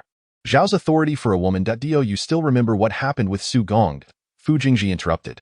Su Gong is Su Gong. Zhao Xinda is Zhao Xinda. The two should not be conflated. Zhao Xinda is unworthy. Fu Wanrong questioned him. So did you take a woman to the banquet? Fu Jingji replied in a low voice. What do you wish to imply? Fu Wanrong suddenly chuckled. We are all men. Having those needs is perfectly natural. I understand, having been there myself. For so many years, you have been engrossed in work, leading a life of asceticism, almost as if you were about to become a monk. I began to doubt whether you were truly my son. But now, I am reassured. However, for external women, casual encounters suffice. If you seek marriage, it should be with someone of equal standing. I believe Mr. Zhao's daughter would be a fine match. I remember you two used to play together as children, childhood sweethearts who know each other well. Once your grandfather returns, our families can sit down to discuss the marriage. After all, you are not getting any younger. At my age, I was already on my third marriage. Fu Jingji remained impassive. Or perhaps he simply did not take his words to heart, his expression devoid of emotion, as if he were an automaton. Fu Wanrong rambled on, only to realize he was being ignored. Fu Jingji. Fu Wanrong's irritation grew. Fu Jingji lifted his eyes to meet his demeanor indifferent, his tone calm. Once you are done speaking, you may leave. I am quite busy. Fu Wanrong felt a surge of frustration. You need to give me 50 million first. Fu Jingji's gaze turned heavy as he regarded him in silence. Fu Wanrong felt a chill run down his spine under his scrutiny, his anger boiling over. What? I am asking you to inherit the Fu Corporation, and now I am asking you to lend me some money. Is that too much to ask? I am your father. Fu Jingji withdrew his gaze. I will instruct Secretary Tang to transfer the funds to you. However, if you intend to invest in Zhao Xinda's project, I advise you to think it through carefully. Upon hearing of the funds transfer, Fu Wanrong laughed, no longer considering the need for caution. What about the woman you took to the banquet? I hear she is indeed beautiful, but quite young and inexperienced. If you ask me, you should seek a more mature woman to explore your desires. Would you like me to introduce a few? Fu Jingji's dark eyes glinted with coldness, sending a shiver down Fu Wanrong's spine, who then smirked contemptuously. Though you think that by feigning an ascetic lifestyle, devoid of desires, you can convince yourself that you are different from me, Fu Jingji, do not forget you are my son, with my blood coursing through your veins. That is something you can never change. Chapter 059. She has been set up not long after Fu Wanrong departed. Secretary Tang knocked and entered. Mr. Fu, Mr. Wanrong asked me to transfer 50 million before he left. Fu Jingji's grip on his pen suddenly relaxed. Do not transfer anything. Secretary Tang complied. Mr. Fu, if there are no further instructions. Fu Jingji interjected. Instruct all employees to refrain from working overtime. Secretary Tang. Upon exiting the office, Secretary Tang felt as though he had entered a surreal world.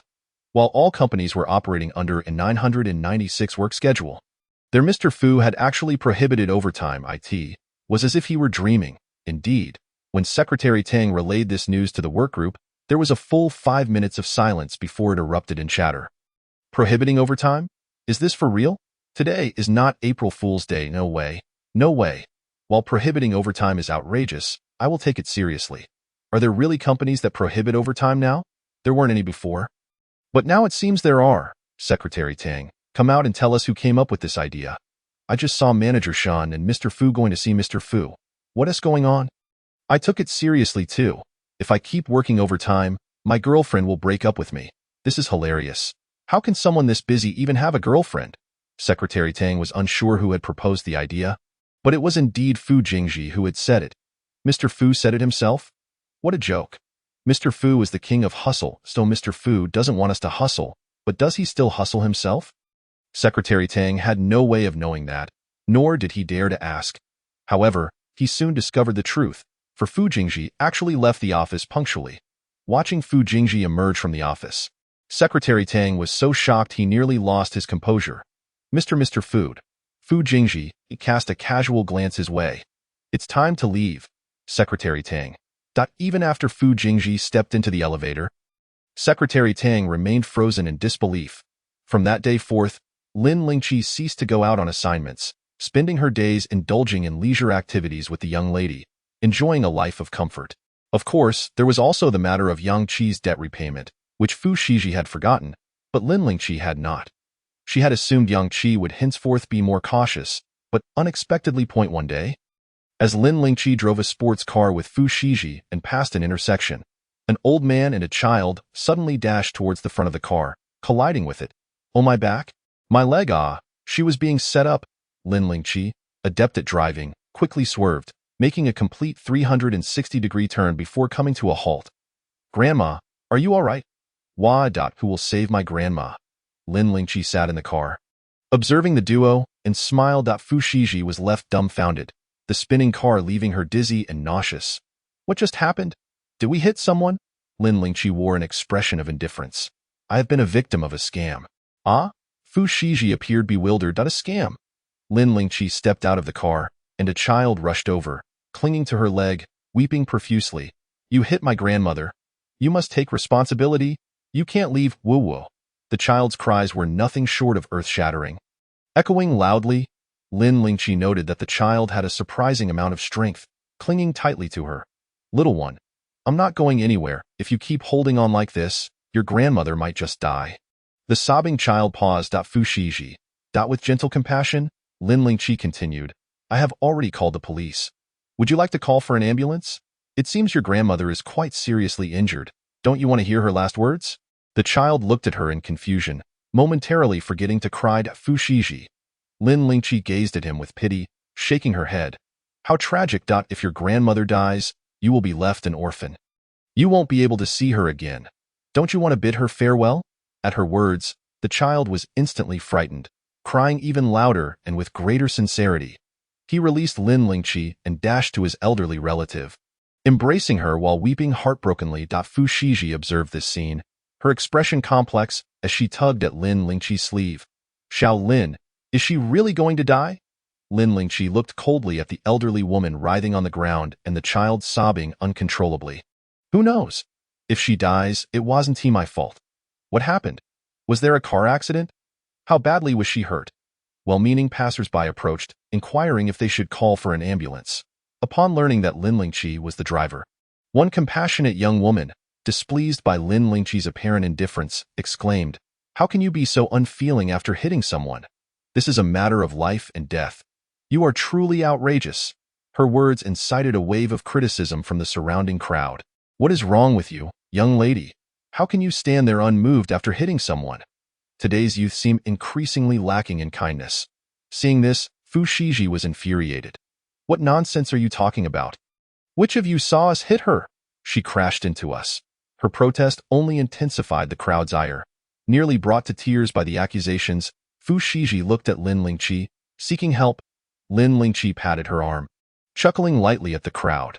You are all so kind, yet none of you thought to call for an ambulance. How can you blame us without knowing the truth? A brain is for using, not for decoration. Fu Shiji, fuming, added, Exactly. You claim we hit her, but we want to know how injured she is until she visits the hospital.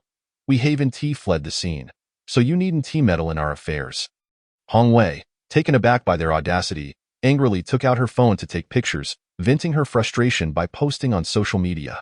Seeing this, Fu Shiji was about to speak, but Lin Lingqi stopped her.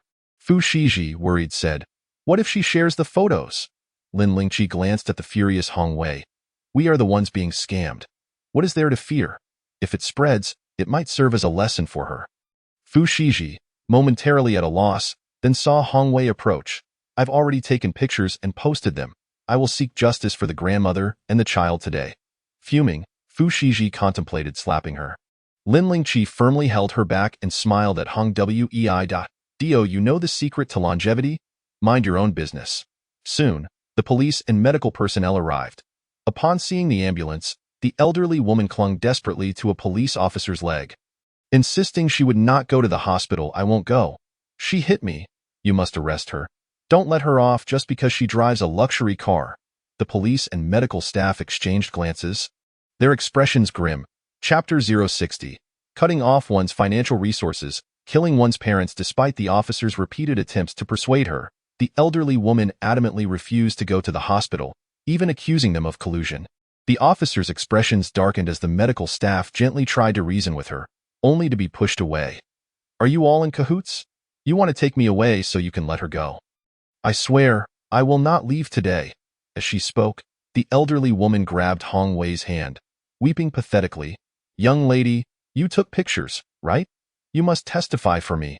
Moved by her plight, Hong Wei, in a moment of impulse, replied, Don't worry, I will testify for you.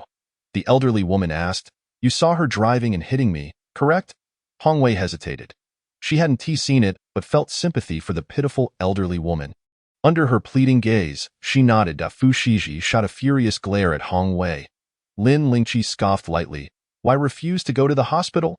Afraid the truth will come out? The elderly woman fell silent, merely clutching Hong Wei and weeping quietly. Hong Wei attempted to comfort her. Since the elderly woman refused to go to the hospital, the police had no choice but to review the surveillance footage. After watching it, the officers exchanged glances before approaching Lin Lingqi. Lin Lingqi was cooperative and courteous with the police, who pointed at the elderly woman and advised her to let it go. Lin Lingqi feigned difficulty. Officer, I am willing, but the young lady over there took pictures and posted them on social media. If it gets out, I will have no defense. The officer's expression shifted as he assured Lin Lingqi that the photos would not be shared before preparing to let her go. The elderly woman continued to cry, while Hong Wei felt an inexplicable sense of unease, especially under the police's scrutinizing gaze. Ma'am, we reviewed the surveillance footage. The driver did not hit you. Perhaps you were just startled and unable to get up. The officer's comment was meant to spare the elderly woman's dignity. Hong Wei was taken aback. What do you mean? Upon hearing this, the elderly woman abruptly looked up and saw Lin Lingqi opening her car door to leave. The elderly woman scrambled to her feet, throwing herself in front of the car, wailing dramatically. There's no justice. The one driving a luxury car hits an elderly person and walks away without taking responsibility. The police protect her. Come, everyone, witness how the police shield the wealthy. Hong Wei, witnessing the elderly woman's swift movements, was left dumbfounded. It dawned on her that she had been deceived. Furious, she approached the elderly woman. Why did you deceive me? The elderly woman grasped her arm. Quick, take a video and post it. Say the police are protecting the wealthy. Hong Wei, her face flushed with anger, yanked her arm away. You fraud. With that, she fled. Fu Shiji exclaimed in disbelief. Why should we be concerned about someone being deceived? She didn't even apologize to us before running off. The elderly woman was a relentless nuisance, publicly tarnishing the reputation of law enforcement. Eventually, she was taken to the police station. The police, at a loss for how to handle the elderly woman, contacted her family. Upon seeing Yang Qi arrive, Lin Lingqi understood everything. Yang Qi? It's you? Fu Shiji, not considering anything else, was filled with rage. Who is this person to you? Yang Qi, having heard the police's account of events, could only apologize. Shiji, I'm so sorry. Why grandmother didn't he mean to cause this? Fu Shiji retorted angrily. Didn't he mean to? Do you have any idea that if it weren't for Xiao Lin's excellent driving skills, your grandmother and that child could have been severely injured or worse? Yang Qi wore a bitter smile. I'm truly sorry. I've been trying to raise money these past few days. When my grandmother learned about it, she wanted to find you. I didn't expect it to lead to such a misunderstanding. I hope you can forgive her this time. She lowered herself, bowing to Fu Shiji, leaving Fu Shiji at a loss for how to respond. The one you should apologize to is Xiao Lin. Yang Qi paused. Despite her reluctance and resentment, She still offered an apology to Lin Lingqi to quell the situation. Lin Lingqi observed her unwillingness, even her clenched teeth, and smiled, asking, "Have you gathered the funds?" Yang Qi glared at her, her teeth grinding in frustration. Lin Lingqi continued, "Since your grandmother came to find the young lady, why did she attempt to scam me? Did she think that seeing me in a sports car would inspire her to try her luck? Or perhaps she intended to leverage this incident to negotiate with the young lady and absolve you of your debts, a clever scheme, indeed." Lin Lingqi grinned, revealing her perfect teeth. "Too bad you underestimate my abilities. If she had good driving skills and quick reflexes, she wouldn't have crashed in the first place. After all, you can't guard against every surprise."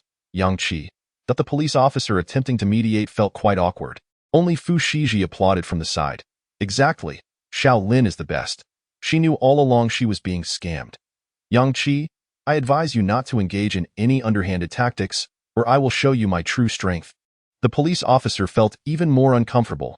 Yang Qi feigned innocence. "Shiji, I didn't mean to. Please trust me. Just this once, will you?" Fu Shiji had already found her true friend and wouldn't spare another glance at this traitor. Lin Lingqi remarked, "Stop with the tricks and hurry to raise the money." Fu Shiji added, "Indeed.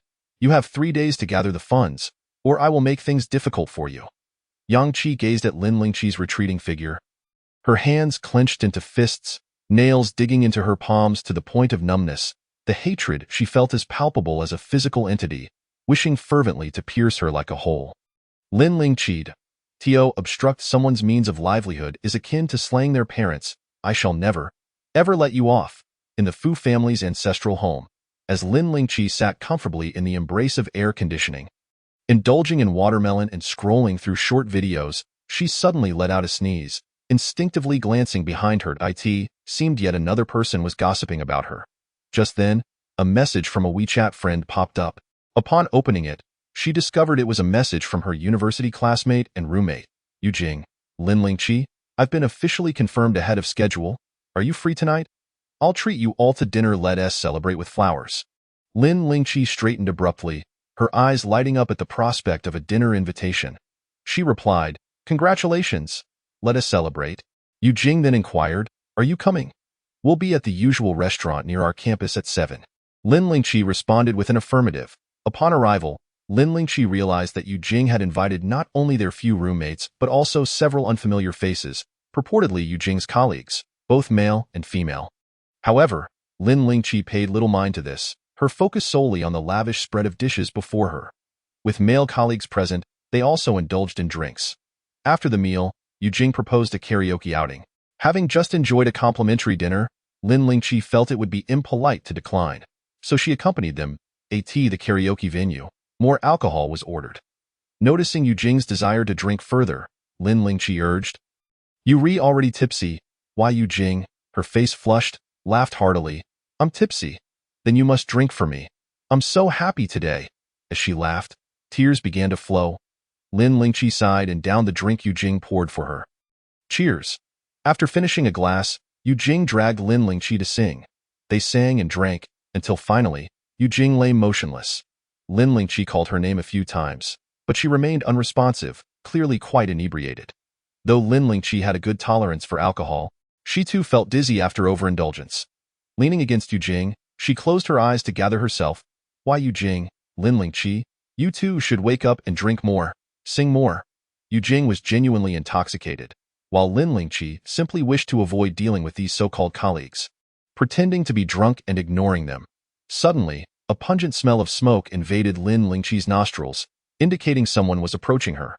Lin Lingqi abruptly opened her eyes. Chapter 61. Shoving a mop into his mouth, a strange face appeared.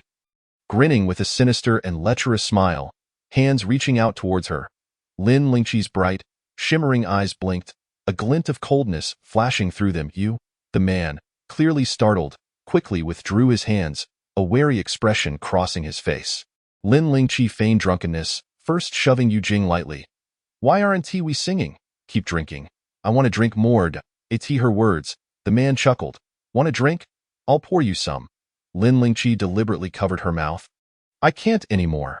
I need to go vomit for a bit." With that, she darted out of the private room towards the restroom. The others exchanged glances, fearing she might escape, and hurried after her. Shaolin, if you're drunk, don't go into the wrong restroom. Let me take you. Lin Lingqi acted as if she hadn't heard, entering a stall in the restroom. Once she set her hands down, a mocking smile crept across her face. Shaolin, are you all right? If you don't come out, I'm coming in. The people outside had cornered her in the restroom. Lin Lingqi exited the stall and washed her face. Looking into the mirror, her cheeks were flushed, her eyes glistening, making her appear quite vulnerable. Come in. The people outside were momentarily taken aback and, without thinking too much, entered.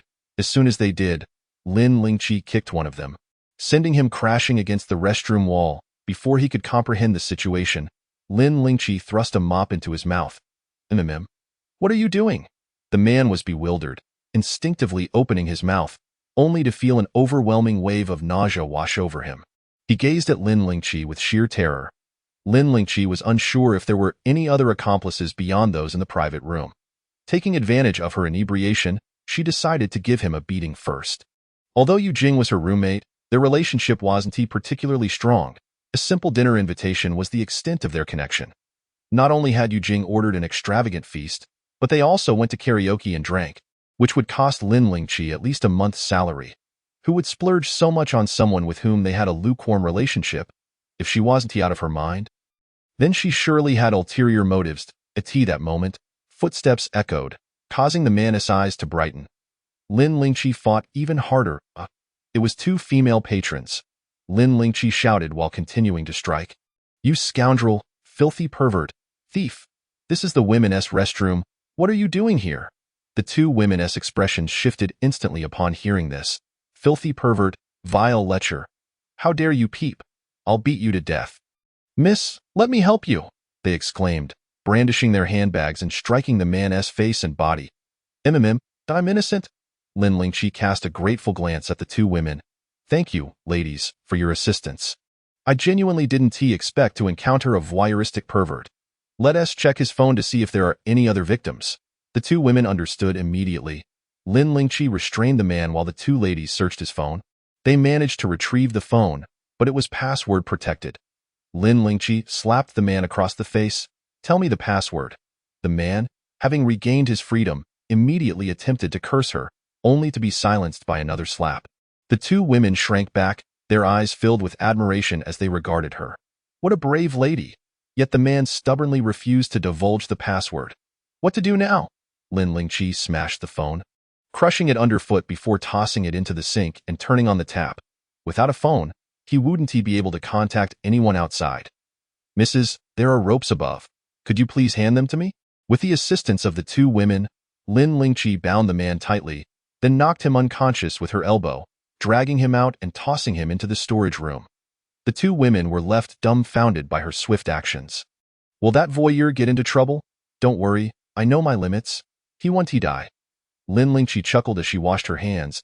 It's essential for girls to have some skills when they're out and about. Ive learned this the hard way.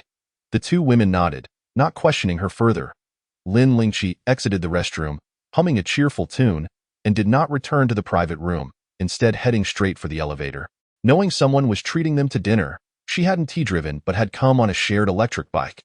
The distance from the bike-sharing station to the karaoke venue was approximately 200 meters, and Lin Lingqi planned to walk there. However, just as she passed an intersection, a strong gust of wind rushed from behind her. Years of experience prompted her to instinctively react, lowering her body just in time to evade a steel pipe that swept over her head and smashed into the wall in front, creating a significant dent. The force was immense. Had it struck Lin Lingqi, it could have shattered her bones. Damn it! Lin Lingqi cursed quietly.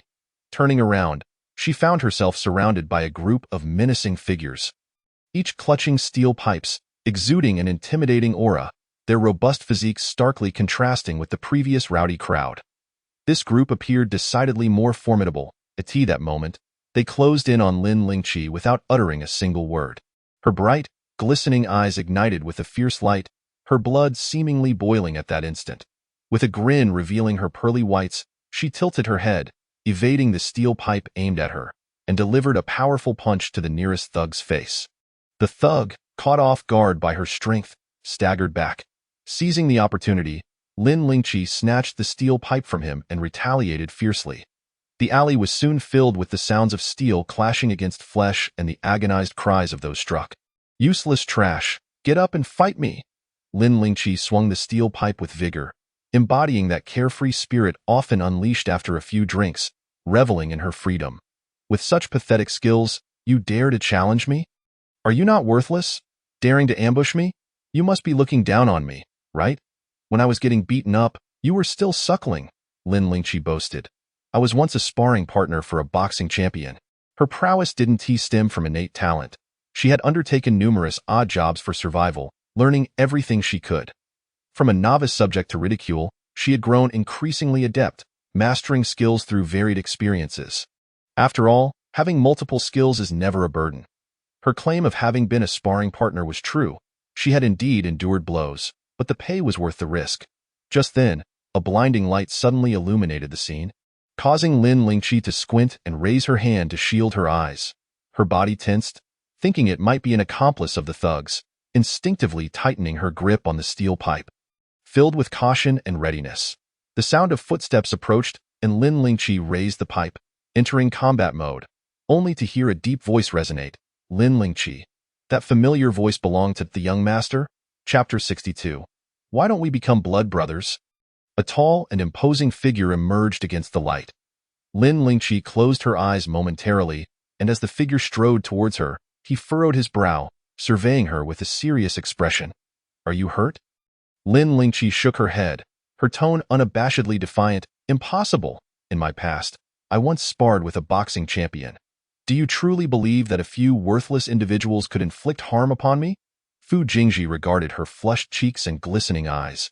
Faintly catching a whiff of a delicate fragrance of alcohol, he lifted his hand and gently wiped away the trace of blood from her cheek with his fingertip, only to have his wrist suddenly seized by her. Her seemingly soft, watery eyes abruptly sharpened. Do not presume that your handsome visage grants you the right to take advantage of me. Anyone who lays a hand on me without consent is merely a rogue. With a forceful twist, she attempted to break free, but little did she know that her opponent was quicker, not only escaping her grasp but also seizing her wrist in return. Lin Lingqi blinked, appearing somewhat dazed, as if caught in a stupor. Just as she was about to struggle, she heard him speak. Stay still. Your face is soiled with that. He swiftly wiped away the blood stain on her cheek. Lin Lingqi halted, tilting her head and frowning as she regarded him. You are Fu Jingji? Fu Jingji responded with a nod, his gaze falling upon the back of her hand, now marred with a large bruise and a broken skin. Blood seeping through. His expression darkened suddenly, and with a mere glance, his bodyguard apprehended the individual sprawled on the ground. Mr. Fu, his bodyguard acknowledged. Fu Jingji lowered his eyes to her injured hand, speaking in a deep tone. Take them away and ascertain the truth. The bodyguard complied and escorted the culprits away. Observing this, Lin Lingqi wriggled slightly, prompting Fu Jingji to release her. She whistled softly, as expected of a domineering CEO. Your timing is impeccable. That Fu Jingji extracted the steel pipe from her other hand. I have arrived late. Lin Lingqi shook her head, a smile gracing her features. I am not the heroine of a tale, who encounters various saviors in times of trouble. She then playfully patted Fu Jingji's shoulder. You have done splendidly. Keep it up, little Fu. Fu Jingji. The bodyguard behind him. Young Wang, who had just exited the car, nearly collapsed, his foot slipping. A mask of agony adorned his face. Why was it that he consistently heard such audacious remarks from little Lin, the housekeeper? His life mattered too, with the remaining matters left to Fu Jingji. Lin Lingqi had no objections, and upon being returned to the Fu family estate, she prepared to retreat to her room for rest. Wait, Fu Jingji called out, aside from your hand, are there any other injuries on your body? Lin Lingqi blinked. I should not be unscathed. Fu Jingji pressed his brows together. Should? Lin Lingqi, her mouth racing ahead of her thoughts, replied. Why not let you check for me? Fu Jingji's gaze deepened as he silently scrutinized her. Yet he still fetched a first aid kit to tend to the wound on her hand. Lin Lingqi reclined on the sofa, curling her feet, her eyes half closed as she extended her hand. Resembling a noble and languid cat, Fu Jingji's ministrations were gentle and delicate, and Lin Lingqi felt no pain, her gaze fixed intently upon him. Her stare was so overt that Fu Jingji eventually glanced back at her, their eyes locking in an unexpectedly ambiguous atmosphere. Lin Lingqi broke the silence. You still haven't shared with me the secret to becoming rich. Fu Jingji lowered his gaze, continuing to apply the ointment. Lin Lingqi sighed, staring at the ceiling. You are quite a decent person. So why can't you just tell me? After much contemplation, I surmise it must be due to our lack of familiarity. Hence, she suddenly sat up, leaning closer to Fu Jingji, her eyes sparkling with anticipation as she suggested, "Why don't we become sworn siblings?" A fleeting smile graced Fu Jingji's normally stoic face, though it vanished almost immediately. Yet, he had indeed smiled, so eager to become wealthy? Lin Lingqi nodded, appearing quite innocent.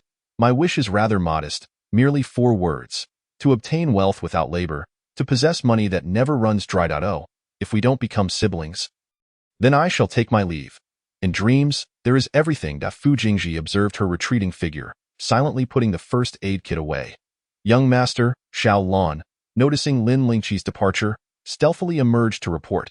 However, the moment Fu Jingji cast a glance in her direction, she promptly sealed her lips. Upon entering the study, Fu Jingji received a call from his bodyguard. Listening to the information relayed, his expression returned to its former icy demeanor. Qiu Hong? From the Qiu family? Investigate any grievances between Lin Lingqi and Qiu Hong. After the call ended, Fu Jingji gazed at the documents on his desk, yet his thoughts lingered on Lin Lingqi's injured hand. He dialed another number. Chairman Qiu. This is Fu Jingji. After returning to her room, Lin Lingqi picked up her sleepwear to take a shower, unaware of the faint bruise above her left waist.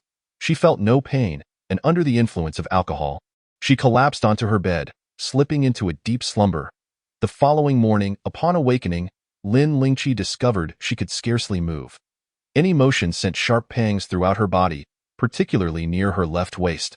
Recalling the events of the previous night, she cursed under her breath, instinctively clenching her fist against the bed frame. If I catch that bastard, I shall strike him each time I see him. Examining her left waist, she noticed a large bruise, though unbroken. It looked daunting. Furrowing her brow, she attempted to move. Fortunately, it was not a bone injury, and she resolved to apply some ointment later. Little Lin, the housekeeper, as soon as Lin Lingqi stepped outside, she was met by Fu Shiji's displeased inquiry. You went out for a grand feast last night without inviting me? Are we not the best of friends anymore? Supporting her left waist with one hand, Lin Lingqi attempted to explain, but the young lady remained unamused. Lin Lingqi suggested a visit to Jin Shixian for king crab and lavish shrimp, which seemed to brighten her mood slightly. Upon arriving at Jin Shixian, Fu Shiji appeared somewhat elated. Little Lin, this meal is courtesy of my elder brother. He invited me out. Lin Lingqi raised an eyebrow. Young lady, your elder brother has gifted you so many things. Does a meal truly hold more value? Fu Shiji beamed with a naive sweetness. It's different. The gifts my brother gave me were all selected by Secretary Tang, but this meal was personally arranged by him. Lin Lingqi paused, contemplating the menu. Indeed, Fu Jingji was a man of many affairs. It was unlikely he would personally choose gifts. Fu Shiji, I never expected you to show your face here. Luo Qingqing approached with her entourage, her eyes gleaming with malicious glee. I never realized your skin was so thick. Living off the identity of another young lady for over 20 years, yet still clinging to the Fu family. Do you truly believe your pocket money makes you special? All of it was pilfered. Fu Shiji, you are nothing but a thief. Lin Lingqi, I wish to avoid work, to become wealthy, to reap without sowing, to have sworn brothers to share blessings with, so that I may spend your money in the future. Fu Jingji, even without becoming sworn brothers, you may still spend my money. Chapter 063. Who is to be expelled from the Fu family? Upon seeing her, Fu Shiji sensed trouble, but she did not anticipate Luo Qingqing would insult her as a thief. You are the thief. Your entire family are thieves. Luo Qingqing, rather than growing angry, began to laugh. Though the Fu family has not declared you a false heiress, Mrs. Tan has made her stance clear. Do you truly believe you are concealing the truth well? Fu Shiji looked utterly bewildered. Lin Lingqi suddenly recalled the events of that evening's banquet, uncertain if Qiyu had informed the young lady. Miss Luo, are you back to seek attention from the young lady? I have seen village aunties make dumpling filling with more restraint than your incessant chatter. Luo Qingqing, taken aback by her biting retort, shot her a glare. What are you? You are merely the Fu family's intern housekeeper. Do you have the right to speak here? Fu Shiji is but a counterfeit who has usurped another's identity. Do you intend to flatter a fraud and await your own downfall? Lin Lingqi's identity was easily discerned. After suffering a setback at her hands last time, Luo Qingqing was well aware of who she was. An in turn housekeeper dared to engage in conversation with her? What a foolish imbecile! Before Lin Lingqi could respond, Fu Shiji lunged forward, delivering a resounding slap to Luo Qingqing's face. The sound echoed, leaving everyone momentarily stunned. Lin Lingqi instinctively reached out to stop her, but due to her back injury, she was a moment too late. Stunned, Luo Qingqing stood there, momentarily befuddled. Fu Shiji, seemingly oblivious to the gravity of her actions, declared angrily, "What do you think you are? Always seeking attention in front of me." Luo Qingqing, recovering from her shock, instinctively covered her face. Gazing at Fu Shiji in disbelief, "You dare strike me?" Fu Shiji raised her chin defiantly, exuding arrogance. "I am the young lady of the Fu family. I can strike you if I wish. Who told you to be so lowly and seek your own punishment? If you dare to create trouble again, I will strike you until your mouth is bruised." With that, Fu Shiji turned to look at Lin Lingqi, her expression one of seeking approval, which made Lin Lingqi's eyes twitch. What could she do? All she could offer was an encouraging glance. Elated, Fu Shiji turned back to Luo Qingqing with a disdainful look. "You better get lost." Luo Qingqing seemed to finally grasp the situation, her fury igniting. "You counterfeit dare to hit me," she commanded her entourage. "Are you all blind? You watched her strike me and did nothing. Come here and help me. Just wait and see if I don't beat her to death today." Fu Shiji stood alone, facing four of Luo Qingqing's companions. Instinctively, Fu Shiji took a few steps back, which Luo Qingqing interpreted as cowardice. Just then, the bodyguard entered. Lin Lingqi pulled Fu Shiji behind her and called for the bodyguards. Two sturdy bodyguards promptly entered, positioning themselves in front of Luo Qingqing.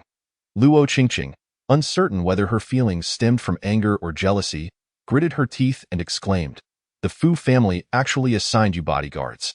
Fu Shiji had previously found bodyguards to be an inconvenience, but from that moment onward, she relished the idea of having them accompany her. "Of course," she retorted, "didn't you say I was an imposter?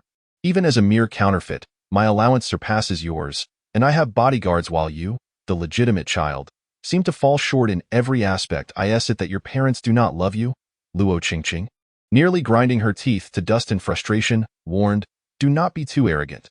Now that Qiyu has returned, the Fu family will soon expel you."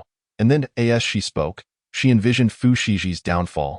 Yet, before she could revel in that thought, a voice interrupted. "Who is being expelled from the Fu family?" Upon seeing the two newcomers, Fu Shiji's eyes lit up. Elder brother, second brother Shen. Two tall figures strode in. Fu Jingji, as aloof as ever, emanated a cold detachment, his gaze fleetingly resting on Lin Lingqi before subtly withdrawing. Shin Qianzi inquired, "What is going on?" Fu Shiji, devoid of her previous bravado, merely pursed her lips and lowered her head, appearing woefully aggrieved. Luo Qingqing, still oblivious to the Fu family's stance towards Fu Shiji, hesitated to speak. However, Lin Lingqi did not share that hesitation. "Miss Luo seems to have heard a rumor, barging into our private room to claim that the eldest lady is a counterfeit. A thief who has usurped another's identity and asserted that the Fu family would soon expel her." The eldest lady, unable to endure such slander, retaliated with a slap to Miss Luo. Upon hearing this, Shin Qianzi glanced at the pitiful Fu Shiji and let out a derisive laugh. "Jingji, since when did the Luo family have the authority to dictate matters concerning your household?" Luo Qingqing's face drained of color at his words. "That is not true." Bolstered by Lin Lingqi's support, Fu Shiji overcame her trepidation towards Fu Jingji. "Did you not just call me a thief? Did you not say I was an imposter? You claimed I would be expelled from the Fu family. Those words were yours." As she neared the end of her tirade, Fu Shiji's voice trembled with increasing distress, her eyes glistening with unshed tears, rendering her more pitiable. She turned and embraced Lin Lingqi. And soon, soft sobs echoed in the room. Though she was the genuine article, everyone believed her to be a fake, and she could not reveal the truth, that her third brother was the true imposter. Lin Lingqi felt a twinge of pain in her lower back, her expression shifting as she furrowed her brow. "With the eldest brother here, he will advocate for you."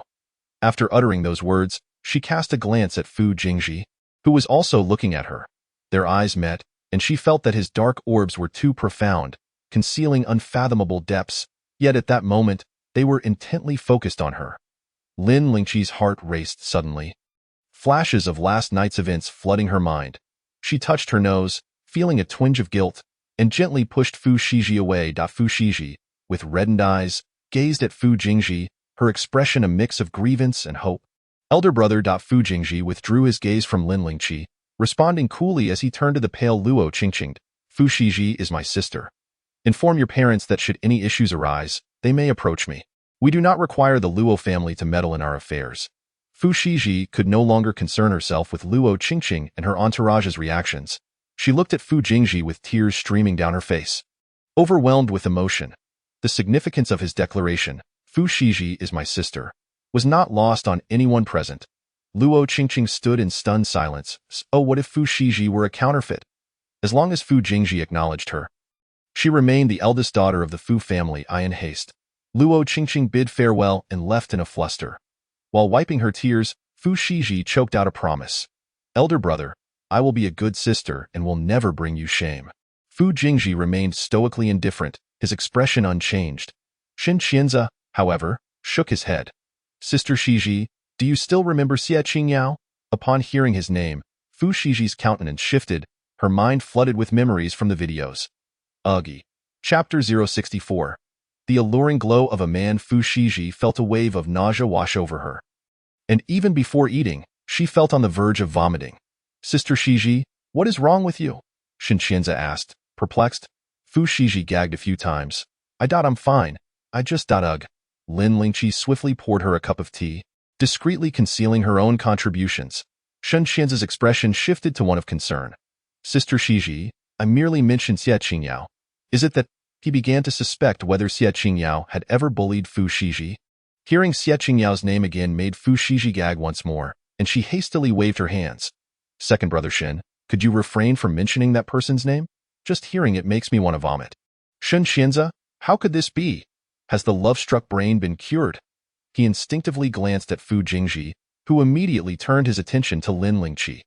Lin Lingqi felt a wave of discomfort under his intense gaze, her skin prickling with unease. She awkwardly chuckled. It is a good thing that the eldest lady has regained her senses. It is worth celebrating. Fu Shiji clung to her arm, her eyes still red but now smiling. Thanks to you, little Lin, I no longer have feelings for him. Shen Qianze let out a sigh of relief, sipping his tea. As long as she was no longer infatuated with Xie Qingyao, that was all that mattered. Yet, Fu Shiji's next statement left him utterly bewildered. Regardless, I have money. If this one does not work out, I can simply find another. If all else fails, I could even seek out male models. I can have as many as I desire.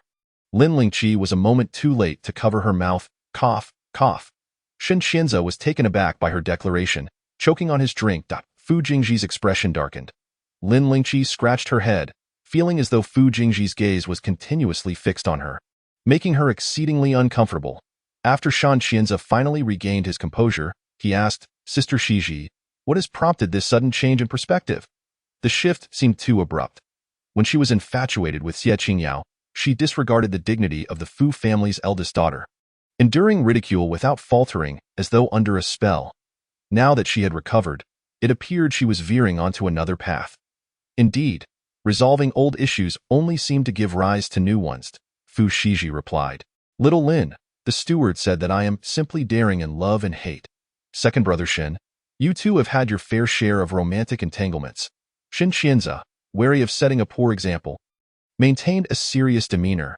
That is normal courtship. Each of my relationships has been genuine love. Fu Shiji tilted her head. I am not dating multiple men simultaneously. The steward said that in love. Eldest lady, Lin Lingqi suddenly interjected. Fu Shiji turned to her with an innocent expression, along with the curious gazes of the others. Lin Lingqi cleared her throat. Aren't you hungry? Let us order. Fu Shiji responded with an O and obediently shifted her focus to ordering, leaving the previous topic behind. Shen Qianze glanced back and forth between Lin Lingqi and Fu Shiji, sensing something amiss. He instinctively looked towards Fu Jingji, only to find him staring intently at Lin Lingqi.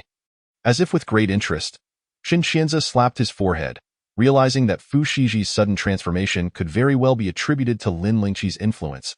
He curiously inquired, Miss Lin, may I ask a rather bold question? Have you ever had a boyfriend? Oh? Lin Lingqi hadn't anticipated such a direct question. Under Fu Jingji's cold, piercing gaze, Shen Qianze hurriedly added, I am merely curious. You need not answer. Lin Lingqi shrugged nonchalantly. No, Fu Shiji's curiosity piqued. Then what kind of man do you like? At the mention of this, Lin Lingqi's eyes sparkled with enthusiasm. Fu Jingji's fingers, resting on the table, curled slightly. Lin Lingqi, brimming with joy, declared, I like men who shine. Fu Shiji? Shen Qianze pondered for a moment. You mean celebrities? Only those who stand on stage shined. Fu Jingji's gaze remained fixed on her, silent. Lin Lingqi shook her head. I am not a fan. I simply like men who shine, like the god of wealth or Buddha. Fu Shiji. Shen Qianze. Fu Jingji's expression momentarily faltered. Shen Qianze smiled wryly. Miss Lin, you truly have a sense of humor. Lin Lingqi was not joking. She spoke earnestly. However, this was not something she felt inclined to share with him. She looked at Fu Jingji and Shen Qianze, who had no intention of leaving. Eldest brother, second young master Shen, you? Before Shen Qianze could respond, Fu Jingji's cold voice interjected. Let us dine together, duh. Lin Lingqi's expression turned slightly awkward. Especially with Fu Jingji seated directly across from her, his unwavering gaze making her feel rather anxious. Seizing the opportunity while ordering, Lin Lingqi poured Fu Jingji a cup of tea, smiling, Thank you for escorting me home last night. Eldest brother. At her words, Shen Qianze's curiosity was piqued. Fu Jingji, glancing at her injured hand, lifted his teacup and took a sip, acknowledging her gratitude. Lin Lingqi sighed in relief, though Fu Jingji's gaze on her seemed to deepen. She steeled herself, saying, Eldest brother, if I have inadvertently offended you in any way, I ask for your understanding. Certainly, if my actions have displeased the young master, I would accept dismissal without hesitation, in the presence of others.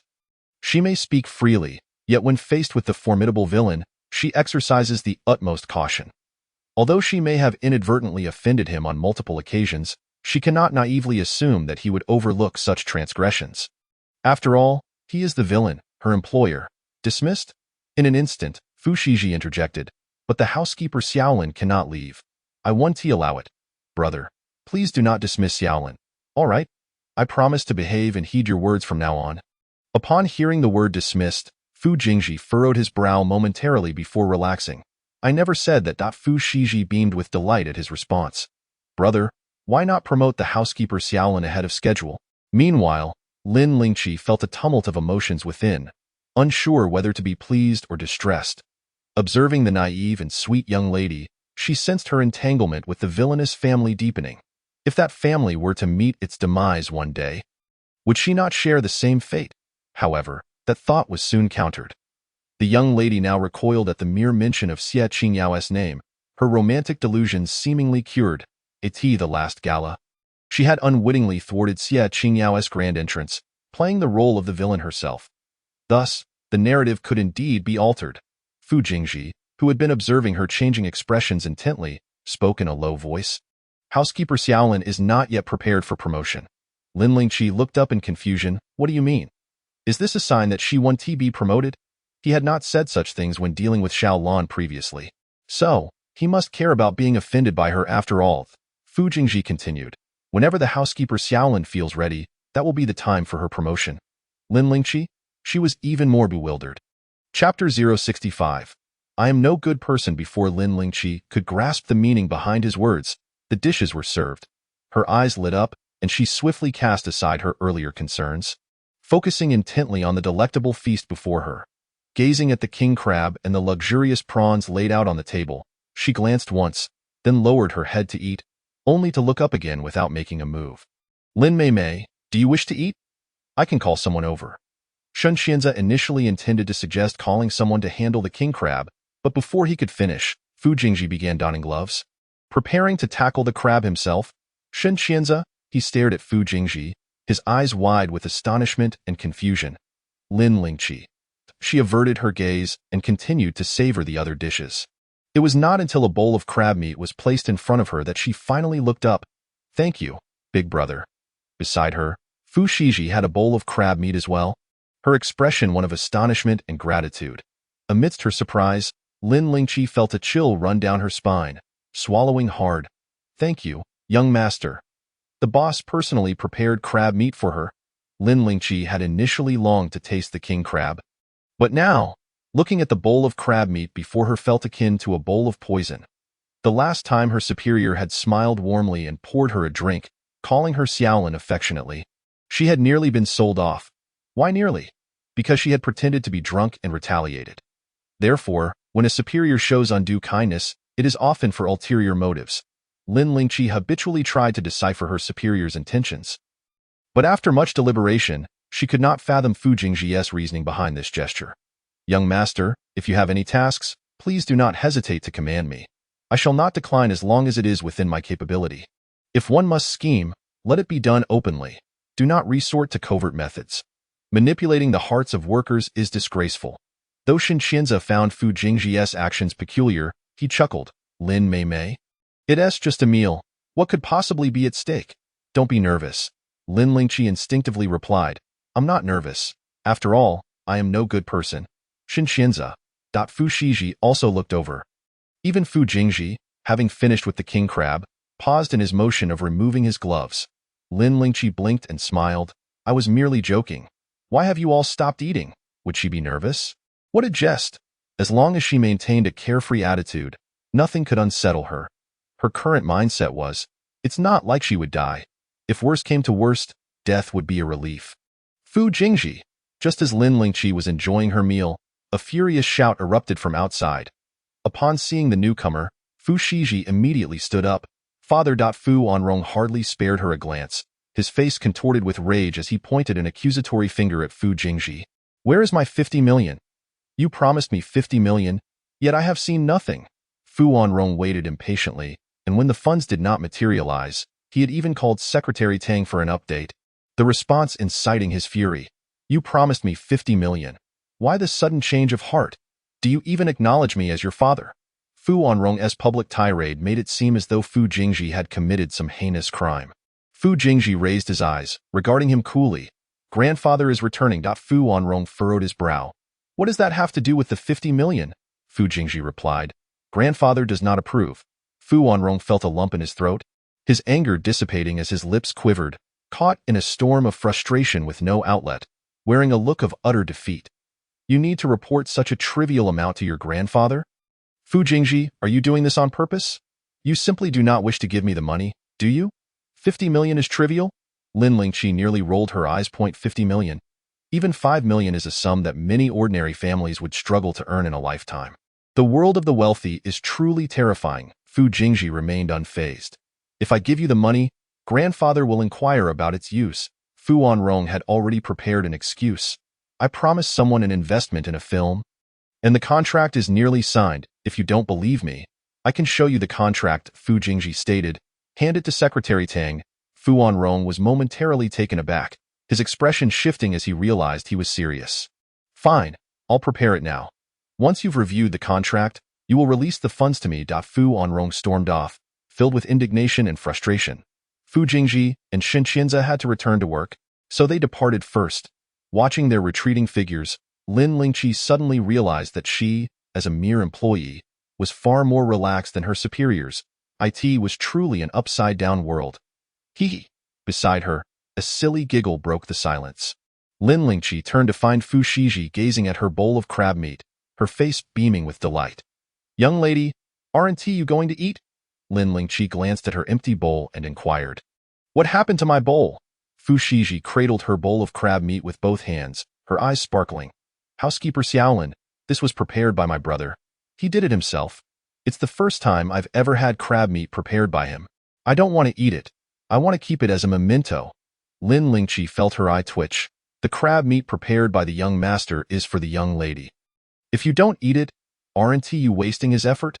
If you truly cannot bear to consume it, why not take a photo as a keepsake instead? Initially reluctant, Fu Shiji's eyes lit up at the suggestion of a photo. She hurriedly urged Lin Lingqi to take her picture. Housekeeper Xiaolin, you are so talented. You must keep up the good work. My brother said that as soon as you are ready, you can be promoted. Lin Lingqi. Truly, why must she always bring up that topic? Once outside the Jin Xian, Shen Qianze could no longer contain himself. Jingji, you've been acting a bit off lately. Fu Jingji turned to him. Shen Qianze continued directly.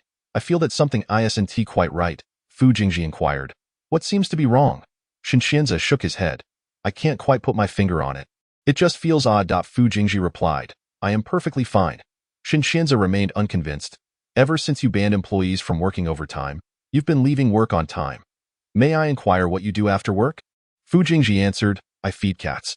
Shinxianze felt he was not foolish, yet he nearly struggled to keep pace with Fu Jingji's thoughts. You really have a cat? What breed? Does it scratch and claw at you? Fu Jingji halted for a moment. I don't have one. Shinxianze sighed in relief. That's good. With your constitution, you really shouldn't have a cat. If you did have one, it would probably never bond with you, and if it were to run away after forming a connection, it would be truly devastating. Imagining this scenario for himself, if his pet egg roll were to disappear. Shinxianze felt he would be inconsolable. Fu Jingji lowered his gaze, expressionless. Not suitable for cat ownership. He had once owned a cat, treating it with kindness, enduring its scratches and bites without anger, showing remarkable patience. Everyone assumed he adored that cat, yet when it went missing, he felt no sorrow. Recently, however, he found himself yearning to have another cat. After work, he had fed stray cats and visited pet stores, but he discovered that he did not desire those cats. Rather, it seemed he longed for. Chapter 066. Let us go find male models to play with. Lin Lingqi scratched her itchy nose and sneezed. Who was talking about her behind her back? After taking a photo of the young lady, she watched as Fu Shiji gradually enjoyed the crab meat. Lin Lingqi cleared the table, finishing her meal before rushing to settle the bill. The manager, smiling brightly, said, Mr. Fu has already settled the account. He also left this for you. Lin Lingqi took the box handed to her by the manager. What is this? The manager replied with a smile. Cranberry cookies. Lin Lingqi paused, recalling the cranberry cookies. She had finished the last batch. This time, the plate of cranberry cookies on the table had also been devoured by her. She entered the private room, carrying a box, still unable to comprehend why Fu Jingji had chosen to act in such a manner. Xiaolin, the housekeeper, I've finished my meal. I just posted on social media. I'm going to infuriate Luo Qingqing and the others.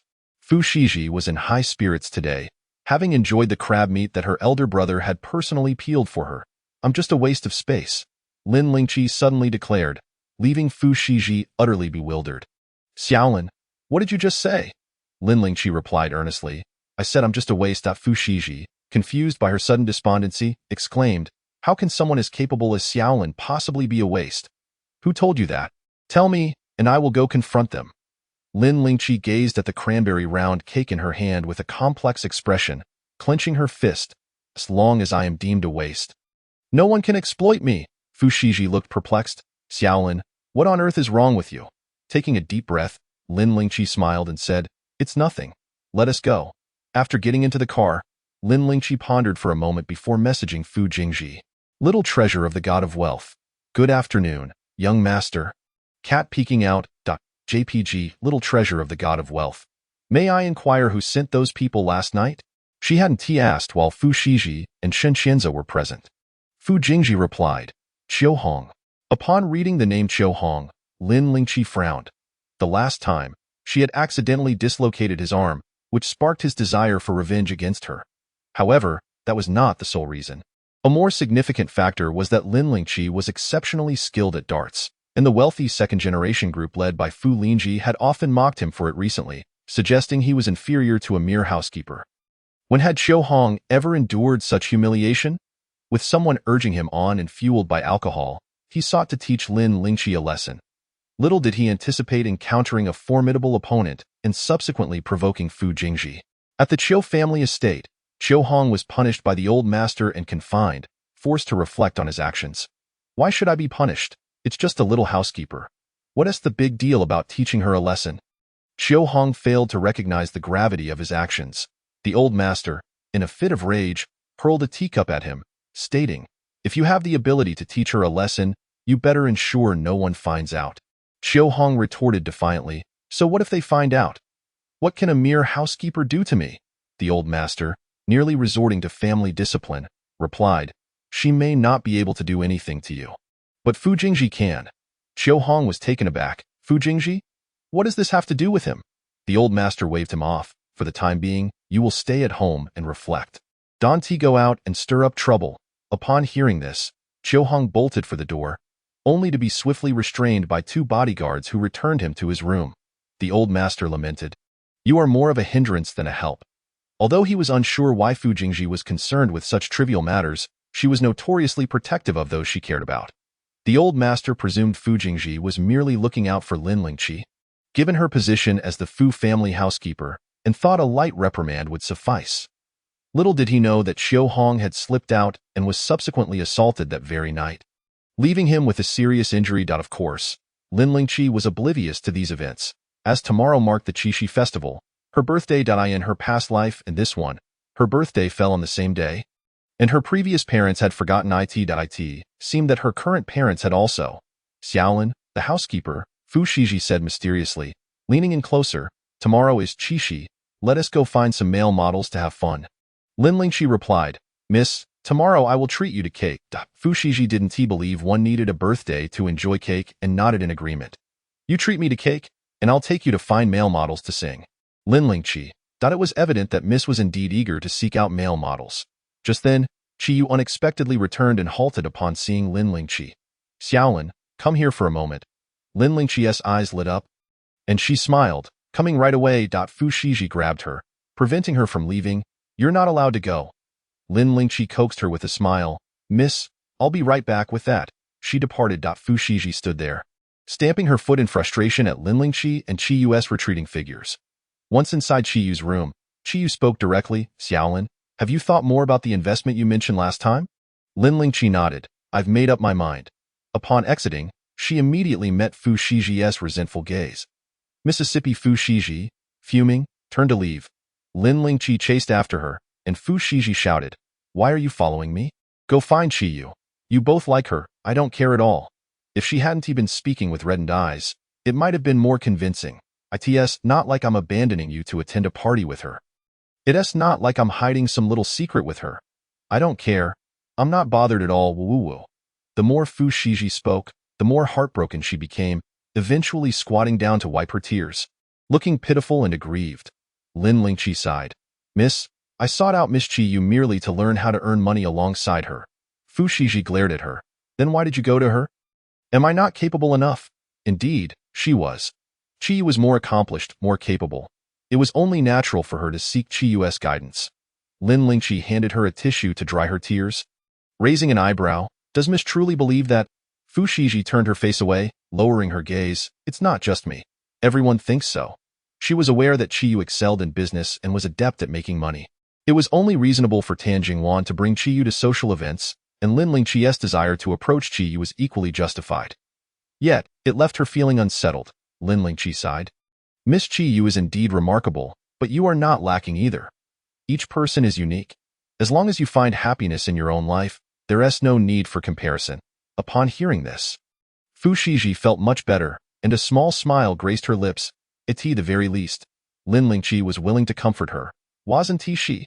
Fu Shiji wiped her tears dry. Come with me. Lin Lingqi followed Fu Shiji back to her room, where she was presented with 2 hefty gold bars. I know you adore gold. Qiyu probably doesn't know this. Lin Lingqi cradled the 2 gold bars, observing the proud expression on Fu Shiji's face. Fu Shiji continued imperiously, Tomorrow is Qixi. You can only spend it with me. You are not allowed to seek out Qiyu, even if she approaches you. What could Lin Lingqi do? Naturally, she agreed. However, plans rarely unfold as anticipated. Early the next morning, Lin Lingqi received a package. The sender's name indicated it was from Lin Chuan and Ling Yaro. Upon opening the package, she was left speechless at the contents. A house purchase contract? Chapter 67. Surprise and delight staring at the house purchase contract in her hands. Lin Lingqi was frozen in shock for a full 5 minutes. It was Fu Shiji who noticed her daze. Approaching to pat her shoulder, Xiaolin, what are you daydreaming about? Lin Lingqi snapped back to reality, blinking her eyes, and upon seeing the words purchase contract, she rubbed her eyes vigorously. It couldn't be wrong. It was indeed a house purchase contract. At that moment, Lin Lingqi was engulfed in a whirlwind of emotions, from blank disbelief to incredulity, and finally to apprehension. The house. Her hands trembled with excitement. Fu Shiji also caught sight of the purchase contract and remarked nonchalantly, You bought a house. Lin Lingqi found herself at a loss for words, whether it was excitement, thrill, or elation. Her eyes sparkled astonishingly, her face flushed. It was sent by my parents. Fu Shiji, feeling a surge of happiness.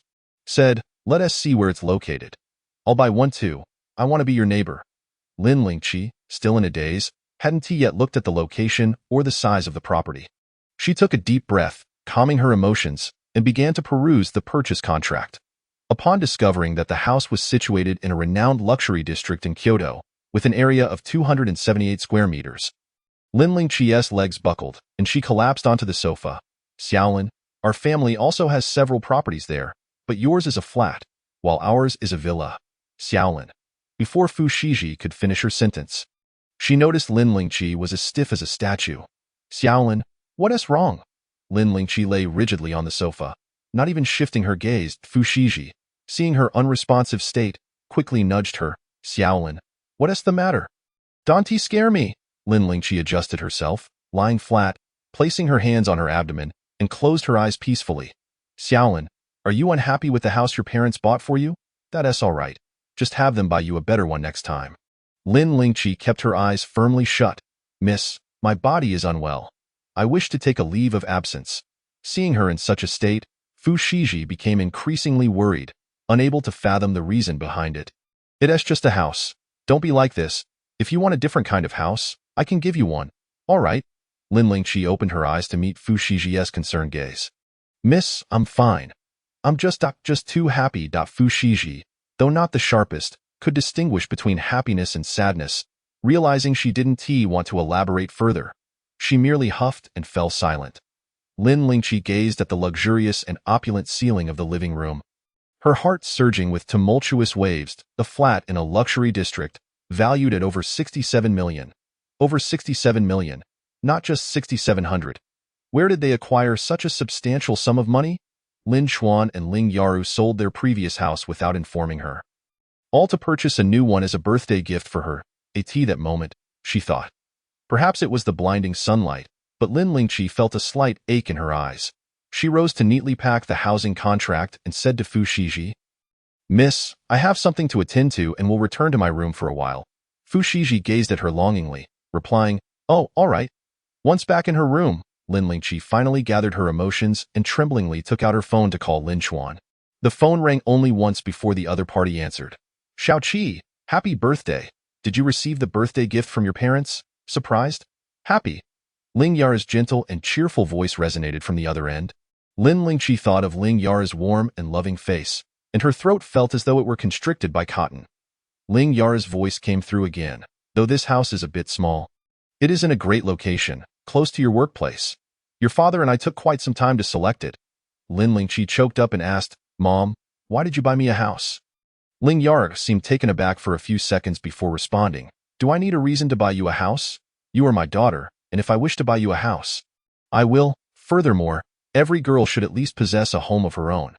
Now that you've graduated and begun working, you have truly grown up. The path ahead must be walked by you alone. Your parents cannot accompany you for a lifetime. This first house, of course, is to be purchased by your parents. If you desire another, you must work hard for it. Lin Lingqi rubbed her eyes, which were beginning to sting. But where did you find so much money? Ling Yara chuckled. You need not concern yourself with that. As long as you and your siblings are healthy, safe, happy, and joyful, that is all that matters. Lin Lingqi sniffed. I don't want this house. Is it because it's too small?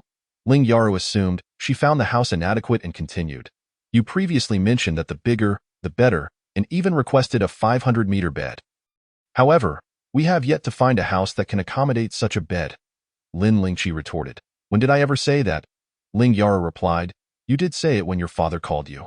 It was from his phone, and he has a recording of the conversation. Lin Lingqi thought. Just because of her one remark, Lin Chuan and Ling Yaru purchased such an expensive house for her. They should be enjoying their retirement, yet here they were, burdened with debt because of her. She felt utterly despicable. Lin Lingqi remained silent while on the other end of the line. Ling Yaru and Lin Chuan whispered about something. Finally, Lin Chuan's voice broke through. Xiaoqi, are you dissatisfied with this house? It's all my fault. Please do not blame your mother. It was my idea to surprise you. I should have told you sooner to choose a house you like. Sitting on the bed with her gaze cast downward, Lin Lingqi's eyes glimmered with unshed tears. I don't dislike it. I just feel it's too expensive and wasteful. She sniffled. Did you borrow a lot of money? You mustn't keep this from me. Otherwise, I won't accept this house. Perhaps Lin Lingqi's tone was too serious and assertive, for the other end fell silent for a few seconds, then Ling Yara's gentle voice emerged. Xiao Qi, truly, there isn't. Lin Lingqi interrupted. If you don't speak the truth, I won't take this house. Moreover, with such an expensive house gifted to her, how would her 6 older siblings view her? She had already taken over Lin Lingqi's body and could not allow the Lin family to suffer internal discord because of her. Ling Yara spoke softly. We did borrow a little, but it is not much, truly. Lin Lingqi did not believe her. Do the siblings know? Ling Yarv hesitated. Must we tell them? Lin Lingqi was taken aback, inhaling deeply. Suddenly at a loss for words, Ling Yara gently asked, Xiao Qi, are you upset? Hearing her cautious tone, Lin Lingqi could no longer hold back. She covered her mouth and closed her eyes. I'm sorry, Mom. I'm not upset. I just feel so unfilial. Her emotions had never been so complex, and she felt deeply apologetic for it. She was not Lin Lingqi, yet she enjoyed the privileges of Lin Lingqi and the love of her parents. I'm sorry, Mom. Chapter 068, Daring to Scheme Against You, Great Aunt on the other end. Ling Yara was alarmed. It's all right. Xiao Qi, are you crying? It's all your father's fault for insisting on a surprise, as she spoke. Ling Yara playfully punched Lin Xuan. It's your fault for making Xiao Qi cry. Lin Xuan, while comforting his wife, also soothed his daughter. It's all my fault. Don't cry. Xiao Qi. Girls should smile more. You look most beautiful when you smile. Deep within Lin Lingqi, a corner of her softest heart quietly crumbled. Dad, Mom, thank you, and I love you.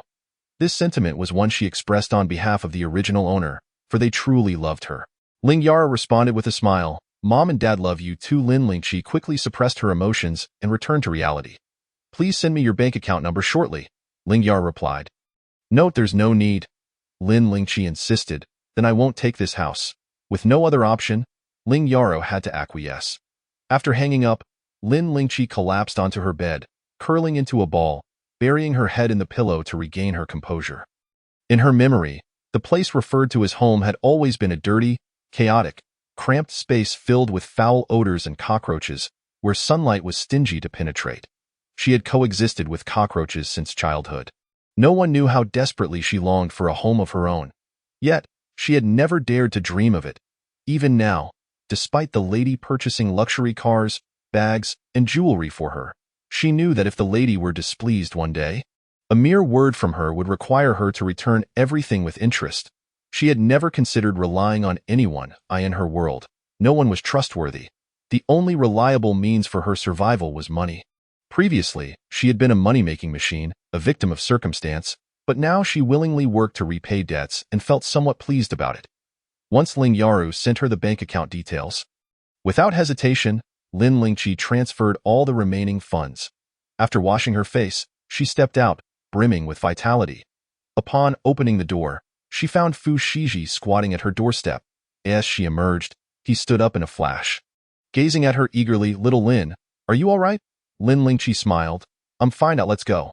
I promised to treat the lady to cake today. Fu Shiji, reassured by her demeanor, added, I also want milk tea. I want a second cup at half price. All right, let's drink.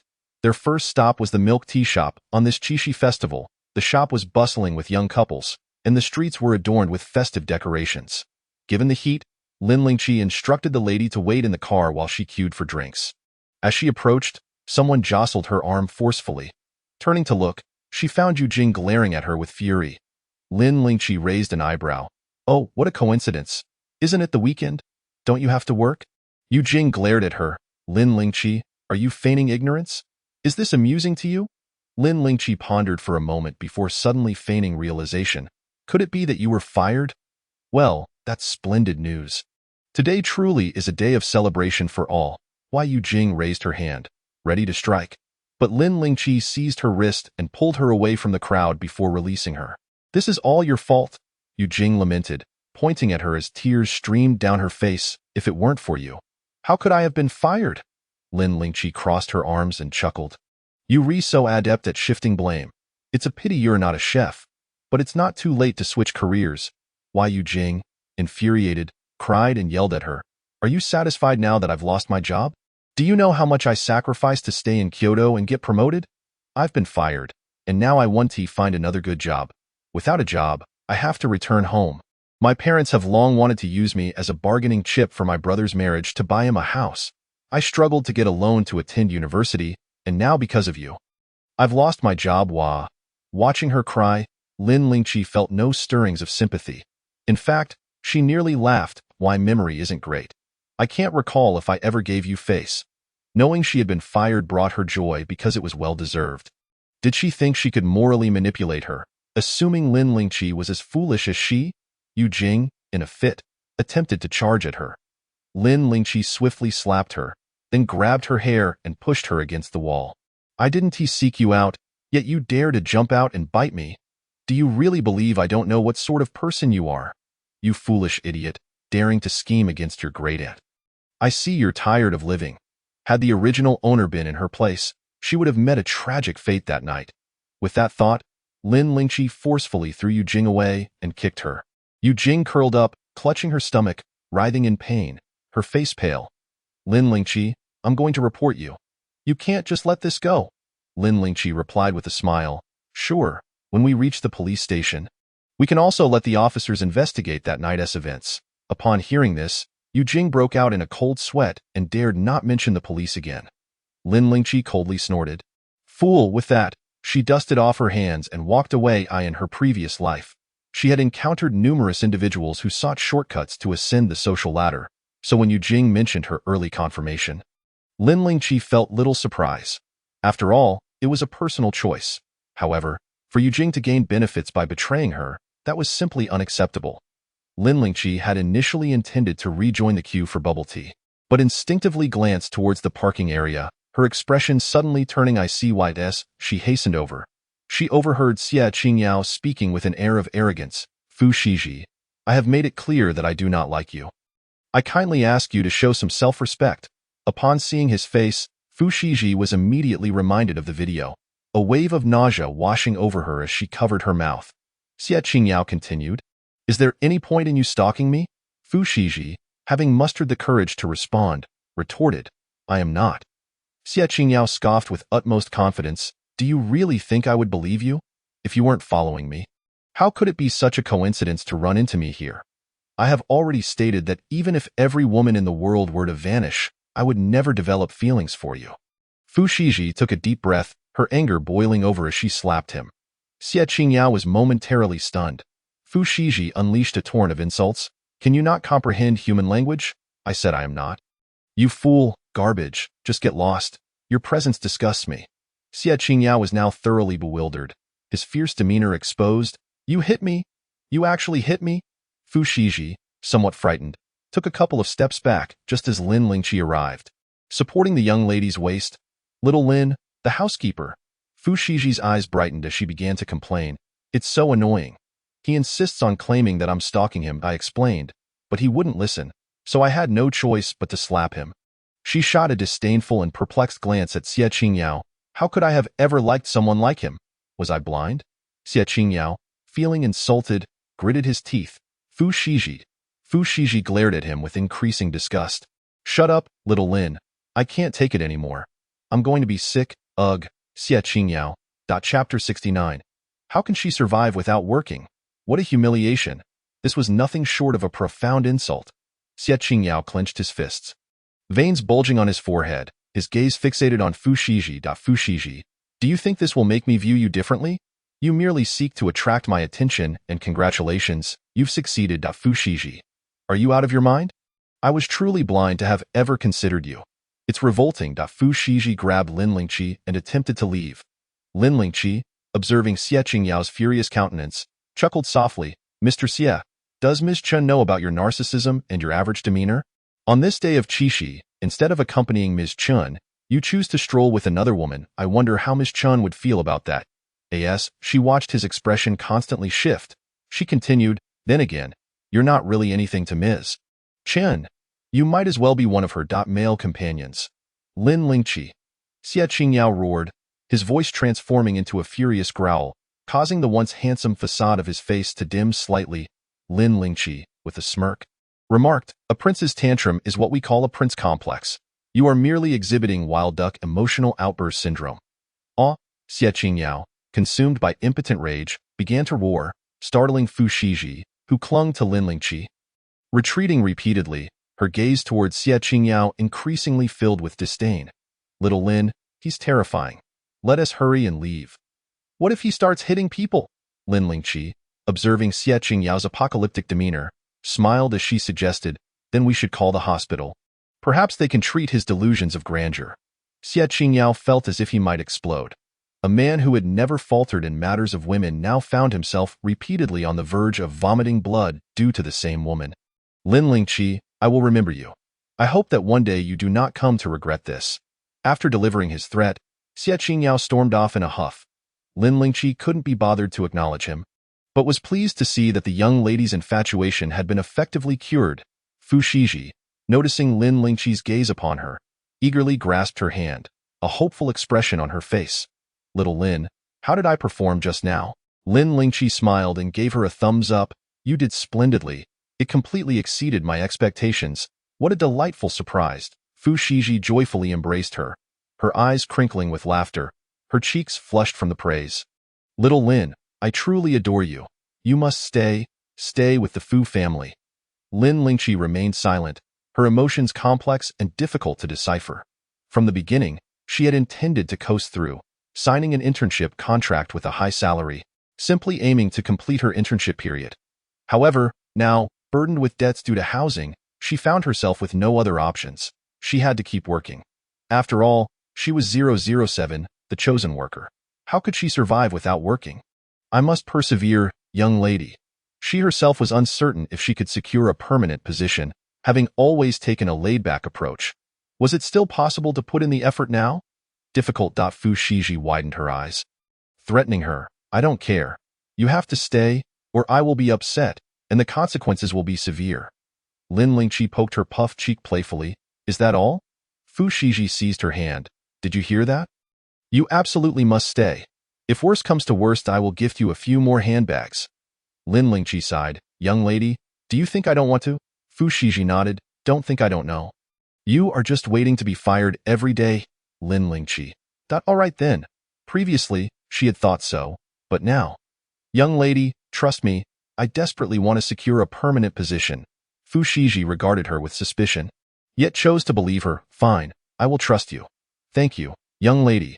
Just as Lin Lingqi queued for her second half-priced bubble tea and prepared to buy a cake, she noticed Fu Shiji answering a call, then hastily rushing over. Little Lin, my grandfather has returned. Lin Lingqi was taken aback, a heaviness settling in her heart as the bubble tea in her hand suddenly lost its appeal. This was bad. She was about to leave. Fu Group. As Fu Jingji concluded a meeting, Secretary Tang approached to report. Mr. Fu. Mr. Fu's contract has been received. But what? Fu Jingji continued walking towards his office. Secretary Tang adjusted his glasses. The contract is riddled with flaws. It hardly seems like a professional lawyer's work. Furthermore, I investigated the film Mr. Fu invested in. No one knows about it, and no project has been established. Mr. Fu must have fallen victim to a scam. Fu Jingji's voice turned cold, then let it be. Just as Secretary Tang was about to agree, the phone rang. It was Fu Wanrong calling. Secretary Tang glanced instinctively at Fu Jingji before answering. Secretary Tang? What on earth is going on? I have given you the contract for several days. Why hasn't the money been transferred? Is this how you conduct business? You better transfer the money immediately, or I will have you fired. With an annual salary in the millions and a significant year-end bonus, Secretary Tang maintained his composure. Mr. Fu, please remain calm. 50 million is no small amount. The contract's details require evaluation. Please be patient a little longer. We have another meeting, so I will have to end this call. Goodbye. He hung up decisively, not allowing Fu Wanrong a chance to respond. Upon returning to his office, Fu Jingji had barely settled in when Fu Wanrong's call came through. As soon as the call connected, Fu Wanrong began to complain. Jingji, Secretary Tang's efficiency is appalling. It's just 50 million, and he insists on an evaluation. Why don't you transfer the money from your personal account for now? Fu Jingji calmly replied, Grandfather has returned. There was a brief silence from Fu Wanrong, then I returned to the old residence. Fu Wanrong quickly responded, I am currently abroad and cannot return at this time. Fu Jingji continued, Lin Ji's matters require your presence. Fu Wanrong replied, why must I be the one to handle it? I am not in charge. You and your grandfather can decide. This statement seemed to disregard the fact that he had raised his son for over 20 years. One would expect some sentiment, even if it were akin to raising a dog for many years. You are his father. Fu Wanrong completely dismissed this. What father? He is not my biological child. The Fu family has raised him for so many years. That is sufficient. Whether he stays or leaves is still a matter of your words. Enough. Transfer the money to me immediately, that is all. After hanging up, Fu Jingji showed no intention of sending money to Fu Wanrong. Shen Qianza messaged him, inquiring about his grandfather's return. Fu Jingji responded briefly, and just as he intended to set his phone down, another message from Shen Qianza arrived. Shen Qianza, if Lin Mimi cannot secure a permanent position, you might want to consider letting her be your assistant. Fu Jingji frowned slightly, his mind filled with the image of Lin Lingqi, intoxicated and tipsy. She is not suitable. Just as he was about to put his phone down again, he inexplicably clicked on the Moments feature. Just moments ago, Lin Lingqi had posted again. Money is like toilet paper. It seems abundant, but it disappears quickly as you use it. A little cat holds a bowl with starry eyes. Boss, please bring me half a pound of Lao Fengxiang. Chapter 70. Little Lin the housekeeper snatches his meal ticket. Lin Lingqi and Fu Shiji hurriedly made their way back, but just as they were about to enter, Fu Shiji slowed her pace. Little Lin, do you think my third brother will be kicked out? Fu Shiji felt a mix of guilt and unease. Lin Lingqi opened her mouth, and in the original text, everyone believed that Fu Shiji was a false heiress, and no one thought of expelling her from the Fu family. However, later on, Fu Shiji continuously engaged in self-destructive behavior and opposed Qiyu. Ultimately, even after leaving the Fu family, Fu Shiji still received a luxurious apartment and 10 million. Lin Lingqi sighed. Miss, we haven't seen the third young master for a long time. Fu Shiji was taken aback. As if she had realized this. She seemed to want to say something more, but the cheerful voices of Xiao Lan and others chatting in the living room interrupted her thoughts. Fu Shiji took a deep breath. Let's go. However, as the two entered, they did not see old Master Fu. Fu Shiji inquired. Where is my grandfather? Lin Lingqi noticed a middle-aged woman in her 50s speaking with Xiao Lan in the living room. Her hair styled in an updo, dressed in a purple tang suit, and adorned with a string of pearl necklaces. She resembled a servant, yet did not entirely fit that description. Upon seeing Fu Shiji, Yu Feng smiled and said, the young lady has returned. The old master just came back and is resting in his room. Fu Shiji responded with an "oh," feeling a sense of relief in her heart. I'll go back to my room first. After Fu Shiji left, Yu Feng turned to Lin Lingqi and smiled. You must be the new servant. Lin Lingqi raised an eyebrow, as she did not believe Xiao Lan had failed to inform her. She smiled and replied, I am the intern housekeeper. My surname is Lin. Why Yu Feng appeared astonished. You share the surname Lin as well? How fortuitous, however, young housekeeper Lin, you truly are accomplished, having attained the position at such a young age. Is that so? Lin Lingqi thought if she remembered correctly, Yu Feng's surname was Yu, and Xiao Lan did not share the surname Lin. Who are you? Wasn't she just putting on an act? Lin Lingqi could do that too. Yu Feng's smile faded slightly. I am a servant of the Fu family. My name is Yu Feng, and everyone calls me Aunt Feng. I have worked here for decades. Recently, I accompanied the old master to visit friends and just returned today. This was a clear indication to Lin Lingqi that Yu Feng had been in the family for many years and was close to the old master. It would be wise to tread carefully. Lin Lingqi pretended not to understand and said, oh. With a newfound sense of support, Xiao Lan immediately grew bolder and spoke up. Lin Lingqi, I have already informed my aunt about your matters. Let me tell you, you won't be able to act so arrogantly for much longer. Lin Lingqi shook her head. What a pity. Why Yu Feng's expression stiffened. Seeing this, Xiao Lan directly said, stop with your sarcastic remarks. My aunt has worked at the Fu family for decades. You are no match for her. Once the old master learns of your antics, he certainly won't spare you. Why Yu Feng straightened her back. A hint of pride on her face. Lin Lingqi feigned surprise. Why should we compete when we are in different leagues? Even if I am an intern housekeeper, I hold a position, unlike Aunt Feng, who has worked here for decades without a promotion. Don't you think that's rather unfortunate? Don't you feel sorry for your aunt? You. Xiao Lan did not expect Lin Lingqi to dare to insult her aunt to her face rather than ingratiate herself. Yu Feng's face changed dramatically. Lin Lingqi's words struck at her very core. I in this day and age, who didn't desire a promotion. The housekeeper position should rightfully have been hers. The previous housekeeper had left ages ago, and they had been recruiting for a long time. Despite her subtle hints to the old master, nothing had worked. Lin Lingqi continued. Moreover, this is the Fu family. The one paying my salary is the Fu family, not your aunt. You need to understand that we all work for the Fu family and serve it. Don't assume that just because you've been here for a long time, you can act as if you were the master. That's a grave mistake. Aunt Feng has been an employee for decades. Surely she wouldn't be so ignorant of that fact. Lin Lingqi thought that since she was bound to leave anyway, why should she endure such indignities? Yu Feng's complexion shifted like a color palette, displaying a myriad of hues. Xiao Lan wanted to say something further, but Yu Feng grabbed her, smiling stiffly at Lin Lingqi. You are quite right. We all serve the Fu family. However, I have not seen young housekeeper Lin since I returned. Wouldn't that be considered abandoning one's post? Lin Lingqi's eyes narrowed, and she smiled. I just mentioned that, Aunt Feng.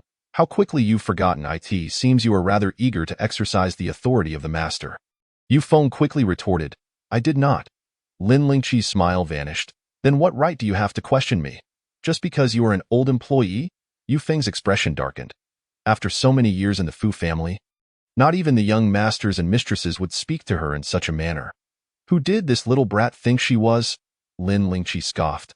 What are you still dawdling for? Don't you have work to do? The servants, upon hearing this, hurriedly dispersed. Xiao Lan was infuriated. Lin Lingqi cast a sidelong glance at her. What? Not working during work hours, and now seeking out the boss to argue? Are you thinking of quitting? Xiao Lan was so furious she was stomping her feet. Why Yu Feng pulled her away? Lin Lingqi snorted. She had long had enough of being downtrodden in her past life. Even if she had to bear a mountain of debt in this life, she would not allow herself to be wronged again. One step at a time. If it came to worst, she would perish halfway. Once the living room was left with only her, Lin Lingqi took out her phone and opened Boss Xi Pin, preparing to look for a job. Half an hour later, Lin Lingqi exited in despair. Jobs could be found, but the salaries were too low. She pinched the bridge of her nose and then spotted the driver, Xiaoli, walking back and forth in the front courtyard with a cup of water. Lin Lingqi's eyes lit up, and she quickly approached him. Young housekeeper Lin. Xiaoli greeted her with a smile. Lin Lingqi beamed. It's too hot outside. Let's find a place to sit and chat. Xiaoli nodded. In the courtyard's pavilion, Lin Lingqi made small talk. I remember your monthly salary is quite decent. Xiaoli was a straightforward person and compared his earnings to hers. Compared to others? It is decent, but when compared to young housekeeper Lin, it pales in comparison.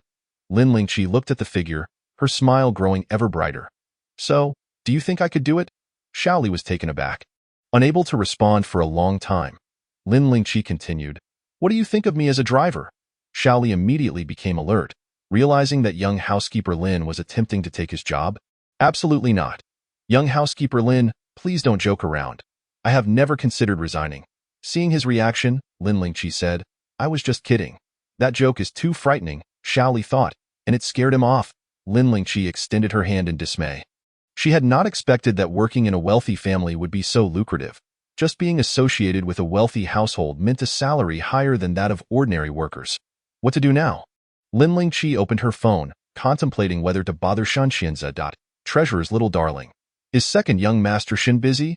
I have something I would like to inquire about. Shenxianze happened to be in Fu Jingji's office regarding a matter when he saw her message. He directly handed his phone to Fu Jingji.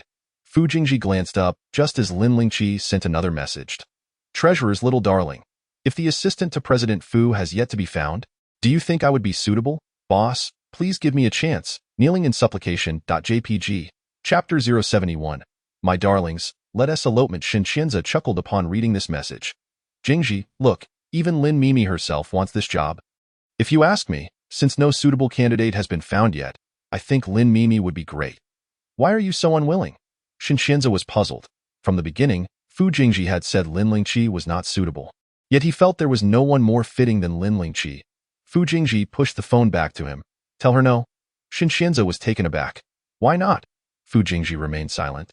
Shenxianze frowned. Did she not perform well at the last banquet? Fu Jingji calmly replied. She did well, but she is not suitable. Shenxianze didn't understand. Last time, she embarrassed Zhao Xinda. Lin Mimi has become quite famous. Now, who doesn't know that President Fu has a charming, eloquent, and youthful assistant who can hold her liquor well? You have not invited Lin Mimi to the last few banquets. Was it because you think she is unsuitable? What about her is not suitable?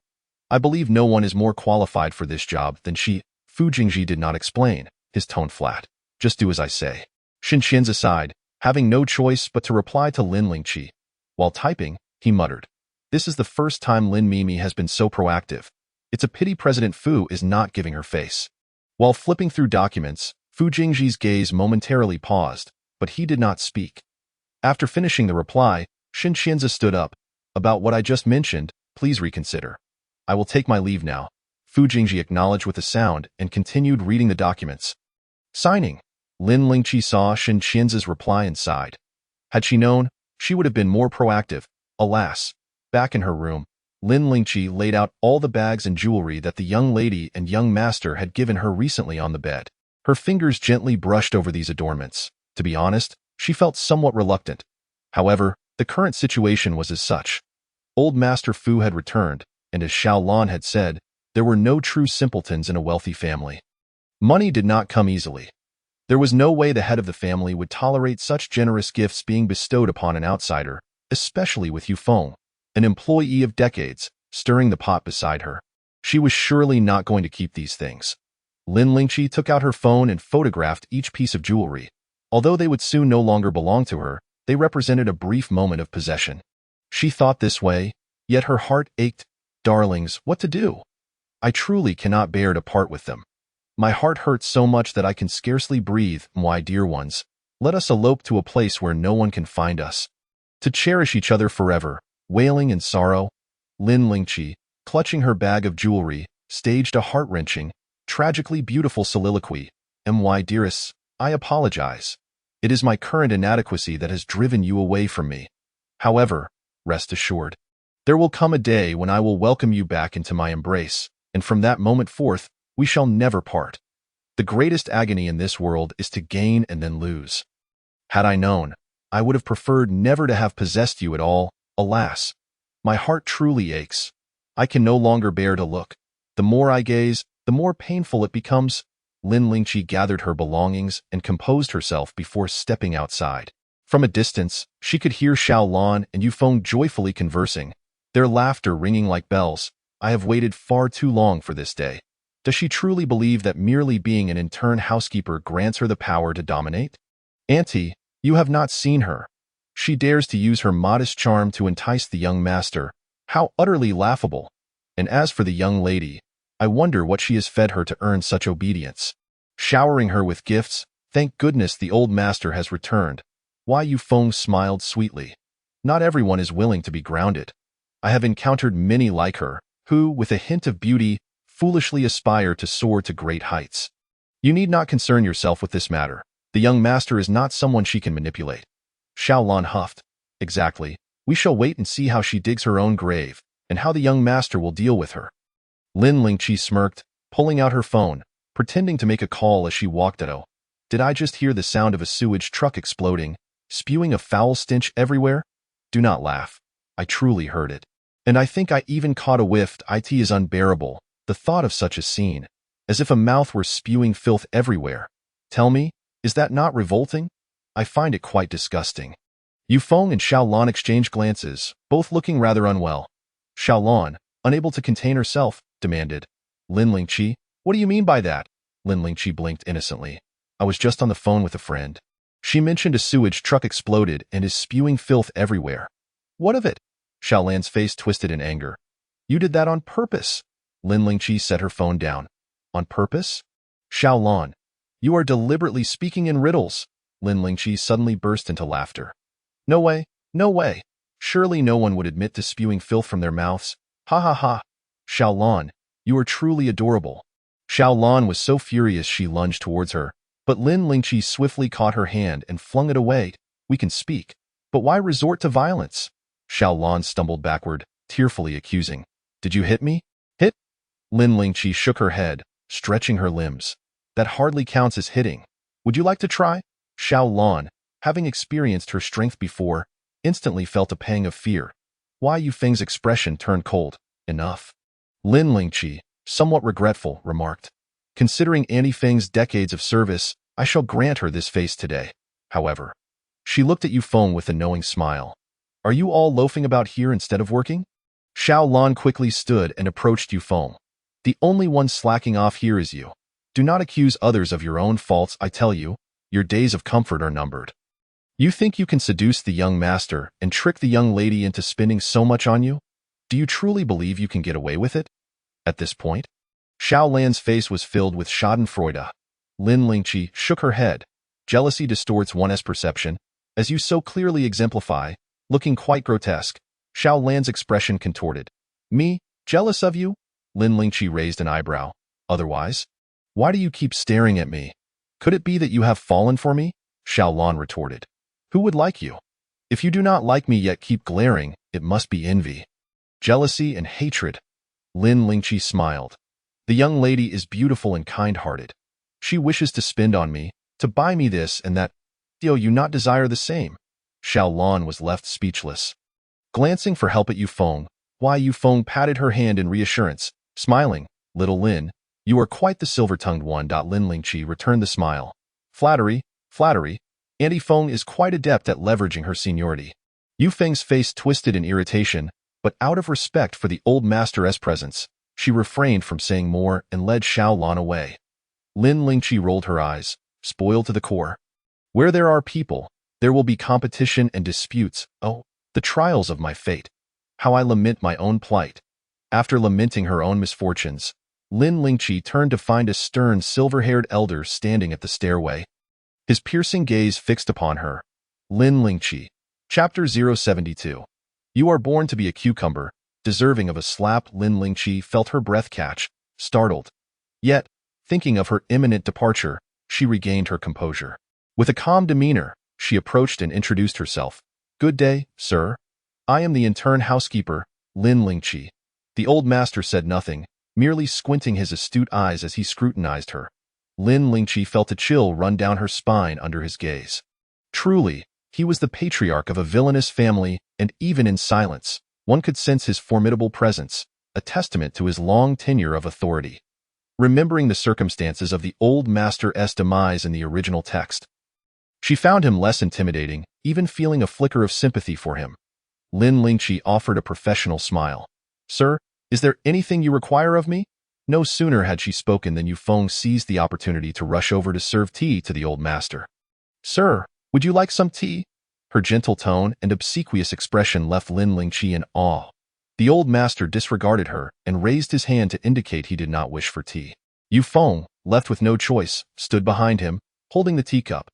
The old master turned to Lin Lingqi. Follow me. Lin Lingqi hesitated for a moment before complying. Yufeng, observing this, bore an obvious smile. Auntie, what do you think? Xiao Lan tiptoed over, and the two exchanged glances, reveling in the mischief. Being called away by the old master spells trouble for her. Yufeng chuckled. Enough slacking, hurry and get to work. Xiao Lan stuck out her tongue, feeling quite pleased as she went off to her tasks in the study. The old master sat at his desk, still silent, scrutinizing Lin Lingqi with his sharp, discerning eyes. Lin Lingqi stood in front of the study. Her head bowed demurely. Here it comes, let the storm rage on. Presently, she held the keys to a 278-square-meter luxury residence. One could consider her somewhat affluent, a laid-back worker, unafraid of anything. Wealthy and bold, she felt no fear. The study was enveloped in an eerie silence, so quiet that Lin Lingqi could distinctly hear her own breathing and heartbeat. Sir, may I inquire if you have any instructions? Lin Lingqi's gaze was clear, emanating an unwavering courage. The old master nodded in satisfaction. I have heard of the events that transpired during this period. You have done well, Lin Lingqi? Done well? Surely, she could not have misheard. Nevertheless, Lin Lingqi maintained her composure, for she understood there was a caveat to follow. Indeed, the old master continued, however, during your time in the Fu family, you have indeed created quite a mess. Was it you who alerted Shiji to the matter regarding Linji? Lin Lingqi. That she had not anticipated that even in the old master's absence from Kyoto, he would be privy to such details. The old master narrowed his eyes. Did you think that just because I was away, I would be oblivious to the happenings in my own household? With that, he let out a cold snort. Lin Lingqi chuckled. The old master is indeed astute. The old master remarked. It is also because of you that the Fu family's lineage has remained unconfused. You may consider your past transgressions forgiven. Do you believe you are capable of fulfilling the role of housekeeper? Lin Lingqi. What does he mean by that? How is she to respond? Regardless, Lin Lingqi needed this job desperately. With unwavering determination, she declared, I can. The old master's lips curled into a slight smile. Oh, it seems you are quite confident. Lin Lingqi exited the study, taking a deep breath in silence. She left with an air of calmness, yet her mind was abuzz with thoughts about the old master's intentions. Were his words merely a warning, or did they carry deeper meaning? He did not mention the gifts the young lady had bestowed upon her. Did that imply her treasures were temporarily safe? Is this not Lin the great housekeeper? Why does she appear so forlorn? Surely, she has not been reprimanded and dismissed by the old master. Xiao Lan mocked her mercilessly. Lin Lingqi retorted, Have you installed GPS? Xiao Lan looked puzzled. Lin Lingqi continued, I suggest you take a page from the Teletubbies and attach an antenna to your head, so you can always keep track of your own position. Xiao Lan, infuriated, was about to retort when Lin Lingqi pinched her face, rendering her unable to articulate her thoughts. Do not provoke me. Otherwise, I assure you that before I leave the Fu family, I will take both you and your auntie with me. Test me if you dare. Saying this, Lin Lingqi patted her cheek. You seem born to be a cucumber, deserving of a slap. She then released Xiao Lan, disdainfully wiping her hands with a tissue and stuffing it into Xiao Lan's grasp. Here you go. Xiao Lan, seething with anger, stomped her feet, flailing in frustration behind her.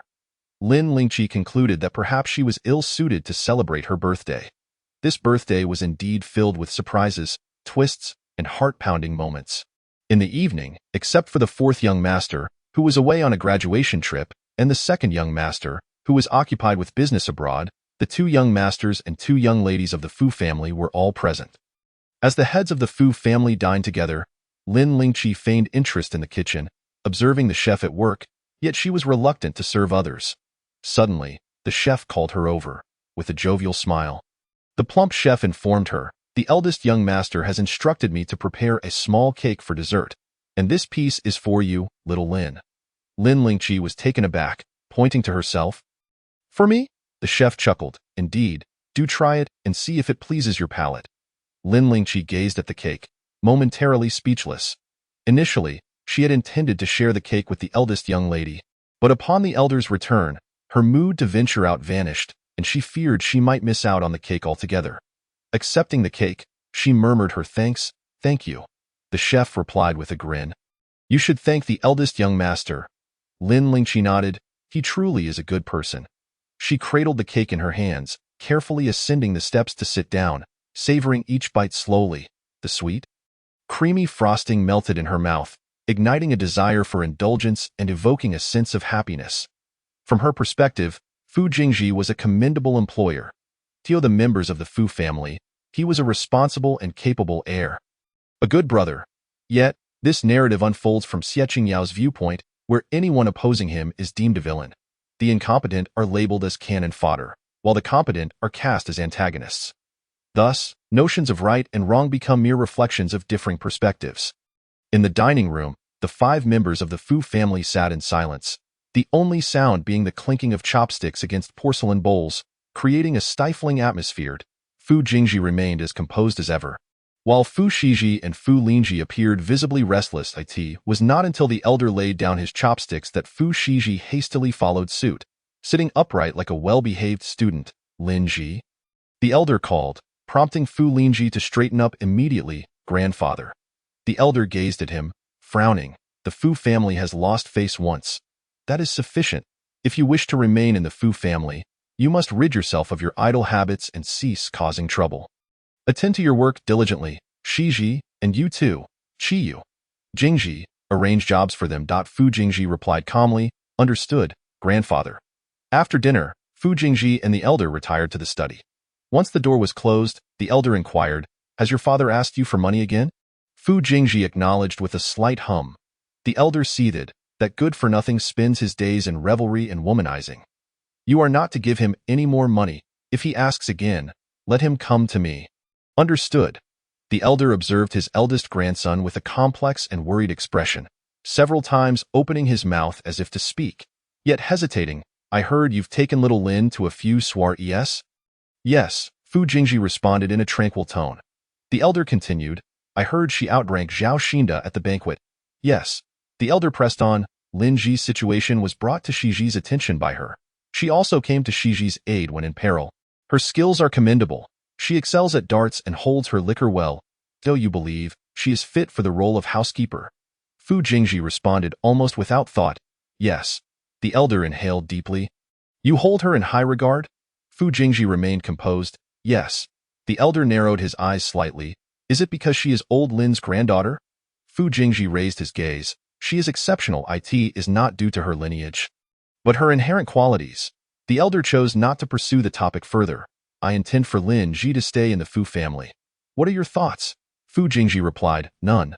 The elder furrowed his brow, then relaxed it momentarily, only to furrow it again. He looked at his grandson, who resembled a machine, ultimately reluctant to speak harshly. Having just finished her small cake, Lin Lingqi noticed the eldest young lady sneaking over to her. Little Lin, Fu Shiji whispered urgently, her voice laced with anxiety, you must help me, or I will be doomed. Lin Lingqi calmly asked, what is it? Fu Shiji replied, my grandfather just said for my elder brother to arrange jobs for us. What should I do? Lin Lingqi inquired. Is work such a bad thing? Fu Shiji exclaimed, of course it is. I have no idea how my brother will assign me. I've never worked a day in my life. I know nothing, except how to spend money. Lin Lingqi mentally added for her, though she may not see it, she has yet to grasp the elder's intentions. Still, she said, the elder surely wishes to train you. After all, you are all adults now and should venture into the world of work, rather than idling about and causing trouble. Fu Shiji was filled with dread. I understand, but what if I am inadequate at it? Lin Lingqi suggested, you might consult Miss Qiyu. Perhaps she could guide you. Upon hearing this, Fu Shiji fell silent, then scoffed, are you praising Qiyu? You think she is better than me, don't you? Lin Lingqi shrugged, isn't that the truth?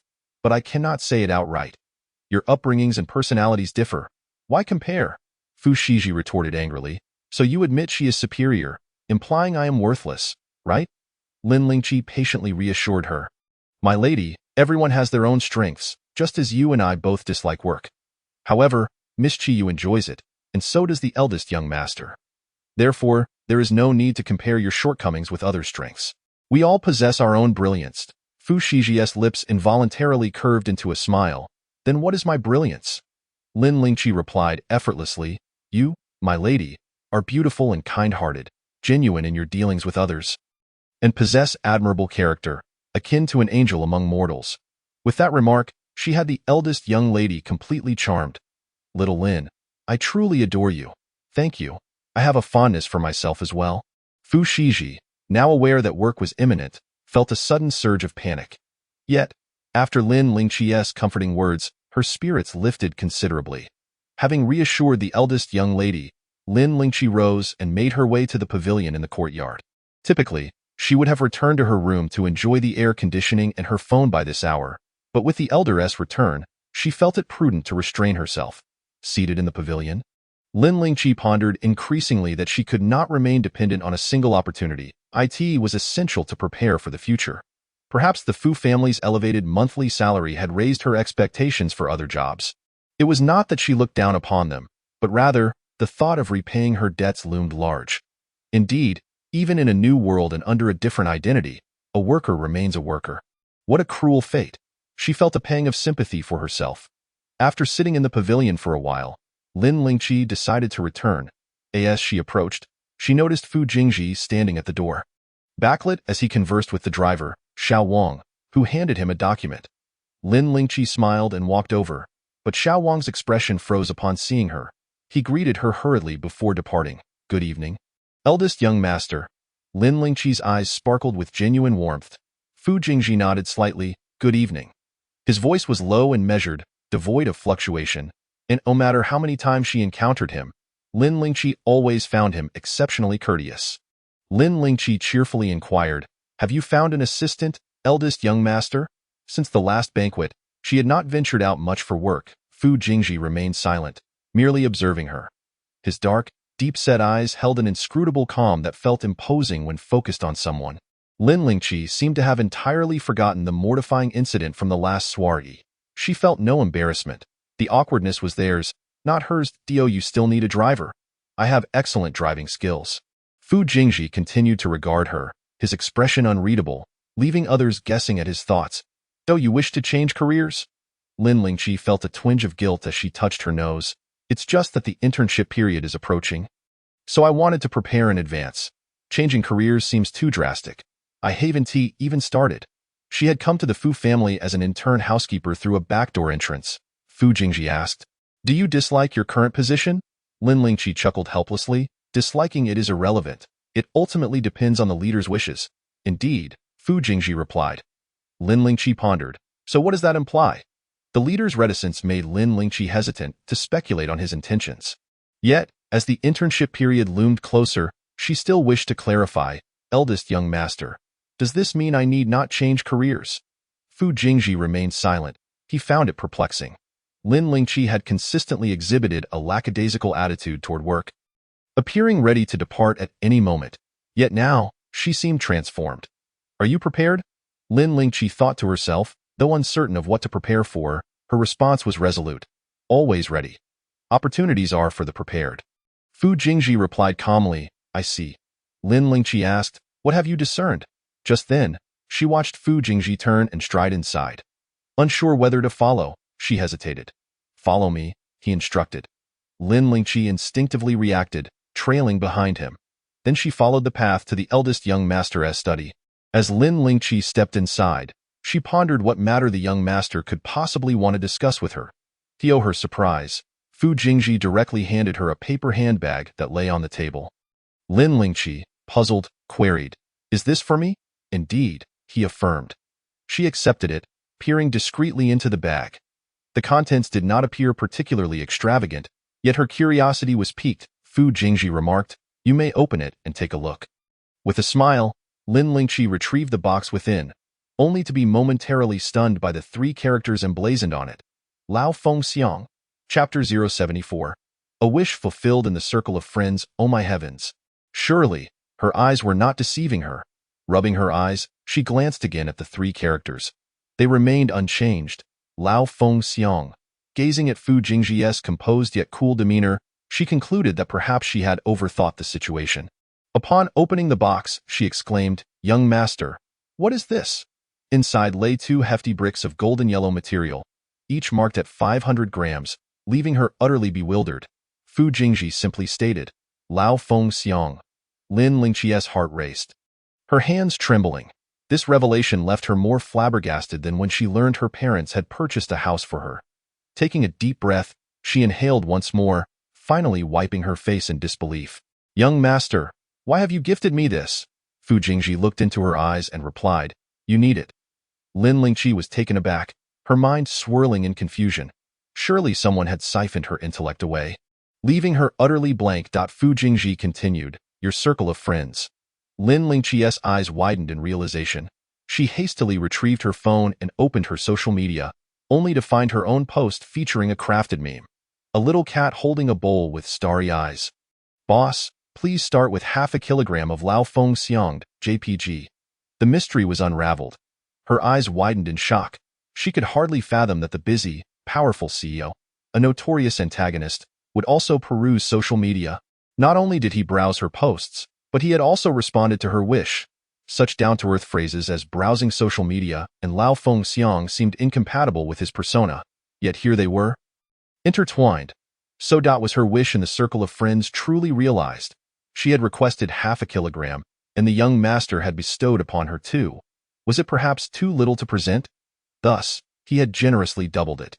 Overcome with emotion, Lin Lingqi felt tears welling up. Young master, you truly, no wonder my left eyelid has been twitching since I awoke this morning. It turns out I have a benefactor's grand gift.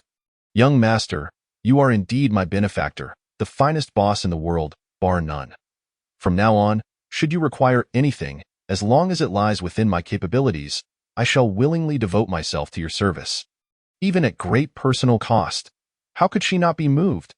This was indeed a blessing from the deity of wealth. She felt as though she might weep.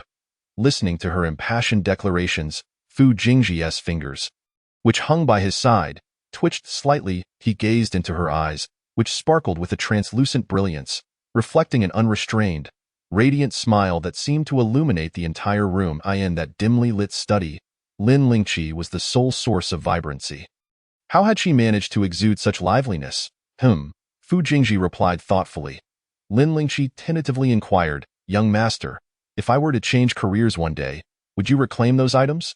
What if she were dismissed one day?" Fu Jingji appeared momentarily taken aback, then replied, "No." Upon hearing this, Lin Lingqi's face brightened into a radiant smile. "Thank you, young master. If there are no further instructions, I shall not disturb you any longer. Please rest early." "Very well." With a heart full of joy, Lin Lingqi exited the study. However, once the door was closed, she turned back and bowed respectfully to the door. "Thank you, deity of wealth, for your generosity. My good deeds have multiplied today." She bowed earnestly, murmuring her gratitude. Upon turning away, Lin Lingqi's expression transformed instantly. She calmly clutched the gold bricks and returned to her room. Once the door was locked, she flopped onto her bed, hugging the gold bricks, rolling from side to side, from left to right, then back again. She rolled from the head of the bed to the foot, then back to the head once more. Finally, she took out her phone, pulled up a picture of the young lady, and knelt, bowing respectfully to the photograph. "Deity of wealth, today my good deeds have multiplied. Wishing you good health and all the best." The smile on Lin Lingqi's lips lingered until she fell asleep. What a thrilling day it had been. The following morning, Lin Lingqi awoke from a delightful dream. Upon checking her phone, she discovered numerous messages had flooded in. Among them was a message from her university classmate and roommate, whose WeChat nickname was Han Xiaobambudian. Han Xiaobambudian. "Lin Lingqi, I never imagined you were actually a rich second generation. You've hidden it from us for so long. What crime do you deserve?"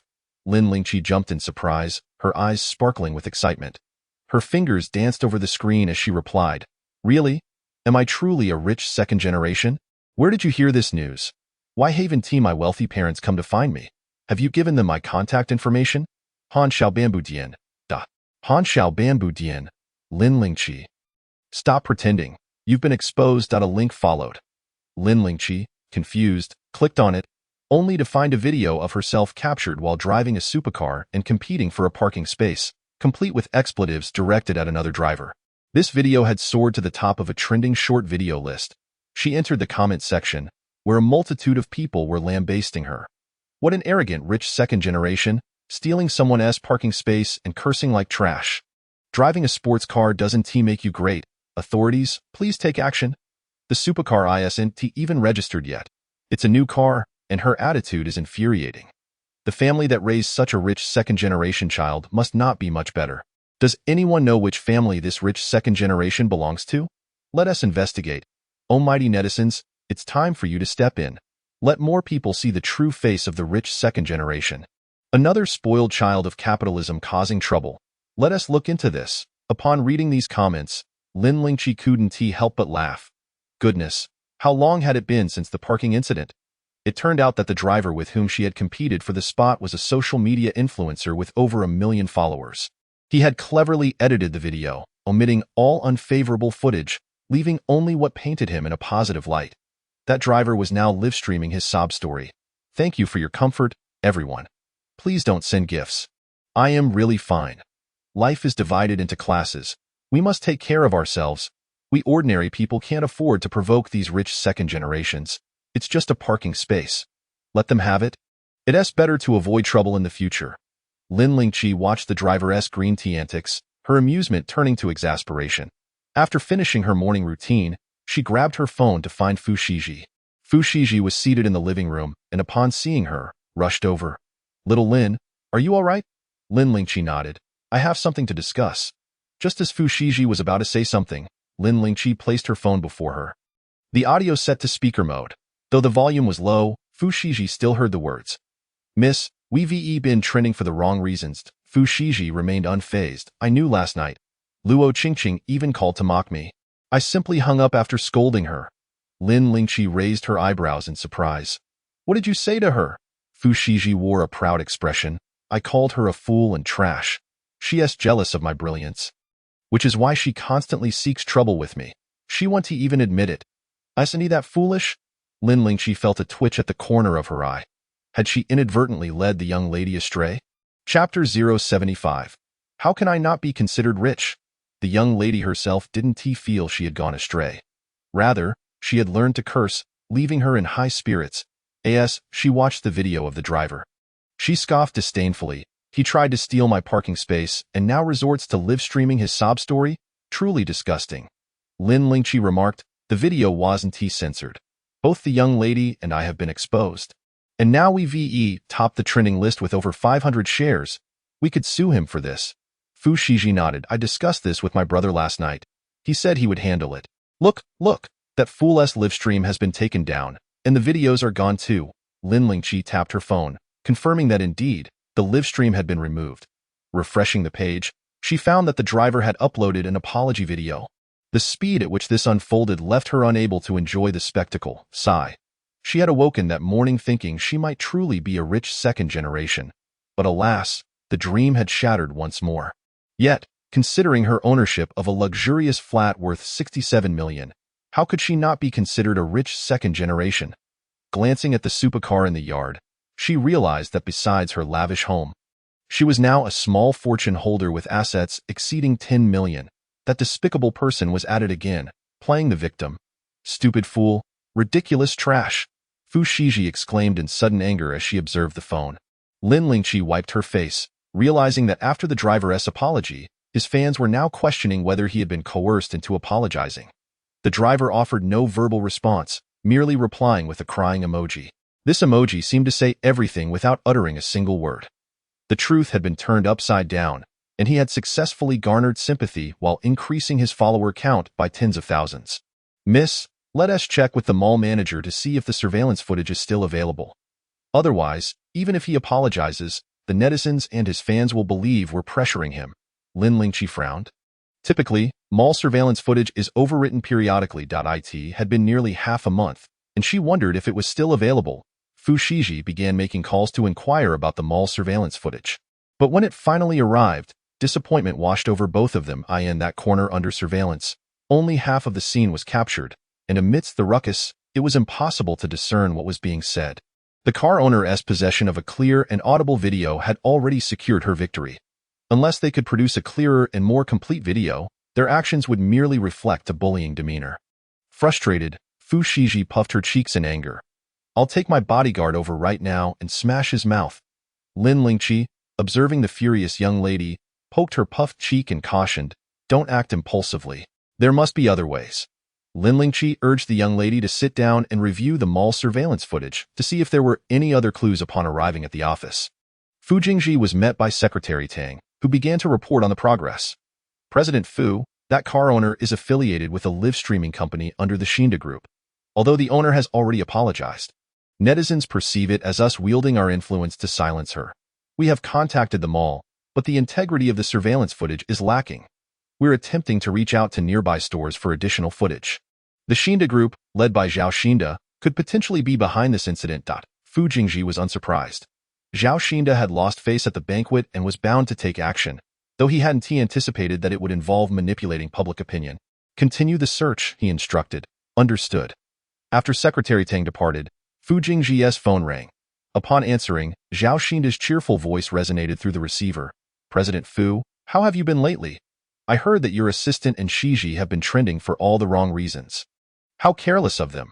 I am aware of your family's wealth, but even the affluent should not covet ordinary people's parking spaces. Even if one must compete for a spot, it shouldn't involve insults. The netizens are furious. Some have even traced it back to your family. I wonder if the Fu family will face repercussions. This whole affair is quite the spectacle. Perhaps it would be wise for your assistant and Shiji to extend an apology and quell the situation. Don't you think? Fu Jingji maintained a calm demeanor, his voice unwavering. I possess a video of Zhao Zong inebriated. I believe the audience would be far more interested in viewing this footage than in watching my assistant and Shiji apologize. What are your thoughts, Zhao Zong? At the banquet, Zhao Shinda had been quite the spectacle, behaving inappropriately and making lewd remarks. Should this video be leaked, his reputation would undoubtedly plummet, severely impacting the image of the Shinda Group. Fu Jingji, Zhao Shinda exclaimed in anger, you're quite the strategist. We shall see how this unfolds. The call ended, and Fu Jingji placed his phone on the desk. Commencing his workday, the young lady had been coerced by Lin Lingqi to scrutinize the surveillance footage for the entire morning. Growing weary, She flopped onto the sofa, refusing to continue. Lin Lingqi summoned the bodyguard who was left to manage the situation at the time. Frame by frame, they analyzed the footage, but no matter how many times they watched, Lin Lingqi remained undeterred. Fu Shiji remarked, "Little Lin, we've watched this countless times. My eyes are nearly failing me. Perhaps we should give up. My elder brother will handle it. He always does." Lin Lingqi shook her head at her nonchalant tone. "Young lady, while it may seem futile to pursue certain matters, doing nothing guarantees complete hopelessness. We cannot always rely on others, especially since you are currently free. Let us search together." She pulled the young lady up, who, though displeased, complied. Just then, Fu Shiji received a call and joyfully embraced Lin Lingqi. "Little Lin, the odious car owner has been exposed." Someone from the car owners community revealed that she has long monopolized parking spaces, flaunting her status as an influencer, and has repeatedly insulted the neighbors. This owner not only has clear video evidence, but also the police report stating that she has occupied her neighbor's parking space for 3 years. In the footage, the owner is arrogant and overbearing, proclaiming her millions of followers and threatening to incite her fans against the homeowner. Seriously, she has occupied someone else's parking space for 3 years and insults the homeowner? How oblivious are her fans to this? Who is even supporting such a person? She dares to provoke the homeowner and expects her followers to harass them. Quite the contrast to another video. Ha ha ha, isn't this a classic case of evil befalling the wicked? Fans, come see her disgraceful behavior as she pretends to be pitiful, unexpectedly revealing her dual nature. Besides the car owner's fans, numerous onlookers were also eagerly watching the drama unfold. Let us get physical more, I love it. Chapter 76. Mommy and Daddy are loaded. Little Lin. Look, so many people are criticizing this fool. After a morning of frustration, Fu Shiji finally felt a sense of joy. This foolish person had wronged her, and it was undoubtedly her elder brother who orchestrated this. I knew my brother would handle it. Lin Lingqi continued to observe the footage. Although the topic of her occupying the neighbor's parking space has shifted, this is merely temporary. The rumors surrounding us still persist. Fu Shiji's mood soured again. What should we do? This is infuriating, I swear. If I see him again, I'll smash his face. Her clenched fists and fierce expression conveyed a threatening demeanor. Yet her puffed cheeks also rendered her endearing, a delightful blend of fierceness and charm. Lin Lingqi chuckled, "No worries. Young lady, you should take a break. I'll keep watching." Though Fu Shiji thought this was a waste of time, she couldn't allow Lin Lingqi to bear the burden alone. No, we are both in this mess. I can't let you do all the work. Lin Lingqi gazed at her with a smile. Such a kind and adorable young lady who could bear to cause her any harm.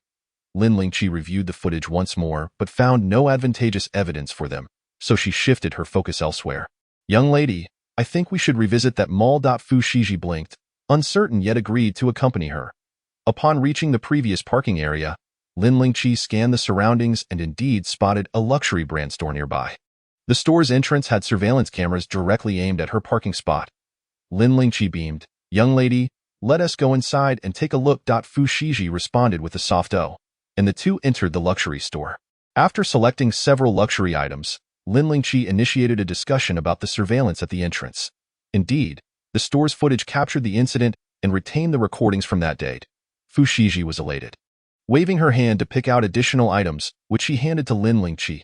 "Little Lin, if it weren't for you, I wouldn't have thought of this." However, the store manager informed them, "Actually, someone had already come to check all the nearby surveillance footage before you arrived." Fu Shiji paused for a moment, then her spirits lifted. "It must be my brother." Lin Lingqi sighed. The eldest young master was indeed decisive, embodying the characteristics of the antagonist from the original text. Elated, Fu Shiji picked up her phone and saw the situation evolving. Netizens believed they were merely diverting attention and hiring someone to confront the car owner. However, shortly after the neighbor's revelations, several more videos emerged. These videos, captured from different angles, were far more complete than the car owner's edited version, fully depicting the parking space incident. Wow, this is undoubtedly the fastest public relations disaster in history.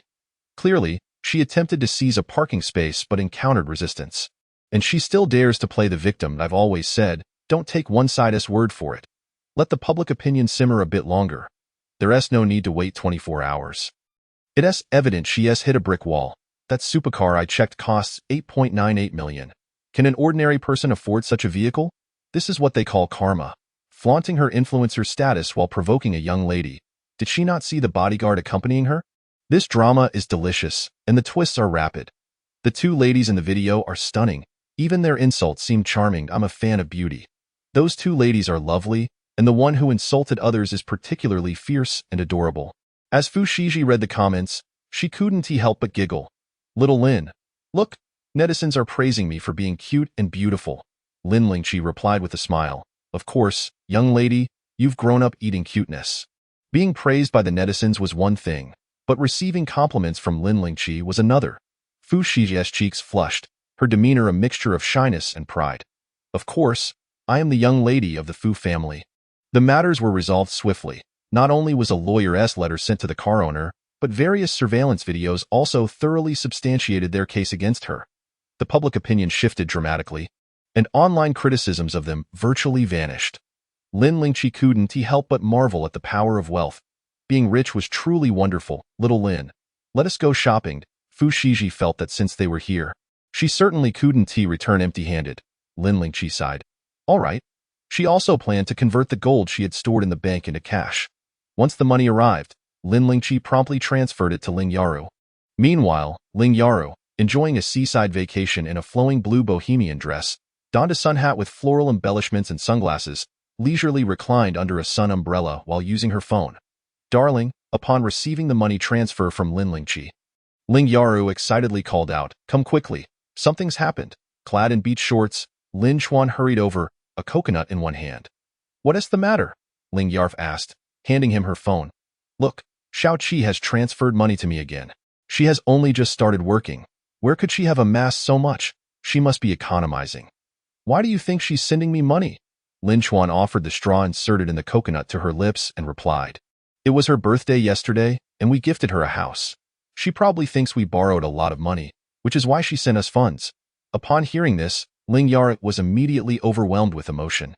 I didn't realize our Xiao Qi was so understanding. Who knows how long she has saved up this money. She then playfully punched Lin Chuan. It's all your fault. I always said daughters should be raised in abundance.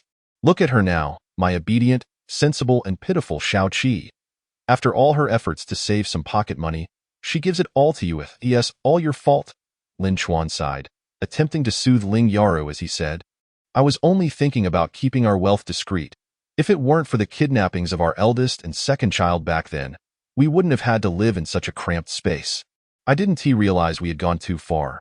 Perhaps you should ask Xiao Qi what she wants now that she has a house. Why not buy her a car as well?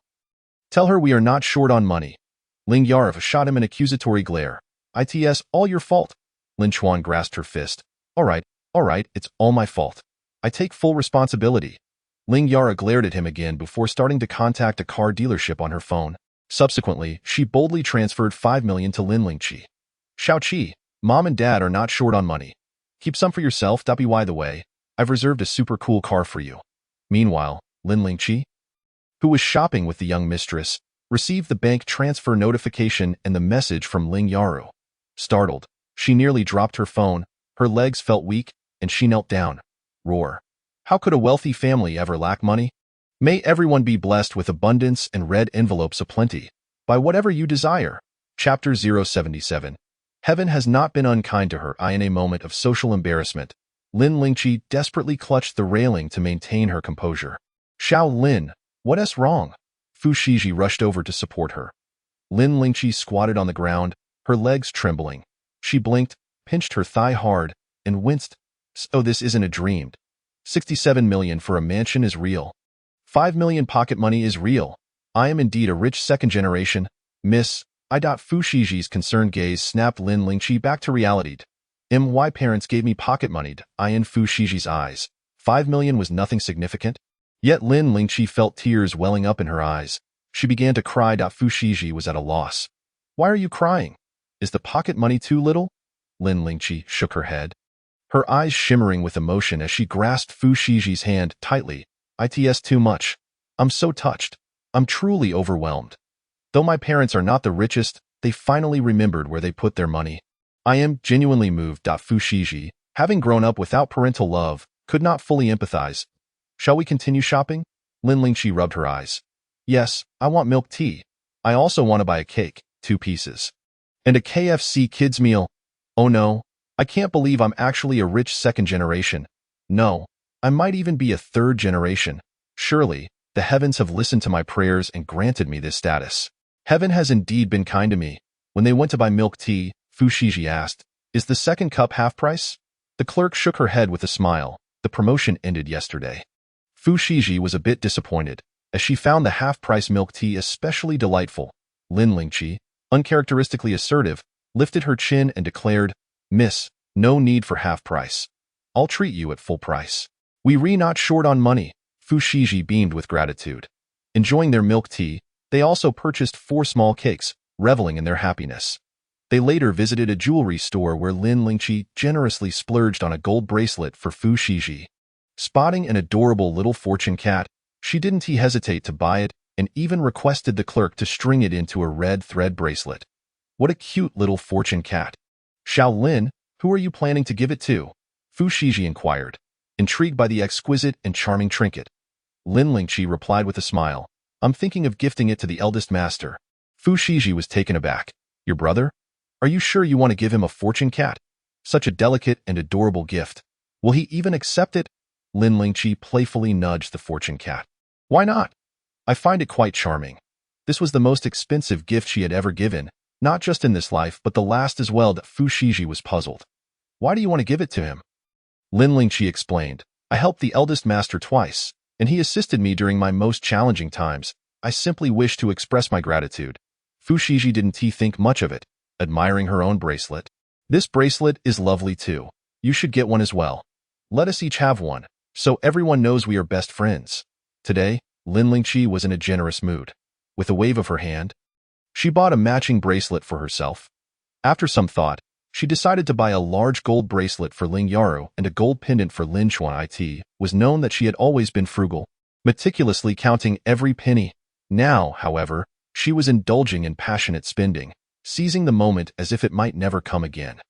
Afterward, they enjoyed a kids' meal before contentedly heading back to the Fu residence. Just before arriving, Lin Lingqi noticed a figure resembling Yu Feng, grappling with a middle-aged couple.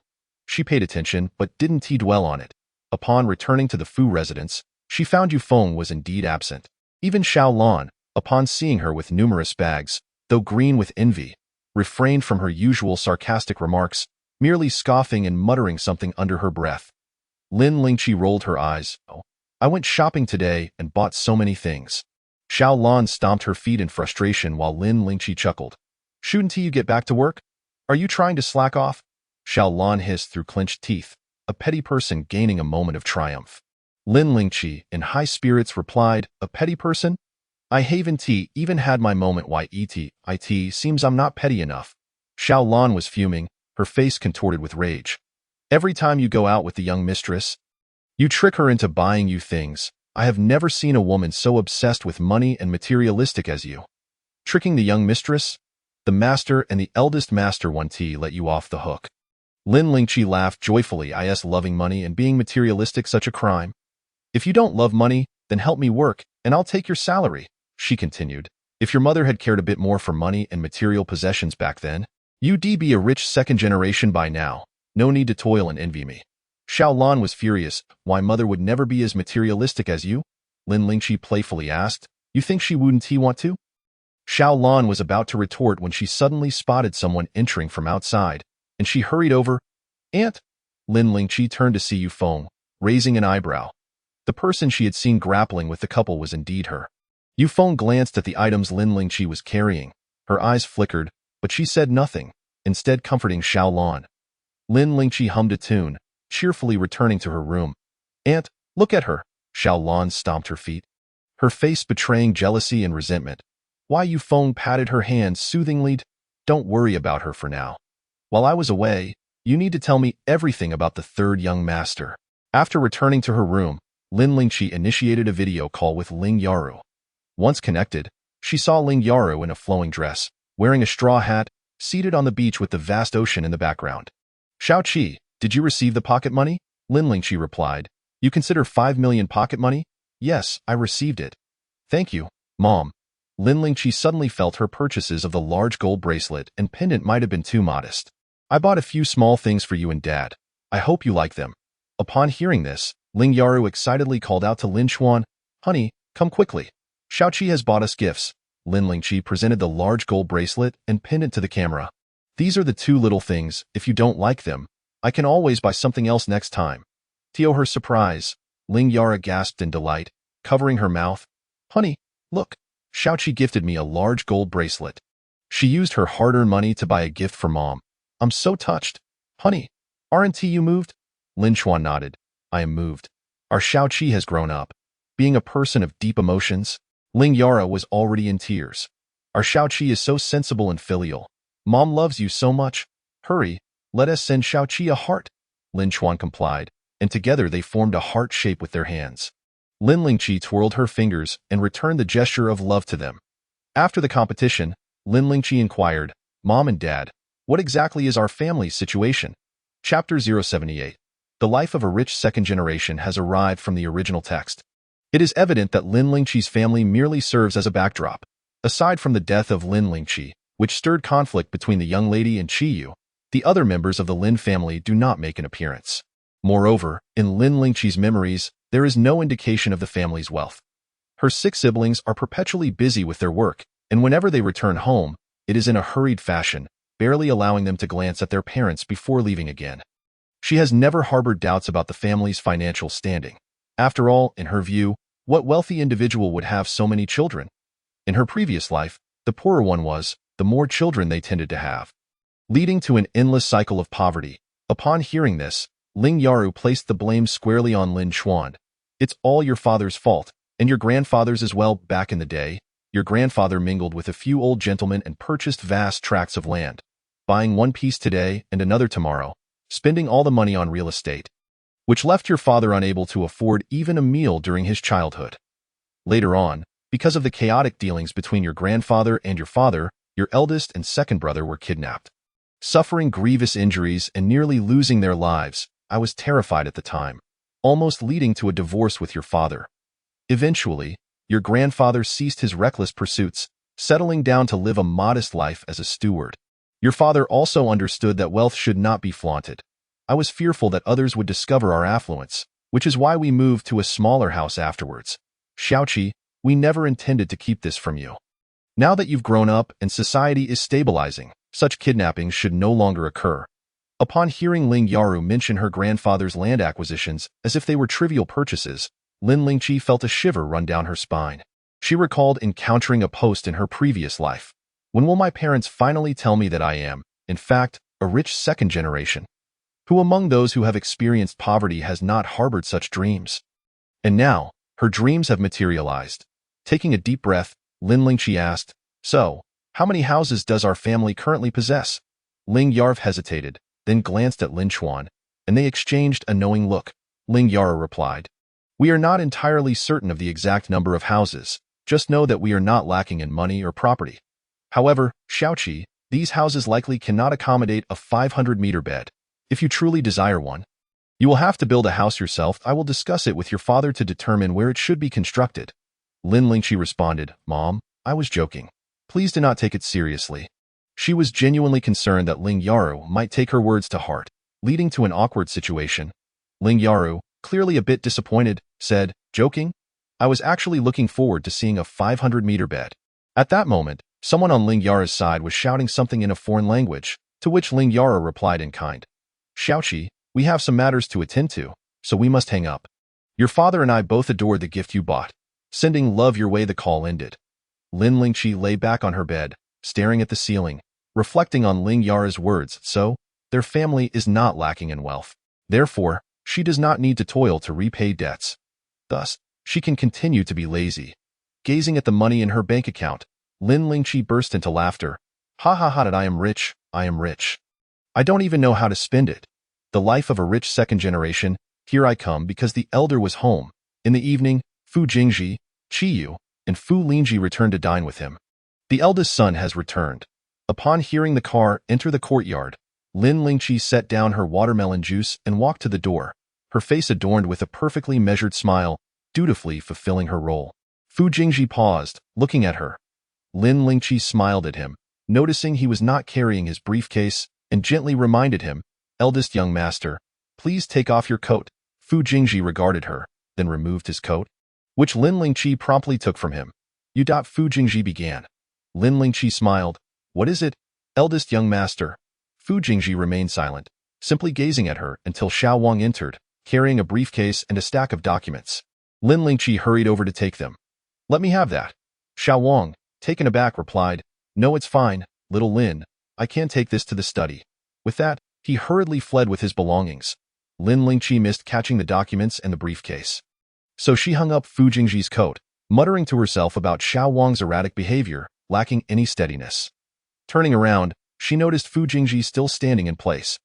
Eldest young master, the elder has been waiting for you for quite a while. Please go in. Fu Jingji remained silent, each encounter with her leaving him with a different impression. After dinner, Fu Jingji took a call in the courtyard. As soon as the call connected, the voice of Fu Wanrong erupted on the other end. Fu Jingji, what do you mean by this? It has been so long. Where is my money? Why are you withholding it from me? Fu Jingji's tone remained calm. The contract's evaluation is unsatisfactory. Fu Wanrong became even more agitated. What do you mean by unsatisfactory? Fu Jingji, to put it bluntly, you simply do not want to give me money. Have you forgotten that I am your father? Even if the group's evaluation is unsatisfactory, why are you withholding it? Don't tell me you don't have 50 million. Do you even consider me your father? Fu Jingji's expression remained unchanged. Grandfather does not allow it. After a few seconds of silence on the other end, Fu Wanrong gritted his teeth. Is it that no matter what, you refuse to give me money? Yes. Fu Jingji. Fu Wanrong roared in fury. I am your father. You do not see me as such at all. Fine, very well. If it weren't for me, who do you think you are? Do you think your grandfather's endorsement means you own Fu's? I assure you, I have a share in Fu's as well. Don't provoke me, or I will do something drastic with that. He furiously hung up the phone. Fu Jingji, still composed, calmly put his phone away. Eldest young master, Lin Lingqi greeted him with a smile and a wave. Fu Jingji looked at her, his gaze steady. Lin Lingqi said, Eldest young master, you have helped me a lot in the past, so I wish to express my gratitude. She presented a small fortune cat she had purchased. I saw this while shopping with the young lady, and I wanted to give it to you as a token of appreciation. Fu Jingji quietly observed the small trinket in Lin Lingqi's delicate palm. What is this? It is a fortune cat. It can be worn on the wrist. Fearing he might not understand, Lin Lingqi demonstrated by trying it on her wrist. See? Doesn't it look nice? Lin Lingqi extended her hand with confidence. I know you likely do not need such things, but this is my small gesture of appreciation. I sincerely hope you will accept it. If you do not like it, you can return it to me. And I can wear it myself. Fu Jingji replied, very well. She had already planned a safety net for herself before even giving the gift. Fu Jingji looked at the bright yellow fortune cat and asked, Do you like cats? Chapter 079. The third young master seems to want to murder me, cats? Lin Lingqi blinked, her eyes filled with confusion. Why was the eldest young master asking this? Was it a spontaneous question sparked by the fortune cat? Or did it hold some deeper meaning? Old habits of speculating on her superior's thoughts resurfaced. Eldest young master, personally, I do quite like cats. However, we working folk are too busy to care for them. She pondered whether her response met Fu Jingji's approval. He continued to gaze at her silently before extending his hand. Give it to me. Huh? Lin Lingqi, realizing, took the fortune cat off her wrist and handed it over. As Fu Jingji accepted the fortune cat, he noticed the gold bracelet on her other wrist, gently brushing his fingertip across her palm, feeling a warmth distinct from his own. He lowered his gaze, softly stroking the fortune cat and the red string, as if it still retained a hint of her warmth. Lin Lingqi watched him, her gaze falling upon the exquisite watch on his wrist. A piece worth millions, and suddenly felt that this small trinket paled in comparison. She bit her lip. She could not afford anything extravagant. $1 million was already beyond her means. Gifts should be reciprocal. Fu Jingji had given her several presents. If she failed to reciprocate, it would suggest her ignorance of social etiquette. Moreover, what extraordinary items had Fu Jingji not encountered? A small gift would convey her appreciation. Perhaps, seeing it pleased him, he might generously offer her a few gold bars in return. Lin Lingqi felt a twinge of sympathy for the fortune cat, imagining it might end up gathering dust in a forgotten corner. How do I wear it? Suddenly, Fu Jingji spoke again. Lin Lingqi asked, Huh? Meeting Fu Jingji's profound and tranquil gaze, Lin Lingqi felt a rush of surprise and smiled. Shall I help you wear it, eldest young master? Fu Jingji nodded. Lin Lingqi took the red string, observing his hand as he extended it towards her. Long, fair, with distinctly defined joints, flawless, and impeccably manicured, a beautiful and healthy hand. After assisting Fu Jingji in wearing the red string, she impulsively asked, "Eldest young master, do you usually trim your nails yourself?" Fu Jingji paused. Lin Lingqi smiled and said, "I was merely curious. The young master has such beautiful hands. Even his nails are impeccably manicured." Fu Jingji glanced at the little lucky cat on his wrist, his eyelashes fluttering slightly. Lin Lingqi continued with a smile, "Then I shall not disturb you any further. Goodbye." Fu Jingji raised his eyes, fixating on her laughing gaze, his slightly pursed lips moving ever so slightly. "You seem quite happy today." Lin Lingqi was taken aback for a moment, but her smile blossomed. Having developed a habit of flattering her superiors in her past life, she replied without hesitation, "Of course, I am happy to see such an excellent leader like you every day." Upon hearing this, Fu Jingji's pupils narrowed slightly. Lin Lingqi waved at him and turned to leave. Fu Jingji watched her retreating figure, which seemed to exude joy and happiness even from behind. As Lin Lingqi hummed a little tune, preparing to find Qiyu, she unexpectedly encountered someone who had arrived before her. At the end of the second-floor corridor, Fu Shiji wore a disgruntled expression. "Grandfather said we should go to work. What are your thoughts on this?" Qiyu replied flatly, "I have my own job. I've already discussed it with my elder brother." "Ah?" Fu Shiji was taken aback. "Oh, you don't have to go to work?" Qiyu reiterated, "I have my own job, so I don't need to." Fu Shiji was even more shocked. "If you don't go, what about me?" She grew anxious, grabbing Qiyu's arm tightly. "I don't care. You previously helped Xiao Lin earn money, so you should help me too." "I absolutely do not want to go to work." If Qiyu refused, she certainly wouldn't go alone. Qiyu fell silent. Fu Shiji urged her, "Just tell me, how much do you want?" Qiyu. It was evident that Qiyu was quite troubled. Lin Lingqi had not intended to intrude upon them, but as she turned to leave, she was spotted by Fu Shiji. "Xiao Lin, come here." Lin Lingqi stiffened and turned with a smile. Fu Shiji immediately reported, "Xiao Lin, Qiyu doesn't he have to go to work, and when I asked her to help me, she refused." With that, she pouted and shot a fierce glare at Qiyu. Though it was meant to convey anger, she resembled a puffed-up cat. Lin Lingqi gently patted her head, smoothing down her hair. "Miss Qiyu surely has her considerations. If the young lady truly doesn't wish to go to work, there are indeed alternative solutions. How tragic that so wealthy yet still required to work." She instantly felt a sense of balance restored. Upon hearing this, Fu Shiji's eyes brightened. "What alternatives?" Lin Lingqi responded. "The young lady could ponder what she enjoys. If she could turn her hobbies into a profession, that would be splendid." In essence, the old master merely wanted to train them, not to allow them to be idle and live off their family. Becoming parasites. Fu Shiji was momentarily stunned, her entire being in a daze. "I need to think this through." Before leaving, Fu Shiji shot Qiyu a glare and dragged Lin Lingqi away. She grasped Lin Lingqi's hand, lifting it for Qiyu to see. "This bracelet was given to me by Xiao Lin. We each have one. We are the best of friends." Lin Lingqi. Qiyu. Qiyu cast a glance at Fu Shiji, her expression carrying equal parts exasperation and indifference. Lin Lingqi. She witnessed it. She actually saw the legendary eyes that could express a pie chart of emotions, not from the domineering CEO, but from Qiyu. Truly, she was the aloof goddess and white moonlight of the male lead. After Lin Lingqi had finally appeased the young lady, she emerged to see Fu Lingji standing at the stairway, his expression dark and brooding as he stared at her. "Damn!" Lin Lingqi jumped in surprise, quickly patting her chest and approaching the stairs. Could Xiao Lin be frightened too? Perhaps he had done something wrong and felt guilty upon seeing her. Fu Lingji wore a sinister look, his facial expression almost contorted in fury as he gazed at her. "Third young master, if you do not wish to go to work, you may seek out the eldest young master. Taking your anger out on me will not resolve the issue." Since Lin Lingqi had become wealthy, her emotions had stabilized. Fu Lingji clenched his fists, his eyes burning red, trembling with rage. Lin Lingqi regarded him, noting that he was indeed having another episode. "If third young master is unwell, you should see a doctor." With that, she descended the stairs. Suddenly, Fu Lingji reached out to push her. Lin Lingqi reacted swiftly, not only dodging his advance but counterattacking, pinning Fu Lingji against the wall. "Does the third young master wish to murder me?" She yanked hard, and with a crack, Fu Lingji dislocated his arm. Fu Lingji grimaced in pain, cold sweat beading on his forehead. He gritted his teeth and hissed, "It was you. You told Fu Shiji to have a bloodline test with Qiyu." Chapter 080. Lin Lingqi, I want to kill you. Lin Lingqi released him, brushing off imaginary dust from her hands. Fu Lingji's legs buckled, and he plopped down onto the steps, glaring at her with intense hatred. Lin Lingqi, it was you who told Fu Shiji that I had been switched at birth with Qiyu. Lin Lingqi stood below, looking down upon him. Am I to blame? Fu Lingji, furious, attempted to strike again but realized his arm was dislocated. Lin Lingqi warned, do not move recklessly.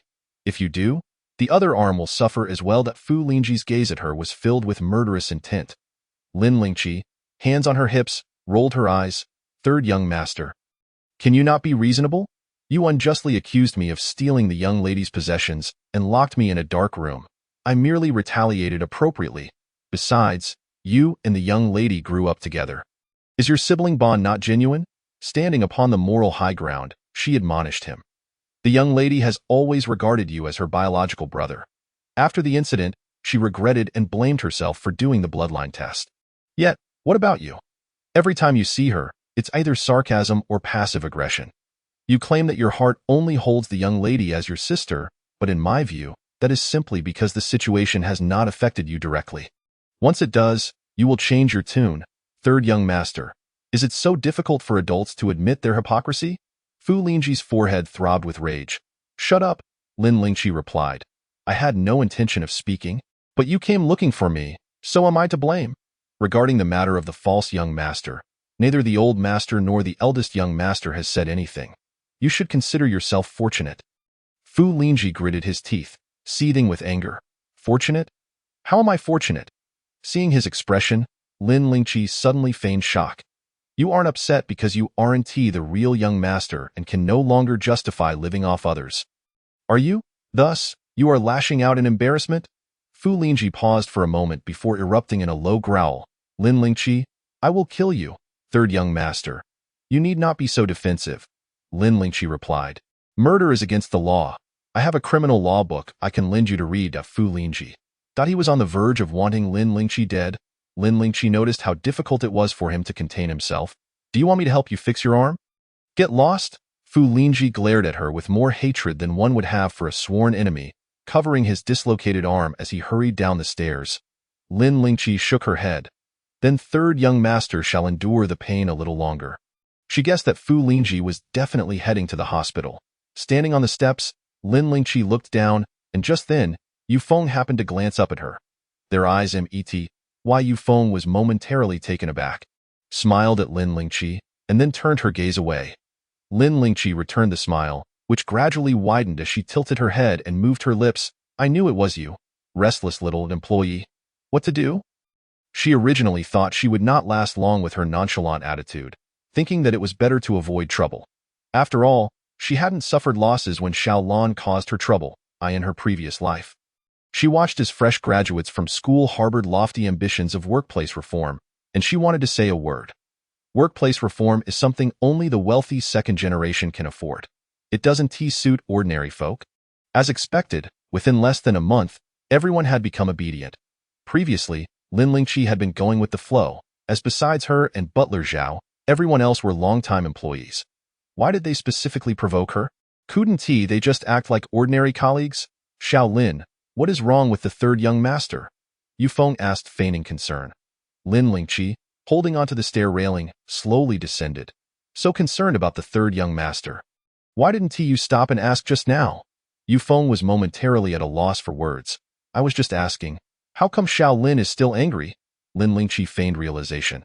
Am I angry? That's right. Aunt Feng is a long-time employee. Although my position is higher than yours, I am new, so it's normal for us to have a generational gap. How about this? You must have the third young master's phone number. If you truly care, why not give him a call?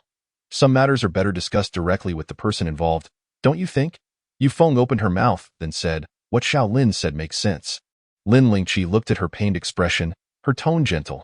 Aunt Feng, whether it's me or the young masters and young ladies at home, please do not pry into matters that should remain private. You are a long-time employee and should know this rule. Do not let it happen again, or it may give the impression that after so many years, you are still unprofessional. Oh, you know why Xiao Ming's grandfather lived to be 103? Because he never meddled in others' affairs. Yu Feng's face turned beet red with embarrassment, and Lin Lingqi, satisfied, returned to her room. In the following days, Lin Lingqi observed Yu Feng daily. It seemed Yu Feng had realized she was not to be trifled with. As even Xiao Lan had not dared to approach her again, Fu Lingji was aware that Lin Lingqi had betrayed him. Taking advantage of his dislocated arm to rest at home, he sought every means to make things difficult for Lin Lingqi. "Xiao Lin, butler, fetch me some water," he commanded. Lin Lingqi scoffed, taking the teacup and teapot to serve herself first before pouring for him. How careless of the third young master. Father has just allowed you to return to work, and you already go and fall. Isn't that a bit too coincidental? Her implication was clear. He was merely pretending. Fu Lingji's face darkened, gritting his teeth as he glared at her. "Lin Lingqi, do you really think I can't deal with you?" Lin Lingqi straightened her posture defiantly. "Are you trying to force our Lin family out of the capital again, third young master? However, I believe with your current abilities, you still cannot achieve that." Fu Lingji assumed she was mocking him for being a fake young master without power. His face contorted with rage, his eyes glaring at her as if he wished to devour her whole. Lin Lingqi raised an eyebrow. "Third young master, you cannot defeat me." Fu Lingji's facial muscles twitched as he overturned the teacup. "Get out!" Lin Lingqi, eager to comply, stood and returned to her room, lying on her bed with the air conditioning on, engrossed in her phone. Throughout that day, Lin Lingqi did not appear before Fu Lingji. It was only in the evening when Fu Jingji returned that she reappeared, calling out, "Eldest young master is back." Fu Jingji, as he did the previous day, cast a deep glance at her before handing her his coat. As Lin Lingqi accepted the coat, she noticed the red string around Fu Jingji's wrist, her smile brightening even more. After dinner, Fu Lingji began to pester her again. "Xiao Lin, you are coming out with me." Lin Lingqi flatly refused. "Sorry, third young master. I'm busy." Fu Lingji was infuriated by her words, laughing in disbelief. "Busy? You've been cooped up in your room all day, and you're busy? You'd better be sensible, or I'll deduct your monthly salary." Lin Lingqi replied, "The one who pays my salary is the eldest young master.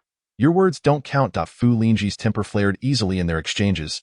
"Don't you think you are quite capable? Dare you come out and fight me? I'll give you 100,000. 100,000. Lin Lingqi was momentarily tempted, but recalling that she was no longer financially struggling, she decided the risk for that amount wasn't worth it. Fu Lingji thought she was wavering, feeling triumphant at the prospect of teaching her a lesson tonight. Lin Lingqi calmly stated, "Third young master, do you really think I lack that 100,000? Chapter 081. Damn, it's 1 million. Fu Lingji was so enraged that his arm began to ache again. 20,000. Lin Lingqi's heart fluttered slightly. She was a bit tempted, yet she still rejected the offer. Not going. 30,000. Lin Lingqi remained unyielding. Fu Lingji finally raised it to 50,000. Lin Lingqi took a deep breath. "Third young master, I'll fight you, but hear me clearly. I will only fight you. 50,000 for a match, and I am always ready." Fu Lingji was slightly swayed. He desperately wanted to beat her up himself, but his injured arm ached. He couldn't possibly win. Seeing his silence, Lin Lingqi exaggeratedly laughed and taunted. "No way, third young master. Are you actually scared? It makes sense. You simply cannot defeat me, so you might as well give up." Fu Lingji, infuriated by her arrogant demeanor, felt an urge to explode. He clenched his teeth. "My arm is injured. Once I recover, we'll fight. But tonight, you're coming out with me. I'll find someone to fight you." Lin Lingqi yawned. "It's too late. I'm going to sleep." Fu Lingji insisted. "Then we'll go tomorrow during the day." Lin Lingqi replied, "Third young master, I have work tomorrow." Fu Lingji fumed. "I can give you a day off and offer you 1 million. Will you go?" 1 million? Lin Lingqi gasped, her eyes sparkling with excitement. She had never seen such wealth, and her wallet felt insatiable. Trembling, she pulled out her phone to check her bank balance, calming herself. "Third young master, did you earn that money yourself?" Lin Lingqi confessed to feeling a tinge of envy. Fu Lingji, confused, watched as she tapped on her phone. "Is it because you didn't earn it yourself that you don't care about it?" "I've already informed the eldest young master." Fu Lingji instantly became furious, picking up a teacup to hurl at her. Lin Lingqi nimbly dodged. "Hey, you missed?" Fu Lingji growled. "You're so infuriating. If it weren't for the presence of old Master Fu and Fu Jingji at the old residence, he would have unleashed a roar by now. Seeing the hatred in Fu Lingji's eyes, Lin Lingqi proposed, "Third young master, how about this? If you want to find someone to fight me, you can. But you know I have worked at SO. You can bring someone over 0.1 million per match, but only one person can fight me at a time. Most importantly, payment must be made up front. Damn, that's 1 million. Even knowing it was suspicious, she shamefully agreed. It was hard not to be tempted by money that came so easily. In the study, Fu Jingji was reviewing documents when he heard his phone ring. Checking the screen, he noticed it was a message from Lin Lingqi. Frowning slightly at the message's content, he rose and headed downstairs. Just as Fu Lingji was about to find someone to abduct Lin Lingqi, he heard Fu Jingji's voice from above. Stiffening, Fu Lingji looked up, forcing a smile. Eldest brother. However, Fu Jingji ignored him, turning his attention to Lin Lingqi. You should go back to your room and rest. Lin Lingqi smiled at him and waved. Eldest young master, you should rest early too. Fu Jingji nodded lightly. After Lin Lingqi left, Fu Jingji beckoned Fu Lingji into the study. Standing before the desk, Fu Jingji remained silent, merely reviewing his documents. After less than 5 minutes, Fu Lingji grew impatient. Eldest brother, did you call me for something? Fu Jingji lifted his gaze from the documents, his expression cold and devoid of emotion. Do not trouble the butler again. His tone was calm, yet it carried an oppressive weight. Though Fu Lingji stood there, no matter how angry he felt, how much he wished to kill Lin Lingqi, he dared not confront Fu Jingji. Yet, he increasingly resented him. I understand. If there is nothing else, I'll take my leave. As Fu Lingji exited the study, his eyes glinted with malice, his expression twisted, hands clenched into fists. Damn it! They all deserve to die. That day, Fu Shiji stealthily approached Lin Lingqi, her eyes sparkling with excitement. Xiao Lin, I've decided what I want to do. Lin Lingqi, curious, asked, What do you want to do? Fu Shiji smiled brightly. I want to open a store, a milk tea shop, selling milk tea, coffee, and cakes. Lin Lingqi was momentarily speechless. She shouldn't have had such high expectations for the young lady. Are you serious? Fu Shiji nodded earnestly. Of course I'm serious. This way, I can be my own boss and not have to work. Lin Lingqi sighed. So this is how the wealthy evade work, by becoming their own bosses. What could she do? She also longed to be a boss. The allure of earning money without working was captivating. Fu Shiji pulled her along. Let us go. We'll conduct an on-site inspection. If it's suitable, we'll sign a contract right away. Lin Lingqi replied. There's no need to rush. We can take a look first and then consider it. Fu Shiji insisted. What is there to consider? It won't cost much anyway. Lin Lingqi exhaled deeply. Fine. I suppose I don't deserve to compare. I can't match the top-tier rich like Fu Shiji. If even the young lady is actively opening a store to be a boss, what reason do I have not to work hard? Thus, the two ventured out with their bodyguards. Claiming it was an on-site inspection, the young lady, finding it hot, didn't even get out of the car. She wanted to take over a milk tea shop that seemed to be doing well. Lin Lingqi cautioned, Young lady, the owner is running this place quite well and has no intention of selling. Fu Shiji adjusted her sunglasses, raising her chin. Then we'll find a way to make him agree. If he doesn't it's just a matter of money. Once the money is right, I don't believe he won't agree. Lin Lingqi felt her eye twitch. Young lady, since we're here, why not go inside and have a cup of iced milk tea first? Think it over. Fu Shiji licked her lips, realizing she was indeed a bit thirsty. Once inside, Lin Lingqi ordered 2 cups of iced milk tea, and Fu Shiji eagerly called the owner over to negotiate terms. The owner, a man in his 30s who appeared slightly plump, wore a specially made apron for the milk tea shop. He looked at the bodyguard accompanied Fu Shiji with a friendly smile. Miss, how can I help you? Fu Shiji bluntly stated. I want to take over your milk tea shop. Name your price. Upon hearing this, the owner's smile faltered. I'm terribly sorry, but I have no intention of selling this milk tea shop. As he spoke, he discreetly glanced at the 2 bodyguards behind her, wiping the sweat from his brow. It was clear he misunderstood Fu Shiji's intentions, thinking she was trying to intimidate him with her entourage. Fu Shiji, embodying the spoiled and arrogant young lady, retorted, I asked you to name your price. Any amount will do. The owner's face turned pale. I'm sorry. No amount will convince me to sell. Fu Shiji frowned, growing impatient, feeling that this owner was being unreasonable. She had given him the chance to set a price. Yet he seemed to act as if he was being bullied. Lin Lingqi smiled and said, Boss, our young lady is quite fond of the milk tea from your establishment. Although it may seem a bit presumptuous for us to come by today, Please understand that there is no malice intended. You may take your time to consider the matter before making a decision. Just then, an angry voice interrupted. Consider what? My brother has already stated that our shop is not for sale. Can't you comprehend that? Lin Lingqi turned to see none other than Hong Wei, someone she had encountered before. Behind Hong Wei stood several individuals, with Xie Qingyao at the forefront. Chapter 082. The current you is terrifyingly strong indeed. Fate has a way of bringing rivals together. Lin Lingqi recognized Hong Wei, and Fu Shiji did as well. It's you? Fu Shiji remarked, her displeasure evident. This shop yours? How unfortunate. Hong Wei's face flushed with anger as she pointed toward the door. Leave. You are not welcome here. Fu Shiji, even more irritated, retorted, you open a shop to do business, yet you chase away customers? Are you not planning to operate this place? Before Hong Wei could respond, Xie Qingyao stepped forward.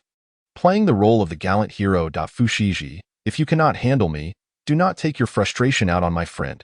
Do you really think that would make me like you? Dream on. Fu Shiji glared at him, and Xie Qingyao met her gaze with cold indifference. Fu Shiji, I have never encountered someone as shameless as you. I do not wish to see you right now. So kindly leave. I have no use for my face. I gift it to you, since you lack one anyway. With that, Fu Shiji vomited in front of everyone, the milk tea she had just consumed spilling forth. Lin Lingqi had already retrieved a tissue from her bag when Xie Qingyao entered, and she promptly handed it to Fu Shiji. Fu Shiji attempted to speak, but upon seeing Xie Qingyao, images of driving began to play in her mind. She struggled to suppress her reaction, but ultimately failed. Fu Shiji grabbed Lin Lingqi and positioned her in front of herself as a shield. The sight of you makes me want to vomit. Who gave you the confidence to think that I must have you? As the esteemed eldest daughter of the Fu family, I initially found you amusing, but I never anticipated your utter lack of self-awareness. If that is the case, I shall simply find someone else. After all, it is difficult to find a three-legged toad, but men with two legs are abundant, and you do not possess any distinguishing features. As the illustrious eldest daughter of the Fu family, I can have any man I desire. The male model I ordered yesterday is far more handsome than you and, crucially, far more perceptive. I would gladly spend millions in a single night. But spending money on you feels like a waste. Not only was Xie Qingyao taken aback, but Lin Lingqi was also genuinely shocked. Xie Qingyao's eyes widened in disbelief as he stared at her. Fu Shiji called for her bodyguards, saying, if you don't want to see me, then gouge out your eyes or get lost. As two bodyguards approached to restrain Xie Qingyao, he resisted and was beaten even harder. The more he resisted, the more severe the beating became. His companions, witnessing the scene, attempted to intervene, but Lin Lingqi's calm voice rang out, if you want to get beaten, then come at me. Xie Qingyao was pinned to the table by the bodyguards. His face contorted and eyes bloodshot, looking utterly disheveled. Qingyao, brother! Hong Wei cried, her eyes red with tears. Trembling, she pulled out her phone. How can you hit someone so casually? I will call the police. Upon hearing the word police, Fu Shiji responded defiantly, go ahead and report. Hong Wei hesitated. Fu Shiji continued, last time, you wronged us and never apologized. Hong Ming snatched the phone from Hong Wei's hand, smiling apologetically at Fu Shiji. Miss Fu? My sister is being inconsiderate. I apologize on her behalf. If you wish to drink here again, the establishment is entirely at your service. Fu Shiji shot him a sidelong glance. Is she not old enough to speak for herself and apologize? Hong Ming's smile faltered. Fu Shiji added, and do you think I drink milk tea like someone who cannot pay? Hong Ming fell silent, his head bowed. Feeling bored, Fu Shiji waved her hand, and the bodyguards released Xie Qingyao. He fell to the ground in a heap, and Fu Shiji looked on with disdain. Little Lin, let us depart. Having lost interest in the milk tea, she donned her sunglasses and strutted away in high heels. Exuding confidence, Lin Lingqi observed her retreating figure, astonished by the transformation. To her surprise, once in the car, as soon as the door closed, Fu Shiji removed her sunglasses and instantly became the naive girl again. Little Lin, how did I perform just now? Faced with the sparkle in Fu Shiji's eyes, Lin Lingqi paused momentarily before quickly responding with a smile, genuinely giving her a thumbs up. You were absolutely fantastic today. I am genuinely impressed. Miss, you are no longer the same as before. The current you is terrifyingly strong. At this, Fu Shiji's eyes sparkled as she beamed. Really? Am I truly that formidable now? I was terrified just now. If it weren't for you and the two bodyguards, I wouldn't have been able to perform. Her efforts to find impactful phrases online and memorize them had paid off. She had aimed to secretly improve and astonish everyone. Indeed, hard work does not go unrewarded. Even Lin Lingqi praised her. That's right. She is now terrifyingly strong. She resolved to show Luo Qingqing just how capable she had become if she dared to mock her again. Lin Lingqi remarked, the miss just now had an aura that was unassailable. No one at the scene could contend with her, akin to a phoenix rising from the ashes, transforming from a cocoon into a butterfly. Fu Shiji, flattered by Lin Lingqi's praise, collapsed against her in laughter. Seizing the opportunity, Lin Lingqi inquired, Miss, will the milk tea shop still be open? In a good mood now, Fu Shiji replied, with the money I have taken from him. He could open 10 milk tea shops, but if he refuses to sell, who can he blame? He simply has bad luck and cannot recognize a good opportunity. Meanwhile, at the milk tea shop, Xie Qingyao's face was clouded with fury after the beating. Hong Wei, while wiping her tears, tenderly applied ointment to his wounds. Brother Qingyao, they were so rude, resorting to violence without hesitation. And my brother wouldn't let me call the police. Nearby, Hong Ming, who was cleaning up the table, froze. Hong Wei glanced at the companions who had accompanied Xie Qingyao. And you all stood by, watching my brother get beaten without lifting a finger. The group exchanged glances, muttering, they are brutes. We cultured individuals do not stoop to their level. Hong Wei retorted, I think you are simply afraid. Xie Qingyao slammed his fists on the table. Enough. All of you, be quiet. The humiliation I endured today will be repaid tenfold in the future. Fu Shiji is a foolish woman. She must be Lin Lingqi's doing. Last time at the banquet, Lin Lingqi made me suffer public humiliation. Although I managed to placate Qin Xinan afterward with my masculine charm, she has never invited me to another banquet since.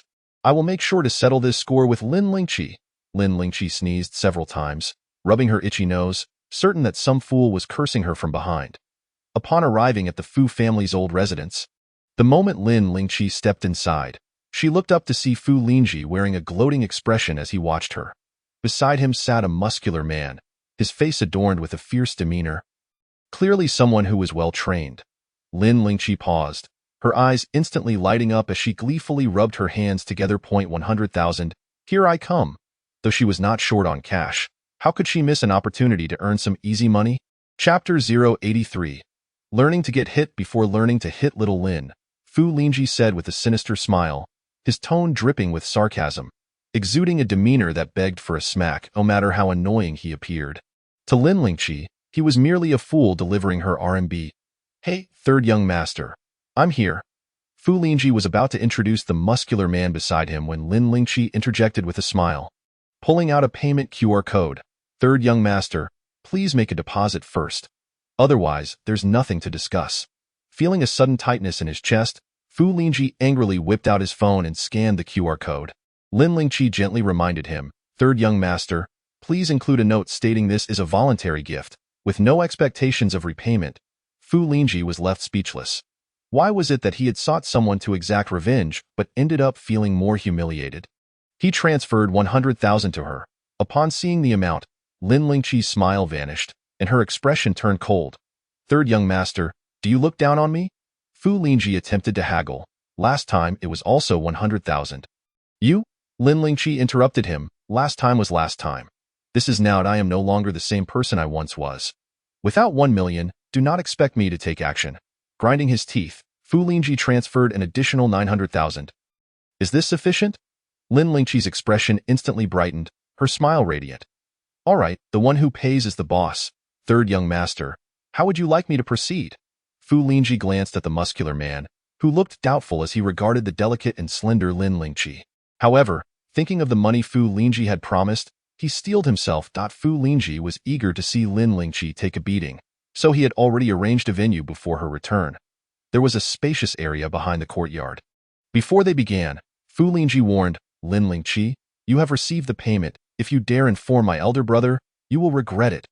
Lin Lingqi waved her hand with a smile. Third young master, you must trust my integrity. Since I have accepted your money, I will not utter a word about what transpires here today to the eldest young master. Fu Lingji finally felt reassured, returning to his chair under a large sun umbrella. Let's begin. Lin Lingqi tied her waist-length hair up behind her head and smiled at the muscular man, saying, "Please." The muscular man aimed for a quick victory, intending to strike decisively from the outset. Thus, he did not intend to give Lin Lingqi any opportunity, delivering powerful blows. As a punch came hurtling towards her, Lin Lingqi deftly tilted her head, taking advantage of his momentary lapse in focus to swiftly retaliate. Her fist darting towards the muscular man. Caught off guard, he was unable to evade and received a punch squarely on the face. Fu Lingji instantly sat up straight, his body tensing in shock. The muscular man stared at her in disbelief, rubbing his injured face, his muscles twitching as he spat out a mouthful of saliva. Lin Lingqi chuckled. "I believe you are formidable, but you are utterly unaware of my capabilities. And thus, your defeat is inevitable." The muscular man could only respond with silence. Without allowing him a moment to gather his wits, Lin Lingqi transformed her defense into offense, striking first, as the saying goes. One must learn to endure before learning to strike. Lin Lingqi had grown accustomed to being a sparring partner and was thus most adept at defense. She instinctively prepared to guard herself just as the muscular man was about to react. Quickly following up with a counterattack, the muscular man did possess some skill, exchanging blows with Lin Lingqi, but Fu Lingji's expression darkened with each passing moment, ultimately settling into a sullen demeanor. It was evident that the muscular man was being dominated by Lin Lingqi. Clearly either to prevent him from losing too embarrassingly or merely to use him for practice. As the muscular man lay on the ground, bruised and battered, he saw a punch descending towards his face and hurriedly raised his arms to shield himself. Gasping, "I concede." With a loud crash, Fu Lingji shattered his teacup, in a study on the third floor. Old Master Fu held his phone, beaming as he recorded a video out the window. Having missed the action, he shook his head regretfully and then hit save. After saving it, he watched it once more before sending it to a friend. "Old Lin, take a look at your granddaughter. Her skills are impressive. She truly embodies the prowess of the Lin family, each one of them possessing remarkable talents. Quite impressive indeed, ha ha ha." His friend replied with a voice message. "Are you sure this is my little Chi-Chi?" "Indeed, impressive." He clicked save. Before Old Master Fu could respond, he noticed a video posted by Old Lin in their friend group. "Old Lin, let me show everyone our youngest. Isn't she amazing? Truly my granddaughter. Ha ha ha." Upon clicking, Old Master Fu realized it was the very video he had just sent to Old Lin. Frustrated, he sent a voice message back. "Old Lin, you are utterly shameless." It was clearly his video. Yet Old Lin was basking in the limelight. Old Lin, in his usual jovial manner, replied, "It seems our Chi-Chi is living quite comfortably at your place." Old Master Fu felt a sudden pang of guilt. Silently, he withdrew his message and exited the chat group. If he could learn of the happenings at home while away, what else was he unaware of while actually present? Previously, he had only heard about Lin Lingqi from others, but had never witnessed her prowess firsthand. Now, having seen her and reflecting on his disappointing grandson and granddaughter, the disparity between individuals became starkly evident. Consequently, during dinner, Old Master Fu's gaze on Fu Lingji and Fu Shiji grew increasingly disapproving. "Lingji," he abruptly set down his utensils. Fu Lingji quickly followed suit. "Grandfather." With a stern expression, Old Master Fu questioned, "Are you planning to squander your life at home, living off your family?" Fu Lingji shuddered. "Grandfather, I do not wish to work at Fu Enterprises." As Old Master Fu's expression darkened, Fu Lingji continued, "Fu Enterprises belongs to my elder brother. I will not interfere with anything related to it." Old Master Fu had not anticipated this level of awareness from him. So, Fu Lingji replied, "Therefore, I wish to start my own business." This revelation shocked not only Old Master Fu but also Fu Shiji, who dropped her chopsticks in astonishment. "Oh no, I just collided with third brother." Old Master Fu nodded at Fu Lingji's statement. "Finish your meal and come to my study." Fu Lingji's face stiffened, but he nodded in agreement. After dinner, Fu Lingji steeled himself to visit Old Master Fu in the study while Fu Shiji anxiously sought out Lin Lingqi. "What should I do, little Lin? My third brother wants to start a business too." "What about me?" Lin Lingqi raised an eyebrow. Starting a business. In the original text, Fu Lingji had been engaged in various reckless antics. Fully showcasing his talent for drawing. It wasn't that Lin Lingqi looked down on him. Rather, Fu Lingji simply lacked the intellect for it. "Miss, I know you are anxious, but do not fret just yet. Wait until third young master emerges. You can inquire with him." Perhaps he merely wishes to avoid work and is concocting an excuse to placate your grandfather. Furrowing her brow, Fu Shiji remained silent until a voice from behind interrupted her. Do you think your grandfather wants you to work because he can't stand to see you make a fool of yourself out there? Chapter 084. Pure love no longer satisfies me. Upon hearing this, Fu Shiji instinctively bristled, preparing to retaliate. You are the fool. Do you think you are clever? In your eyes, is there no one smarter than you? Do you regard everyone else as trash? A flicker of surprise crossed Chiyu's eyes. You think too highly of yourself. Fu Shiji scoffed. You just called me foolish. That is exactly how you feel if you love working so much. Go ahead and exhaust yourself. As for me, I will never work in my life. Suit yourself. With that, Chiyu turned to leave. Fu Shiji blinked, looking at Lin Lingqi. Is she really just leaving like that? Lin Lingqi reminded her. You just declared you wouldn't work. Fu Shiji paused, falling silent for a moment. Regardless, she isn't helping me. So I want to seek her assistance. Lin Lingqi suggested, then think of another solution. After all, your grandfather didn't specify when you must begin working. Fu Shiji immediately deflated, clearly harboring deep resentment towards the idea of working. Lin Lingqi smiled. Miss, you finally understand why I detest working, don't you? Fu Shiji remained silent, her hands on her hips, puffing out her cheeks.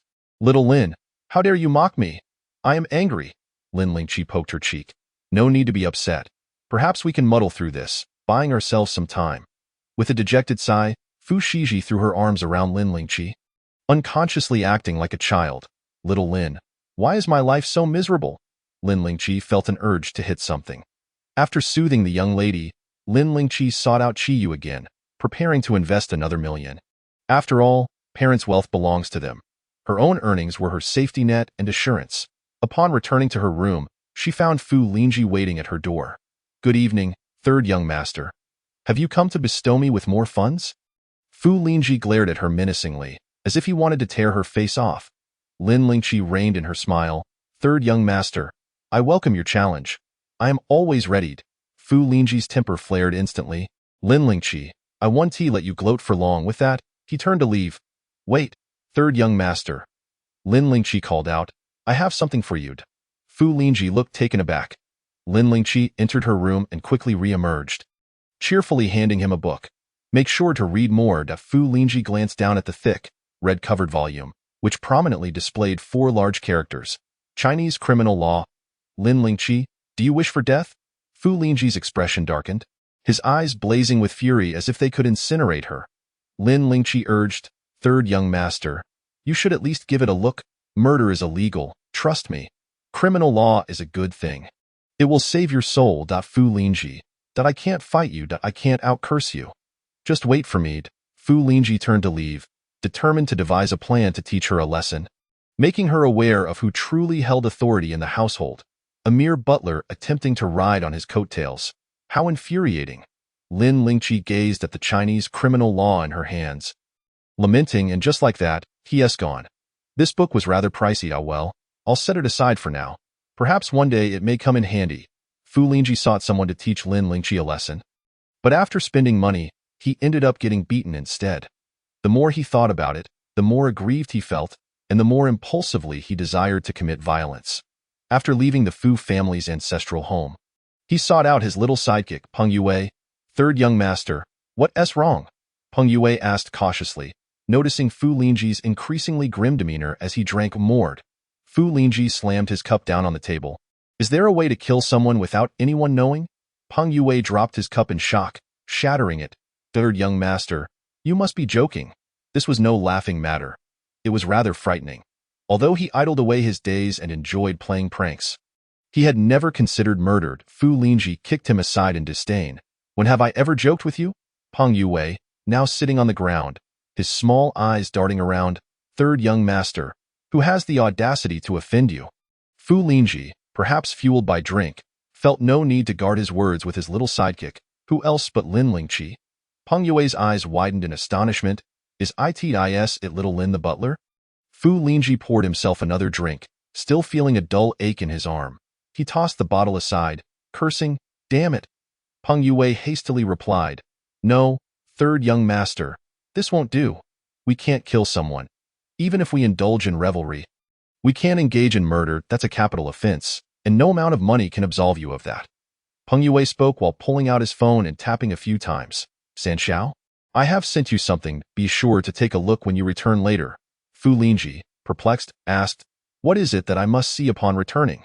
When he finally saw what Peng Yue had sent, his expression darkened profoundly. It was the electronic version of the criminal law of Huagua. Damn! Lin Lingqi had been observing Yu Feng for several days and finally discovered something noteworthy. Ever since Yu Feng's last outing, she had also gone out again to meet the middle-aged couple she had seen that day. However, prior to this, Yu Feng had unexpectedly brought back a young man, handsome and well-groomed, exuding a cheerful disposition. Upon closer inspection, one might notice that this man bore a slight resemblance to San Xiao. Lin Lingqi was baffled by Yu Feng's intentions, until, Xiao Lin, this is my distant nephew, Yu Liang, who has just come to Kyoto to visit me. I asked him to lend a hand for a few days. Don't worry, it won't be paid work, just purely helping out, Yu Feng introduced with a beaming smile.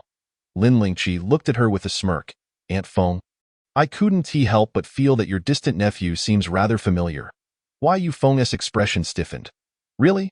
Perhaps you two have met before. That would be fate. Why Yu Liang, ever charming, stepped forward with an amiable smile. Xiao Lin? It's a pleasure to meet you. Lin Lingqi raised an eyebrow and replied with a smile. I hope you can genuinely find joy in the future. In the following days, Yu Liang made a point of appearing before her. Not speaking, but always greeting her with his sunny smile.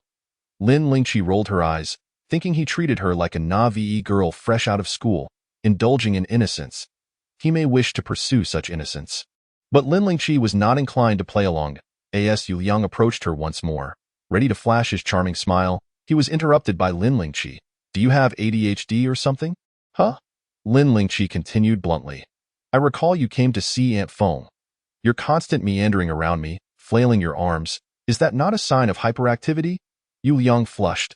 Xiao Lin, I must confess. I fell for you the first time I saw you. May I pursue you? Lin Lingqi coldly rejected him. No? Why Yu Liang, looking crestfallen, asked. Why not? Lin Lingqi sighed. You will come to understand at my age that pure love no longer satisfies me. Pure gold does. But do not despair, and certainly do not become despondent. After all, there are more men than just you who cannot win my heart. Why Yu Liang? Chapter 085. Lin Lingqi's resolve hardened seeing his crestfallen expression. Lin Lingqi waved him off. You may leave. Why Yu Liang instinctively turned to depart but stopped after a few steps. Realizing something was amiss, he turned back, looking at Lin Lingqi. Xiao Lin, does your remark imply that without wealth, one is unworthy of pursuing you? Lin Lingqi shrugged. If that is how you wish to interpret it, then I have no recourse. Why Yu Liang felt a pang of frustration. Though I currently lack wealth, I am still young. I believe I can create the future I desire through my own efforts. Lin Lingqi replied. As long as you are happy, Why Yu Liang? That he felt as though he were punching into cotton. Growing increasingly resentful, convinced that Lin Lingqi looked down upon him, I believe it is better for girls to remain grounded. Being overly materialistic only leads others to perceive you as a gold digger. Nowadays, many attractive girls seek wealthy partners and might even engage in relationships with multiple men. I have encountered many girls like you. Lin Lingqi furrowed her beautifully shaped brows. Are you suggesting that my disinterest in you stems from materialism? In the past, when girls declined your advances, did you utter such claims? Mr. Yu, before you label others as materialistic, perhaps you should take a moment to reflect on your own worth. Raise your head and observe your surroundings. I am the housekeeper of the Fu family, earning 2 million a year. What do you possess? Is it merely your foul-mouthed bravado? I have not mentioned that you, a toad, aspire to eat swan meat. Yet you have the audacity to accuse me of being materialistic. I am simply too kind and have given you too much face, wishing to live off others while presenting a faade of virtue. Have you even considered whether you possess the qualifications to do so? With your looks, TSK, I sincerely advise you to change your career path. You are not fit for a life of dependency. Yu Liang, utterly humiliated, stood speechless, his face flushed. I initially thought you were a quiet and lovely girl, but to my surprise, you? Lin Lingqi interjected. What do you mean? Is the bar for zookeepers so low nowadays that they produce creatures like you? Now I understand why you looked so familiar. You are the trash I discarded yesterday. Why Yu Liang? infuriated, felt his mind go blank, unable to muster a response. Lin Lingqi seized his arm and twisted it, causing him to cry out in pain. "What are you doing? Let me go!" Lin Lingqi's icy gaze bore a hint of menace. "Didn't Tian Feng inform you how I became the housekeeper? Do you truly believe I cannot see through your little tricks? You think you are worthy of pursuing me?" Lin Lingqi released him with a huff and walked away. To this point, she owned a house, a car, and savings. Did she need a man to help her spend her money? She was not that foolish. Moreover, she was still uncertain of Yu Liang's true intentions. "Why, Yufeng, do you think so little of me that you send an ugly man to pursue me?" How infuriating. Lin Lingqi's resolve hardened. She assumed Yu Liang would report back to Yufeng, but to her surprise, Yufeng received a phone call and hurriedly left. Sensing something amiss, Lin Lingqi decided to follow, hoping to catch her in a compromising situation. Dressed in dark athletic attire, white sneakers, and a cap that concealed her hair, she donned large headphones and held a book on criminal law, sitting nearby to eavesdrop on the conversation between Yufeng and the middle-aged couple. The middle-aged woman wept profusely. "We just want to see him. After all these years, you have not allowed us to visit." "Why?" Yufeng, visibly annoyed, replied. "Why are you crying? Don't act as if you care so deeply. Ive told you, his identity has been exposed. If you come looking for him now, you might as well be announcing to the world that he is your son." Lin Lingqi's eyes brightened. Her intuition had proved correct. The middle-aged woman continued to sob. "You said he was exposed. The Fu family will surely treat him poorly. Perhaps he should come home with you with..." Why? Yufeng gazed at the woman before her, wishing she could pry open her mind to understand her thoughts. Yet, she maintained her composure and replied. Initially, everyone believed the young lady had made an error. Now that it has been revealed he is San Shao. The old man is concerned about the Fu family's reputation, thinking that a family scandal has already been exposed once. There's no need for another. Why would you wish to come forward now? You two haven't seen your son in over 20 years.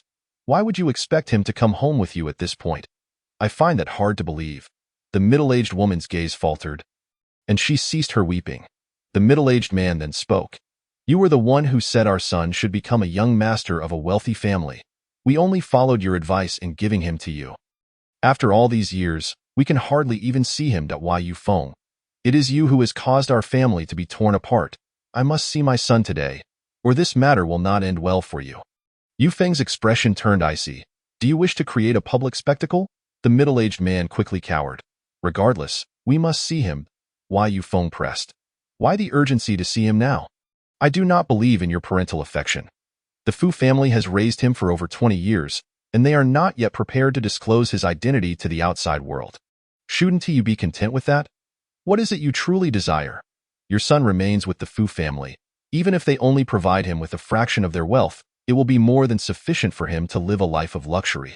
As his own aunt, would I wish him harm? To take him back with you now, have you completely lost your senses?" The middle-aged man grew agitated. "You need not worry about it. If you do not let us see him, then give us 1 million. Upon hearing the request for money, Yufeng remained calm. "I have been providing you with a considerable amount over the years." The middle-aged man slammed his hand on the table. Furious. "Was that money meant for us? That was your filial piety." The middle-aged woman resumed her tears. Why? Yufeng pressed her temples. 1 million is excessive. Grant me some time. If you had not notified me, you should refrain from showing up again. Should this matter escalate, neither you nor your son will have a favorable outcome. The Fu family has ways to ensure you disappear from this world." The couple's faces turned pale, clearly frightened. Then hurry, we need the money. When Yufeng absent-mindedly returned to the Fu residence, Lin Lingqi was sitting in the gazebo, spooning watermelon. Why? Yufeng barely noticed her, while Yu Liang approached to complain. The two whispered to each other, and Yufeng's expression darkened considerably. Lin Lingqi, cradling the watermelon, strolled over. Upon seeing her, Yu Liang instinctively tried to evade, but Yufeng maintained her stern demeanor. "Xiao Lin, Yu Liang merely wishes to befriend you. Even if you do not reciprocate, it is unacceptable to resort to hostility. I hope you will apologize to him." Lin Lingqi blinked and said, "You want me to apologize? And I shall do so. Have you lost your mind?" Chapter 086. She is quite ruthless, and she likes Ai. Why? Yufeng felt that this statement sounded familiar, but before she could ponder it further, Lin Lingqi spoke again. "Aunt Feng, I address you as such merely because you are older than I and have been a long-standing employee. However, do not forget, I am your superior, your leader. Did you seek my approval before bringing others into the Fu family? Have you perhaps grown so accustomed to being an employee that you now think yourself the master? Yu Feng did not expect Lin Lingqi to be so disrespectful, which left her feeling quite embarrassed in front of Yu Liang. Lin Lingqi, you are merely an intern butler. Lin Lingqi retorted. An intern butler, nonetheless, is still your superior. What qualifications do you possess to question me? A mere ordinary employee after decades of service. You have returned for quite some time? Yet you have done nothing but slack off. It is no wonder you will never rise in rank. Why Yu Feng was first enraged outside, and upon returning, she found herself further provoked by Lin Lingqi. Feeling a tightness in her chest as her blood pressure soared, Lin Lingqi took a few steps back and remarked, Aunt Feng, given your psychological resilience and ability to cope with pressure, you might as well bid farewell to any hopes of promotion. Yu Feng clutched her chest and said, I doubt I will seek justice from the young master. Old Master Fu had gone fishing with several old friends early in the morning, with no set return time. Lin Lingqi smiled and said, I happen to have matters to report to the young master as well. Shall I go first, or will you, Yu Feng? With Yu Liang's support, Yu Feng shot Lin Lingqi a fierce glare before turning to enter. Lin Lingqi shrugged her shoulders and tossed the remnants of her watermelon into the trash can behind her with a three-point shot style. That evening, upon Fu Jingji's return, Lin Lingqi once again greeted him in the professional manner of a butler. The young master has returned. Fu Jingji did not pause this time, merely removing his coat and handing it to her along with a gold bar. Young master? This is... Lin Lingqi's eyes brightened at the sight of the gold bar. But then she hesitated, wondering if this was a reward for her. Fu Jingji's lips twitched slightly, yet he remained silent. Lin Lingqi, however, beamed at him with a brilliant smile. Thank you, young master, for the generous reward. Fu Jingji replied, It is not a reward, I merely thought you might appreciate it. Lin Lingqi's eyes sparkled as she playfully responded, Thank you for the targeted assistance, young master. Fu Jingji remained silent. Lin Lingqi continued, Your warmth is greatly appreciated, young master. Fu Jingji stated, You need not remain here in the future. Young master, this is the duty of a butler, Lin Lingqi replied. Observing Fu Jingji's genuine disinterest, she quickly amended, Since the young master has spoken, I shall naturally heed your words. Fu Jingji nodded. HM. Dinner is served. At the dining table, with old master Fu absent and Fu Lingji not yet returned, only Fu Jingji, Fu Shiji, and Qiyu siblings were present. Lin Lingqi shook her head, noting that Fu Lingji truly lacked the self-awareness of a young master. After the meal, Yu Feng hurried to report to Fu Jingji. Lin Lingqi felt no concern. She trusted that Fu Jingji was a good boss and awaited his summons. Little Lin, the young master is calling for you, Fu Shiji suddenly exclaimed, as if she had seen something terrifying. Lin Lingqi inquired, What is it? Fu Shiji pointed at her phone. I just heard Qiu Qin and the others mention that Luo Qingqing is getting engaged next month. Lin Lingqi showed little reaction. Fu Shiji continued, Do you know who her fiancé is? It is Qiu Hong, Qiu Qin's elder brother.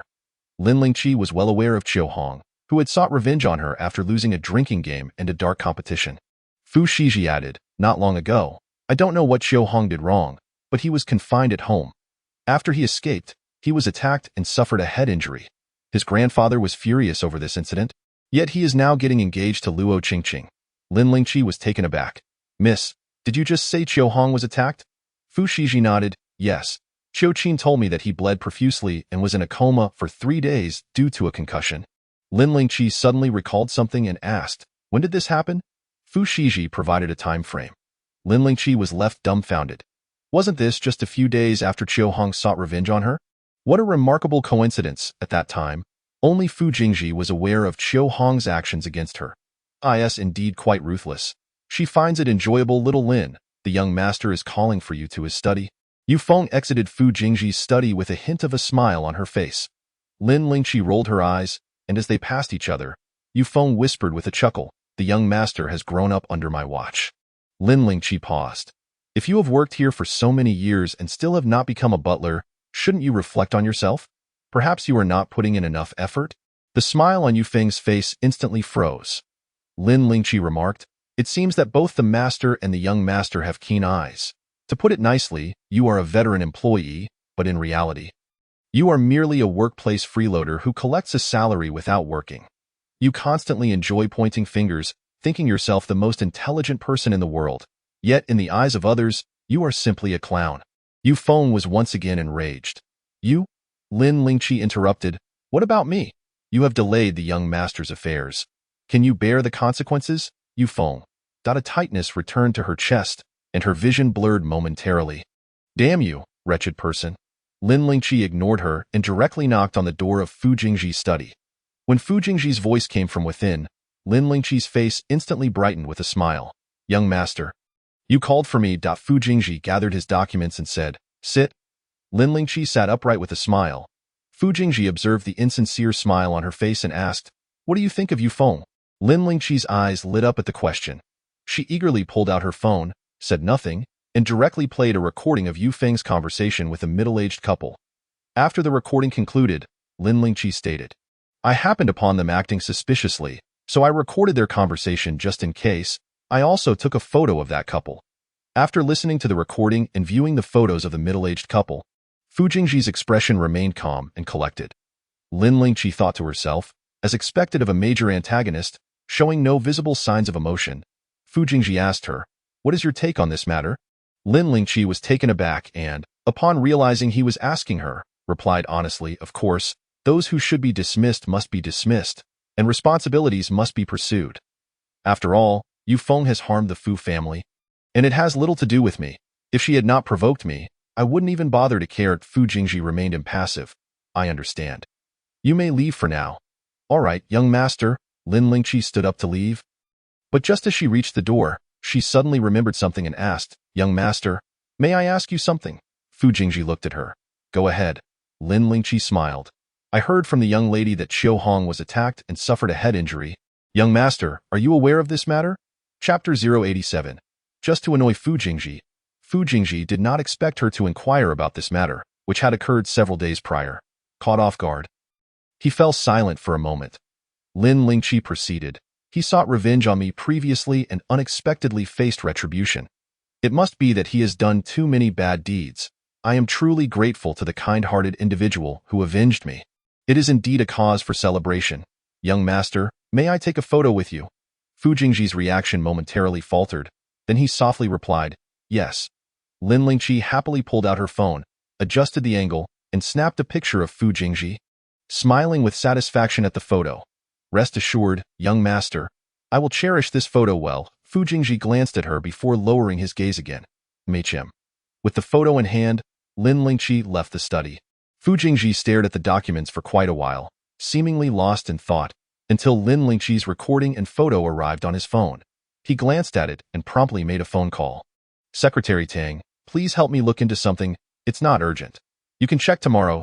Why Yu Feng believed that after her conversation with Fu Jingji, he would take some action. However, she waited in vain for Lin Lingqi to be dismissed, only to find that Fu Lingji's identity had been exposed instead. Inside a high-end club, Zhao Xinda was surrounded by several women. One knelt before him, massaging his legs, while another poured him wine. The dim, flickering lights created an intimate atmosphere. Among them was none other than Fu Wanrong. They were all praising Fu Wanrong, and the conversation soon shifted. Indeed, Mr. Fu is fortunate. He has gained another daughter. I heard that this newly found daughter now follows Mrs.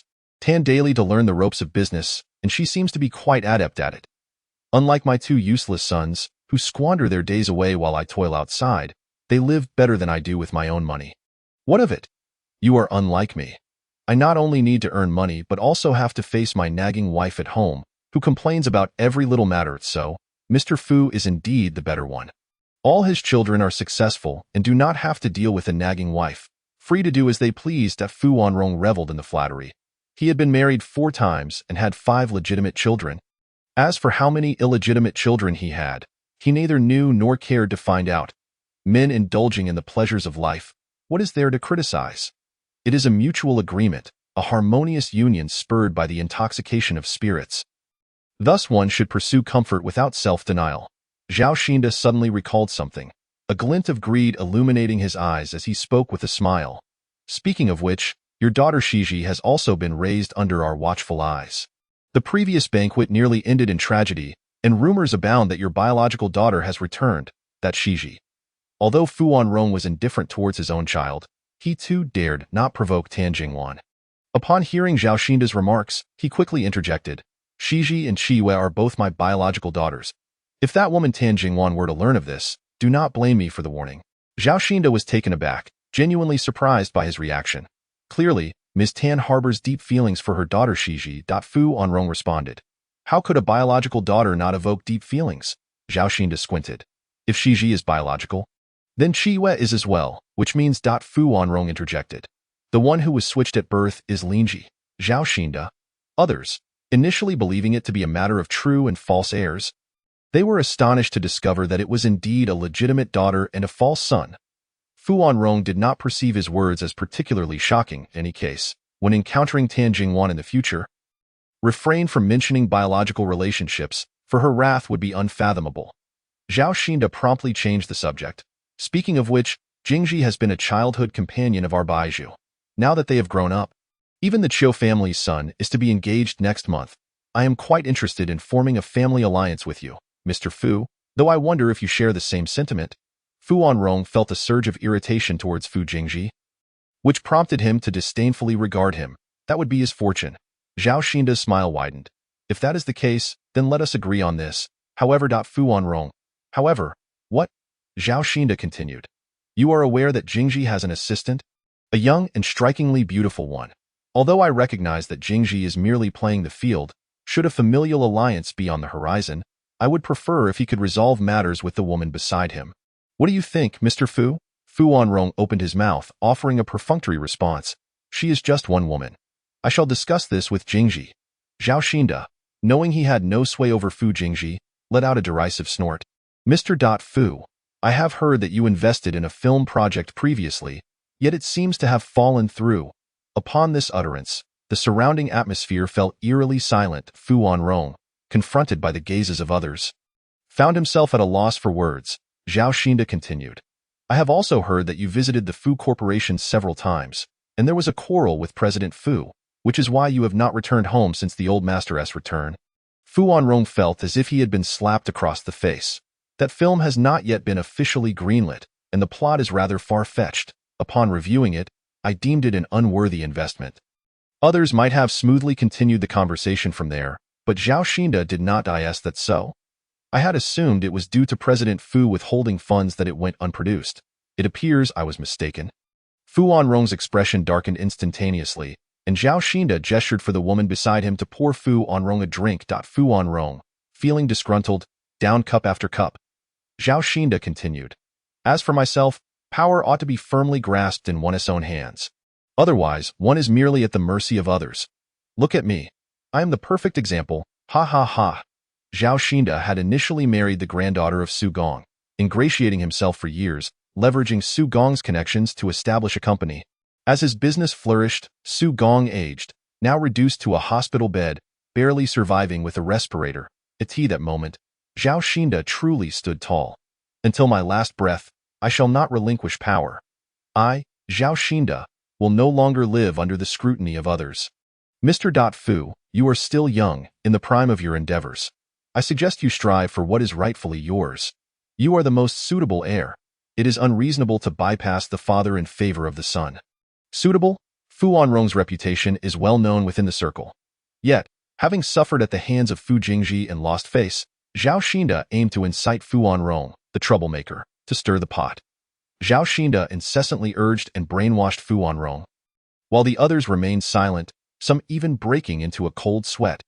Everyone knew that Zhao Xinda was sowing discord with malice, yet Fu Wanrong, intoxicated, believed him.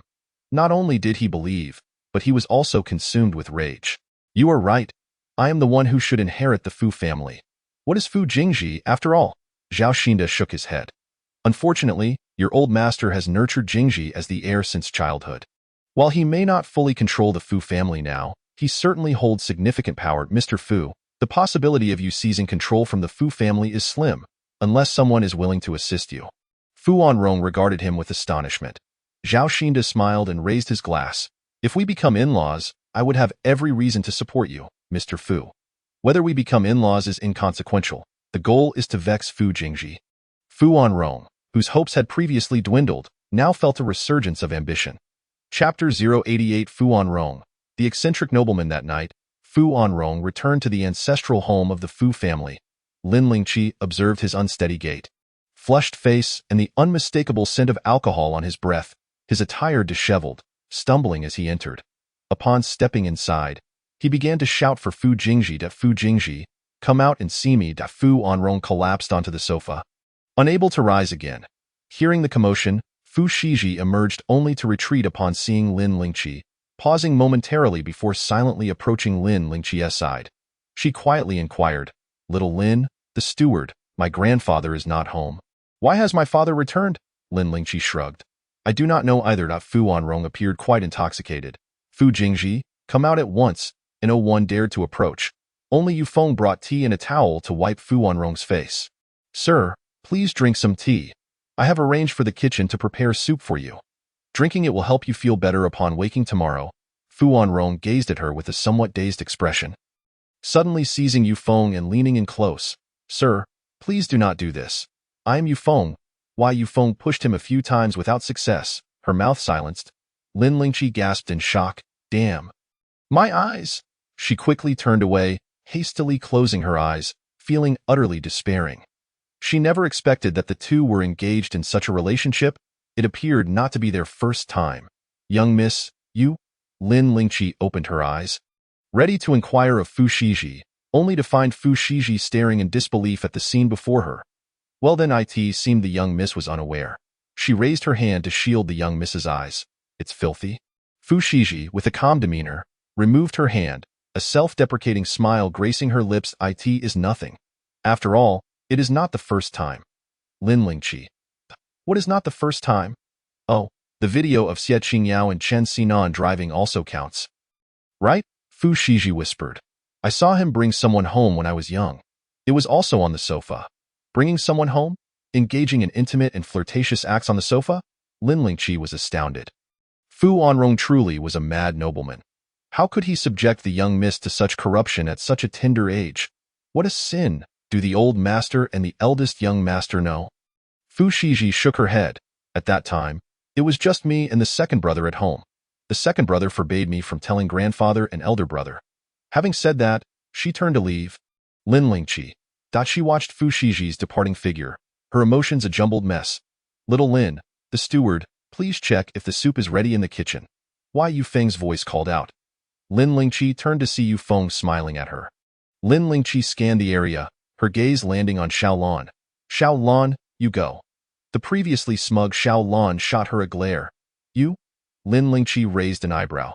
Xiao Lan glanced at Yufeng and begrudgingly swallowed her pride, letting out a huff as she went to the kitchen. Why Yufeng wiped her mouth with a handkerchief, as if reminding her of something. "Little Lin, the steward, the sir is drunk. It is not as you think." Lin Lingqi, lacking interest, merely responded with an indifferent "oh." Why Yufeng continued. "I hope you do not misunderstand." Lin Lingqi blinked, wondering if she was losing her mind. Why was she explaining herself repeatedly? "Aunt Feng. Rest assured, I absolutely will not misunderstand. If you truly had something with the sir, you would have long since been promoted to steward, or rather, you should have become the sir's wife by now." Yufeng. Feeling a tightening in her chest, she was on the verge of losing her composure. "Little Lin, are you mocking me?" Lin Lingqi feigned innocence. "How could that be? You are overthinking it. I merely speak my mind, and Aunt Feng, you are half my age. Surely you do not mind?" Yufeng glared at her face, wishing to tear it apart. She dropped the facade, her expression darkening.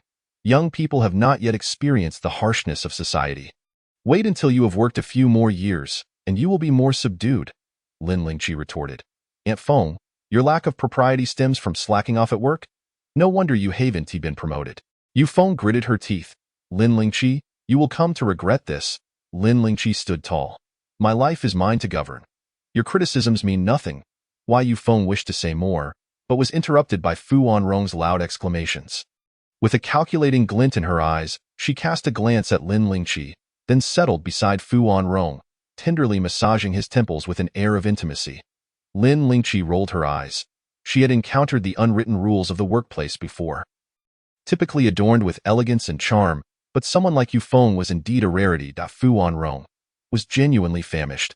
Upon hearing the honking of cars outside, Lin Lingqi's eyes sparkled with excitement as she hurried outside. Seeing Fu Jingji alight from the vehicle, she momentarily forgot that he had instructed her not to linger at the entrance. She joyfully exclaimed, "The young master has returned." As Fu Jingji approached, Lin Lingqi beamed at him, her heart racing at the sight of his handsome visage. Finally, a feast for her eyes, Fu Jingji paused, silently removed his coat, and handed it to her, along with a gold bar. Lin Lingqi hesitated to accept it at first, blinking in surprise, sensing that he might have misunderstood her intentions. "Young master, that's not what I meant. Take it," Fu Jingji replied. With a smile, Lin Lingqi accepted. "Thank you, young master." "Welcome back, sir." Fu Jingji responded with a nod and stepped inside. Lin Lingqi gazed eagerly at his tall, striking, and aloof figure before glancing down at the gold bar in her hand. The young master truly was handsome. She quickly tucked the gold bar into her pocket and followed him inside. Fu Jingji glanced at Fu Wanrong, who was sprawled on the sofa, and his indifferent voice broke the silence. "Dinner is served." Upon hearing Fu Jingji's voice, Fu Wanrong abruptly sat up and pointed an accusatory finger at him. "Fu Jingji, do you still acknowledge me as your father?" Fu Jingji replied coolly, "Whatever it is, let us discuss it after we eat." Having just returned from a drinking spree, Fu Wanrong was hardly in a state to consume food. Seizing the opportunity to confront Fu Jingji, he launched into a tirade, berating him further when he received no reaction, ultimately demanding money. Fu Jingji remained unfazed, his expression unchanged, even his gaze steady and devoid of emotion. Exuding an unsettling calm. "Fu Jingji, are you even listening? Have you gone deaf? After all I've done for you, this is how you repay me. Watch yourself, or you might invite divine retribution." Only after the meal concluded did Fu Jingji elegantly wipe his mouth and call out, "Xiao Wang, come in." The driver, Xiao Wang, entered carrying a stack of documents, placing them on the coffee table. Fu Jingji lifted his eyes, his gaze icy and detached, embodying an extreme coolness. "There are matters I intended to wait for grandfather to discuss. But since you are back, let us see." Fu Wanrong swept the documents to the floor. "I want to look at them. You want to give 50 million, but surely 30 million is within your reach." Xiao Wang retrieved the documents, and Fu Jingji inquired, "Don't you want to know how Qi Yu was swapped?" Confronted by Fu Jingji's emotionless black eyes, Fu Wanrong felt the effects of the alcohol sharply dissipate. "Fine, let us see what you have." 5 minutes later, Fu Wanrong appeared as though he had been hit with the pause button. Just then, the police arrived.